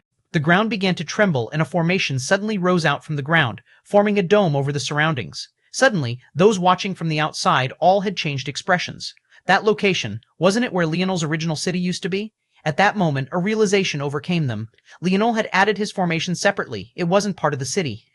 When he used the city relocation reward, it had only moved the city itself, not what was around it. In this battlefield filled with dried ground and rubble, buried beneath it was a perfectly pristine formation. Leonel finally looked up after Noah could breathe smoothly without his aid. However, his gaze carried a fiendish air. Crimson flickered in his eyes, a demonic aura billowing out from him in waves. He met Kaisa's gaze for the first time since the chase had begun. I'm going to enjoy killing you. Chapter 1989, Ash. Chapter 1989, Ash. Kaisa's heart skipped a beat, her pupils constricting. However, after a moment, she slowly managed to calm down. She realized what was happening and made the same deductions as everyone else a step quicker. She didn't know a lot about this formation. Although she had been monitoring Leonel all this time using Libra family twins, the level of clarity their methods could bring was limited. While they could cover very large regions and their methods were difficult to detect, there was a trade-off that came with that as well. Even so, she knew enough to know that this formation was the formation that Leonel had used to clear the gold grade trial, and also further knew that he needed soul constructs to make use of it. Even though many had died in this battle, they were ultimately just a drop in the bucket. They weren't nearly enough to turn the tide. In addition, she had seen through this formation's obvious weakness. It only worked within the bounds of the formation itself. Even if Leonel had some other trick up his sleeve, it would only take a slight step out to deal with this situation. That didn't even mention the fact it greatly drained Leonel. Not only was their army stronger than a 3 million strong gold grade tide, Leonel was already feeling hints of fatigue. How long could he possibly use the formation? All of these matters made Kaisa sneer, but right then, all she saw in Leonel's eyes was disregard. He looked at her not like an enemy, not like a beauty, not like a peer, but rather like a lamb on a chopping block. She wasn't just an annoyance, she was an inferior life form. Despite the fact she had the high ground, it felt as though she was already being trampled beneath his feet. Leonel took out 3 cracked city cores and pressed them together at the same time. 1 had failed a silver grade upgrade, while 2 had failed a bronze grade upgrade. Taking the silver grade upgrade failure as their core, they combined into a new bronze grade village core. Before anyone could wonder what Leonel was doing, he had already swept through and accepted the silver grade upgrade challenge. Kaisa's expression changed. That was impossible. According to the rules, an upgrade challenge couldn't be triggered when there were a number of enemies within a certain distance of your territory. She couldn't understand how Leonel could even accept the upgrade when it shouldn't have been available in the first place. But even so, what was the point of this? A realization overcame Kaisa, but it was already too late. Leonel's finger flickered, and just as the tide formed, a bolt of lightning descended from the skies, killing them all. He had activated a silver grade instant clear reward. Suddenly, outside an encirclement of thousands, 12 Durozeron soul constructs appeared, each one of them with flickering red gold flames in their eyes. A demonic aura rose into the skies, a vicious momentum causing the dark clouds above to roll and rumble. It was only 1200, not even 10% of the number here, but their pressure was even greater. At that moment, they all extended their hands, and a spear appeared in each one of their palms. Some were long and wiry, some were scaled, others were short and stocky. All of them exuded a different sort of aura, but they were all, without fail, of the life grade. Leonel's body trembled just once as a blinding bronze aura rose from him. His halo descended, and his body was coated in his second-tier armor. However, rather than billowing with radiant blue fog, a violent torrent of red gold flames billowed out from its vents. Everywhere he stepped, the ground crumbled to ash, large pits forming beneath him. Bang! The red gold flames erupted from Leonel's back, forming a large pair of overbearing wings. Don't move. Leonel's words were calm, but the air seemed to crackle and pop as he spoke them. It took a while for others to understand that he wasn't referring to his enemies at all. Instead, he was talking to his allies. His meaning was clear. If they moved, he couldn't guarantee that they wouldn't die too. Leonel suddenly flickered and vanished. A heat wave rippled across the battlefield as his wings of Scarlet Star Force trembled just a single time. This wall of heat crashed into the wall of enemies around him. The weak among them were immediately burnt to ashes. Rows of several hundred fell in droves, the residual heat alone being far too much for them to handle. However, what was even more shocking was that they weren't even Leonel's target to begin with. He appeared before Huan first, his palms stretching out for the latter's head. UN Neen. Droet roared, sending his rope dart forward with the greatest strength he could muster. The sound barrier boomed and the air whistled, a large accumulation of spiraling force appearing before Leonel's forehead. However, Droet's rope dart seemed to meet an impenetrable barrier an entire meter from Leonel. Then, under his astonished gaze, the rope dart trembled and then fell into a rain of ash. Droet's eyes widened. That rope dart? It was a top-of-the-line gold-grade treasure? How could it possibly just? Leonel's hand landed on Juan's forehead. Not once did he look in Droet's direction the entire time. It was as though he had already expected them to be able to put up no resistance at all. Bang. Juan's head exploded like a watermelon, but even the rain of blood and gore didn't last long before it was burnt to ash. Without the protection of Juan's force, his flesh had no ability to protect itself in Leonel's presence. Juan! Droet roared, his gaze turning bloodshot. ILL kill you! The words had hardly left Droet's mouth when he registered that Leonel was already before him. The world felt eerily silent at that moment. All he could hear was a high-pitched whining. He looked down at his chest, only to find that an arm had already ripped through him and pulled his heart out, burning it to ash. Chapter 1990, Shameless. Chapter 1990, Shameless. Hulot and Druid's eyes opened wide. While they were also geniuses of the Libra family and were stronger than Huon and Droet, this was only because the two of them were older. They fell into a middle generation similar to Valerie and the Goldark brothers, and as such had had more time to acclimate and grow within the seventh dimension. However, in terms of talent, they were both inferior to those two of the so-called Cataclysm generation. Seeing the two of them die like this, and so directly, their gazes couldn't help but turn crimson at all. Although nothing was set in stone, they had known for a long time that Juan and Droet would likely become their husbands despite the love they clearly had for Kaiza. But now they had been made widows before they would accept such a reality. Their fury rose like a tsunami, but it seemed that they hadn't noticed that today they already finished their role as the hunter. From this point forward, they were nothing but prey. Leonel appeared in the skies above Hulat, his foot stomping down just once. Bang! The sole of Leonel's feet and Hulat's back didn't even properly connect. A wave of heat and wall of wind seemed to fuse into one, descending down with the density of a mighty pillar as she was drilled into the ground. A strong aura of destruction caused Hulat to spit up a mouthful of blood. Her skin of force quickly resisted, but she could feel it being peeled away inch by inch. If that destructive aura touched her, even without experiencing it personally, she knew that she would become nothing but a pile of ash just like Huon and Droet before her. Hulot, Druid screeched. What are you all doing? Kill them all. There were hundreds of thousands of them, and yet they were all frozen by one man. How could they be any more pathetic? Druid rushed forward, her steps becoming akin to a floral dance and her rope dart spinning around her body like the body of a voluminous dress. The army had been shaken by the flap of Leonel's wing. Ever since the first wave of destruction, they hadn't stopped. It felt like they weren't facing flames at all. They were facing the fiery abyss of hell, a place where you could only be chewed up, but there would be nothing at all left to spit out. Even so, they had no choice but to follow Druid's orders. They roared out, swarming toward Leonel, but at that moment, the soul constructs that had been completely immobile suddenly moved. The ground shook as they took a step and thrust out together. In that instant, with just a single attack, over 10,000 of them had fallen. Leonel struck out with his palm, meeting Druid's attack head-on. Bang! She crashed into the ground below as Leonel kicked downward once again, driving Hulat even further into the ground. He didn't seem to have registered that she was a petite woman at all. His mind projected nothing but a meat bag. Druid surged into the air, a large amount of water force breathing life into the surroundings and seemingly trying to fight back against Leonel's Scarlet Star Force. Leonel's head tilted in her direction. His eyes seemed to shine through the visor of his divine armor, the indifference of his expression palpable.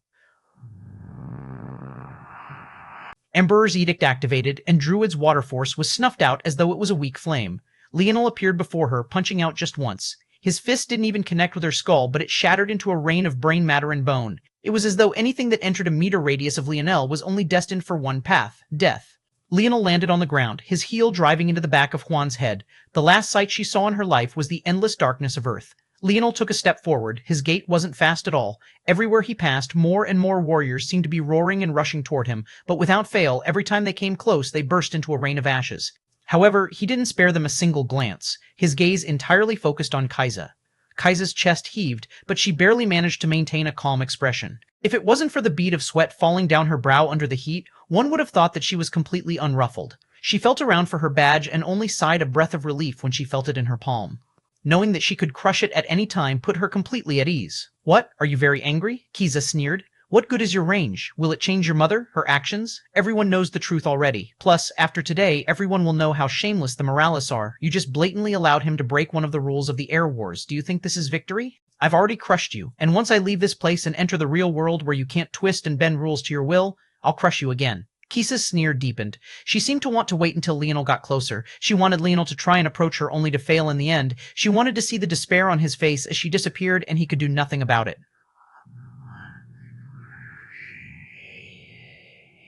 At the same time, she wanted to humiliate the Morales family. How dare they cheat? This was the only explanation she had for Leonel seemingly breaking one of the rules by activating the upgrade challenge in their presence. However, Leonel's expression didn't change in the slightest. His speed remained the same, his slow walk forward feeling like footsteps grinding against her heart.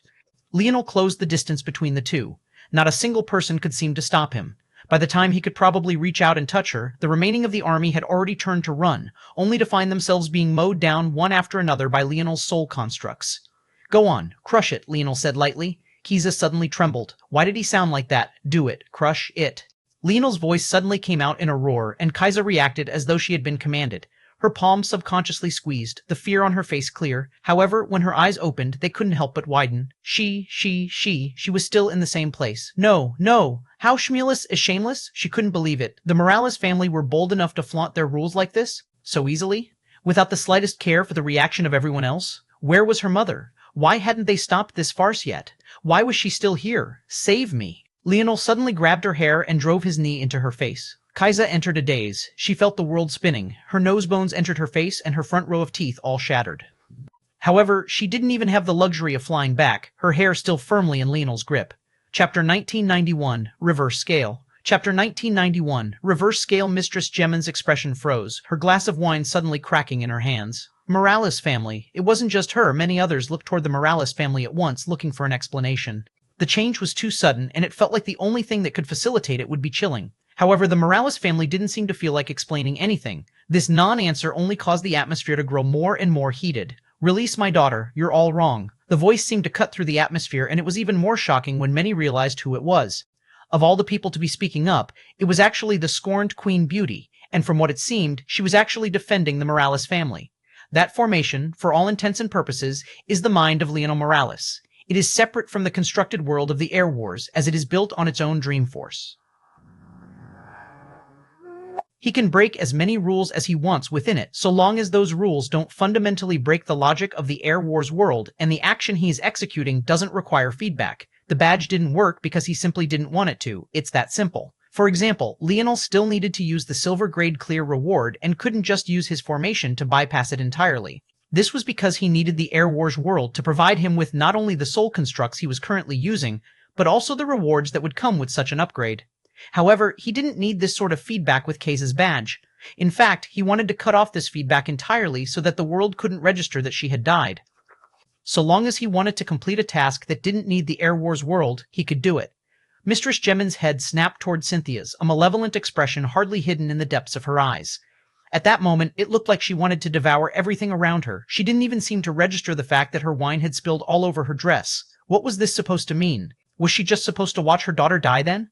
Ancestor Hito opened his eyes, looking toward Cynthia with a deep gaze. He hadn't explained this point when he described Leonel's formation earlier, but it seemed that this woman had seen through it anyway. Indeed, she was quite a genius. He had an advantage that came from the world being created by his hand. He could sense the differences and the changes Leonel was causing.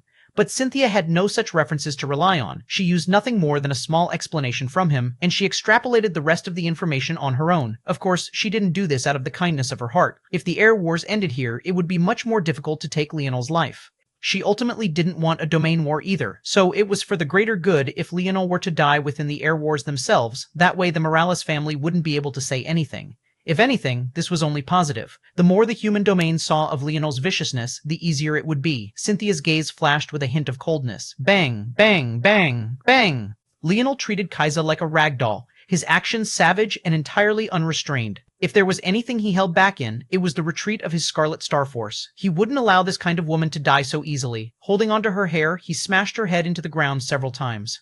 It was only when he thought that he might accidentally shatter her skull did he pull back, lifting her high and grabbing one of her wrists. Kaisa, whose head was spinning and was having a hard time seeing straight, didn't even realize what was happening until it was too late. Her eyes suddenly opened wide and her mouth, missing several teeth, released a blood-curdling screech. Her arm was ripped out of its socket, a current of blood following the arc of Leonel follow-through. A flicker of a flame pulsed in Leonel's eyes as her wound was seared close in stomach-churning fashion. The air was filled with the stench of burning meat and blood and carnage. Bang, bang, bang. Leonel was absolutely relentless. He seemed to have entirely forgotten that there was an entire army around him, but then again, not a single one of them even dared to get close to him. Many of them had a deep fear of Kaisa in the depths of their heart. Seeing her being treated like this left them shivering uncontrollably. Leonel's gaze didn't even seem like that of a human anymore. It was as though no amount of beating could possibly allow Kaisa to atone for her sins. Her face was entirely unrecognizable, her clothing was in rags, but even what should have been the soft and supple skin beneath was entirely ruined. Mistress Gemin could see nothing but red, but she was only in the 7th dimension. Although she had strong control over the Gemin family, the ancestor wouldn't allow her to do as she pleased, especially when the Oman family had also already spoken. However, what Leonel did next made her faint directly. Her force went so far out of control that her skin burst, red streaks running down her rolled-back eyes, ears, and nose. You like talking about whores a lot, right? Leonel's voice seemed to rise from an icy hell. Kaisa shuddered. She wished for nothing more than to pass out, but Leonel had somehow managed to stop her from doing so. She could feel every break of the flesh, every shatter of her bones, every strong impact. She had never experienced such suffering in her entire life. Suddenly, she was tossed out, her body landing heavily in an encirclement of the beasts she had been so proud to be in control of just moments ago. The eyes of the human domain widened. They knew that from that moment onward, that fiendish gaze of Leonel's would be imprinted onto their nightmares, and at the same time, they knew never to touch his reverse scale. The echoes of Kaisa's screams sent jolts of electricity down their spines. Chapter 1992, Key to Victory. Chapter 1992, Key to Victory, You to Victory. Ancestor Alvaro cleared his throat as Ancestor Hito waved a hand, blocking the human domain from the option of seeing that scene. His temper seems to be a bit, Alvaro coughed lightly. He seemed to have no care for the fairer sex at all. The echoes of Kaisa made even them as ancestors shudder. The ancestors of the Gemin family had expressions as dark as night. Kaisa might not be directly related to most of them, but she was still the pride and joy of the family, only behind that of her mother.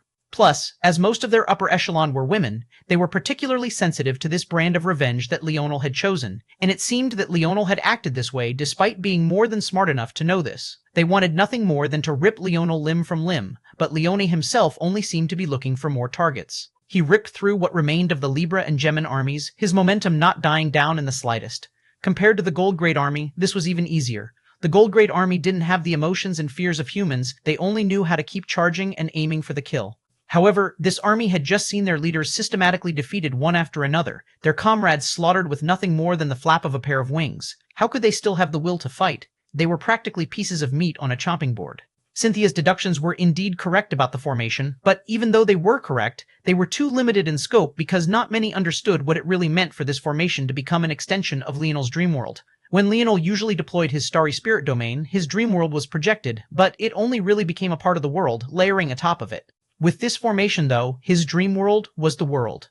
The laws, the rules of physics, the logic, it was all dictated by him as though he was lucid dreaming. In fact, that was the name of this self-created formation, the Lucid Dream Formation. Leonel had only exposed a small portion of its abilities, one part due to him liking to keep trump cards in his back pocket, but another part was due to the sheer strain. At the moment, the formation was just a work in progress. He wouldn't be able to use it with true freedom until he entered the 8th dimension at least, but by then it would be so refined and perfected that it would become nigh untouchable. The entire Libra and Gemin family armies were wiped out. By this point, there didn't seem to be any other powers on the supercontinent that could even begin to threaten Leonel. However, Leonel's next steps seemed quite odd. First, he placed the Silver City he had just formed down and let its walls take shape. After a while, he communicated with the Tor currently run by the Cloud Race, and they took over all of the territory that had once been the Leo, Libra, and Gemin families. Like this, the Dayside supercontinent was split between two supreme powers, but in reality, everyone watching on the outside was very much aware that Leonel, the sixth-dimensional existence who should have been among the first to fall, had conquered an entire continent for himself. While there were still some powers here and there, it was only a matter of time for them all to be wiped out and for the continent to truly be unified. At the same time, despite the victory, Leonel knew when to take a step back as well. After his aggressive forward step, rather than openly claiming the continent, he maintained the illusion of the continent being controlled by two strong powers. In addition, he used his Silver Grade city like a dummy capital city. While placing it within the same mountain range his original city had been in, it was difficult to tell exactly which of the two was the main city, especially when he ordered some soldiers of the Oryx and Skies to manage it. More importantly than that, he had monopolized the resources of an entire continent for himself. No matter how you looked at it, Leonel was by far and away firmly within first place. However, there wasn't a hint of satisfaction on Leonel's face. Just a pair of families like the Libra and Gemin had actually pushed him to this extent. By the time he started targeting the other continent, they would be even more established, with even more subordinates. The gap would only grow larger and larger. Leonel's expression was dark. He only seemed to react when a soft hand slipped into his. Aina smiled. She's already suffered the worst kind of humiliation and death. There's no need to keep being mad, because then she wins, right? Leonel blinked. Indeed, he wasn't mad about the odds he was being faced with, he was just still pissed off about Kaisa. Maybe the fact that she had almost forced him into a corner made him a bit more sensitive about another potentially doing the same, but the root was ultimately her. He had every confidence that he would be able to crush everything in his path, he should just forget about such trash. Leonel smiled and nodded, the heavy atmosphere suddenly vanishing with the wind.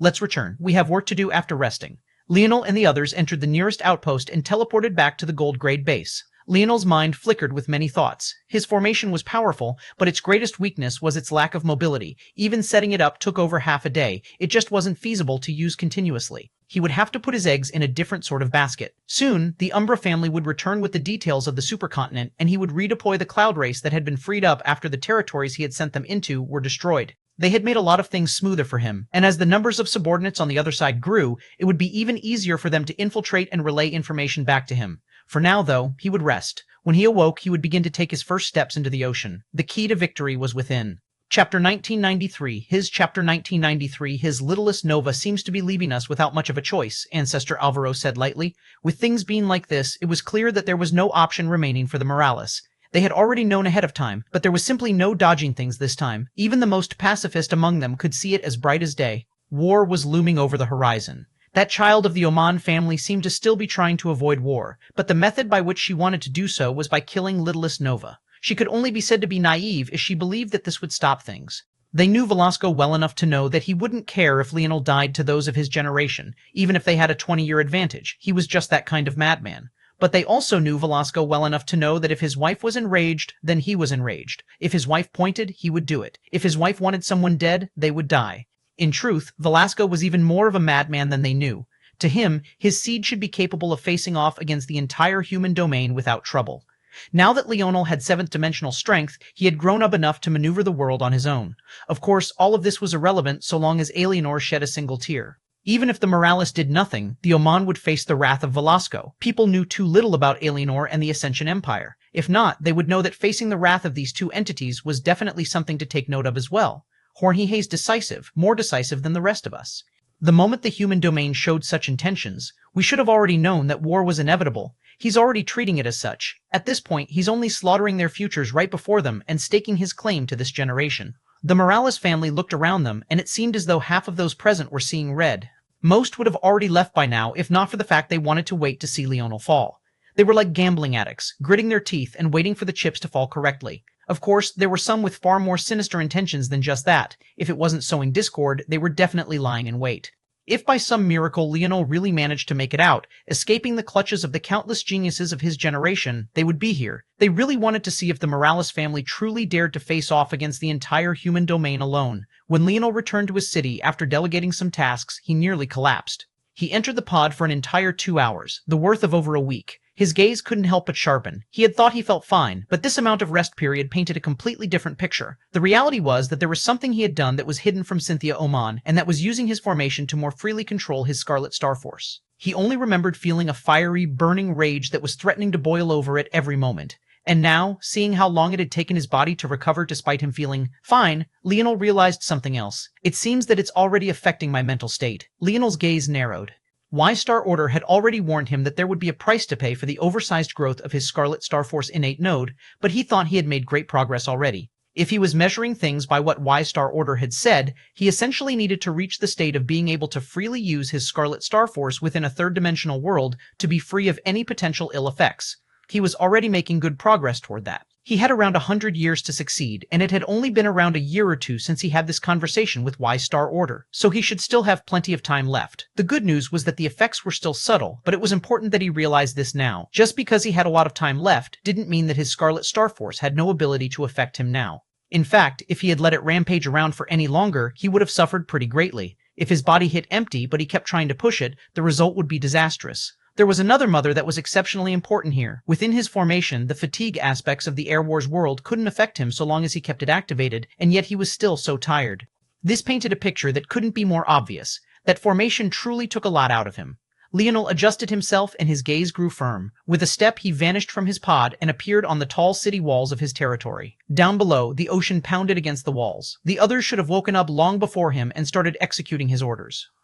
The surrounding 20 kilometers were all within their purview. There were almost too many things to clear in this region. However, not only did Leonel have that 20 kilometers, but he had also spent all 30 billion of his points to extend it by an additional 300 kilometers using his underwater outposts. The best part was that these underwater outposts that he had bought at a cost of 10 million points each also had the teleportation function.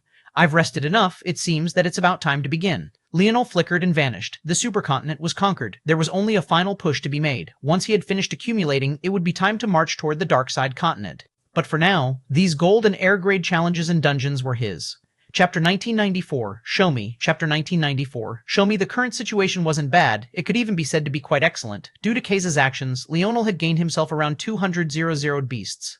The beasts didn't have great combat prowess, but they did have great speed, and their strength was at least enough to match up to bronze-grade threats. Those that had crossed the Tier 4 barrier could match up against those of the 7th dimension. In reality, these beasts were quite pitiful. The gap between the tiers of the 7th dimension should be enormous.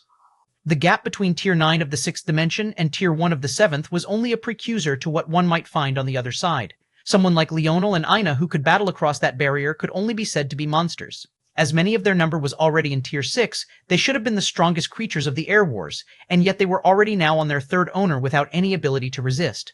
This was also the reason why, though Leonel took this gain as a positive, it was only a slight one. He didn't expect these beasts to cause a game-changing event unless he used them with exceptional cleverness, though he wasn't unique to such things. Ironically, Leonel's strongest fighters were probably those of the Cloud race, specifically May. If he fought her while holding back, the odds of him winning were next to zero. She was a tier of strength beyond even James. However, he had oddly chosen to sideline her into an odd position.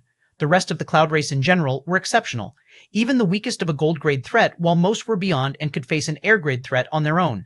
It was almost a shame that Leonel only had control over a few thousand of them. Leonel organized these thoughts as he moved through the water with great speed. Soon, he had reached the region of the first air-grade threat.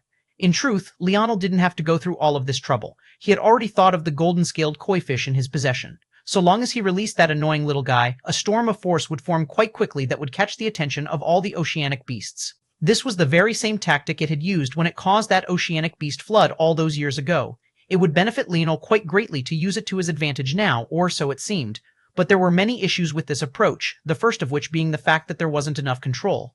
That insane method only worked when your goal was to destroy everything? Leonel didn't want to do such a thing. The effort for the reward wasn't worth it. It had to be remembered that for the air grade upgrade challenge, there would be 10 million gold grade threats matched with 100 air grade generals. There were already quite a number of air grade threats just in this region alone. If Leonel really used the koi fish, he would end up facing a threat even worse than the air grade upgrade challenge. At that point, he would be digging his own grave. There was, of course, another problem as well, and that was alerting his enemies to what he was doing. The commotion of such a method wouldn't be small in the slightest, so this was his best choice. That said, Leonel wasn't here to gather a measly 100 points. Rather, while everyone else was focused on clearing the challenges and the dungeons, he was focused on clearing these air-grade ocean monsters. As for why? The answer to that was obvious. He wanted their soul constructs. At the same time, this location was a convenient time to test the changes in his Void Starforce. Leonel extended a hand and grasped at the water, bringing out his black rod. At the same time, his first-tier divine armor covered his body as 5 stars appeared to his back. Vital Starforce flooded the peaks and crevices of his armor, lighting up the dark depths of the ocean. In the distance, an enormous shark beast finally noticed Leonel's appearance. Its menacing teeth bared and it swept its tail out just once. This simple action shot it forward like an iron ball from a cannon, the water gliding against its slipper skin as it grew to double its size in Leonel's eyes in an instant. Leonel's pupils constricted, fast. He hadn't expected the jump to air grade would be so enormous. He had experienced the jumps from sub-grade to bronze grade up to gold grade, and he had thought he had a solid understanding by now. But just this movement alone let him know that he was very wrong. Bang! Leonel blocked the charge of the shark, feeling his organs jar as he was sent flying backward. His gaze narrowed. It was harder to produce force underwater, but after you had succeeded, the impact of that force was much greater. Flying through the air was one matter, but being sent flying through water, especially at great speed, felt like he was being hit with a freight train again and again. All right, fair enough. Leonel balanced himself as the shark beast charged again. He took a deep breath. Even underwater, he wasn't impeded at all. At his level, he didn't see objects like he had back in the third dimension, especially not after comprehending a bit of force manipulation. Items weren't just themselves, they were also the sum of the forces that sum them up. Separating out the water force and only absorbing the wind force that carried the oxygen he wanted was all too easy for the current Leonel. Leonel wasn't enraged that this shark beast was powerful at all. In fact, he was happy. The more powerful it was, the more worthwhile this would be. He even hoped they would get stronger. Rather than switching to his second-tier armor or activating Star Fusion, Leonel's body relaxed and he brandished his spear as the shark appeared before him again. This would be the only remaining time he had to do this before he was embroiled in battle after battle again. He wanted to see how much more room he had to improve his Void Starforce. The 2 dark blue stars to his back glowed, the ocean waters suddenly trembling. Show me what you can do. Chapter 1995. Not enough. Chapter 1995. Not enough. Leonel's battle intent blazed. With a step, a vortex of water formed to the sole of his feet. The water in the surroundings grew much heavier, and the blazing light around him dimmed. The charging shark beast immediately found that its forward momentum was stifled greatly. Although it still appeared before Leonel with great speed, this time, Leonel had more than enough time to react. He swung down with a savage intention, his divine armor trembling with life. Bang! The shark beast was sent spiraling downward, but Leonel's gaze narrowed. Its skin was a great combination of silky and slippery matched with tough and rubbery. Getting a good slice on it was difficult, but even when you managed to, its skin and the underlying flesh and fat was so elastic and injury-proof. Leonel took another step and surged down toward the shark beast. He felt the changes in the water around him. As the pressure increased, he seemed to get closer and closer to the feeling that Void Star Force gave him. What Leonel was looking for was an enlightenment similar to what he had gained from Earth Force. His comprehension of it had been entirely flipped on its head when he realized that Earth Force was just as much related to Life Force as any of the other elements. Bang, bang, bang, bang. Achimly Odom's gaze narrowed as he clashed with the shark beast again and again. Although he was still holding back, the strength of this shark beast was still far outside of his expectations. He didn't even have half a dozen people who could face off against these creatures alone. Dealing with 100 would definitely come with great difficulty. It was no wonder the upgrade challenge didn't require facing off against millions of them. If that was the task, there probably wouldn't be anyone who could accomplish such a thing among the heirs. Even if they all decided to work together, it would be fruitless. Leonel punched out once, meeting the jagged edge of one of the sharp beast's large teeth. Crack. That's it. That's the feeling right there. Leonel had chosen to change his approach after several exchanges. His water force affinity simply wasn't high enough to try and grasp the secrets of Void Star Force just by relying on the water around him alone. But it was a different question if he tried to map on his feelings toward Scarlet Star Force, toward the force that should be its most direct opposite.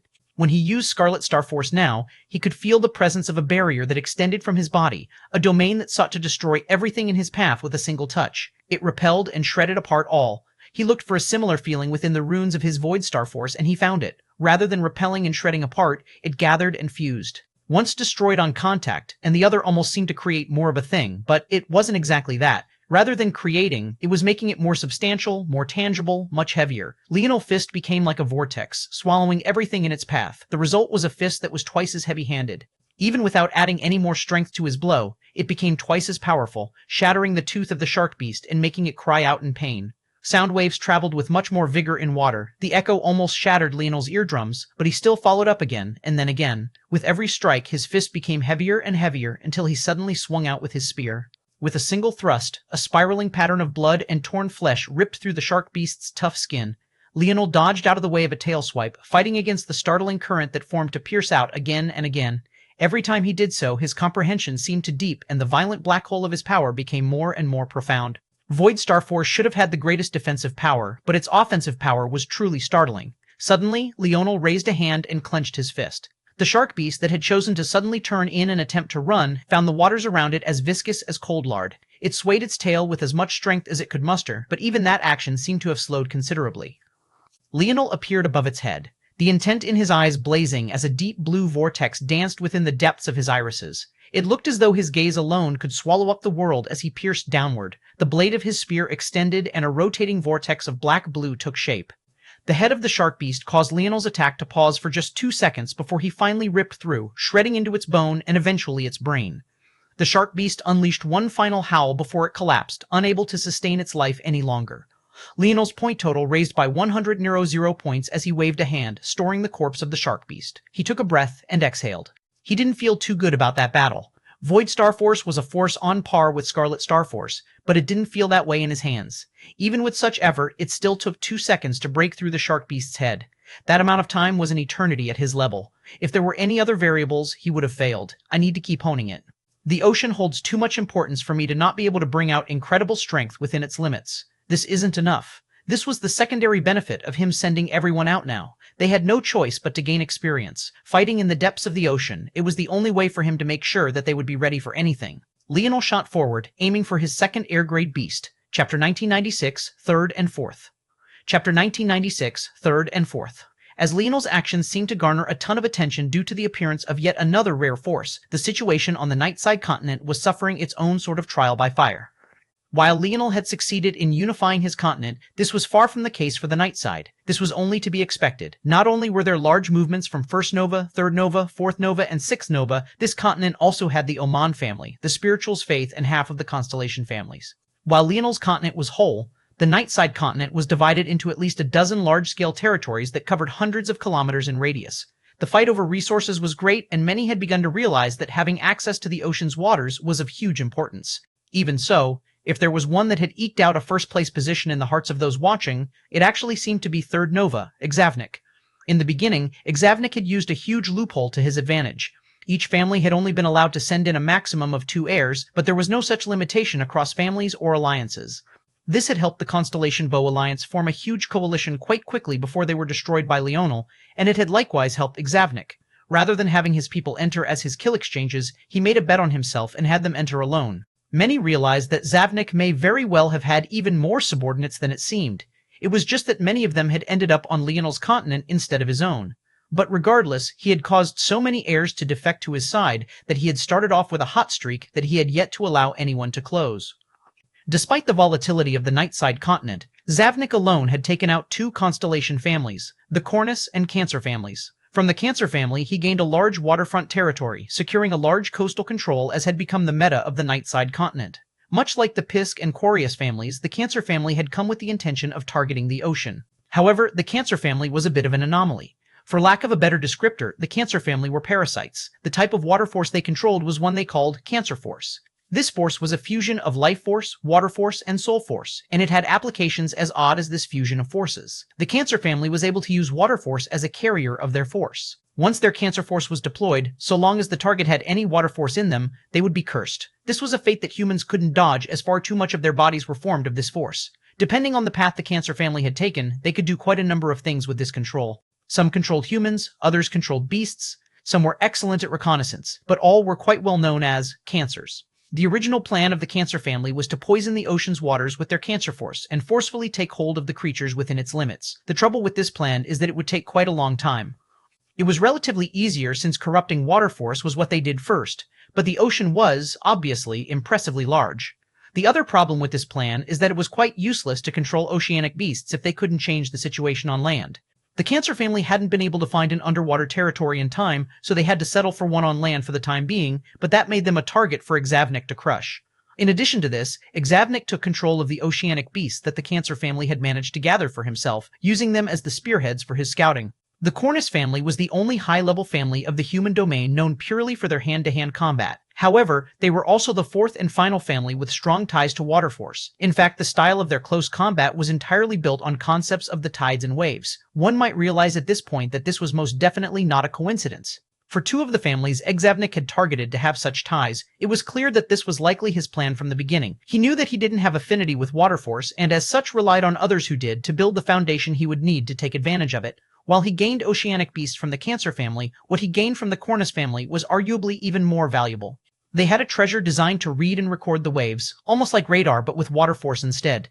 They used their comprehension of tides and waves to form this sort of scouting device. Like this, Exavnik had gained not just 1 but 2 methods of exploring the ocean's waters. He knew well that First Nova's partner was the princess of the Quarius family. If he wanted to make sure he didn't lose his advantage, he had to push quite fiercely. Though he thought this didn't stop him from marching on the Nightside continent. As for his target, it was none other than 4th Nova, CO. 4th Nova was none other than the very same Nova who had tried to sign Ina to a contract. He seemed to have changed greatly since then, having vanished into thin air. Since then, Leonel hadn't seen or heard a peep out of him, but now it seemed that there would be a clash between 2 brothers once again. Exavnik looked forward with a confident expression while CO looked down from the city walls quite solemnly. Exavnik's army had already grown to almost 1 million. It was likely that after this campaign he would directly challenge the Gold Grade upgrade trial. After a moment, though, 4th Nova's expression sharpened, the hum of a spear echoing from him.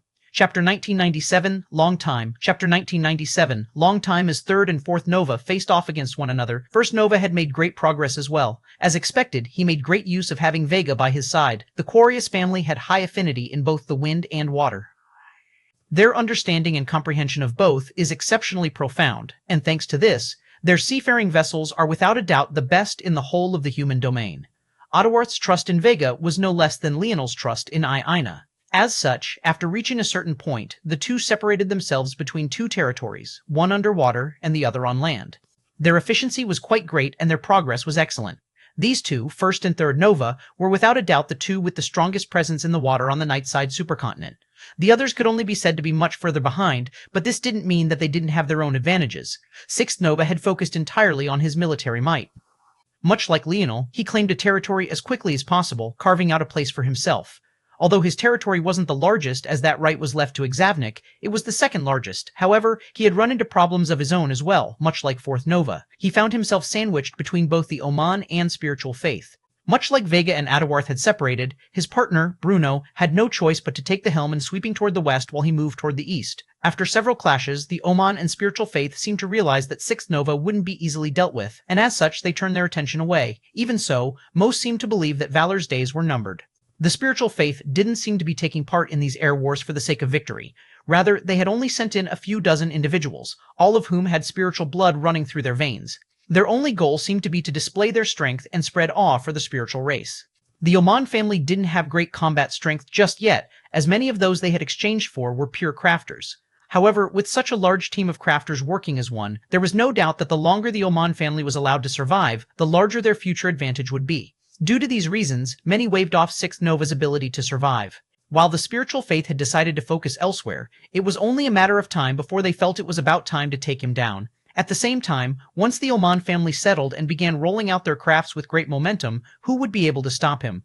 Valor's only chance seemed to be to deal with them as quickly as possible, but it was clear to all that he didn't have the ability to do this. The Oman family was led by a young man. He was exceptionally tall, almost 7 feet in fact, but his frame was quite slight, the shoulders of his lab coat seeming to be quite loose on him. This young man was Kron. Had Leonel bothered to enter the Force Crafting Guild of the Void Palace, he would have recognized this young man.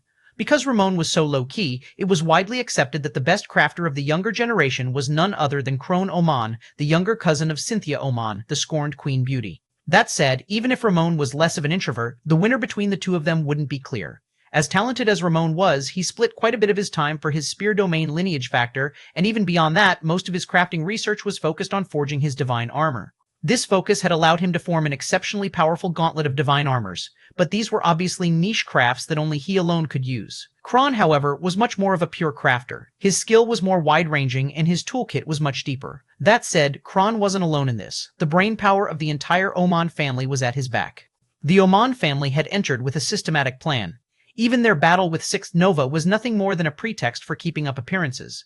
There was a perfect blueprint they would follow from start to finish, a blueprint that had been worked on by the scorned Queen Beauty herself. This was the expertise of not a gold-grade crafter, but a tried-and-true life-grade crafter, and not just a normal life grade, but the true life grade of the 8th dimension. All of the plans, from start to finish, had been drawn up by her. Kron could be considered to be of a middle generation as well, too old to be among the Cataclysm generation, and too young to be a part of the Nebula generation of the Morales. Outside of crafting circles, his name was still capable of resonating, but it wasn't to the same extent of Cynthia and Velasco of the past. However, what he could do was execute orders, and thanks to his ability index, he was the perfect choice for this job. Kron stood in silence, monitoring the progress of the army of crafters. Very soon, everything would be ready. At this pace, they only needed 3 more days. After that, there wouldn't be anyone that could stop them. Leonel took deep breaths and exhaled, the momentum of both causing the waters around him to tremble. After a moment, he pulled up a giant squid beast's corpse and stowed it away. He had been hunting air-grade threats all day, and he had managed to capture just above 30. This was already a good number, and he felt that he was running on fumes now, so it was about time he returned. He found the nearest underwater outpost and flashed back to his city's core. But the moment he appeared, his pupils constricted. There was someone here. Leonel's head whipped around, but he couldn't spot them with his eyes immediately. Ignoring his fatigue, he deployed his starry spirit domain, enveloping the region with his dream world. When he saw who the two were, he immediately understood. Those cracked city cores, they weren't from failed upgrades at all, were they? They were you two. Out from the shadows, 2 figures appeared. One was very obviously Second Nova. It turned out that Leonel was right to believe that 5 Novas wouldn't be placed on a single continent. There was indeed a third here. The second figure should be his partner, wrapped in mystery. However, the fogginess couldn't block Leonel's dream world. Long time no see, Kira. Chapter 1998. Kira Salvatine. Chapter 1998. Kira Salvatine. Kira was someone that Leonel had met long ago. She was actually the reason Little Black Star had such great strength now. She was a bit quirky and silly, and Leonel found her to be actually quite adorable.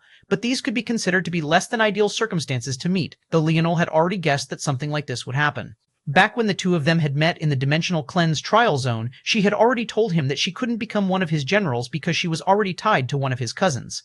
Obviously, that cousin turned out to be Second Nova. Leonel had been wondering about this for quite a while, though. The Salvatine family that Kira came from should have exceptional power. After all, how could a normal family possibly gain the blood of a void beast? It had to be remembered that void beasts were the most powerful and devastating creatures of the universe. The spirituals were commonly known as the most powerful race, but that was only because void beasts were so few in number. It was hard to rank them among such powerhouses because many believed that they had long since been extinct. For the Salvatine family to not only have such a large vial of their blood, but to even treat that blood like a gift to give a little girl who was only in the 5th dimension at the time, just how great did their power need to be? But oddly enough, Leonel simply never heard a peep about the Salvatine family after entering the wider world of the human domain. He didn't hear of any of them in the Void Palace. They weren't on any leaderboards. They didn't even appear for the gathering of powers that decided the rules of these air wars either. They seemed to have never existed at all, almost as though Kira had simply made up her name and that her family never existed to begin with. This much was still acceptable. After all, the human domain was large and the Leonel of back then was quite weak. Who knew? Maybe the Salvatine family wasn't nearly as strong as he had thought them to be and had just happened to run into the treasure of a void beast's corpse. In that case, Kira would likely have just been insane to casually give something like that out, but she was a bit of an airhead to begin with, so that was relatively easy for Leonel to accept. However, the problem with that line of thinking was that Leonel had been to the Void Library. Not only had he been to that library, he had read everything within it.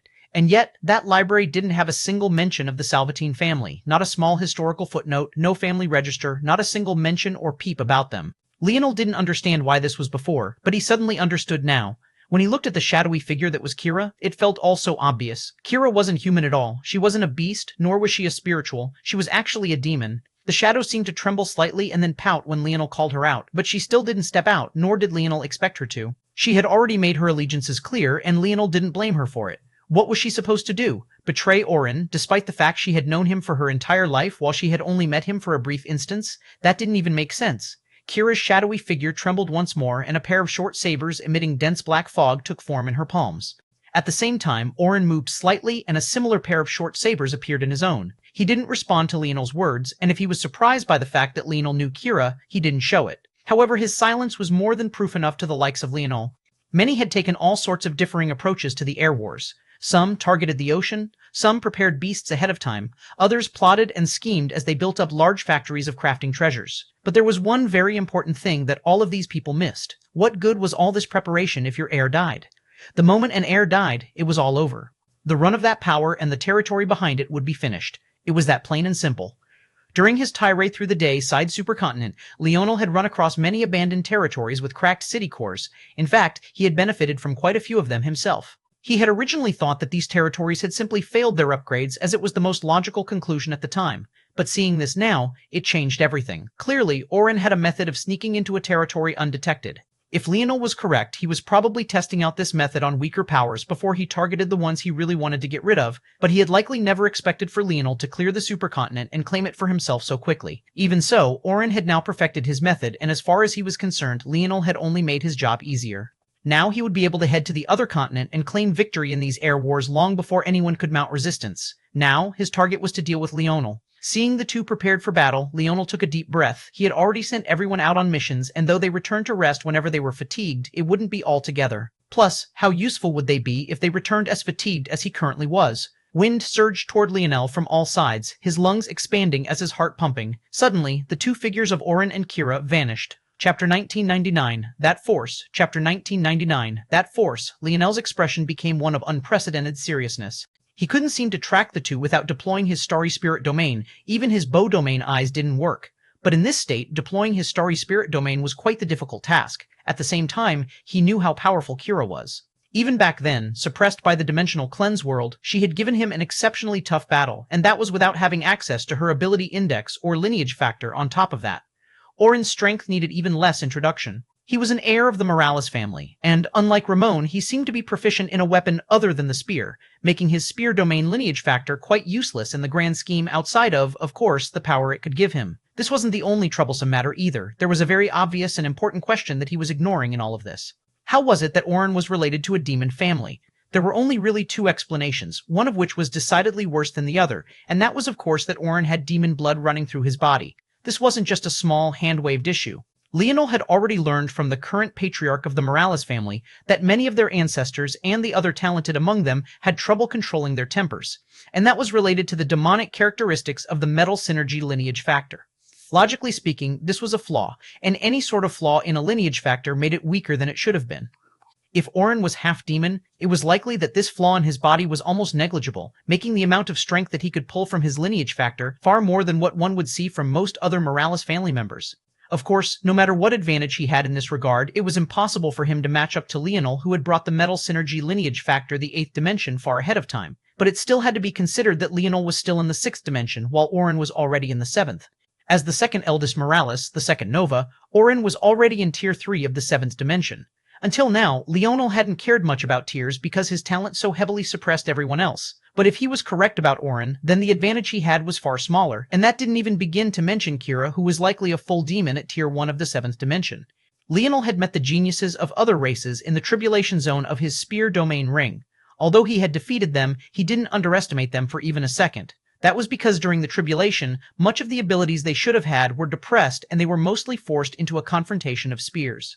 Kira could be considered to be the first full-fledged genius of another race that he would meet. Leonel's expression couldn't help but hold hints of solemnity. Finding a path to victory in this battle would be exceptionally difficult. Suddenly, Leonel's pupils constricted as he took a strong step back. A saber blade just barely nicked his chin, drawing a hot line of smoldering crimson blood. Leonel didn't hesitate. Immediately erupted into his second-tier divine armor and released all 10 of his stars. He crossed his spear body before his body, just barely stopping another 2 sabers from piercing through his body. Leonel pivoted, blocked to his back, and took another step back. His head weaved to the side and his spear shifted, thrusting out but hitting nothing but air. The teamwork between Kira and Orin was immaculate. They seemed to still be probing him, but the pressure was immense. With the support of his 5th-dimensional divine armor, his strength wasn't small by any extent. This was only further bolstered by universal force. However, it was difficult to use strength if you couldn't apply it anywhere. Their speed was fast, their attacks were unpredictable, and their strength was great. The worst part was that they had yet to use their full abilities while Leonel was already putting in quite some effort. Leonel wasn't the only one unhappy about these turn of events. No one believed that Leonel would die to a fellow Morales, so if he fell here, that meant that they would lose their chance to kill him within the Air Wars. In an irony of ironies, Leonel and his enemies were actually currently on the same side. I can't let it continue like this, Leonel thought. To his astonishment, though, Kira and Orin seemed to have read his intentions instantly. Their attacks suddenly became more ferocious, their speed increasing. Both of them seemed to exude a corrosive sort of aura that tangled with his vital star force and swallowed it up. Leonel could vaguely recall this aura, only because when he had fought Kira previously, it was greatly suppressed. Now that he was feeling the full brunt of it, there was no doubt in his mind. This was Death Force. This wasn't the first time Leonel had come across this force, but for some reason it felt so much sharper and more savage now. His dream world couldn't seem to keep up with their vague forms, and it was at that moment that he realized that it was because the very fog that coated their bodies was corroding his dream force. How could he track them if his starry spirit domain was collapsing in on itself? Leonel shifted to the side, just barely moving out of the way of a saber. But at that moment, one pierced into his shoulder blade, sliding through a sliver in his armor that wasn't even perceptible to the naked eye. Pain shot through his body, and he felt as though an entire side of him had gone limp. The corrosion was devastating and more potent than any poison.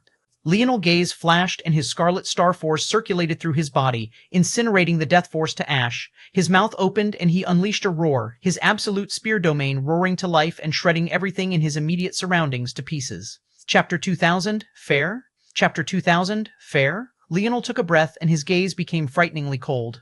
At that moment, it was as though he had become a completely different person. His steps became calculated and measured, his spear strikes no longer feeling as wild and passionate. A cold breeze passed by as he stomped on the ground hard, his city lord manner trembling. His starry spirit domain vanished as he dismissed it. In its place, his starry star domain and starry light domain manifested at once. He took another step back. A saber came to a stop just before his forehead before it retracted. He took a step to the side. A saber whizzed by his ear just as he brandished his own blade. Clang! A shadowy figure took a step back and solidified for a moment before vanishing once more. However, Leonel still struck forward anyway, meeting resistance instantly. Clang! Leonel weaved in and out of the two of them. He never moved more than he had to, his energy reserves being perfectly preserved. In fact, it even felt that he was somewhat recovering. As time passed, Leonel entered less and less of a passive state. His spear force flourished, his universal force uplifting his body as he struck with stronger and stronger momentum. The abyss of his eyes could only be described as frigid. He didn't see people, he saw objects. He didn't see spear strikes, he saw angles. He didn't see defeat, he only saw a path to victory. As though a practiced chess master, his every step forward seemed to drive his enemies further and further into a corner. 93%. Leonel's right foot swept back in a semicircular arc, gliding along the floor as his hips swerved. A saber whistled by his neck. The distance was too close to use his spear, but that didn't stop him from using his fist. His spear vanished in a blink, and his hip snapped back like an elastic band, his punching rocketing forward with it. Leonel finally connected with something solid. His second-tier armor billowing with violet steam as his star fusion, King's Might roared. Bang! A shadowy figure was sent flying, piercing through the air. However, just before they crashed into the walls of the city manor, they vanished. Leonel was unmoved by the change. He had already moved again, his void star force rippling as he swung his spear out in a wide arm. Everywhere it passed, strong ripples passed through the air, almost like watching a bullet compress the wind in slow motion. Yet another figure was sent flying, a mouthful of blood flying through the air. Leonel was certain that this one was Kira, and the first had been Oren. They were actually so difficult to tell apart for him even now. Even so, Kira too vanished before crashing into anything. Leonel exhaled a breath, his frigid gaze becoming even colder. A piercing headache was threatening to split his mind in two currently, but he couldn't seem to feel it at all, having activated Dream Sense. He held his spear out, his heel slowly pivoting. Kira and Oren didn't appear for a long while. He narrowed his eyes, breathing slowly. But even after several minutes had passed by, they didn't appear again. They've left? Leonel made a show of relaxing slightly, but his heart was secretly on guard. For a pair of assassins like them, he wouldn't casually lower his guard. Although he had gained the upper hand while relying on his ability index, his mind felt like it was going to explode. Simulating the two of them and their actions felt like the most difficult thing he had ever done, and he was certain they hadn't even been going all out. Did they only come to probe me? But this would be their best opportunity to get rid of me. Why would they only come to probe me? Leonel's gaze narrowed. Something was odd here. Of course, Kira's identity was a bit surprising to him. It had to be remembered that the Silver Empire had been destroyed because of their relation to demons. The fact that Oren had demon blood running through his veins as a Morales was shocking in and of itself, but to also have contact with the demon race as well? That was definitely a step beyond anything Leonel could have expected. Leonel hadn't said anything about Kira's identity out loud because of this very reason. In addition, maybe only he could see through such a thing at a glance. He had not only seen demons personally, he had the sensory capabilities to see the true nature of a person's soul. Unless one had a higher dream force affinity than himself, or an extraordinary treasure, it was simply impossible for them to hide their true nature from him. But what was their purpose exactly? Iximmerbro Oren, is that all? Kira appeared. By this time, they were already far outside the limits of Leonel's territory, having already crossed a large distance through the ocean. Kira was a bit indignant. It seemed she had wanted to fight some more. This was the second time she had lost to Leonel like that. Oren showed a rare smile and laughed, rubbing Kira's head like she was still a little girl. He's worthy of being our Morales family's heir. It was just a little test. You didn't even let me use 10% of my strength, though. That's not fair. Oren laughed harder. You're in the 7th dimension. Even if you won, would it be fair? Kira crossed her arms over her chest and pouted. You know my situation. I can't become the heir of the Morales. I'll only cause them catastrophe. But before I exit stage left, I'll have to deal with another catastrophe first. Aran's gaze turned cold, facing in the direction of Third Nova's territory. He only had one goal here, and that was to deal with that third cousin of his. At that moment, on the Nightside continent, Third Nova stood over the territory of Fourth Nova. Cieo had suffered a crushing defeat.